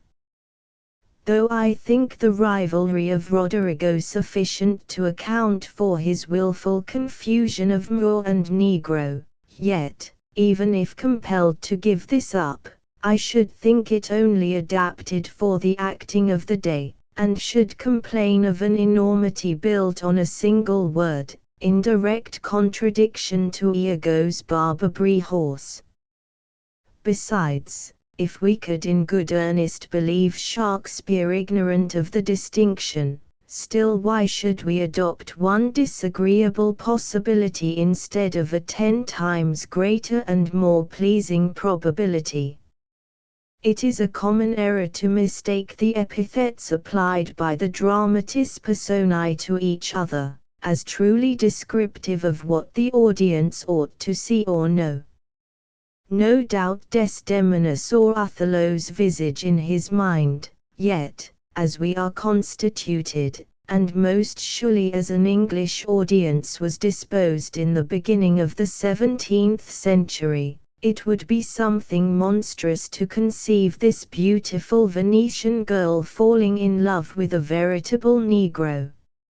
It would argue a disproportionateness, a want of balance, in Desdemona, which Shakespeare does not appear to have in the least contemplated. Ib. Brabantio's speech. This accident is not unlike my dream. The old careful senator, being caught careless, transfers his caution to his dreaming power at least. Ib. Iago's speech, for their souls, another of his fathom they have not, to lead their business, the forced praise of Othello followed by the bitter hatred of him in this speech. And observe how Brabantio's dream prepares for his recurrence to the notion of philters, and how both prepare for carrying on the plot of the arraignment of Othello on this ground. Ib sc. 2 Uth. 'Tis better as it is. How well these few words impress at the outset the truth of Othello's own character, of himself at the end, that he was not easily wrought. His self-government contradistinguishes him throughout from Leonce. Ib. Othello's speech, and my demerits may speak, unbonneted. The argument in Theobald's note, where unbonneted is suggested, goes on the assumption that Shakespeare could not use the same word differently in different places, whereas I should conclude, that as in the passage in Lear the word is employed in its direct meaning, so here it is used metaphorically, and this is confirmed by what has escaped the editors, that it is not I but my demerits that may speak unbonneted, without the symbol of a petitioning inferior. Ib. Othello's speech, "Please your grace, my ancient, a man he is of honesty and trust, to his conveyance I assign my wife." Compare this with the behavior of Leonce to his true friend Camillo. Ibsc. 3 Bra. Look to her, Moor, have a quick eye to see, she has deceived her father, and may thee my life upon her faith. In real life, how do we look back to little speeches as presentimental of, or contrasted with, an affecting event? Even so, Shakespeare, as secure of being read over and over, of becoming a family friend, provides this passage for his readers, and leaves it to them. Ib. Iago's speech, virtue. A fig. Tease in ourselves, that we are thus, or thus, and see. This speech comprises the passionless character of Iago. It is all will in intellect, and therefore he is here a bold partisan of a truth, but yet of a truth converted into a falsehood by the absence of all the necessary modifications caused by the frail nature of man. And then comes the last sentiment, our raging motions, our carnal stings, our unbotted lusts, whereof I take this, that you call love, to be a sect or scion. Here is the true egoism of, alas, how many? Note Iago's pride of mastery in the repetition of go, make money, to his anticipated dupe, even stronger than his love of lucre, and when Roderigo is completely won, I am Changdi. I'll go sell all my land, when the effect has been fully produced, the repetition of triumph, go to, farewell, put money enough in your purse. The remainder, Iago's soliloquy, the motive hunting of a motiveless malignity, how awful it is. Yet, whilst he is still allowed to bear the divine image, it is too fiendish for his own steady view, for the lonely gaze of a being next to devil, and only not quite devil, and yet a character which Shakespeare has attempted and executed, without disgust and without scandal. Dr. Johnson has remarked that little or nothing is wanting to render the Othello a regular tragedy, but to have opened the play with the arrival of Othello in Cyprus, and to have thrown the preceding act into the form of narration. Here then is the place to determine, whether such a change would or would not be an improvement, nay, to throw down the glove with a full challenge, whether the tragedy would or not by such an arrangement become more regular, that is, more consonant with the rules dictated by universal reason, on the true common sense of mankind, in its application to the particular case. For in all acts of judgment, it can never be too often recollected, and scarcely too often repeated, that rules are means to ends, and, consequently, that the end must be determined and understood before it can be known what the rules are or ought to be. Now, from a certain species of drama, proposing to itself the accomplishment of certain ends, these partly arising from the idea of the species itself, but in part, likewise, forced upon the dramatist by accidental circumstances beyond his power to remove or control, three rules have been abstracted, in other words, the means most conducive to the attainment of the proposed ends have been generalized, and prescribed under the names of the three unities, the unity of time, the unity of place, and the unity of action, which last would, perhaps, have been as appropriately, as well as more intelligibly, entitled The Unity of Interest. With this last the present question has no immediate concern. In fact, its conjunction with the former two is a mere delusion of words. It is not properly a rule, but in itself the great end not only of the drama, but of the epic poem, the lyric ode, of all poetry, down to the candle-flame cone of an epigram, nay of poesy in general, as the proper generic term inclusive of all the fine arts as its species. But of the unities of time and place, which alone are entitled to the name of rules, the history of their origin will be their best criterion. You might take the Greek chorus to a place, but you could not bring a place to them without as palpable an equivoque as bringing Burnham Wood to Macbeth at Dunsinane. It was the same, though in a less degree, with regard to the unity of time, the positive fact, not for a moment removed from the senses, the presence, I mean, of the same identical chorus, was a continued measure of time, and although the imagination may supersede perception, yet it must be granted to be an imperfection, however easily tolerated, to place the two in broad contradiction to each other. In truth, it is a mere accident of terms, for the trilogy of the Greek theatre was a drama in 3 acts, and notwithstanding this, what strange contrivances as to place there are in the Aristophanic frogs. Besides, if the law of mere actual perception is once violated, as it repeatedly is even in the Greek tragedies, why is it more difficult to imagine 3 hours to be 3 years than to be a whole day and night?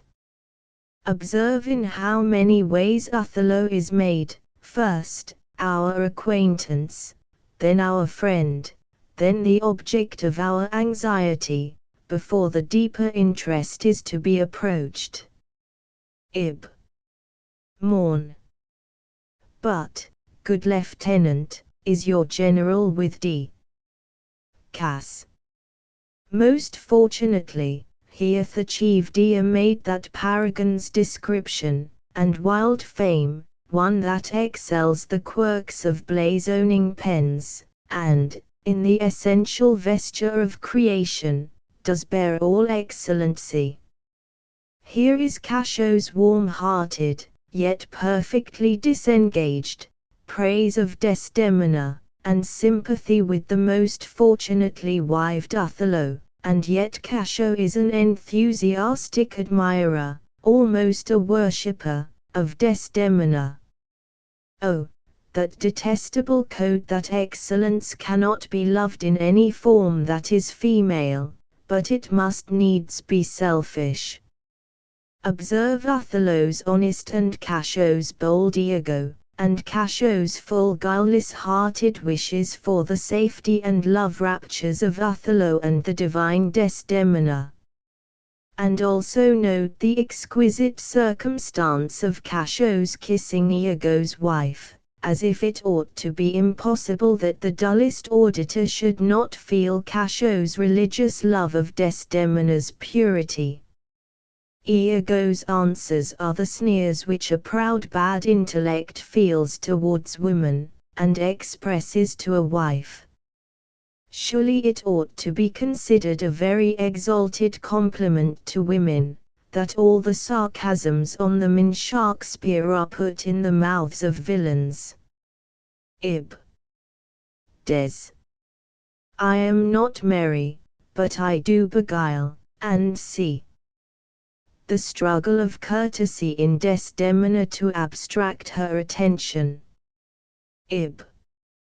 Iago aside. He takes her by the palm, well said, whisper, with as little a web as this, will I ensnare as great a fly as Casho. smile upon her, do, and see. The importance given to trifles, and made fertile by the villainy of the observer. Ib. Iago's dialogue with Roderigo. This is the rehearsal on the dupe of the traitor's intentions on Othello. Ib.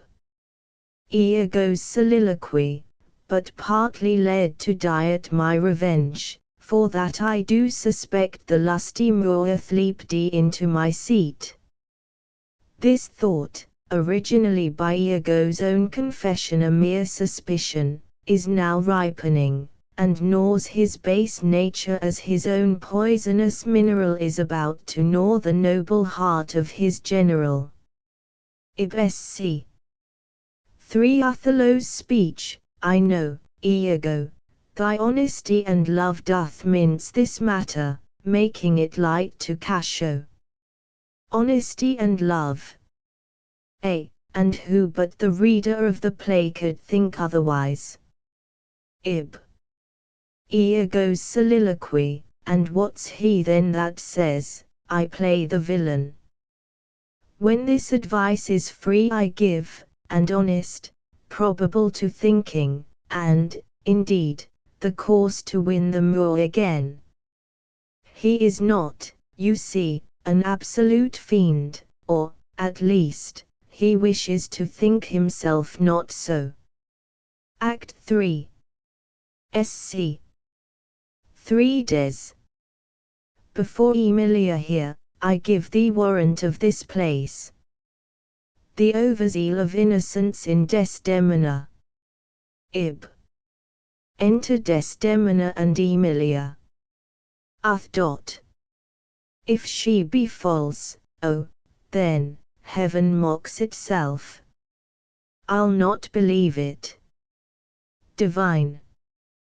The effect of innocence and the better genius. Act 4. Sc. 3 Emil.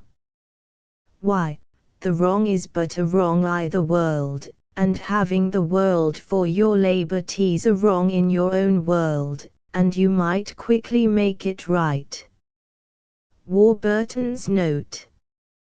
What any other man, who had learning enough, might have quoted as a playful and witty illustration of his remarks against the Calvinistic thesis, Warburton gravely attributes to Shakespeare as intentional, and this, too, in the mouth of a lady's woman. Act V. Last scene. Othello's speech, of one, whose hand, like the base Indian, threw a pearl away richer than all his tribe, and see Theobald's note from Warburton. Thus it is for no poets to comment on the greatest of poets. To make Othello say that he, who had killed his wife, was like Herod who killed Mariamne, oh, how many beauties, in this one line, were impenetrable to the ever-thought swarming, but idealist, Warburton. Othello wishes to excuse himself on the score of ignorance, and yet not to excuse himself by accusing.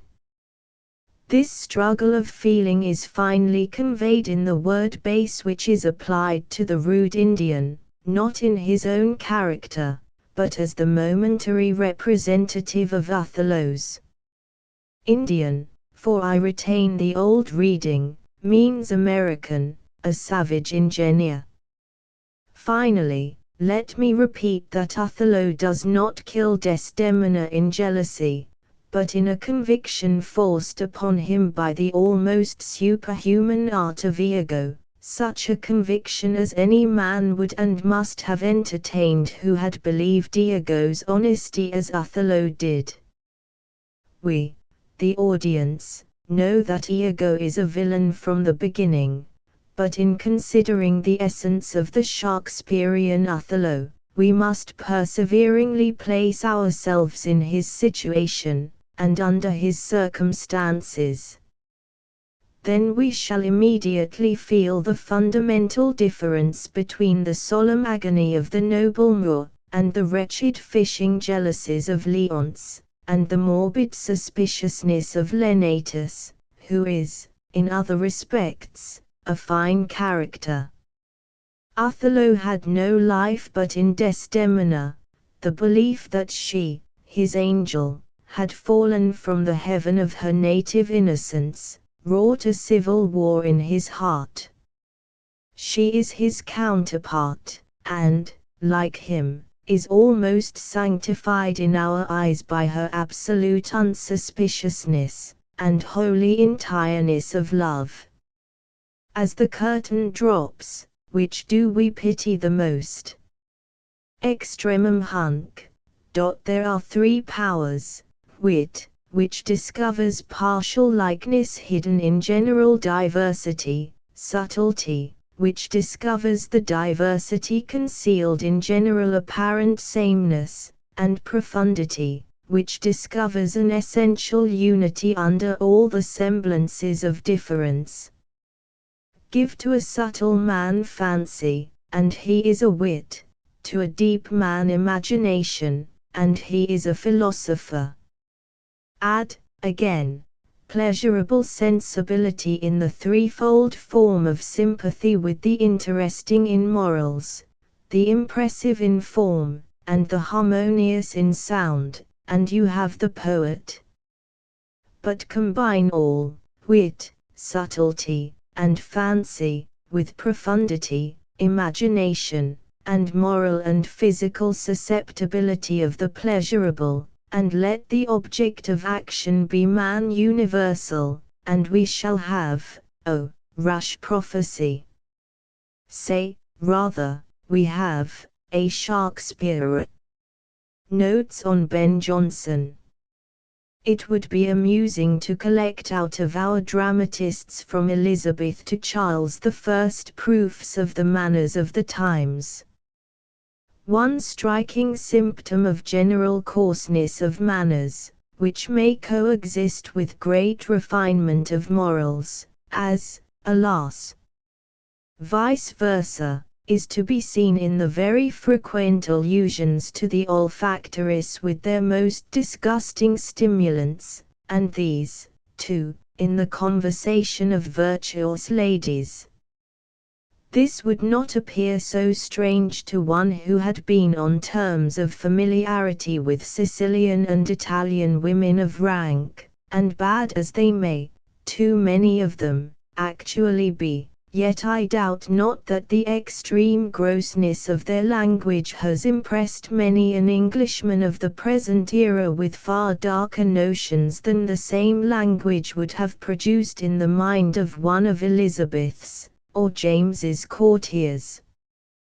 Those who have read Shakespeare only, complain of occasional grossness in his plays, but compare him with his contemporaries, and the inevitable conviction is, that of the exquisite purity of his imagination.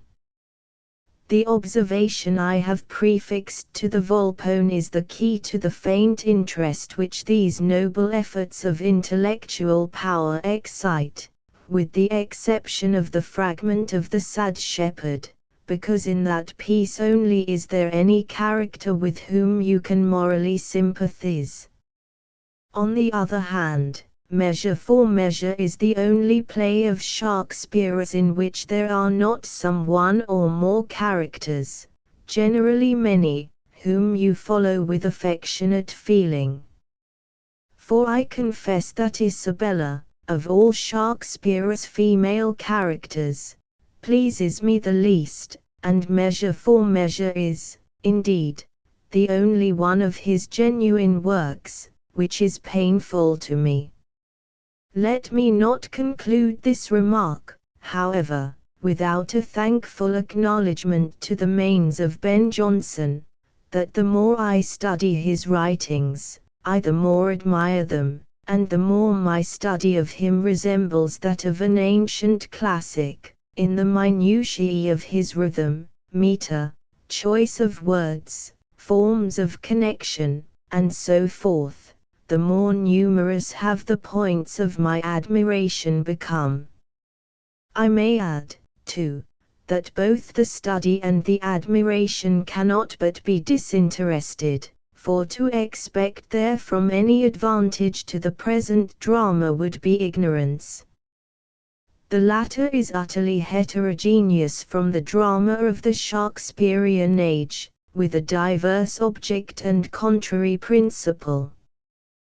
The one was to present a model by imitation of real life, taking from real life all that in it which it ought to be, and supplying the rest. The other is to copy what is, and as it is, at best a tolerable, but most frequently a blundering, copy. In the former the difference was an essential element, in the latter an involuntary defect. We should think it strange, if a tale in dance were announced, and the actors did not dance at all, and yet such is modern comedy. Wally's preface. But Johnson was soon sensible, how inconsistent this medley of names and manners was in reason and nature, and with how little propriety it could ever have a place in a legitimate and just picture of real life. But did Johnson reflect that the very essence of a play, the very language in which it is written, is a fiction to which all the parts must conform?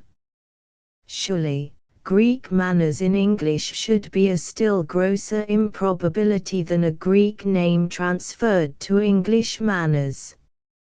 Ben's personae are too often not characters, but derangements, the hopeless patients of a mad doctor rather, exhibitions of folly betraying itself in spite of existing reason and prudence. He not poetically, but painfully exaggerates every trait, that is, not by the drollery of the circumstance, but by the excess of the originating feeling. But to this we might reply, that far from being thought to build his characters upon abstract ideas, he was really accused of representing particular persons then existing, and that even those characters which appear to be the most exaggerated, are said to have had their respective archetypes in nature and life. This degrades Johnson into a libeller, instead of justifying him as a dramatic poet. Non quod verum est, sed quod verosimile, is the dramatist's rule. At all events, the poet who chooses transitory manners, ought to content himself with transitory praise. If his object be reputation, he ought not to expect fame. The utmost he can look forwards to, is to be quoted by, and to enliven the writings of, an antiquarian. Pistol, Nym and Id genus omne, do not please us as characters, but are endured as fantastic creations, foils to the native wit of Falstaff. I say wit emphatically, for this character so often extolled as the masterpiece of humour, neither contains, nor was meant to contain, any humour at all. Wally's Life of Johnson. It is to the honour of Johnson's judgment, that the greatest poet of our nation had the same opinion of Donne's genius and wit, and hath preserved part of him from perishing, by putting his thoughts and satire into modern verse. Vide Licete Pope. He said further to Drummond, Shakespeare wanted art, and sometimes sense, for in one of his plays he brought in a number of men, saying they had suffered shipwreck in Bohemia, where is no sea near by 100 miles. I have often thought Shakespeare justified in this seeming anachronism. In pagan times a single name of a German kingdom might well be supposed to comprise 100 miles more than at present. The truth is, these notes of Drummond's are more disgraceful to himself than to Johnson. It would be easy to conjecture how grossly Johnson must have been misunderstood, and what he had said in jest, as of Hippocrates, interpreted in earnest. But this is characteristic of a Scotchman, he has no notion of a jest, unless you tell him, this is a joke. And still less of that finer shade of feeling, the half and half, in which Englishmen naturally delight. Every man out of his humour. Epilogue. The throat of war be stopped within her land, and turtle-footed peace dance fairy rings about her court. Turtle-footed is a pretty word, a very pretty word. Pray, what does it mean? Doves, I presume, are not dancers, and the other sort of turtle, land or sea, green fat or hawksbill, would, I should suppose, succeed better in slow minuets than in the brisk rondello. In one sense, to be sure, pigeons and ring-doves could not dance but with eclat, eclat. Poetaster. Introduction. Light. I salute thee, but with wounded nerves, wishing thy golden splendor pitchy darkness. There is no reason to suppose Satan's address to the sun in the Paradise Lost, more than a mere coincidence with these lines, but were it otherwise, it would be a fine instance, what usurious interest a great genius pays in borrowing. It would not be difficult to give a detailed psychological proof from these constant outbursts of anxious self-assertion, that Johnson was not a genius, a creative power. Subtract that one thing, and you may safely accumulate on his name all other excellences of a capacious, vigorous, agile, and richly stored intellect. Act Isc. 1 Ovid. While slaves be false, fathers hard, and bawds be whorish, the roughness noticed by Theobald and Whalley, may be cured by a simple transposition, while fathers hard, slaves false, and bawds be whorish. Act 4. Sc. 3 Crisp. O. Obliterant, furibund, fatuate, strenuous. O. Conscious. It would form an interesting essay, or rather series of essays, in a periodical work, were all the attempts to ridicule new phrases brought together, the proportion observed of words ridiculed which have been adopted, and are now common, such as strenuous, conscious, and a trial made how far any grounds can be detected, so that one might determine beforehand whether a word was invented under the conditions of assimilability to our language or not. Thus much is certain, that the ridiculers were as often wrong as right, and Shakespeare himself could not prevent the naturalization of accommodation, remuneration, and or swift the gross abuse even of the word idea. Fall of Sejanus. Act Iorontius. The name Tiberius, I hope, will keep, howe'er he hath foregone the dignity and power. Silius. Sure, while he lives. Oh. And dead, it comes to Drusus. Should he fail, to the brave issue of Germanicus, and they are three, too many, for him to have a plot upon. Sil. I do not know the heart of his designs, but, sure, their face looks farther than the present. Oh! By the gods, if I could guess he had but such a thought, my sword should cleave him down, and see. The anachronic mixture in this Aruntius of the Roman Republican, to whom Tiberius must have appeared as much a tyrant as Sejanus, with his James and Charles I zeal for legitimacy of descent in this passage, is amusing. Of our great names Milton was, I think, the first who could properly be called a republican. My recollections of Buchanan's works are too faint to enable me to judge whether the historian is not a fair exception. Act 2. Speech of Sejanus, adultery.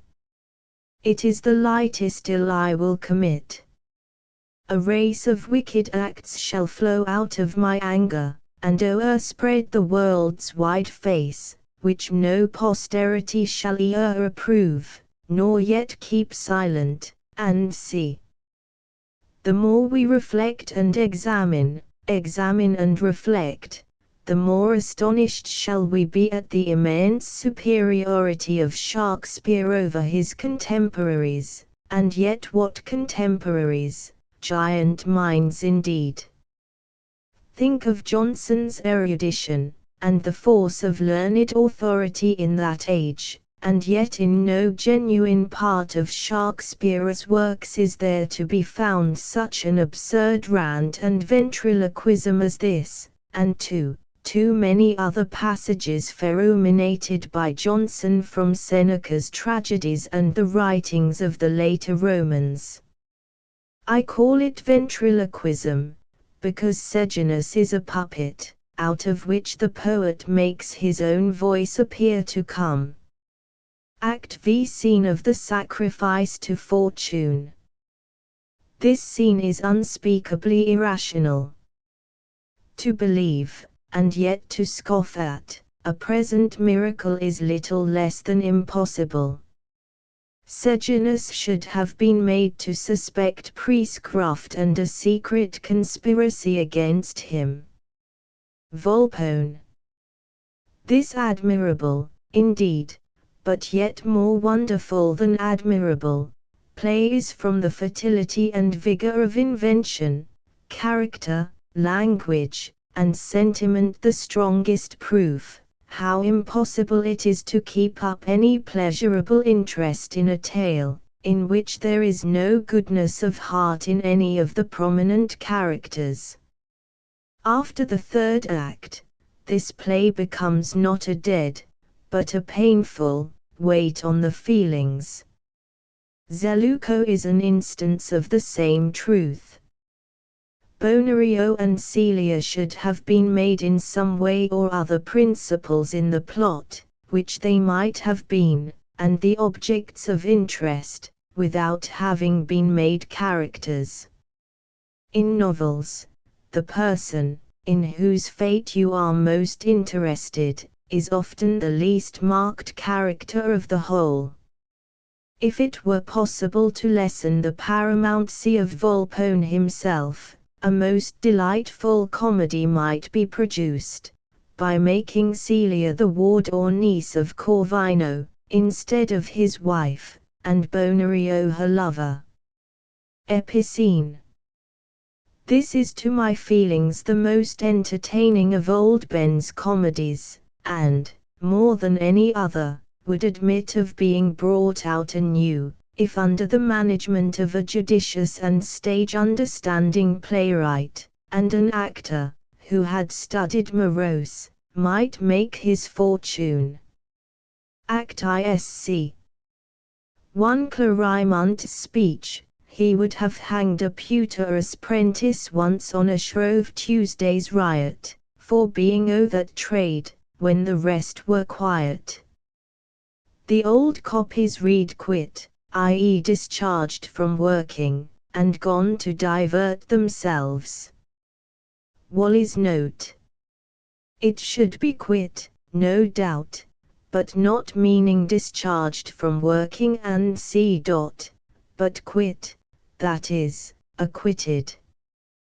The pewterer was at his holiday diversion as well as the other apprentices, and they as forward in the riot as he. But he alone was punished under pretext of the riot, but in fact for his trade. Act 2. Sc. 1 Morose. Cannot I, yet, find out a more compendious method, than by this trunk, to save my servants the labour of speech, and mine ears the discord of sounds? What does trunk mean here and in the first scene of the first act? Is it a large ear trumpet, or rather a tube, such as passes from parlour to kitchen, instead of a bell? Wally's note at the end. Some critics of the last age imagined the character of Morose to be wholly out of nature. But to vindicate our poet, Mr. Dryden tells us from tradition, and we may venture to take his word, that Johnson was really acquainted with a person of this whimsical turn of mind, and as humour is a personal quality, the poet is acquitted from the charge of exhibiting a monster, or an extravagant unnatural caricaturer. If Dryden had not made all additional proof superfluous by his own plays, this very vindication would evince that he had formed a false and vulgar conception of the nature and conditions of the drama and dramatic personation. Ben Jonson would himself have rejected such a plea, for he knew, poet never credit gained by writing truths, but things, like truths, well feigned. By truths he means facts.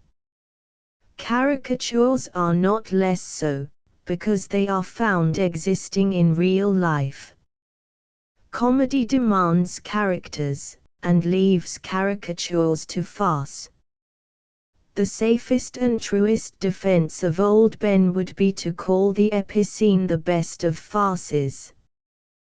The defect in Morose, as in other of Jonson's dramatis personae, lies in this, that the accident is not a prominence growing out of, and nourished by, the character which still circulates in it, but that the character, such as it is, rises out of, or, rather, consists in, the accident. Shakespeare's comic personages have exquisitely characteristic features, however awry, disproportionate, and laughable they may be, still, like Bardolpho's nose, they are features. But Jonson's are either a man with a huge wen, having a circulation of its own, and which we might conceive amputated, and the patient thereby losing all his character, or they are mere wens themselves instead of men, wens personified, or with eyes, nose, and mouth cut out, mandrake fashion. Nota bene. All the above, and much more, will have been justly said, if, and whenever, the drama of Jonson is brought into comparisons of rivalry with the Shakespearean. But this should not be. Let its inferiority to the Shakespearean be at once fairly owned, but at the same time as the inferiority of an altogether different genus of the drama. On this ground, old Ben would still maintain his proud height. He, no less than Shakespeare, stands on the summit of his hill, and looks round him like a master, though his Bellatrix and Shakespeare skiddaw. The Alchemist. Act Isc. Two Faces speech, will take his oath o' the Greek Xenophon, if need be, in his pocket. Another reading is testament. Probably, the meaning is, that intending to give false evidence, he carried a Greek Xenophon to pass it off for a Greek Testament, and so avoid perjury, as the Irish do, by contriving to kiss their thumbnails instead of the book. Act 2. Sc. 2 Mammon's speech, I will have all my beds blown up, not stuffed, down is too hard. Thus the air cushions, though perhaps only lately brought into use, were invented in idea in the 17th century. Catiline's conspiracy. A fondness for judging one work by comparison with others, perhaps altogether of a different class, argues a vulgar taste. Yet it is chiefly on this principle that the Catiline has been rated so low.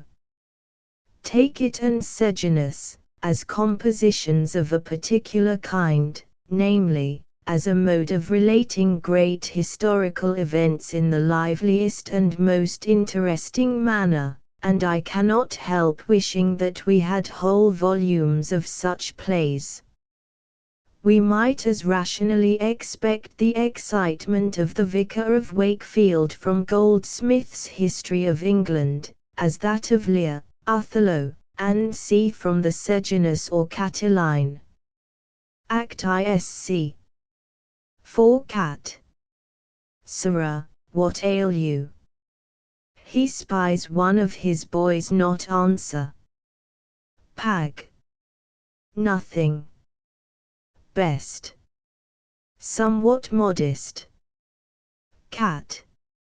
Slave, I will strike your soul out with my foot, and see.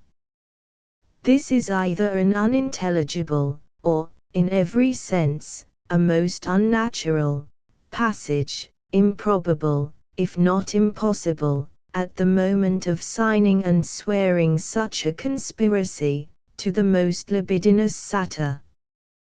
The very presence of the boys is an outrage to probability. I suspect that these lines down to the words throat opens should be removed back so as to follow the words on this part of the house in the speech of Catiline soon after the entry of the conspirators. A total erasure, however, would be the best, or, rather, the only possible, amendment. Act 2. Sc. 2 Sempronia's speech, he is but a new fellow, an inmate here in Rome, as Catiline calls him, a lodger would have been a happier imitation of the Inquilinus of Sallust. Act 4. Sc. 6 Speech of Cythagus, can these or such be any aids to us, and c. What a strange notion Ben must have formed of a determined, remorseless, all-daring, foolhardiness, to have represented it in such a mouthing tambourine, and bombastic tongue-bully as this Cythagus of his. Bartholomew Fair. Induction. Scrivener's speech, if there be never a servant monster either fair, who can help it, he says, nor a nest of antiques. The best excuse that can be made for Johnson, and in a somewhat less degree for Beaumont and Fletcher, in respect of these base and silly sneers at Shakespeare, is, that his plays were present to men's minds chiefly as acted. They had not a neat edition of them, as we have, so as, by comparing the one with the other, to form a just notion of the mighty mind that produced the whole. At all events, and in every point of view, Johnson stands far higher in a moral light than Beaumont and Fletcher. He was a fair contemporary, and in his way, and as far as Shakespeare is concerned, an original. But Beaumont and Fletcher were always imitators of, and often borrowers from, him, and yet sneer at him with a spite far more malignant than Johnson, who, besides, has made noble compensation by his praises. Act 2. Sc. 3 Just. I mean a child of the horn thumb, a babe of booty, boy, a cut purse. Does not this confirm, what the passage itself cannot but suggest, the propriety of substituting booty for beauty in Falstaff's speech, Henry IV? Pti Act Isc.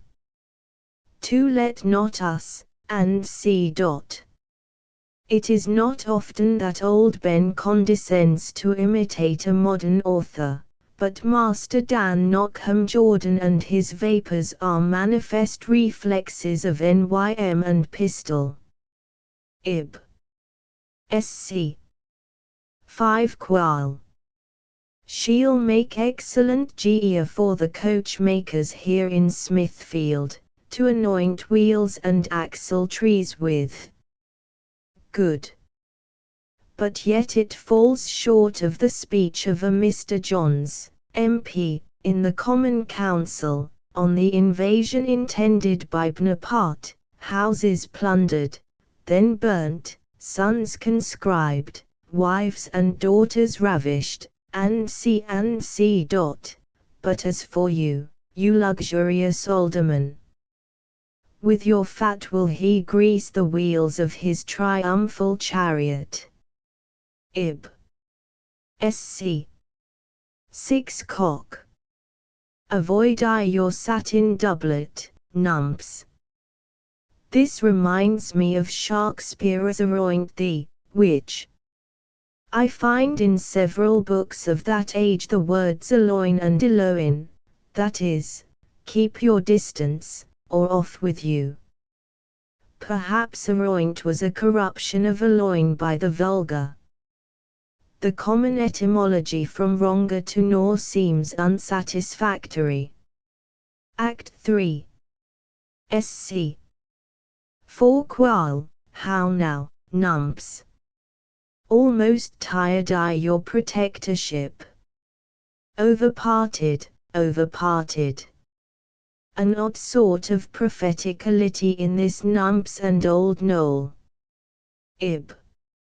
Sc. 6 Knockham's speech, he eats with his eyes, as well as his teeth. A good motto for the parson in Hogarth's election dinner, who shows how easily he might be reconciled to the Church of Rome, for he worships what he eats. Act VSC. 5 Pup. Di. It is not profane. Lan. It is not profane, he says. Boy. It is profane. Pup. It is not profane. Boy. It is profane. Pup. It is not profane. Lan. Well said, confute him with not, still. An imitation of the quarrel between Bacchus and the frogs in Aristophanes, Greek, transliterated chorus alamain kekroxomestagi, hopos on hapharaxaneman shandani, diimeras, brikikekex, coax. Dionysos. Tautogao unikist. Chorus. Ud main hemes su pantos. Dionysos. Ud main humis ge de emud pot. The devil is an ass. Act Isc. 1 Pug. Why any fraud, or covetousness, or lady vanity, or old iniquity, I'll call him hither.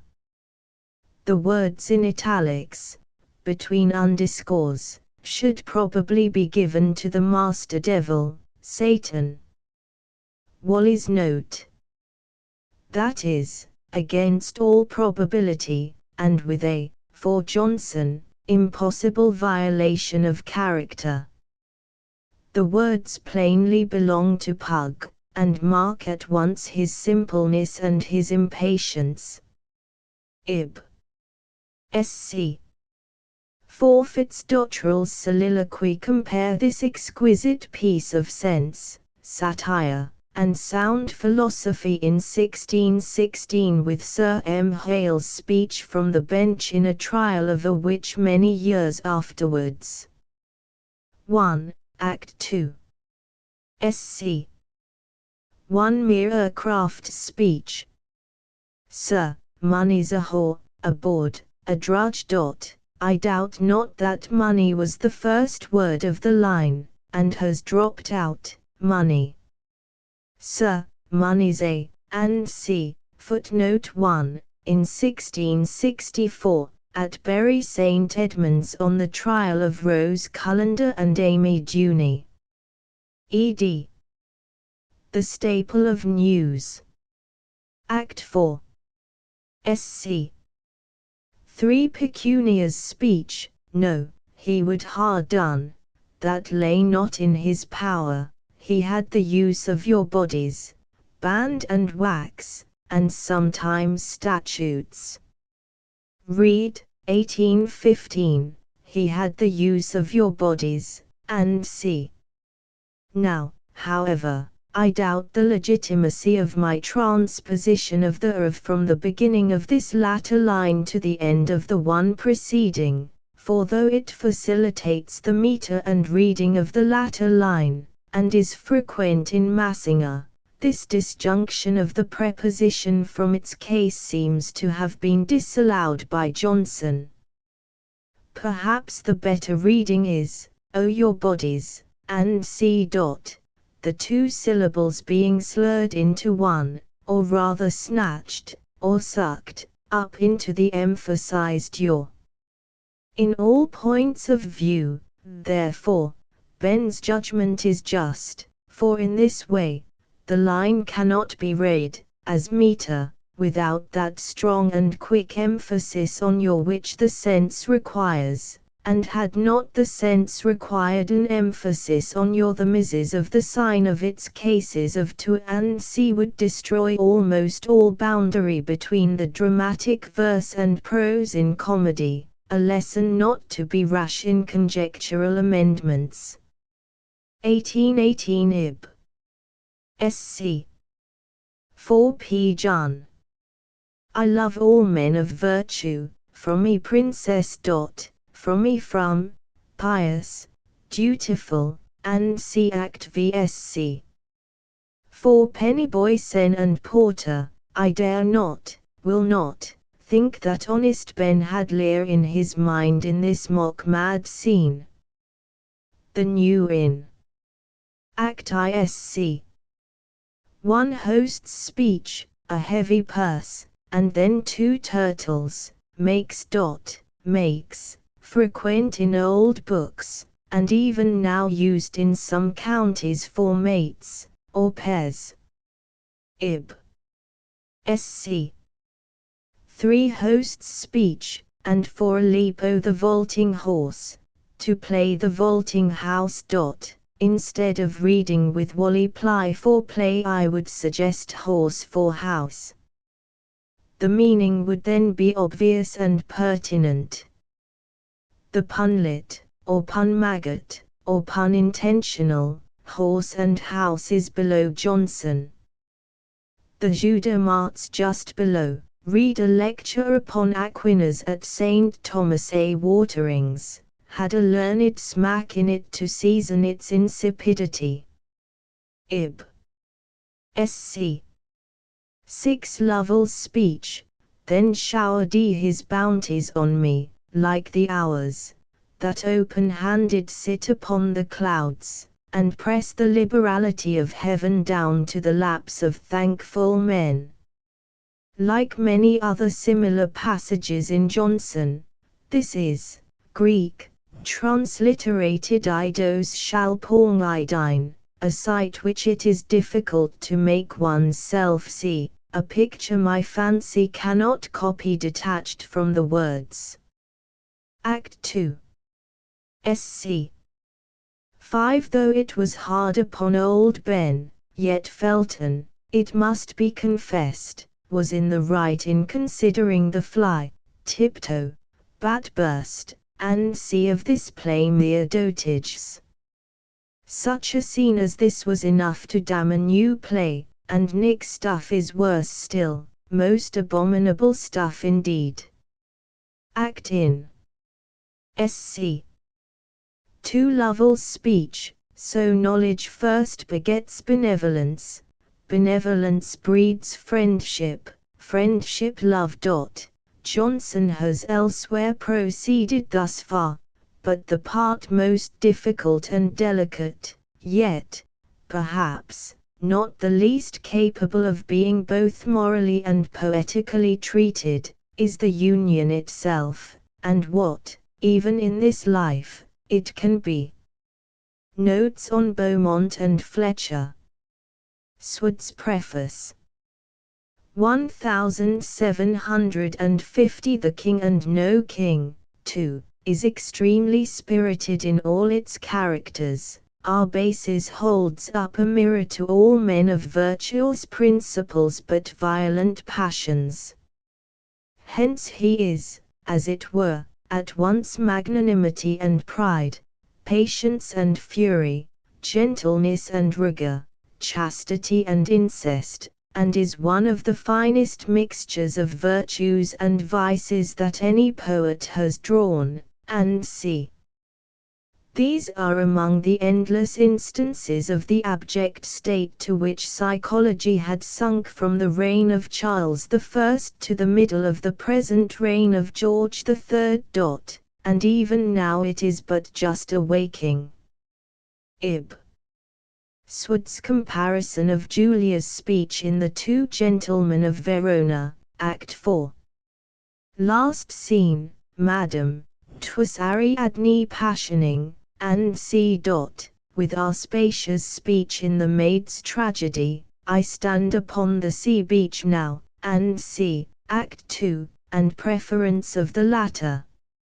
It is strange to take an incidental passage of one writer, intended only for a subordinate part, and compare it with the same thought in another writer, who had chosen it for a prominent and principal figure. Ib. Swood's preference of Alphonsu's poisoning in A Wife for a Month, Act Isc. 1, to the passage in King John, Act VSC. 7, poison D, ill fare. Dead, forsook, cast off. Mr. Swood. Mr. Swood. You may be, and I trust you are, an angel, but you were an ass. Ib. Every reader of taste will see how superior this is to the quotation from Shakespeare. Of what taste? Ib. Swood's classification of the plays, surely Monsieur Thomas, The Chances, Beggar's Bush, and The Pilgrim, should have been placed in the very first class. But the whole attempt ends in a woeful failure. Harris's commendatory poem on Fletcher. I'd have a state of wit convoc D, which hath the power to take up on common faith. This is an instance of that modifying of quantity by emphasis, without which our elder poets cannot be scanned. Power here, instead of being one long syllable, POWR, must be sounded, not indeed as a spondy, nor yet as a trochee, but as symbol, U-shape beneath line. The first syllable is 1 1/4. We can, indeed, never expect an authentic edition of our elder dramatic poets, for in those times a drama was a poem, until some man undertakes the work, who has studied the philosophy of metre. This has been found the main torch of sound restoration in the Greek dramatists by Bentley, Pawson, and their followers, how much more, then, in writers in our own language. It is true that quantity, an almost iron law with the Greek, is in English rather a subject for a peculiarly finer than any law or even rule, but, then, instead of it, we have, first, accent, secondly, emphasis, and lastly, retardation, and acceleration of the times of syllables according to the meaning of the words, the passion that accompanies them, and even the character of the person that uses them. With due attention to these, above all, to that, which requires the most attention and the finest taste, the character, Massinger, for example, might be reduced to a rich and yet regular meter. But then the regulae must be first known, though I will venture to say, that he who does not find a line, not corrupted, of Massinger's flow to the time total of a trime to catalectic iambic verse, has not read it aright. But by virtue of the last principle, the retardation or acceleration of time, we have the proselymatic foot asterisk asterisk asterisk asterisk, and the dispondeus, not to mention the choriambus, the ionics, peons, and epitrites. Since Dryden, the meter of our poets leads to the sense, in our elder and more genuine bards, the sense, including the passion, leads to the meter.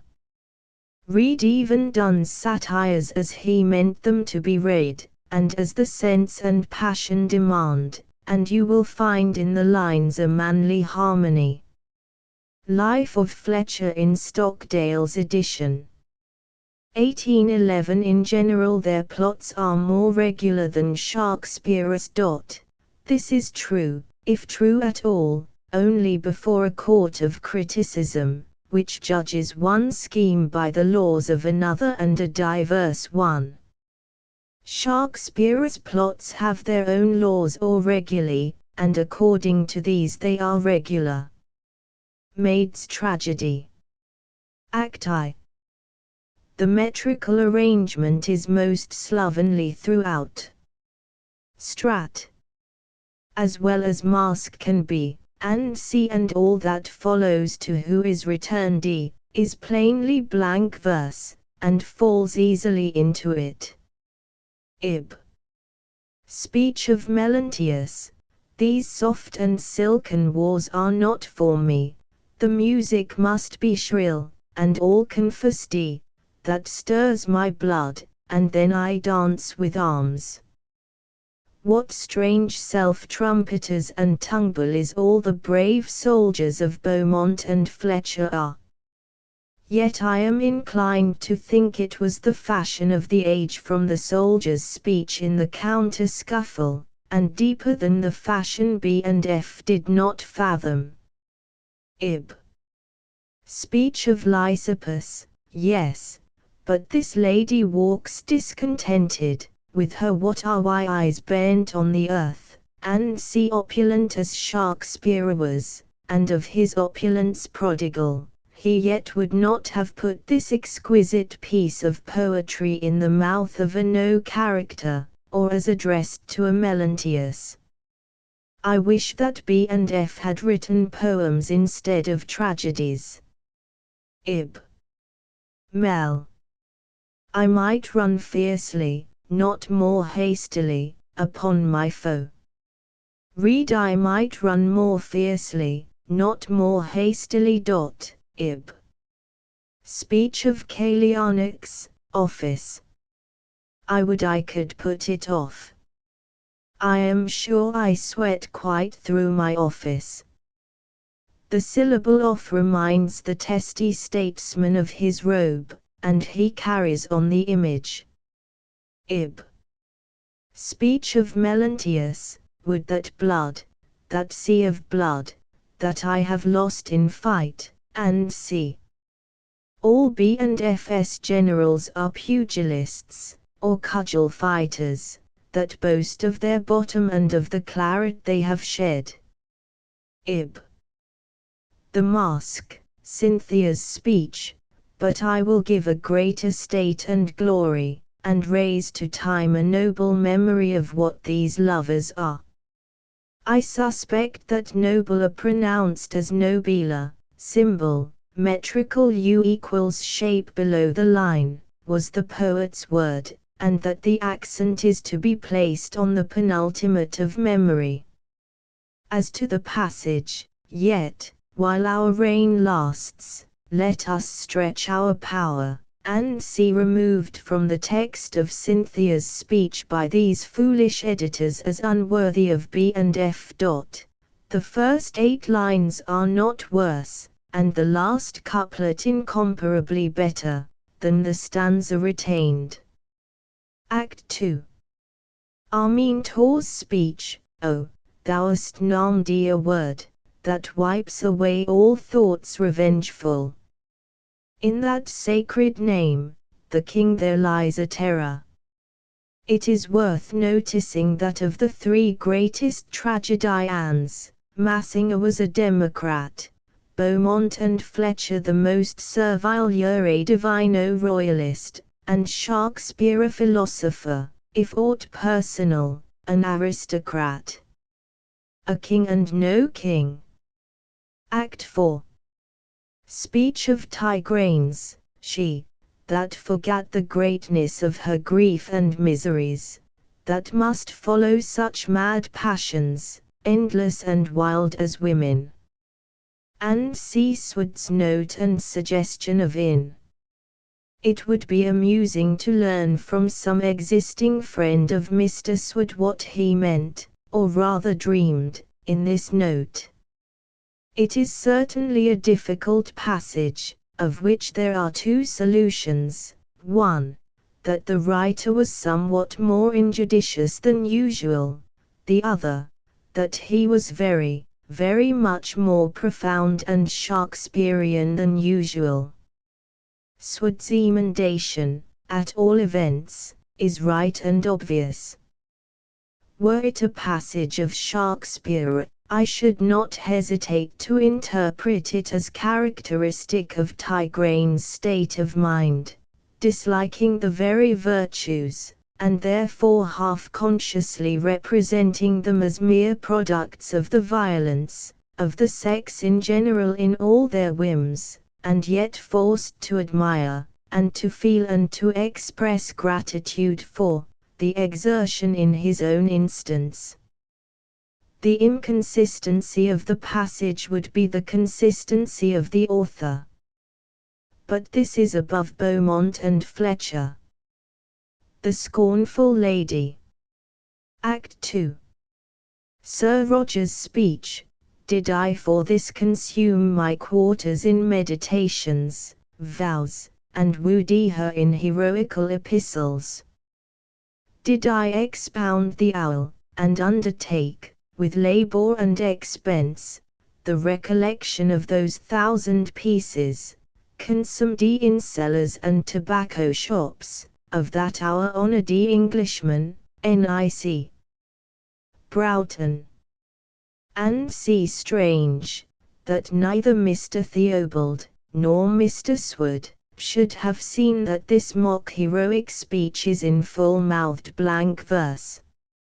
Had they seen this, they would have seen that quarters is a substitution of the players for quires or squares, that is, of paper.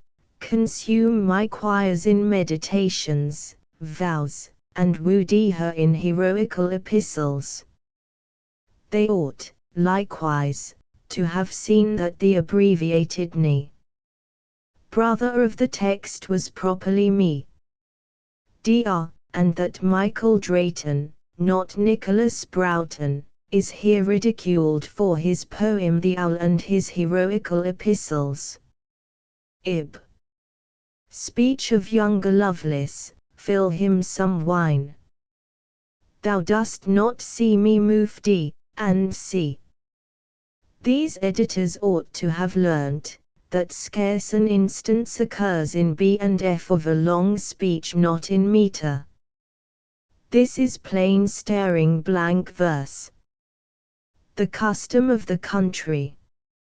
I cannot but think that in a country conquered by a nobler race than the natives, and in which the latter became villeins and bondsmen, this custom, lex merchati, may have been introduced for wise purposes, as of improving the breed, lessening the antipathy of different races, and producing a new bond of relationship between the lord and the tenant, who, as the eldest born, would, at least, have a chance of being, and a probability of being thought, the lord's child.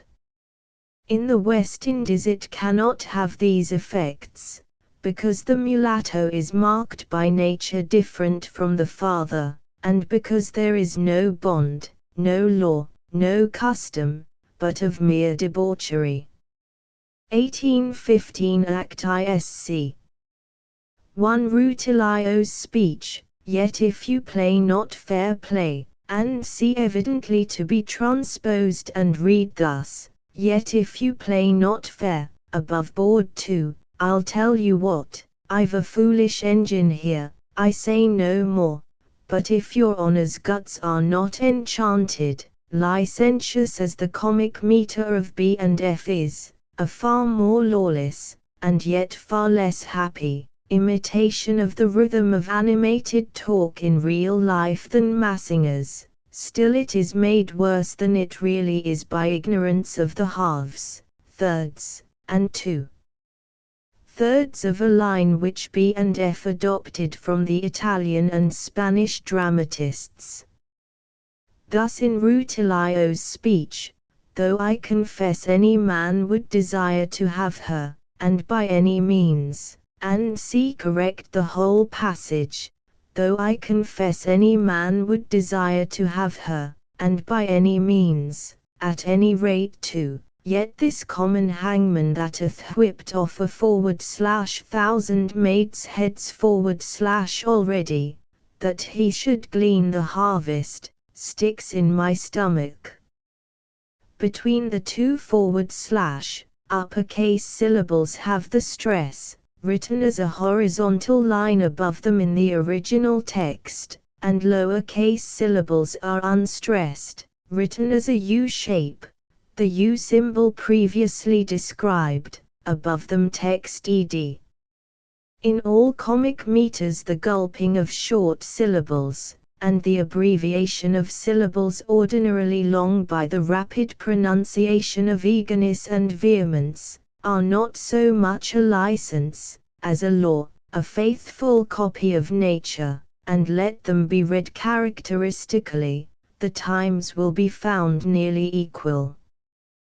Thus the three words marked above make a coriambus, uu, or perhaps a peon primus, uuu, a dactyl, by virtue of comic rapidity, being only equal to an iambus when distinctly pronounced. I have no doubt that all B and F's works might be safely corrected by attention to this rule, and that the editor is entitled to transpositions of all kinds, and to not a few omissions. For the rule of the meter once lost, what was to restrain the actors from interpolation? The elder brother Act Isc. 2 Charles's speech, for what concerns tillage, who better can deliver it than Virgil in his Georgics? And to cure your herds, his Bucolics is a masterpiece. Fletcher was too good a scholar to fall into so gross a blunder, as Messrs. Simpson and Coleman suppose. I read the passage thus, for what concerns tillage, who better can deliver it than Virgil, in his /Georgics/, or to cure your herds, his Bucolics are a masterpiece. But when, and see jealous of Virgil's honor, he is afraid lest, By referring to the Georgics alone, he might be understood as undervaluing the preceding work. Not that I do not admire the bucolics, too, in their way, but when, and see Act 3. Sc. 3 Charles's speech, she has a face looks like a story, the story of the heavens looks very like her. Sword reads glory, and Theobald quotes from Philaster, that reads the story of a woman's face. I can make sense of this passage as little as Mr. Sword. The passage from Philaster is nothing to the purpose. Instead of a story I have sometimes thought of proposing a straia. Ib. Angelina's speech, you're old and dim, sir, and the shadow of the earth eclipsed your judgment. Inappropriate to Angelina, but one of the finest lines in our language. Act 4. Sc. 3 Charles's speech, and lets the serious part of life run by as thin neglected sand, whiteness of name. You must be mine, and see Sword's note, and reading, whiteness of name, you must be mine. Nonsense. Whiteness of name is in apposition to the serious part of life and means a deservedly pure reputation. The following line, you must be mine, means, though I do not enjoy you today, I shall hereafter, and without reproach. The Spanish Curate. Act 4. Sc. 7 Amaranta's speech, and still I pushed him on, as he had been coming. Perhaps the true word is conning, that is, learning, or reading, and therefore inattentive. Wit without money. Act I Valentine's speech, one without substance, and c. The present text, and that proposed by Sword, are equally vile. I have endeavored to make the lines sense, though the whole is, I suspect, incurable except by bold conjectural reformation. I would read thus, one without substance of herself, that's woman, without the pleasure of her life, that's wanton, though she be young, forgetting it, though fair, making her glass the eyes of honest men, not her own admiration. That's wanton, or, that is to say, wantonness. Act 2. Valentine's speech, of half a crown a week for pins and puppets, as there is a syllable wanting in the measure here. Sword. A syllable wanting. Had this Sword neither ears nor fingers? The line is a more than usually regular iambic hendecasyllable. Ib. With one man satisfied, with one rein guided, with one faith, one content, one bed, aged, she makes the wife, preserves the fame and issue, a widow is, and c. is appied, contented, too obsolete for b and f.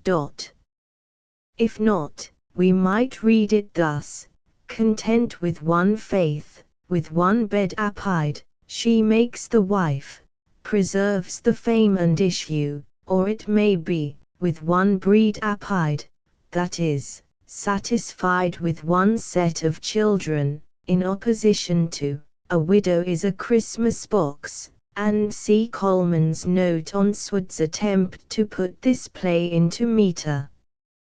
The editors, and their contemporaries in general, were ignorant of any but the regular iambic verse.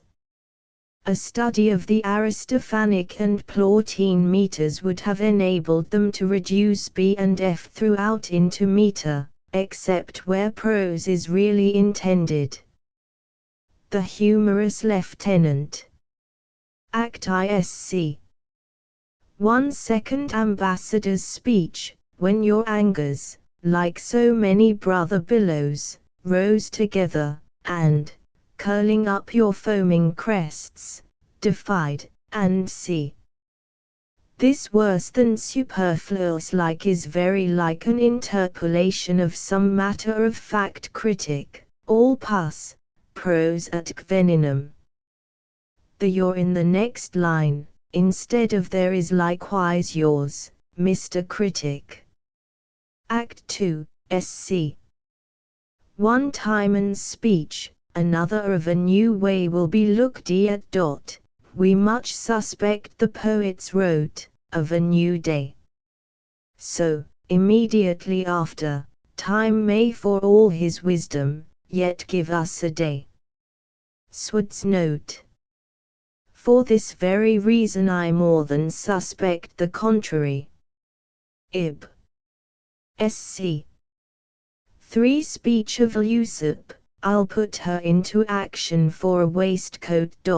What we call a riding habit, some mannish dress. The Mad Lover. Act 4. Mask of Beasts. This goodly tree, an usher that still grew before his lady, with a D at root, this, for he could not woo, a grumbling lawyer, and see.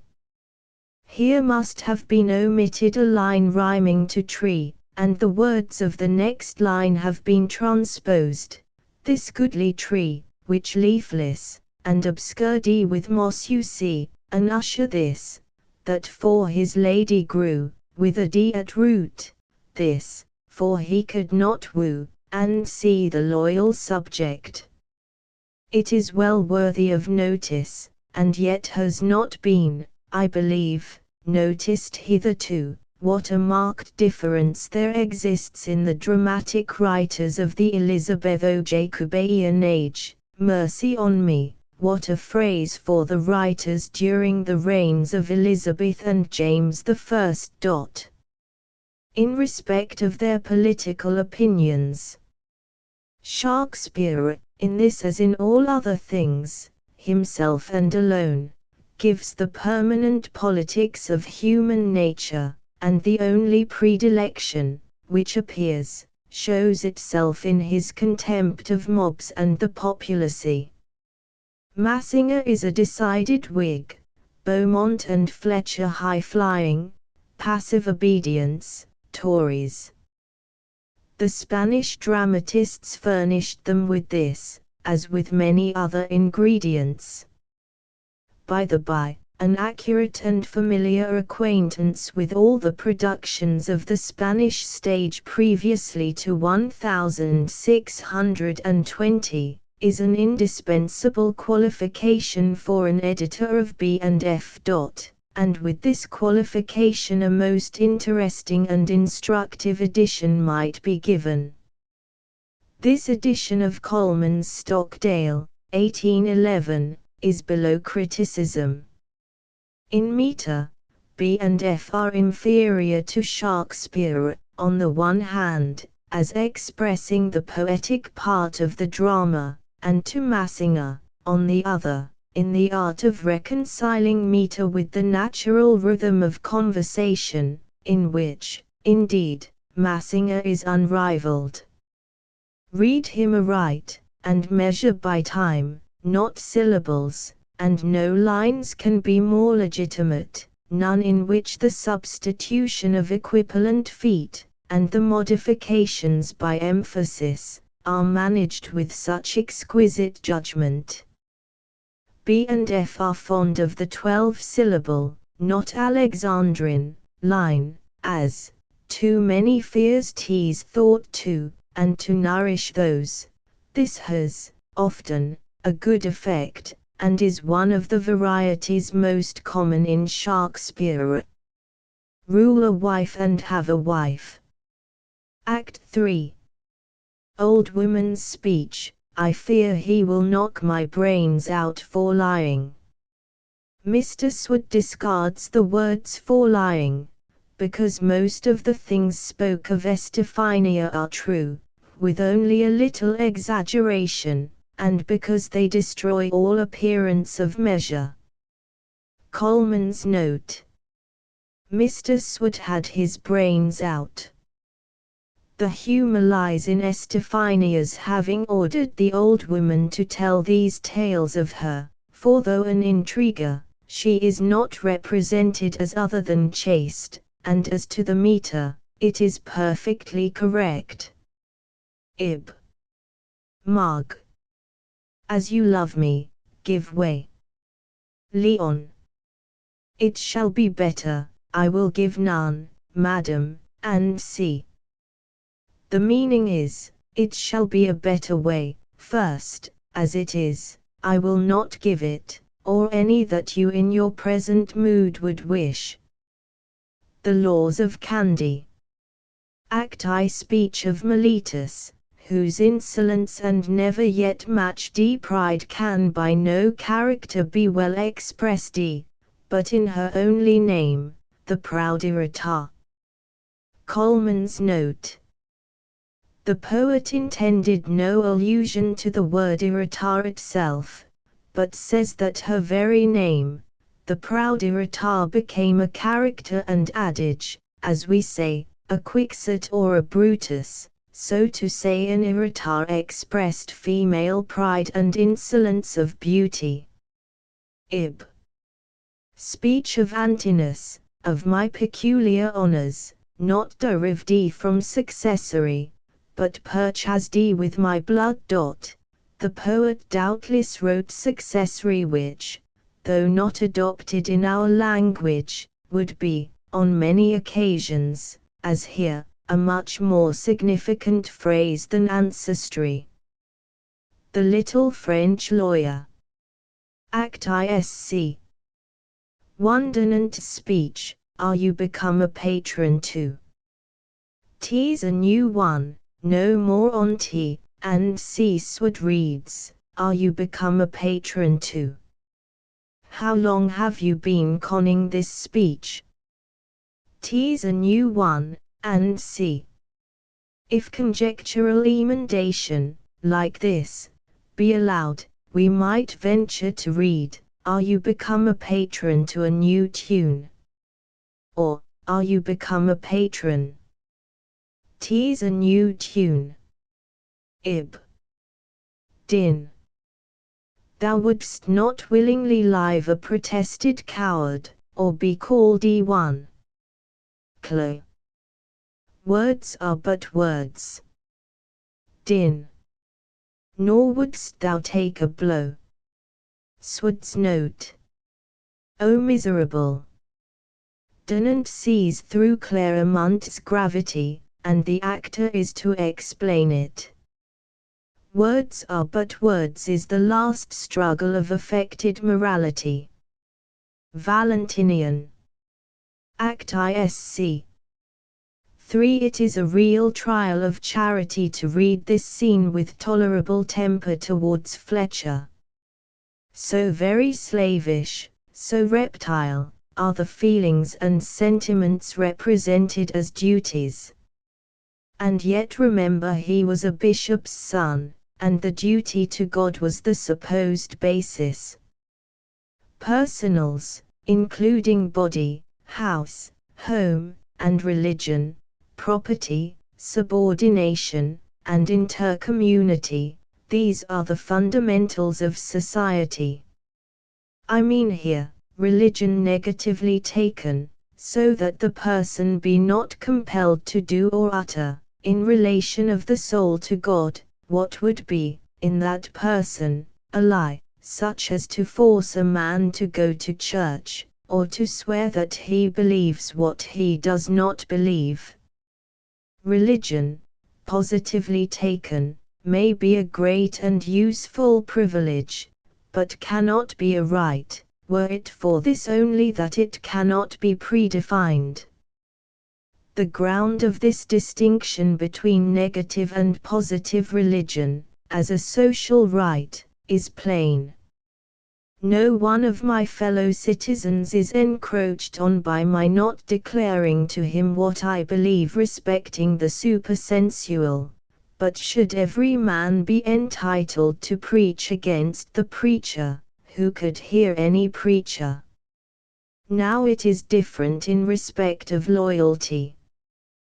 There we have positive rights, but not negative rights, for every pretended negative would be in effect a positive, as if a soldier had a right to keep to himself, whether he would, or would not, fight. Now, no one of these fundamentals can be rightfully attacked, except when the guardian of it has abused it to subvert one or more of the rest. The reason is, that the guardian, as affluent, is less than the permanent which he is to God. He is the temporary and mutable mean, and derives his whole value from the end. In short, as robbery is not high treason, so neither is every unjust act of a king the converse. All must be attacked and endangered. Why? Because the king, as a tool, is a mean to or subordination, in a far higher sense than a proprietor, as be. To be is a mean to be or property. Act 2. Sc. 2 Claudia's speech, Chimney Pieces. And c. The whole of this speech seems corrupt, and if accurately printed, that is, if the same in all the prior editions, irremediable but by bold conjecture. Till my tackle should be, I think, while and c Act 3. Sc. 1b and f always write as if virtue or goodness were a sort of talisman, or strange something, that might be lost without the least fault on the part of the owner.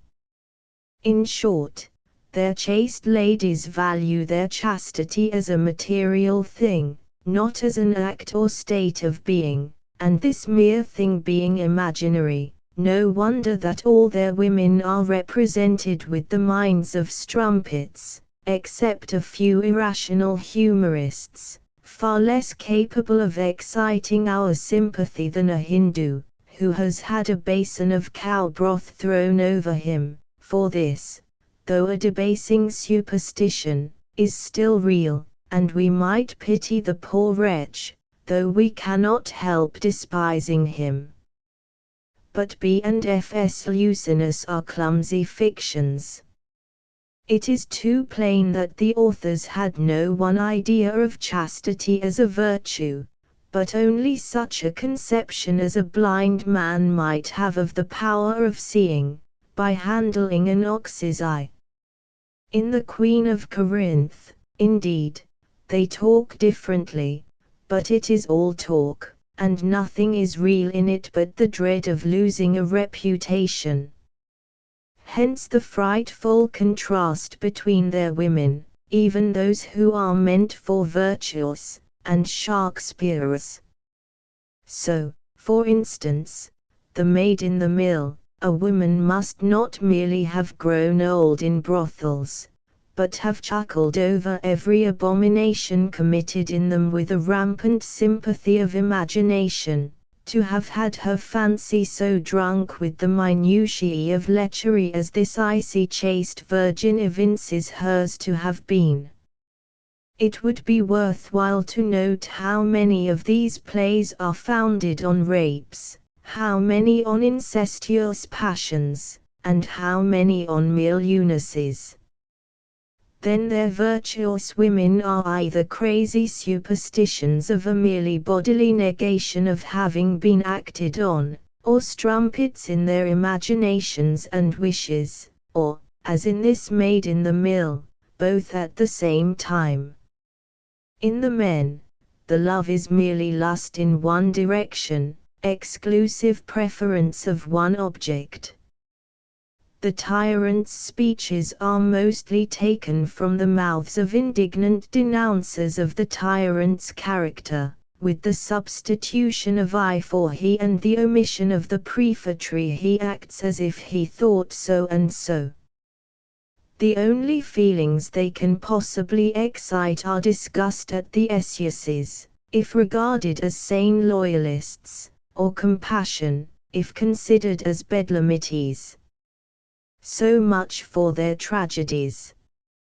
But even their comedies are, most of them, disturbed by the fantasticalness, or gross caricature, of the persons or incidents. There are few characters that you can really like, even though you should have had erased from your mind all the filth, which bespatters the most likable of them, as Pinero in The Island Princess for instance, scarcely one whom you can love. How different this from Shakespeare, who makes one have a sort of sneaking affection even for his Bernardines, whose very Iagus and Richards are awful, and, by the counteracting power of profound intellects, rendered fearful rather than hateful, and even the exceptions, as Goneril and Regan, are proofs of superlative judgment and the finest moral tact, in being left utter monsters, nulla virtute redempti, and in being kept out of sight as much as possible, they being, indeed, only means for the excitement and deepening of noblest emotions towards the Lear, Cordelia, and C, and employed with the severest economy. But even Shakespeare's grossness, that which is really so, independently of the increase in modern times of vicious associations with things indifferent, for there is a state of manners conceivable so pure, that the language of Hamlet at Ophelia's feet might be a harmless rallying, or playful teasing, of a shame that would exist in paradise, at the worst. How diverse in kind is it from Beaumont and Fletcher's. In Shakespeare it is the mere generalities of sex, mere words for the most part, seldom or never distinct images, all head work, and fancied drolleries. There is no sensation supposed in the speaker. I need not proceed to contrast this with B and F. Rollo. This is, perhaps, the most energetic of Fletcher's tragedies. He evidently aimed at a new Richard III. In Rollo, but as in all his other imitations of Shakespeare, he was not philosopher enough to bottom his original. Thus, in Rollo, he has produced a mere personification of outrageous wickedness, with no fundamental characteristic impulses to make either the tyrant's words or actions philosophically intelligible. Hence, the most pathetic situations border on the horrible, and what he meant for the terrible, is either hateful, Greek, transliterated to Miseton, or ludicrous. The scene of Baldwin's sentence in the third act is probably the grandest working of passion in all B and F's dramas, but the very magnificence of filial affection given to Edith, in this noble scene, renders the after scene, in imitation of one of the least Shakespearean of all Shakespeare's works, if it be his, the scene between Richard and Lady Anne, in which Edith is yielding to a few words and tears, not only unnatural, but disgusting. In Shakespeare, Lady Anne is described as a weak, vain, very woman throughout. Act ISC. GIs. He is indeed the perfect character of a good man, and so his actions speak him. This character of Aubrey, and the whole spirit of this and several other plays of the same authors, are interesting as traits of the morals which it was fashionable to teach in the reigns of James I and his successor, who died a martyr to them. Stage, pulpit, law, fashion, all conspired to enslave the realm. Massinger's plays breed the opposite spirit, Shakespeare as the spirit of wisdom which is for all ages. By the by, the Spanish dramatists, Calderon, in particular, had some influence in this respect, of romantic loyalty to the greatest monsters, as well as in the busy intrigues of B&F's plays. The Wild Goose Chase. Act 2. SC. One bellows speech, that wench, methinks, if I were but well set on, for she is a fable, if I were but hounded right, and one to teach me. Simpson reads affable which Coleman rejects, and says, the next line seems to enforce the reading in the text. Pity, that the editor did not explain wherein the sense, seemingly enforced by the next line consists.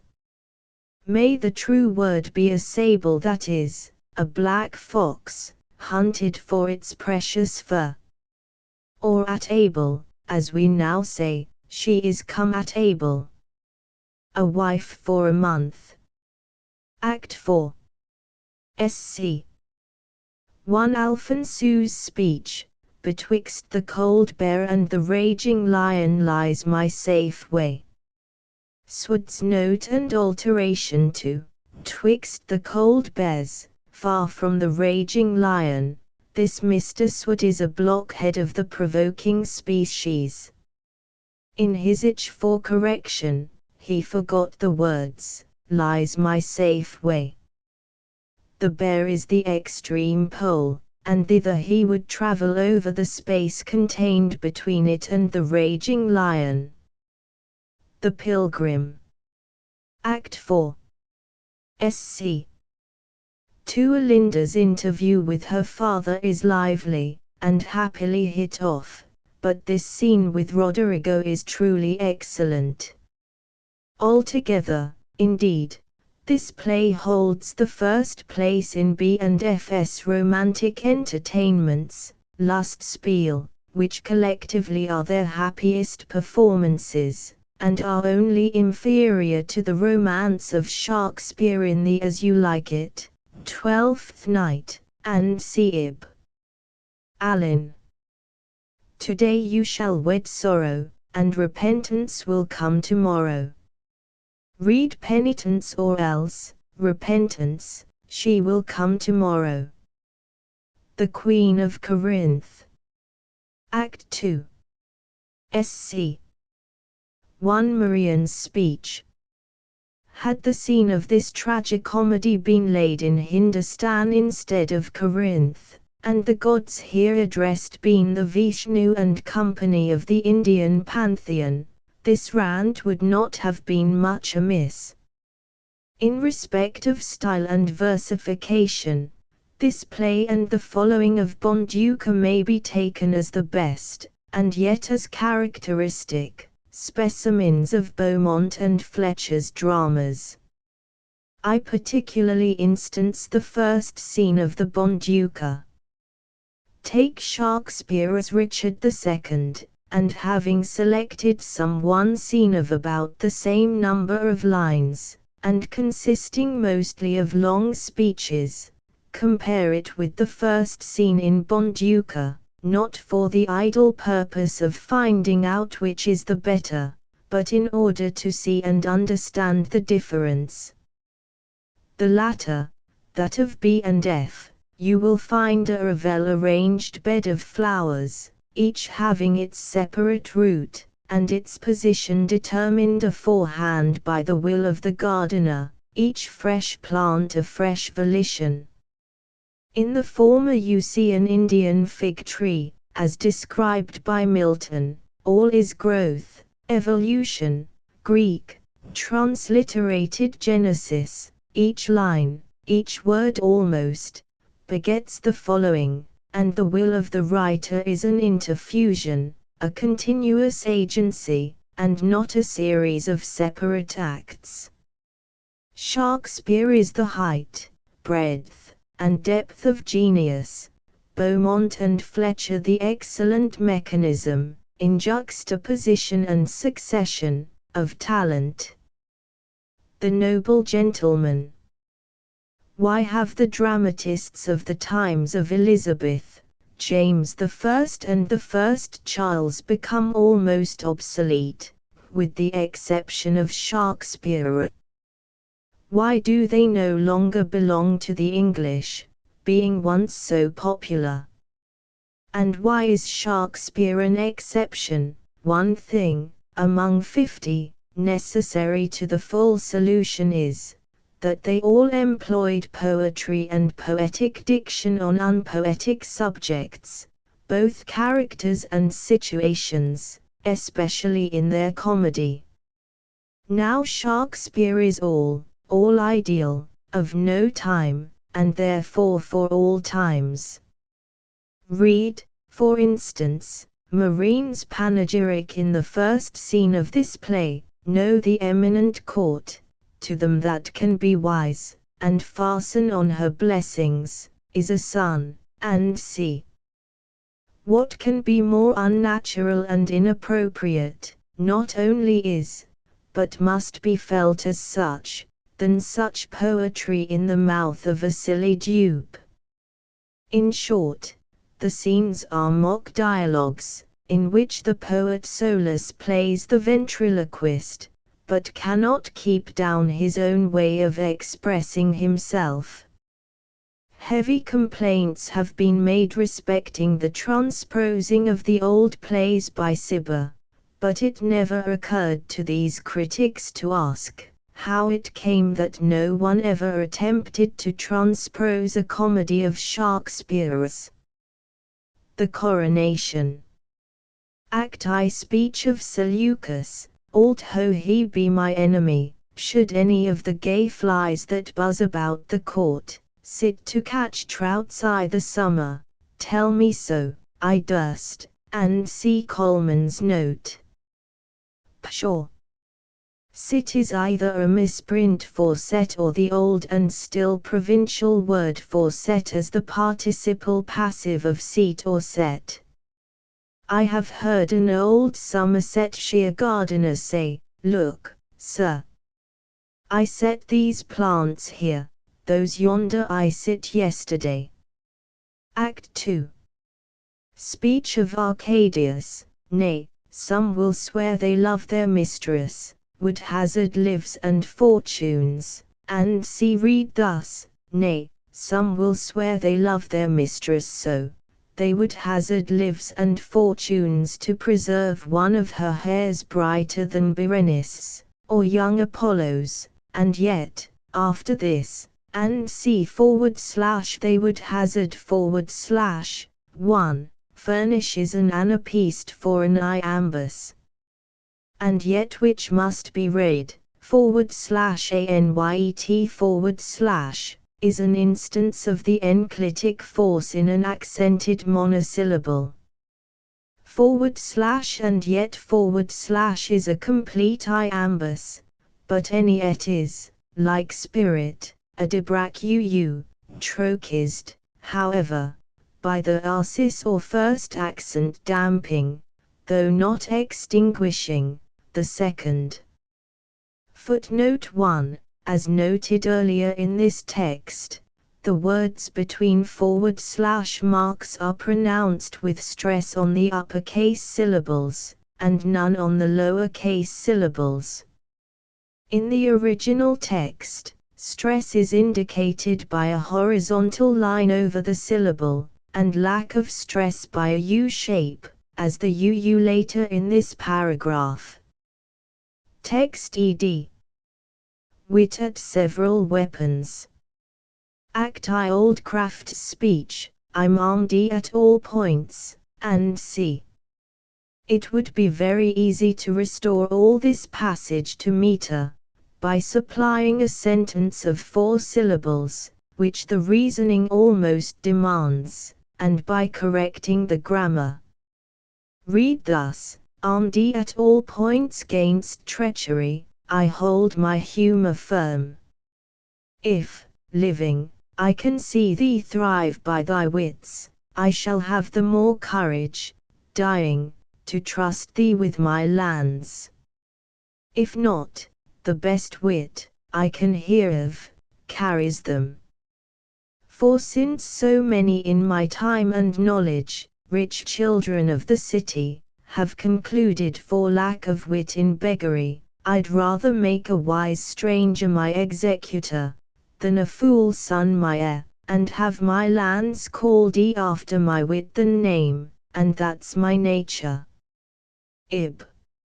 Old Craft's speech, to prevent which I have sought out a match for her. Read which to prevent I've sought a match out for her. Ib. Sir Gregory's speech, do you think I'll have any of the wits hang upon me after I am married once? Read it thus, do you think that I'll have any of the wits to hang upon me after I am married once? And afterwards, is it a fashion in London, to marry a woman, and to never see her? The superfluous to gives it the Sir Andrew Cheek character. The Fair Maid of the Inn. Act 2. Speech of Albertus. But, sir, by my life, I vow to take assurance from you, that right hand never more shall strike my son. Chop his hand off. In this, as, indeed, in all other respects, but most in this, it is that Shakespeare is so incomparably superior to Fletcher and his friend, in judgment. What can be conceived more unnatural and motiveless than this brutal resolve? How is it possible to feel the least interest in Albertus afterwards? Or in Cesario after his conduct? The two noble kinsmen. On comparing the prison scene of Palamon and Arcite, Act 2. Sc. 2, with the dialogue between the same speakers, Act Isc. 2, I can scarcely retain a doubt as to the first acts having been written by Shakespeare. Assuredly it was not written by B and F. I hold Johnson more probable than either of these two.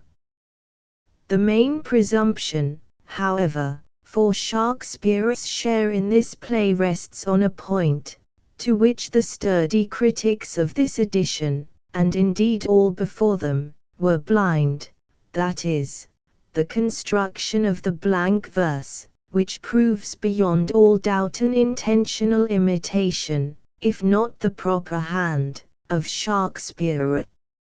Now, whatever improbability there is in the former, which supposes Fletcher conscious of the inferiority, the too poematic minus dramatic nature, of his versification, and of which there is neither proof, nor likelihood, adds so much to the probability of the latter.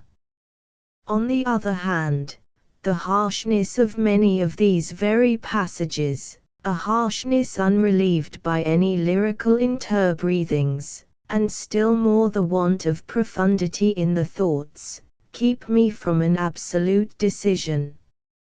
Act Isc. 3 Emilia's speech, since his depart, his sports, though craving seriousness and skill, and c.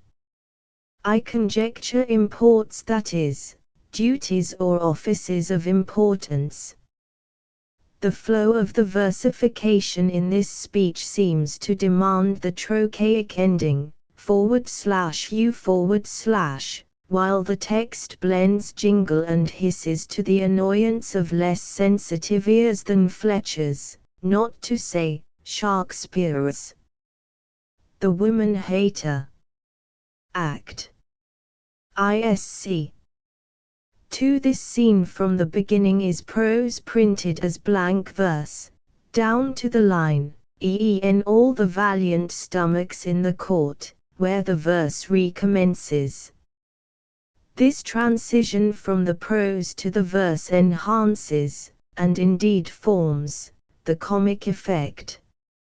Lazarillo concludes his soliloquy with a hymn to the goddess of plenty. On the Prometheus of Aeschylus, an essay, preparatory to a series of disquisitions respecting the Egyptian, in connection with the sacerdotal theology, and in contrast with the mysteries of ancient Greece. Read at the Royal Society of Literature, the 18th of May, 1825. The French savants who went to Egypt in the train of Bonaparte, Dinan, Fourier, and Dupuis, it has been asserted, triumphantly vindicated the chronology of Herodotus, on the authority of documents that cannot lie, namely, the inscriptions and sculptures on those enormous masses of architecture, that might seem to have been built in the wish of rivaling the mountains, and at some unknown future to answer the same purpose, that is, to stand the gigantic tombstones of an elder world. It is decided, say the critics, whose words I have before cited, that the present division of the zodiac had been already arranged by the Egyptians 15,000 years before the Christian era, and according to an inscription which cannot lie, the temple of Esn is of 8,000 years standing. Now, in the first place, among a people who had placed their national pride in their antiquity, I do not see the impossibility of an inscription lying, and, secondly, as little can I see the improbability of a modern interpreter misunderstanding it, and lastly, the incredibility of a French infidel's partaking of both defects, is still less evident to my understanding. The inscriptions may be, and in some instances, very probably are, of later date than the temples themselves, the offspring of vanity or priestly rivalry, or of certain astrological theories, or the temples themselves may have been built in the place of former and ruder structures, of an earlier and ruder period, and not impossibly under a different scheme of hieroglyphic or significant characters, and these may have been intentionally, or ignorantly, miscopied or mistranslated. But more than all the preceding, I cannot but persuade myself, that for a man of sound judgment and enlightened common sense, a man with whom the demonstrable laws of the human mind, and the rules generalized from the great mass of facts respecting human nature, weigh more than any 2 or 3 detached documents or narrations, of whatever authority the narrator may be, and however difficult it may be to bring positive proofs against the antiquity of the documents, I cannot but persuade myself, I say, that for such a man, the relation preserved in the first book of the Pentateuch, and which, in perfect accordance with all analogous experience, with all the facts of history, and all that the principles of political economy would lead us to anticipate, conveys to us the rapid progress in civilization and splendor from Abraham and Abimelech to Joseph and Pharaoh, will be worth a whole library of such inferences. I am aware that it is almost universal to speak of the gross idolatry of Egypt, nay, that arguments have been grounded on this assumption in proof of the divine origin of the Mosaic monotheism.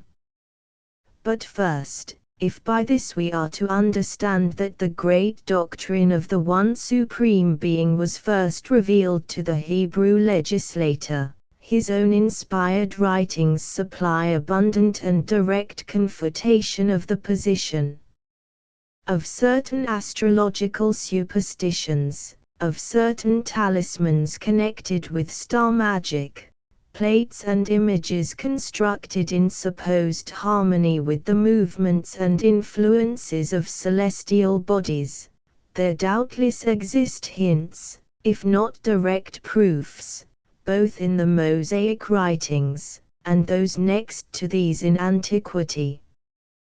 But of plain idolatry in Egypt, or the existence of a polytheistic religion, represented by various idols, each signifying a several deity, I can find no decisive proof in the Pentateuch, and when I collate these with the books of the prophets, and the other inspired writings subsequent to the Mosaic, I cannot but regard the absence of any such proof in the latter, compared with the numerous and powerful assertions, or evident implications, of Egyptian idolatry in the former, both as an argument of incomparably greater value in support of the age and authenticity of the Pentateuch, and as a strong presumption in favor of the hypothesis on which I shall in part ground the theory which will pervade this series of disquisitions, namely, that the sacerdotal religion of Egypt had, during the interval from Abimelech to Moses, degenerated from the patriarchal monotheism into a pantheism, cosmotheism, or worship of the world as God. The reason, or pretext, assigned by the Hebrew legislator to Pharaoh for leading his countrymen into the wilderness to join with their brethren, the tribes who still sojourned in the nomadic state, namely, that their sacrifices would be an abomination to the Egyptians, may be urged as inconsistent with, nay, as confuting this hypothesis.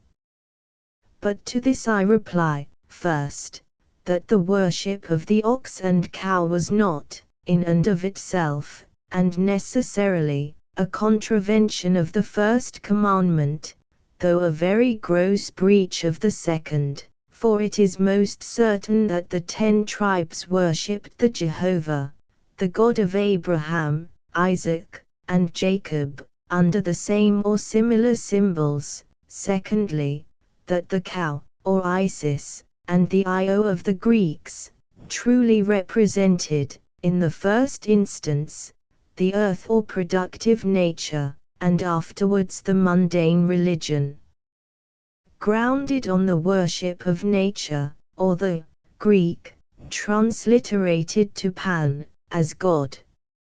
In after times, the ox or bull was added, representing the sun, or generative force of nature, according to the habit of male and female deities, which spread almost over the whole world.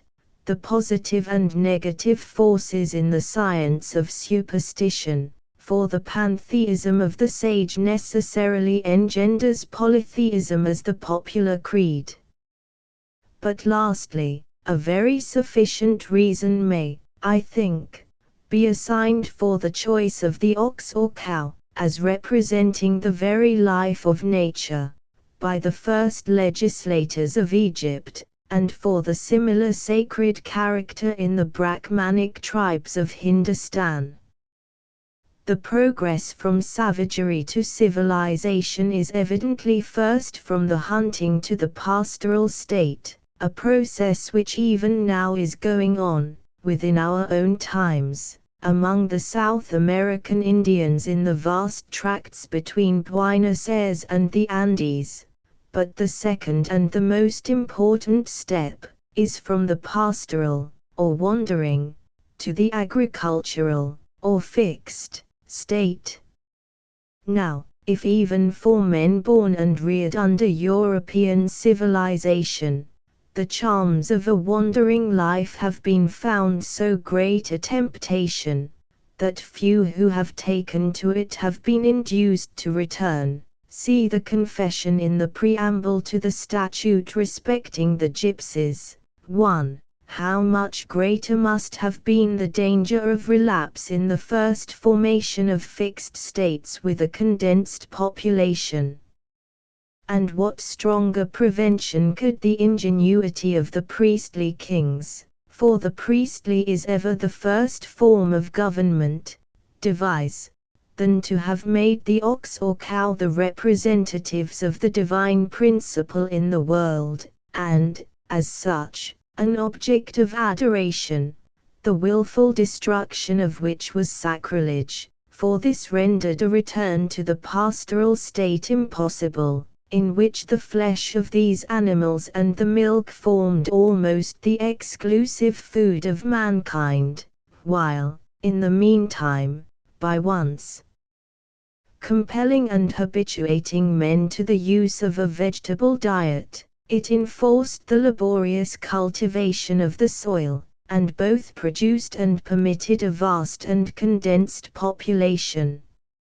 In the process and continued subdivisions of polytheism, this great sacred word, for so the consecrated animals were called, Greek, transliterated logo, became multiplied, till almost every power and supposed attribute of nature had its symbol in some consecrated animal from the beetle to the hawk.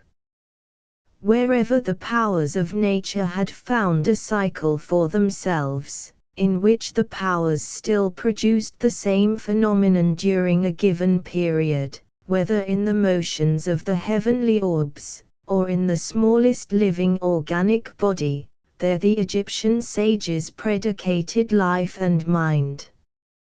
Time, cyclical time, was their abstraction of the deity, and their holidays were their gods. The diversity between theism and pantheism may be most simply and generally expressed in the following formula, in which the material universe is expressed by W, and the deity by GWG equals O, or the world without God is an impossible conception. This position is common to theist and pantheist. But the pantheist adds the converse, GW equals O, for which the theist substitutes, GW equals G, or that, G equals G, anterior and irrelative to the existence of the world, is equal to G plus W, 2, before the mountains were, thou art. I am not about to lead the society beyond the bounds of my subject into divinity or theology in the professional sense. But without a precise definition of pantheism, without a clear insight into the essential distinction between it and the theism of the scriptures, it appears to me impossible to understand either the import or the history of the polytheism of the great historical nations. I beg leave, therefore, to repeat, and to carry on my former position, that the religion of Egypt, at the time of the exodus of the Hebrews, was a pantheism, on the point of passing into that polytheism, of which it afterwards afforded a specimen, gross and distasteful even to polytheists themselves of other nations. The objects which, on my appointment as Royal Associate of the Royal Society of Literature, I proposed to myself were, first, the elucidation of the purpose of the Greek drama, and the relations in which it stood to the mysteries on the one hand, and to the state or sacerdotal religion on the other. Second, the connection of the Greek tragic poets with philosophy as the peculiar offspring of Greek genius. Third, the connection of the Homeric and cyclical poets with the popular religion of the Greeks, and, lastly from all these, namely, the mysteries, the sacerdotal religion, their philosophy before and after Socrates, the stage, the Homeric poetry and the legendary belief of the people, and from the sources and productive causes in the derivation and confluence of the tribes that finally shaped themselves into a nation of Greeks, to give a juster and more distinct view of this singular people, and of the place which they occupied in the history of the world, and the great scheme of divine providence, than I have hitherto seen, or rather let me say, than it appears to me possible to give by any other process.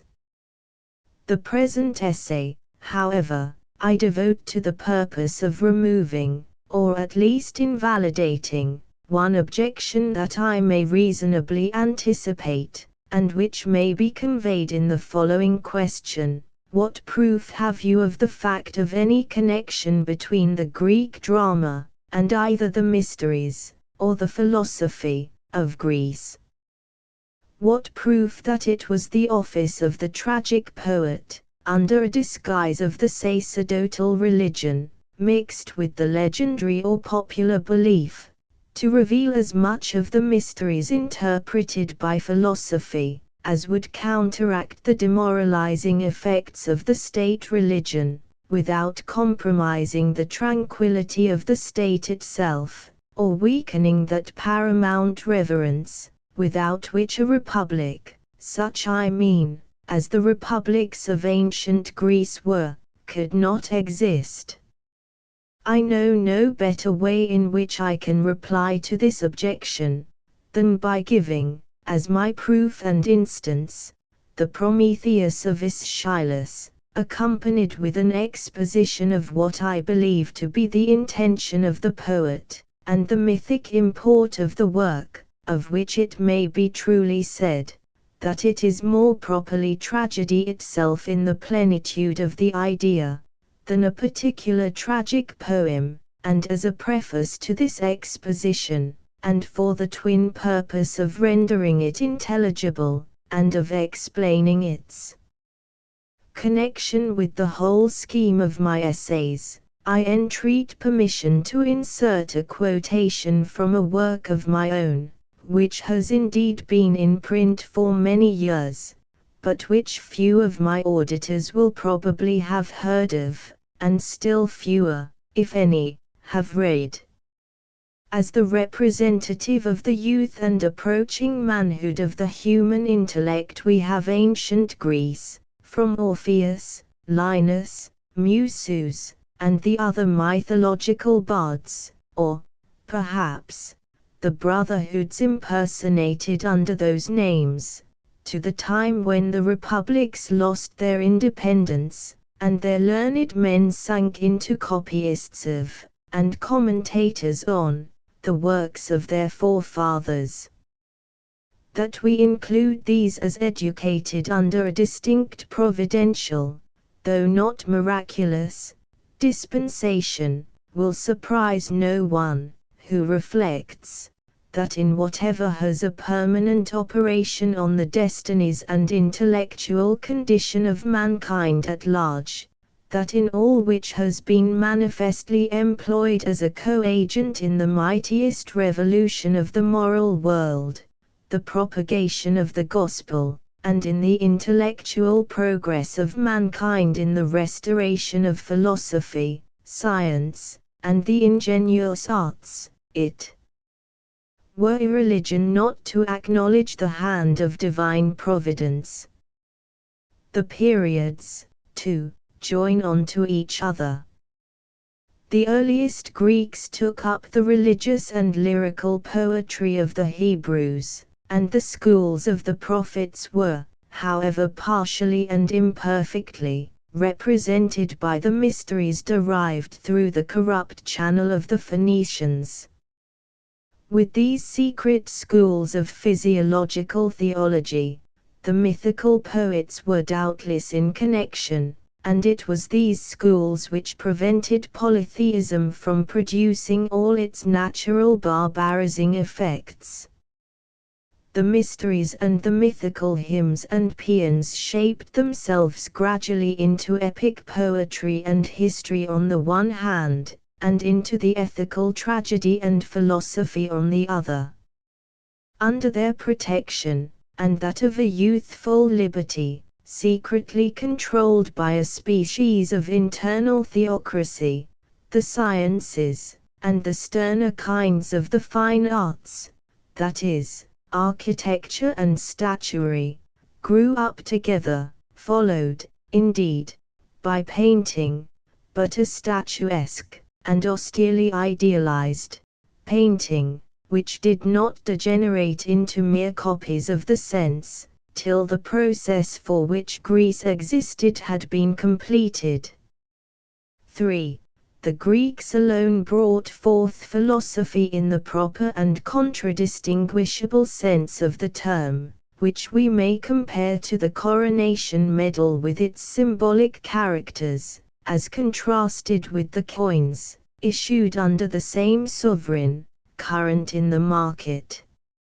In the primary sense, philosophy had for its aim and proper subject the Greek, transliterated ta periarchon, de originibus rerum, as far as man proposes to discover the same in and by the pure reason alone. This, I say, was the offspring of Greece, and elsewhere adopted only.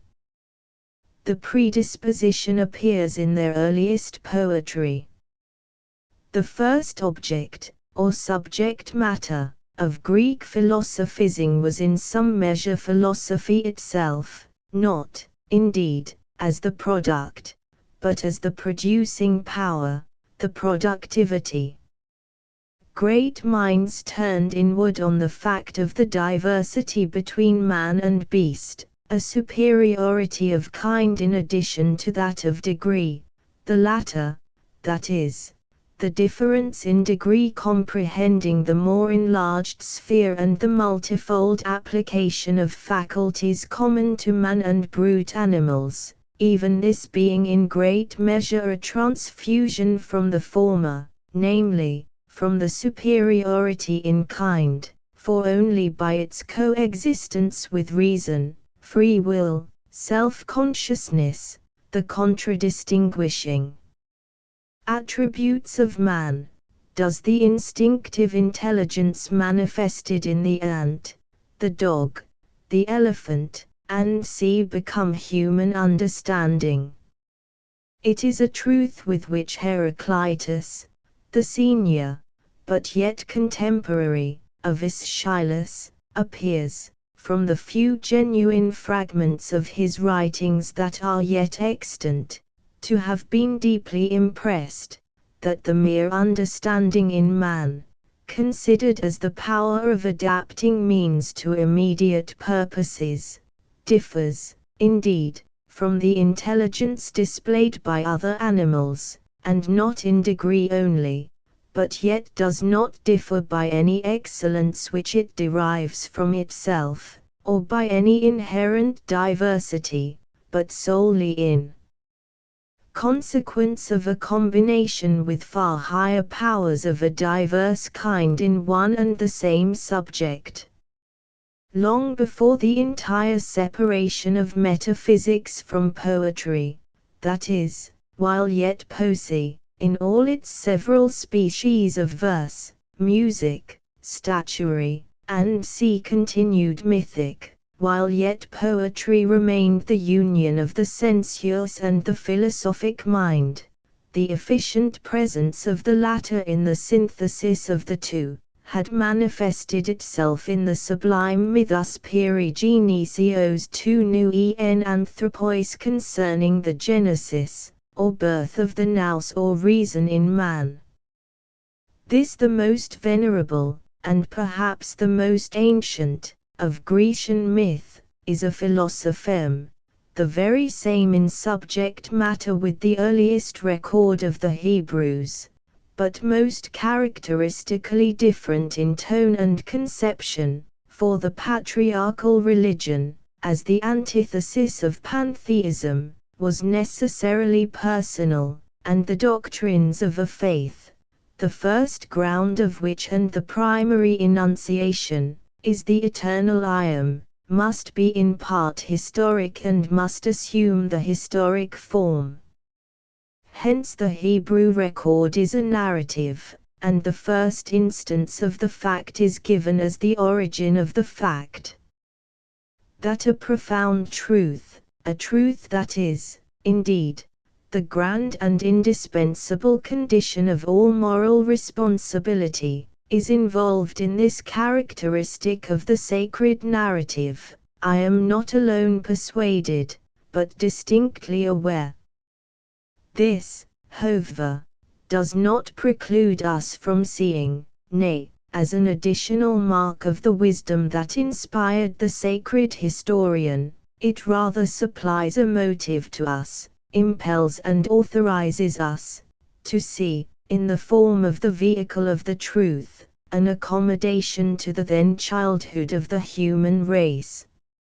Under this impression we may, I trust, safely consider the narration, introduced, as it is here introduced, for the purpose of explaining a mere work of the unaided mind of man by comparison, as an Greek, transliterated eros hieroglyphicon, and as such, apparently, I mean, not actually, a synthesis of poesy and philosophy, characteristic of the childhood of nations. In the Greek we see already the dawn of approaching manhood. The substance, the stuff, is philosophy, the form only is poetry. The Prometheus is a philosophema, Greek, transliterated tautaigrikon, the tree of knowledge of good and evil, an allegory, a Greek, transliterated propaideuma, though the noblest and the most pregnant of its kind. The generation of the Greek, transliterated nous, or pure reason in man. 1. It was superdid or infused, a super to mark that it was no mere evolution of the animal basis, that it could not have grown out of the other faculties of man, his life, sense, understanding, as the flower grows out of the stem, having pre-existed potentially in the seed. 2. The Greek, nous, or fire, was stolen, to mark its helero, or rather its allogeneity, that is, its diversity, its difference in kind, from the faculties which are common to man with the nobler animals. 3. And stolen from heaven, to mark its superiority in kind, as well as its essential diversity. 4. And it was a spark, to mark that it is not subject to any modifying reaction from that on which it immediately acts, that it suffers no change, and receives no accession, from the inferior, but multiplies itself by conversion, without being alloyed by, or amalgamated with, that which it potentiates, ennobles, and transmutes. 5. And lastly, in order to imply the homogeneity of the donor and of the gift, it was stolen by a god and a god of the race before the dynasty of Jove, Jove the binder of reluctant powers, the coercer arid entrancer of free spirits under the fetters of shape, and mass, and passive mobility, but likewise by a god of the same race and essence with Jove, and linked of yore in closest and friendliest intimacy with him. This, to mark the pre-existence, in order of thought, of the nous, as spiritual, both to the objects of sense, and to their products, formed as it were, by the precipitation, or, if I may dare adopt the bold language of Leibniz, by a coagulation of spirit. In other words, this derivation of the spark from above, and from a god anterior to the jovial dynasty, that is, to the submersion of spirits in material forms, was intended to mark the transcendency of the nous, the contradistinctive faculty of man, as timeless, Greek, transliterated akronanti, and, in this negative sense, eternal. It signified, I say, its superiority to, and its diversity from, all things that subsist in space and time, nay, even those which, though spaceless, yet partake of time, namely, souls or understandings. For the soul, or understanding, if it be defined physiologically as the principle of sensibility, irritability, and growth, together with the functions of the organs, which are at once the representatives and the instruments of these, must be considered in genera, though not in degree or dignity, common to man and the inferior animals. It was the spirit, the nous, which man alone possessed. And I must be permitted to suggest that this notion deserves some respect, were it only that it can show a semblance, at least, of sanction from a far higher authority. The Greeks agreed with the cosmogonies of the East in deriving all sensible forms from the indistinguishable. The latter we find designated as the Greek tuomorphon, the Greek hudaprokosmikon, the Greek chaos, as the essentially unintelligible, yet necessarily presumed, basis or supposition of all positions. That it is, scientifically considered, an indispensable idea for the human mind, just as the mathematical point, and see for the geometrician, of this the various systems of our geologists and cosmogonists, from Burnet to Laplace, afford strong presumption. As an idea, it must be interpreted as a striving of the mind to distinguish being from existence, or potential being, the ground of being containing the possibility of existence, from being actualized. In the language of the mysteries, it was the Esurience, the Greek pothos, or desideratum, the unfueled fire, the Ceres, the ever-seeking maternal goddess, the origin and interpretation of whose name is found in the Hebrew root signifying hunger, and thence capacity.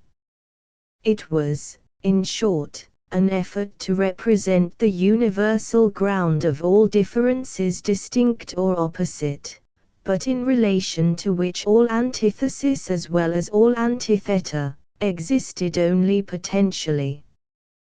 This was the container and withholder, such is the primitive sense of the Hebrew word rendered darkness, general 1. 2, out of which light, that is, the lux lucifica, as distinguished from lumen sulux phenomenalis, was produced, say, rather, that which, producing itself into light as the one pole or antagonist power, remained in the other pole as darkness, that is, gravity, or the principle of mass, or wholeness without distinction of parts. And here the peculiar, the philosophic, genius of Greece began its ephthalal throb. Here it individualized itself in contradistinction from the Hebrew archaeology, on the one side, and from the ph-nician, on the other. The ph-nician confounded the indistinguishable with the absolute, the alpha and omega, the ineffable causus sui. It confounded, I say, the multity below intellect, that is, unintelligible from defect of the subject, with the absolute identity above all intellect, that is, transcending comprehension by the plenitude of its excellence. With the Phoenician sages the cosmogony was their theogony and vice versa. Hence, too, flowed their theurgic rites, their magic, their worship, cultus et apotheosis, of the plastic forces, chemical and vital, and these, or their notions respecting these, formed the hidden meaning, the soul, as it were, of which the popular and civil worship was the body with its drapery. The Hebrew wisdom imperatively asserts an unbeginning creative one, who neither became the world, nor is the world eternally, nor made the world out of himself by emanation, or evolution, but who willed it, and it was. Greek, ta athia egenito, kai egenito chaos, and this chaos, the eternal will, by the Spirit and the Word, or express fiat, again acting as the impregnant, distinctive, and ordinant power, enabled to become a world, Greek, kosmistai. So must it be when a religion, that shall preclude superstition on the one hand, and brute indifference on the other, is to be true for the meditative sage, yet intelligible, or at least apprehensible, for all but the fools in heart. The Greek philosophem, preserved for us in the Aeschylean Prometheus, stands midway betwixt both, yet is distinct in kind from either. With the Hebrew or purer Semitic, it assumes an XYZ. I take these letters in their algebraic application, an indeterminate Elohim, antecedent to the matter of the world, Greek, houlie kosmos, no less than to the, Greek, houlie kekosmaimoni. In this point, likewise, the Greek accorded with the Semitic, and differed from the Phoenician, that it held the antecedent XYZ to be supersensuous and divine.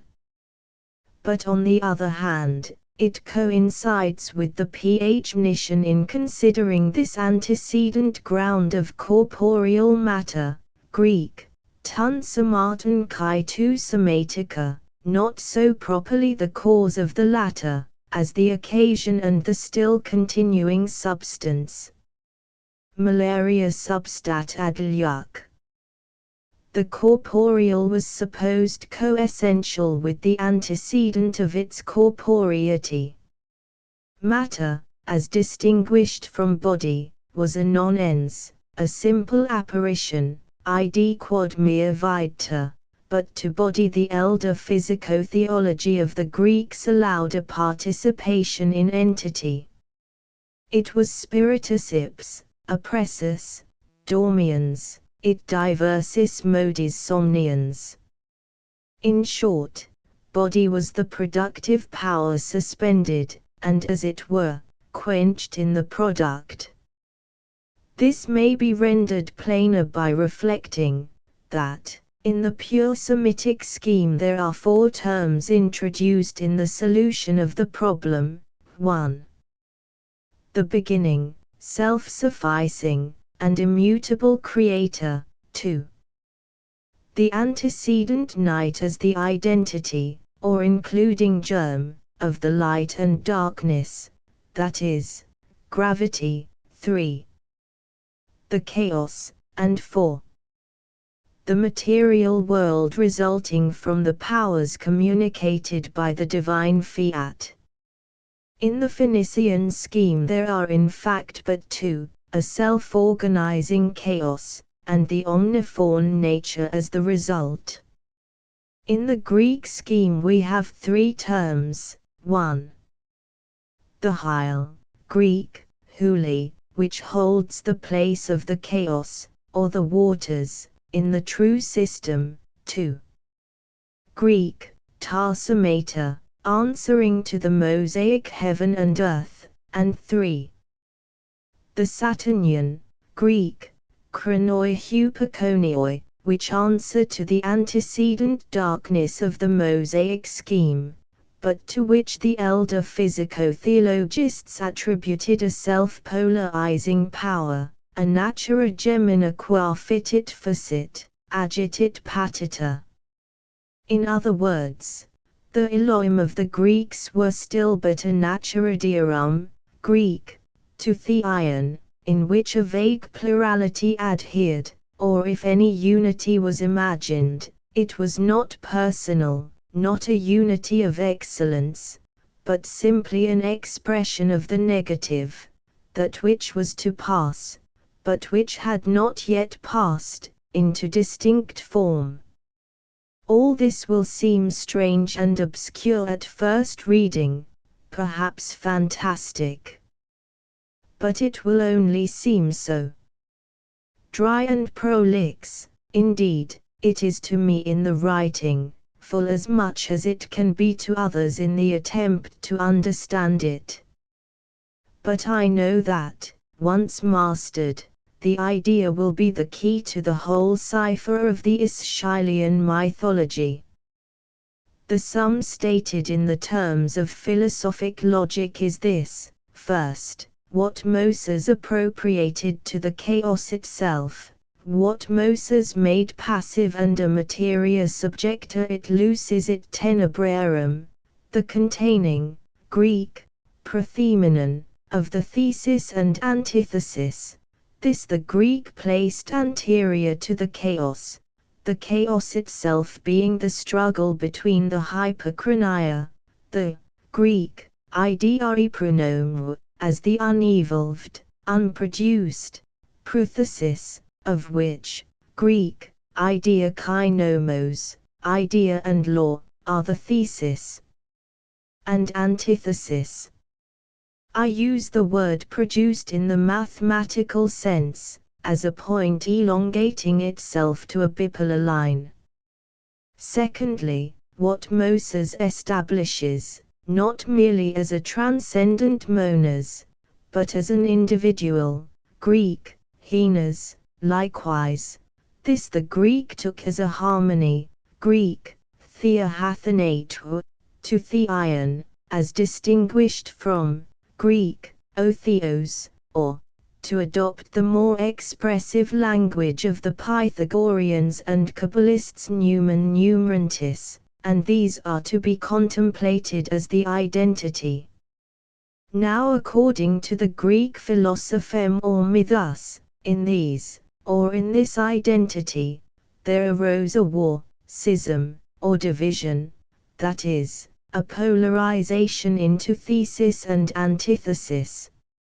In consequence of this schism in the Greek, to theion, the thesis becomes nomos, or law, and the antithesis becomes idea, but so that the nomos is nomos, because, and only because, the idea is idea, the nomos is not idea, only because the idea has not become nomos.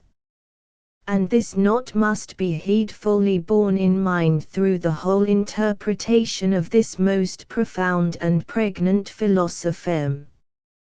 The nomos is essentially idea, but existentially it is idea substans, that is, id quod stat subtus, understanding sensu generalissimo. The idea, which now is no longer idea, has substantiated itself, become real as opposed to idea, and is henceforward, therefore, substans insubstantiato. The first product of its energy is the thing itself, ipsa esse posuitit jam factor istens positum. Still, however, its productive energy is not exhausted in this product, but overflows, or is effluent, as the specific forces, properties, faculties, of the product. It reappears, in short, in the body, as the function of the body. As a sufficient illustration, though it cannot be offered as a perfect instance, take the following. In the world we see everywhere evidences of a unity, which the component parts are so far from explaining, that they necessarily presuppose it as the cause and condition of their existing as those parts, or even of their existing at all. This antecedent unity, or cause and principle of each union, it has since the time of Bacon and Kepler, been customary to call a law. This crocus, for instance, or any flower the reader may have in sight or choose to bring before his fancy, that the root, stem, leaves, petals, and seed are here as one plant, is owing to an antecedent power or principle in the seed, which existed before a single particle of the matters that constitute the size and visibility of the crocus had been attracted from the surrounding soil, air, and moisture. Shall we turn to the seed? Here too the same necessity meets us, an antecedent unity. I speak not of the parent plant, but of an agency antecedent in order of operance, yet remaining present as the conservative and reproductive power, must here too be supposed. Analyze the seed with the finest tools, and let the solar microscope come in aid of your senses. What do you find? Means and instruments, a wondrous fairy tale of nature, magazines of food, stores of various sorts, pipes, spiracles, defenses, a house of many chambers, and the owner and inhabitant invisible. For, now, compare a plant, thus contemplated, with an animal. In the former, the productive energy exhausts itself, and as it were, sleeps in the product or organismus, in its root, stem, foliage, blossoms, seed. Its balsams, gums, resins, aromata, and all other bases of its sensible qualities, are, it is well known, mere excretions from the vegetable, eliminated, as lifeless, from the actual plant. The qualities are not its properties, but the properties, or far rather, the dispersion and volatilization of these extruded and rejected bases. But in the animal it is otherwise. Here the antecedent unity, the productive and self-realizing idea, strives, with partial success to re-emancipate itself from its product, and seeks once again to become idea, vainly indeed, for in order to this, it must be retrogressive, and it hath subjected itself to the fates, the evolvers of the endless thread, to the stern necessity of progression. Idea itself it cannot become, but it may in long and graduated process, become an image, an analogon, an antitype of idea. And this, Greek, eidolon, may approximate to a perfect likeness. Quod est simile, nequit esse idem. Thus, in the lower animals, we see this process of emancipation commence with the intermediate link, or that which forms the transition from properties to faculties, namely, with sensation. Then the faculties of sense, locomotion, construction, as, for instance, webs, hives, nests, and sea. Then the functions, as of instinct, memory, fancy, instinctive intelligence, or understanding, as it exists in the most intelligent animals. Thus the idea, henceforward no more idea, but irrecoverable by its own fatal act, commences the process of its own transmutation, as substans insubstantiato, as the entelos, or the vis formatrix, and it finishes the process as substans e substantiato, that is, as the understanding. If, for the purpose of elucidating this process, I might be allowed to imitate the symbolic language of the algebraists, and thus to regard the successive steps of the process as so many powers and dignities of the nomos or law, the scheme would be represented thus: n-1 represents n superscript 1, i.e. n to the power of 1 text ed, nomos 1 equals product, n-2 equals property, n-3 equals faculty, n-4 equals function, n-5 equals understanding, which is, indeed, in one sense, itself a nomos, inasmuch as it is the index of the nomos, as well as its highest function, but, like the hand of a watch, it is likewise a nomisomenon. It is a verb, but still a verb passive. On the other hand, idea is so far coessential with nomos, that by its coexistence, not confluence, with the nomos, Greek, hen nomisomenoi, with the organismus and its faculties and functions in the man, it becomes itself a nomos. But, observe, a nomos autonomos, or containing its law in itself likewise, even as the nomos produces for its highest product the understanding, so the idea, in its opposition and, of course, its correspondence to the nomos, begets in itself an analogon to product, and this is self-consciousness. But as the product can never become idea, so neither can the idea, if it is to remain idea, become or generate a distinct product. This analogon of product is to be itself, but were it indeed and substantially a product, it would cease to be self. It would be an object for a subject, not, as it is and must be, an object that is its own subject, and vice versa, a conception which, if the uncombining and infusile genius of our language allowed it, might be expressed by the term subject-object.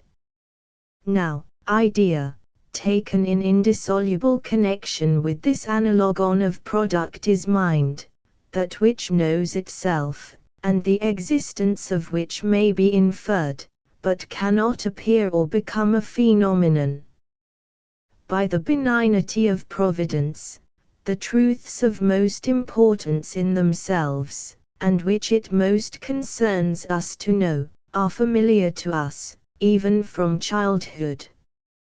Well for us if we do not abuse this privilege, and mistake the familiarity of words which convey these truths for a clear understanding of the truths themselves. If the preceding disquisition, with all its subtlety and all its obscurity, should answer no other purpose, it will still have been neither purposeless, nor devoid of utility, should it only lead us to sympathize with the strivings of the human intellect, awakened to the infinite importance of the inward oracle, Greek, nothisiauten, and almost instinctively shaping its course of search in conformity with the Platonic intimation, Greek, psyches fusen haxios lorga katanoes ioi dunaton.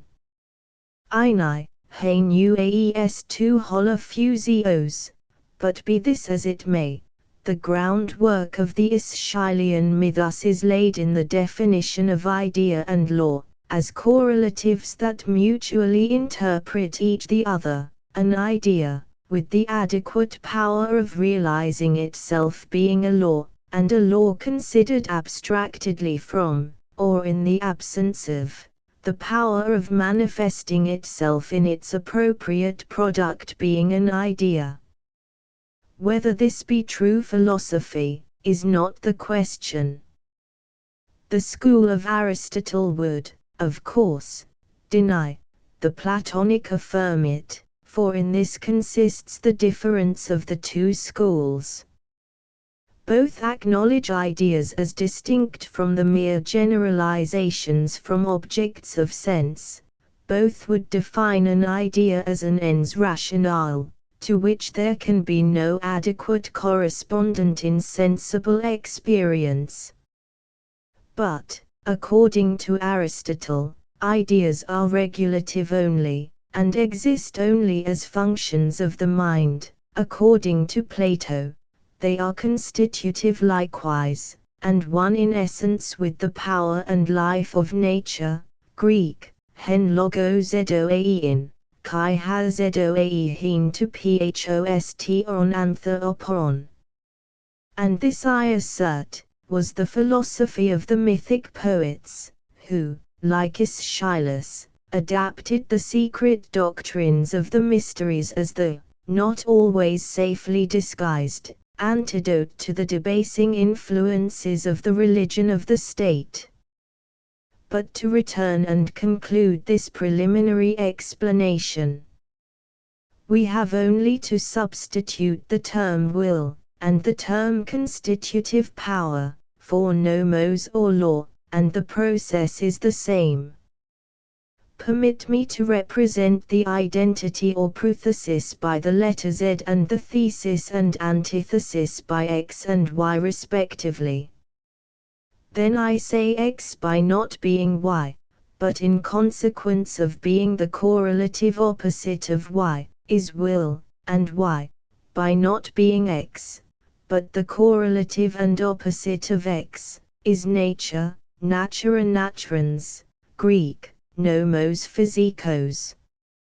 Hence we may see the necessity of contemplating the idea now as identical with the reason, and now as one with the will, and now as both in one, in which last case I shall, for convenience sake, employ the term nous, the rational will, the practical reason. We are now out of the holy jungle of transcendental metaphysics, if indeed, the reader's patience shall have had strength and persistency enough to allow me to exclaim, Ivimus ambo pedenses umbras, at tenet umbra diem. Not that I regard the foregoing as articles of faith, or as all true, I have implied the contrary by contrasting it with, at least, by showing its disparateness from, the Mosaic, which, bona fide, I do regard as the truth. But I believe there is much, and profound, truth in it, supra captum, Greek, philosophon, qui non agnocunt divinum, idioque nisi naturam, nisi nomini, agnocunt, sed res cunctus essentially corporeo cogitant, quibus hac ex causa interiora clausa manent, id simul cum illis exteriora qua proxima interioribus sunt. And with no less confidence do I believe that the positions above given, true or false, are contained in the Promethean mythos.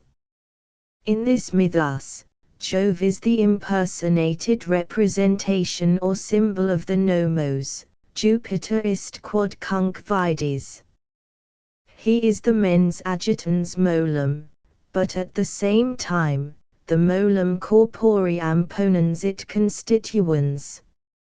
And so far the Greek philosophem does not differ essentially from the cosmotheism, or identification of God with the universe, in which consisted the first apostasy of mankind after the flood, when they combined to raise a temple to the heavens, and which is still the favored religion of the Chinese. Prometheus, in like manner, is the impersonated representative of idea, or of the same power as Jove, but contemplated as independent and not immersed in the product, as law minus the productive energy. As such it is next to be seen what the several significances of each must or may be according to the philosophic conception, and of which significances, therefore, should we find in the philosophem a correspondent to each, we shall be entitled to assert that such are the meanings of the fable. And first of Jove, Jove represents one. Nomos generally, as opposed to idea or nous, two nomos archinomos, now as the Father, now as the Sovereign, and now as the includer and representative of the nomouonioi cosmikoi, or dii majors, who had joined or come over to Jove in the first schism, three nomos damnaetais, the subjugator of the spirits, of the Greek, idri pronomu, who, thus subjugated, became, Greek, nomu huponomi or hupospondu, titanes pakati, dii minors, that is, the elements considered as powers, reduced to obedience under yet higher powers than themselves, four nomos, Greek, politikos, law in the Pauline sense, Greek, nomos alotria nomos, in antithesis to, Greek, nomos autonomos. Footnote 1. The act meant is probably the five Elis. C20, enforcing the two previous acts of Henry VIII and Philip and Mary, and reciting that natural-born Englishmen had become of the fellowship of the said vagabonds, by transforming or disguising themselves in their apparel and c.ed. Footnote 2. Mr. Coleridge was in the constant habit of expressing himself on paper by the algebraic symbols. They have an uncouth look in the text of an ordinary essay, and I have sometimes ventured to render them by the equivalent words. But most of the readers of these volumes will know that means less by, or without, plus more by, or in addition to, equals equal to, or the same as ed. Footnote 3, Friend, 3. Essay, 9. Footnote 4, Aids to Reflection. Moral and Religious Aphorisms. Aphorism 6. Ed. Corollary. It is in this sense that Jove's jealous, ever quarrelsome, spouse represents the political sacerdotal cultus, the Church, in short, of republican paganism, a church by law established for the mere purposes of the particular state, unennobled by the consciousness of instrumentality to higher purposes, at once unenlightened and unchecked by revelation. Most gratefully ought we to acknowledge that since the completion of our Constitution in 1688, we may, with unflattering truth, elucidate the spirit and character of such a church by the contrast of the institution, to which England owes the larger portion of its superiority in that, in which alone superiority is an unmixed blessing, the diffused cultivation of its inhabitants. But previously to this period, I shall offend no enlightened man if I say without distinction of parties, intramuros peccata et extra, that the history of Christendom presents us with too many illustrations of this Junanian jealousy, this factious harassing of the sovereign power as soon as the latter betrayed any symptoms of a disposition to its true policy, namely, to privilege and perpetuate that which is best, to tolerate the tolerable, and to restrain none but those who would restrain all, and subjugate even the state itself. But while truth extorts this confession, it, at the same time, requires that it should be accompanied by an avowal of the fact that the spirit is a relic of paganism, and with a bitter smile would an Aeschylus or a Plato in the shades listen to a Gibbon or a Hume vaunting the mild and tolerant spirit of the state religions of ancient Greece or Rome. Here we have the sense of Jove's intrigues with Europa, and see whom the god, in his own nature a general lover, had successively taken under his protection. And here, too, see the full appropriateness of this part of the mythos, in which symbol fades away into allegory, but yet in reference to the working cause, as grounded in humanity, and always existing either actually or potentially, and thus never ceases wholly to be a symbol or tautology. Prometheus represents 1. Sensu generale, idea, Greek, pronomos, and in this sense he is a Greek, theos homophilos, a fellow tribesman both of the Dii Majors, with Jove at their head, and of the Titans or Dii Pacati. 2. He represents idea, Greek, philonomos, nomodektais, and in this sense the former friend and counselor of Jove or Nous Uranus. 3. Greek, logos philanthropos, the divine humanity, the humane God, who retained unseen, kept back, or, in the catachresis characteristic of the Phoenicio-Grecian mythology, stole a portion or ignicula from the living spirit of law, which remained with the celestial gods unexpended. Greek, en to nomizistai. He gave that which, according to the whole analogy of things, should have existed either as pure divinity, the sole property and birthright of the Dii Jovials, the Uranians, or was conceded to inferior beings as a substans insubstantiato.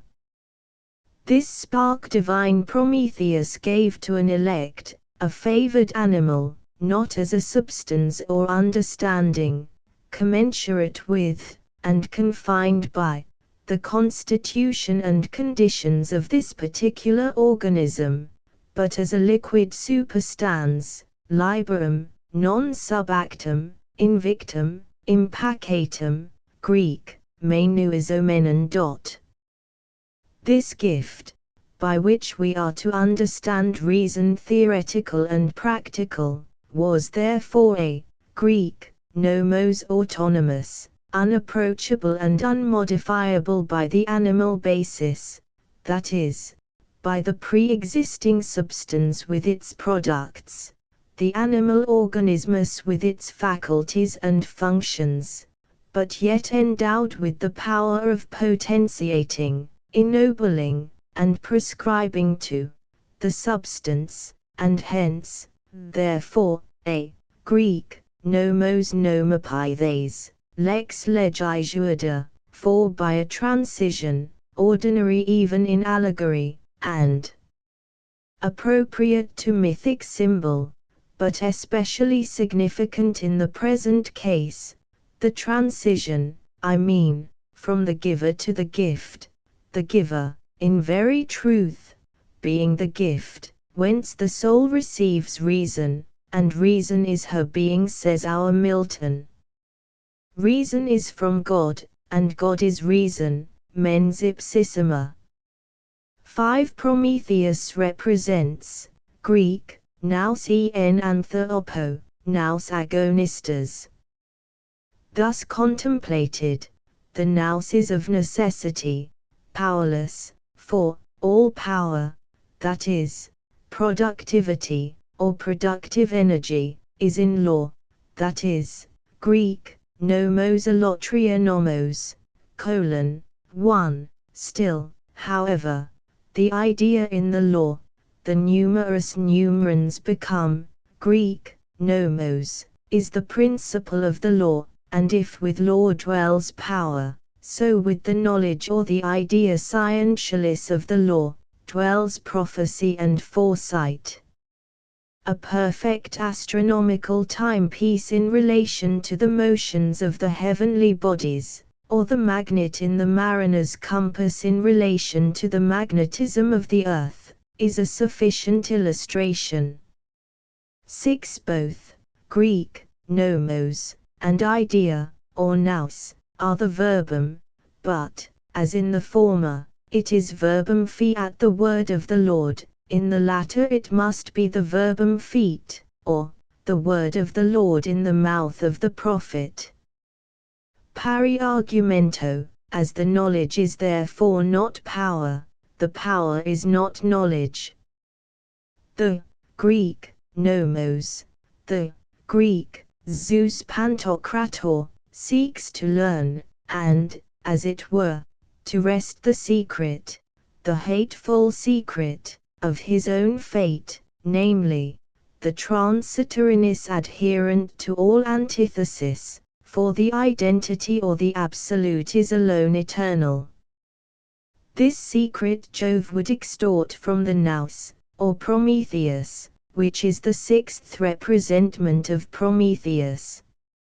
7. Introduce but the least of real as opposed to ideal, the least speck of positive existence, even though it were but the mote in a sunbeam, into the sciential contemplamen or theorem, and it ceases to be science.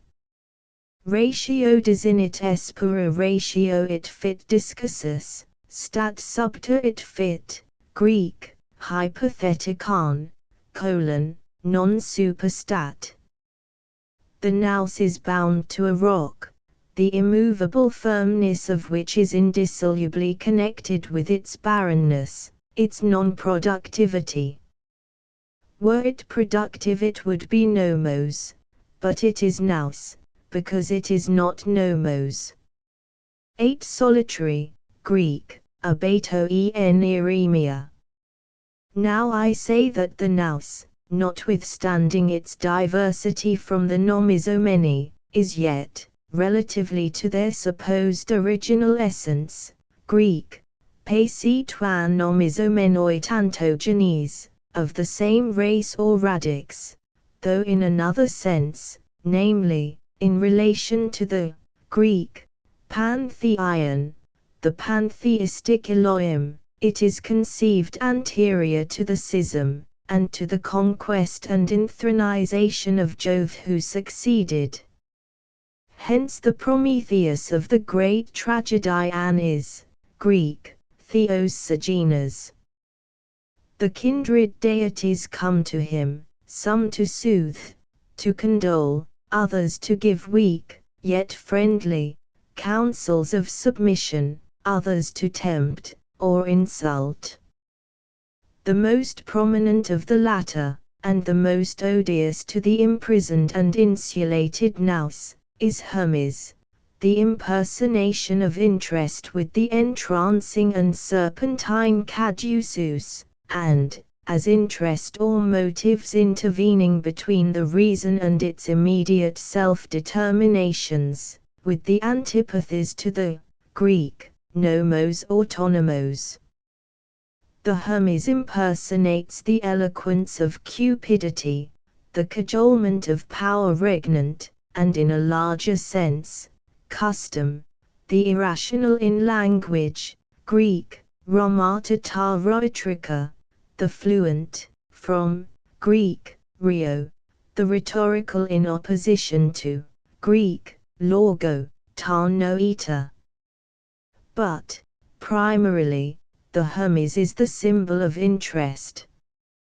He is the messenger, the internuncio, in the low but expressive phrase, the go-between, to beguile or insult.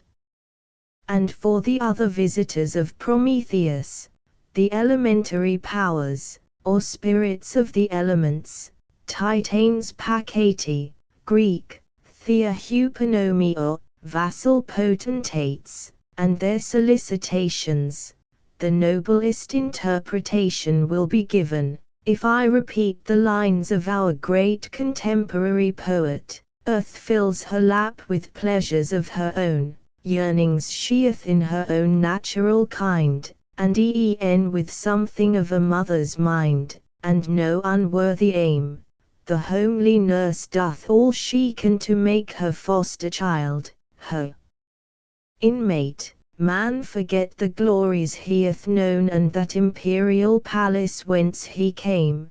Wordsworth.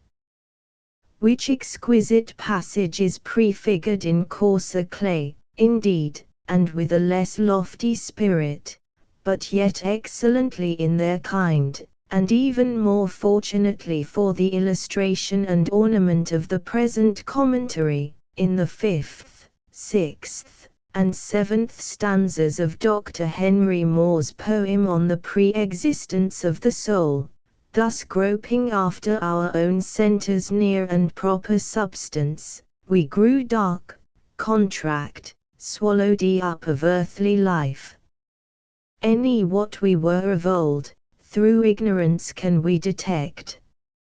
Like noble babe, by fate or friends' neglect left to the care of sorry salvage wight, grown up to manly years cannot conject his own true parentage, nor read aright what father him bego, what womb him brought to light. So we, as stranger infants elsewhere born, cannot divine from what spring we did flow, any dare these base alliances to scorn, nor lift ourselves a whit from hence below, any strive our parentage again to know, any dream we once of any other stock, since fostered upon rears, knees we grow, in satyrs' arms with many a mow and mock oft danced, and hairy Pan our cradle oft athrocked. But Pan nor Rhea be our parentage. We been the offspring of the all-seeing Nous, and see. To express the supersensual character of the reason, its abstraction from sensation, we find the Prometheus, Greek, aterpe, while in the yearnings accompanied with the remorse incident to, and only possible in consequence of the nous being, the rational, self-conscious, and therefore responsible will, he is, Greek, gupai dianiomenos. If to these contemplations we add the control and despotism exercised on the free reason by Jupiter in his symbolical character, as, Greek, nomos politikos, by custom, Hermes, by necessity, Greek, biakai by the mechanic arts and powers, Greek, sagenitounou, though they are, and which are symbolized in Hephaestus, we shall see at once the propriety of the title, Prometheus, Greek, desmotais. 9 Nature, or Zeus as the, Greek, nomos en nomizomenoi, knows herself only, can only come to a knowledge of herself, in man. And even in man, only as man is supernatural, above nature, noetic. But this knowledge man refuses to communicate, that is, the human understanding alone is at once self-conscious and conscious of nature. And this high prerogative it owes exclusively to its being an assessor of the reason. Yet even the human understanding in its height of play seeks vainly to appropriate the ideas of the pure reason, which it can only represent by idola. Here, then, the nous stands as Prometheus, Greek, Antipoulos, renewans, in hostile opposition to Jupiter Inquisitor. 10 Yet finally, against the obstacles and even under the fostering influences of the nomos, Greek, tu nomima, a son of Jove himself, but a descendant from Io, the mundane religion, as contradistinguished from the sacerdotal cultus, or religion of the state, an Alcides liberator will arise, and the nous, or divine principle in man, will be Prometheus, Greek, Heleutheromenos. Did my limits or time permit me to trace the persecutions, wanderings, and migrations of the Io, the mundane religion, through the whole map marked out by the tragic poet, the coincidences would bring the truth, the unarbitrariness, of the preceding exposition as near to demonstration as can rationally be required on a question of history, that must, for the greater part, be answered by combination of scattered facts. But this part of my subject, together with a particular exemplification of the light which my theory throws both on the sense and the beauty of numerous passages of this stupendous poem, I must reserve for a future communication. Notes 3. v. 15. Greek, pharagi, in a cum, or cum v. 17. Greek, exorizine gar patros logos baru. Greek, uriazine, as the editor confesses, is a word introduced into the text against the authority of all editions and manuscripts. I should prefer Greek, exorizine, notwithstanding its being a Greek, hapax legomenon. The Greek, EU, seems to my tact too free and easy a word, and yet our to trifle with appears the exact meaning. Footnote 1. I scarcely need say, that I use the word, Greek, allotrianomos, as a participle active, as exercising law on another, not as receiving law from another, though the latter is the classical force, I suppose, of the word. Footnote 2. Rhea, from Greek, rheo, fluo, that is, the earth as the transitory, the ever-flowing nature, the flux and sum of phenomena, or objects of the outward sense, in contradistinction from the earth as vesta, as the firmamental law that sustains and disposes the apparent world. The satyrs represent the sports and appetences of the sensuous nature, Greek, phronemasarkos, pan, or the total life of the earth, the presence of all in each, the universal organismus of bodies and bodily energy.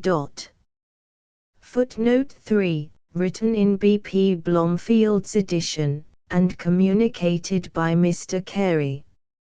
Ed. Note on Chalmers's Life of Daniel. The justice of these remarks cannot be disputed, though some of them are rather too figurative for sober criticism. Most genuine. A figurative remark. If this strange writer had any meaning, it must be, headless criticism is just throughout, but conveyed in a style too figurative for prose composition. Chalmers's own remarks are wholly mistaken, too silly for any criticism, drunk or sober, and in language too flat for anything. In Daniel's sonnets there is scarcely one good line, while his Hymen's Triumph, of which Chalmers says not one word, exhibits a continued series of first-rate beauties in thought, passion, and imagery, and in language and meter is so faultless, that the style of that poem may without extravagance be declared to be imperishable English. 1820 Bishop Corbett. I almost wonder that the inimitable humor, and the rich sound and propulsive movement of the verse, have not rendered Corbett a popular poet. I am convinced that a reprint of his poems, with illustrative and chit-chat biographical notes, and cuts by Cruikshank, would take with the public uncommonly well. September, 1823. Notes on Selden's Table Talk. 1. There is more weighty bullion sense in this book, than I ever found in the same number of pages of any uninspired writer. Opinion. Opinion and affection extremely differ. I may affect a woman best, but it does not follow I must think her the handsomest woman in the world. Opinion is something wherein I go about to give reason why all the world should think as I think. Affection is a thing wherein I look after the pleasing of myself. Good. This is the true difference betwixt the beautiful and the agreeable, which Knight and the rest of that Greek, Plato's Athenian, have so beneficially confounded. Meretricibus silicitit Plutoni. Oh, what an insight the whole of this article gives into a wise man's heart, who has been compelled to act with the many, as one of the many. It explains Sir Thomas More's zealous Romanism, and see Parliament. Excellent. Oh, to have been with Selden over his glass of wine, making every accident an outlet and a vehicle of wisdom. Poetry. The old poets had no other reason but this: their verse was sung to music, otherwise it had been a senseless thing to have fettered up themselves. No one man can know all things, even Selden here talks ignorantly. Verse is in itself a music, and the natural symbol of that union of passion with thought and pleasure, which constitutes the essence of all poetry, as contradistinguished from science, and distinguished from history civil or natural. To Pope's essay on man, in short, to whatever is mere metrical good sense and wit, the remark applies. Ib. Verse proves nothing but the quantity of syllables, they are not meant for logic. True, they, that is, verses, are not logic, but they are, or ought to be, the envoys and representatives of that vital passion, which is the practical cement of logic, and without which logic must remain inert. Footnote 1. These remarks on Selden, Wheeler, and Birch, were communicated by Mr. Gary. Ed. Note on Theological Lectures of Benjamin Wheeler, D.D., Volume IP 77. A miracle, usually so termed, is the exertion of a supernatural power in some act, and contrary to the regular course of nature, and c. Where is the proof of this as drawn from Scripture, from fact recorded, or from doctrine affirmed? Where the proof of its logical possibility, that is, that the word has any representable sense. Contrary to 2x2 equals 4 is 2x2 equals 5, or that the same fire acting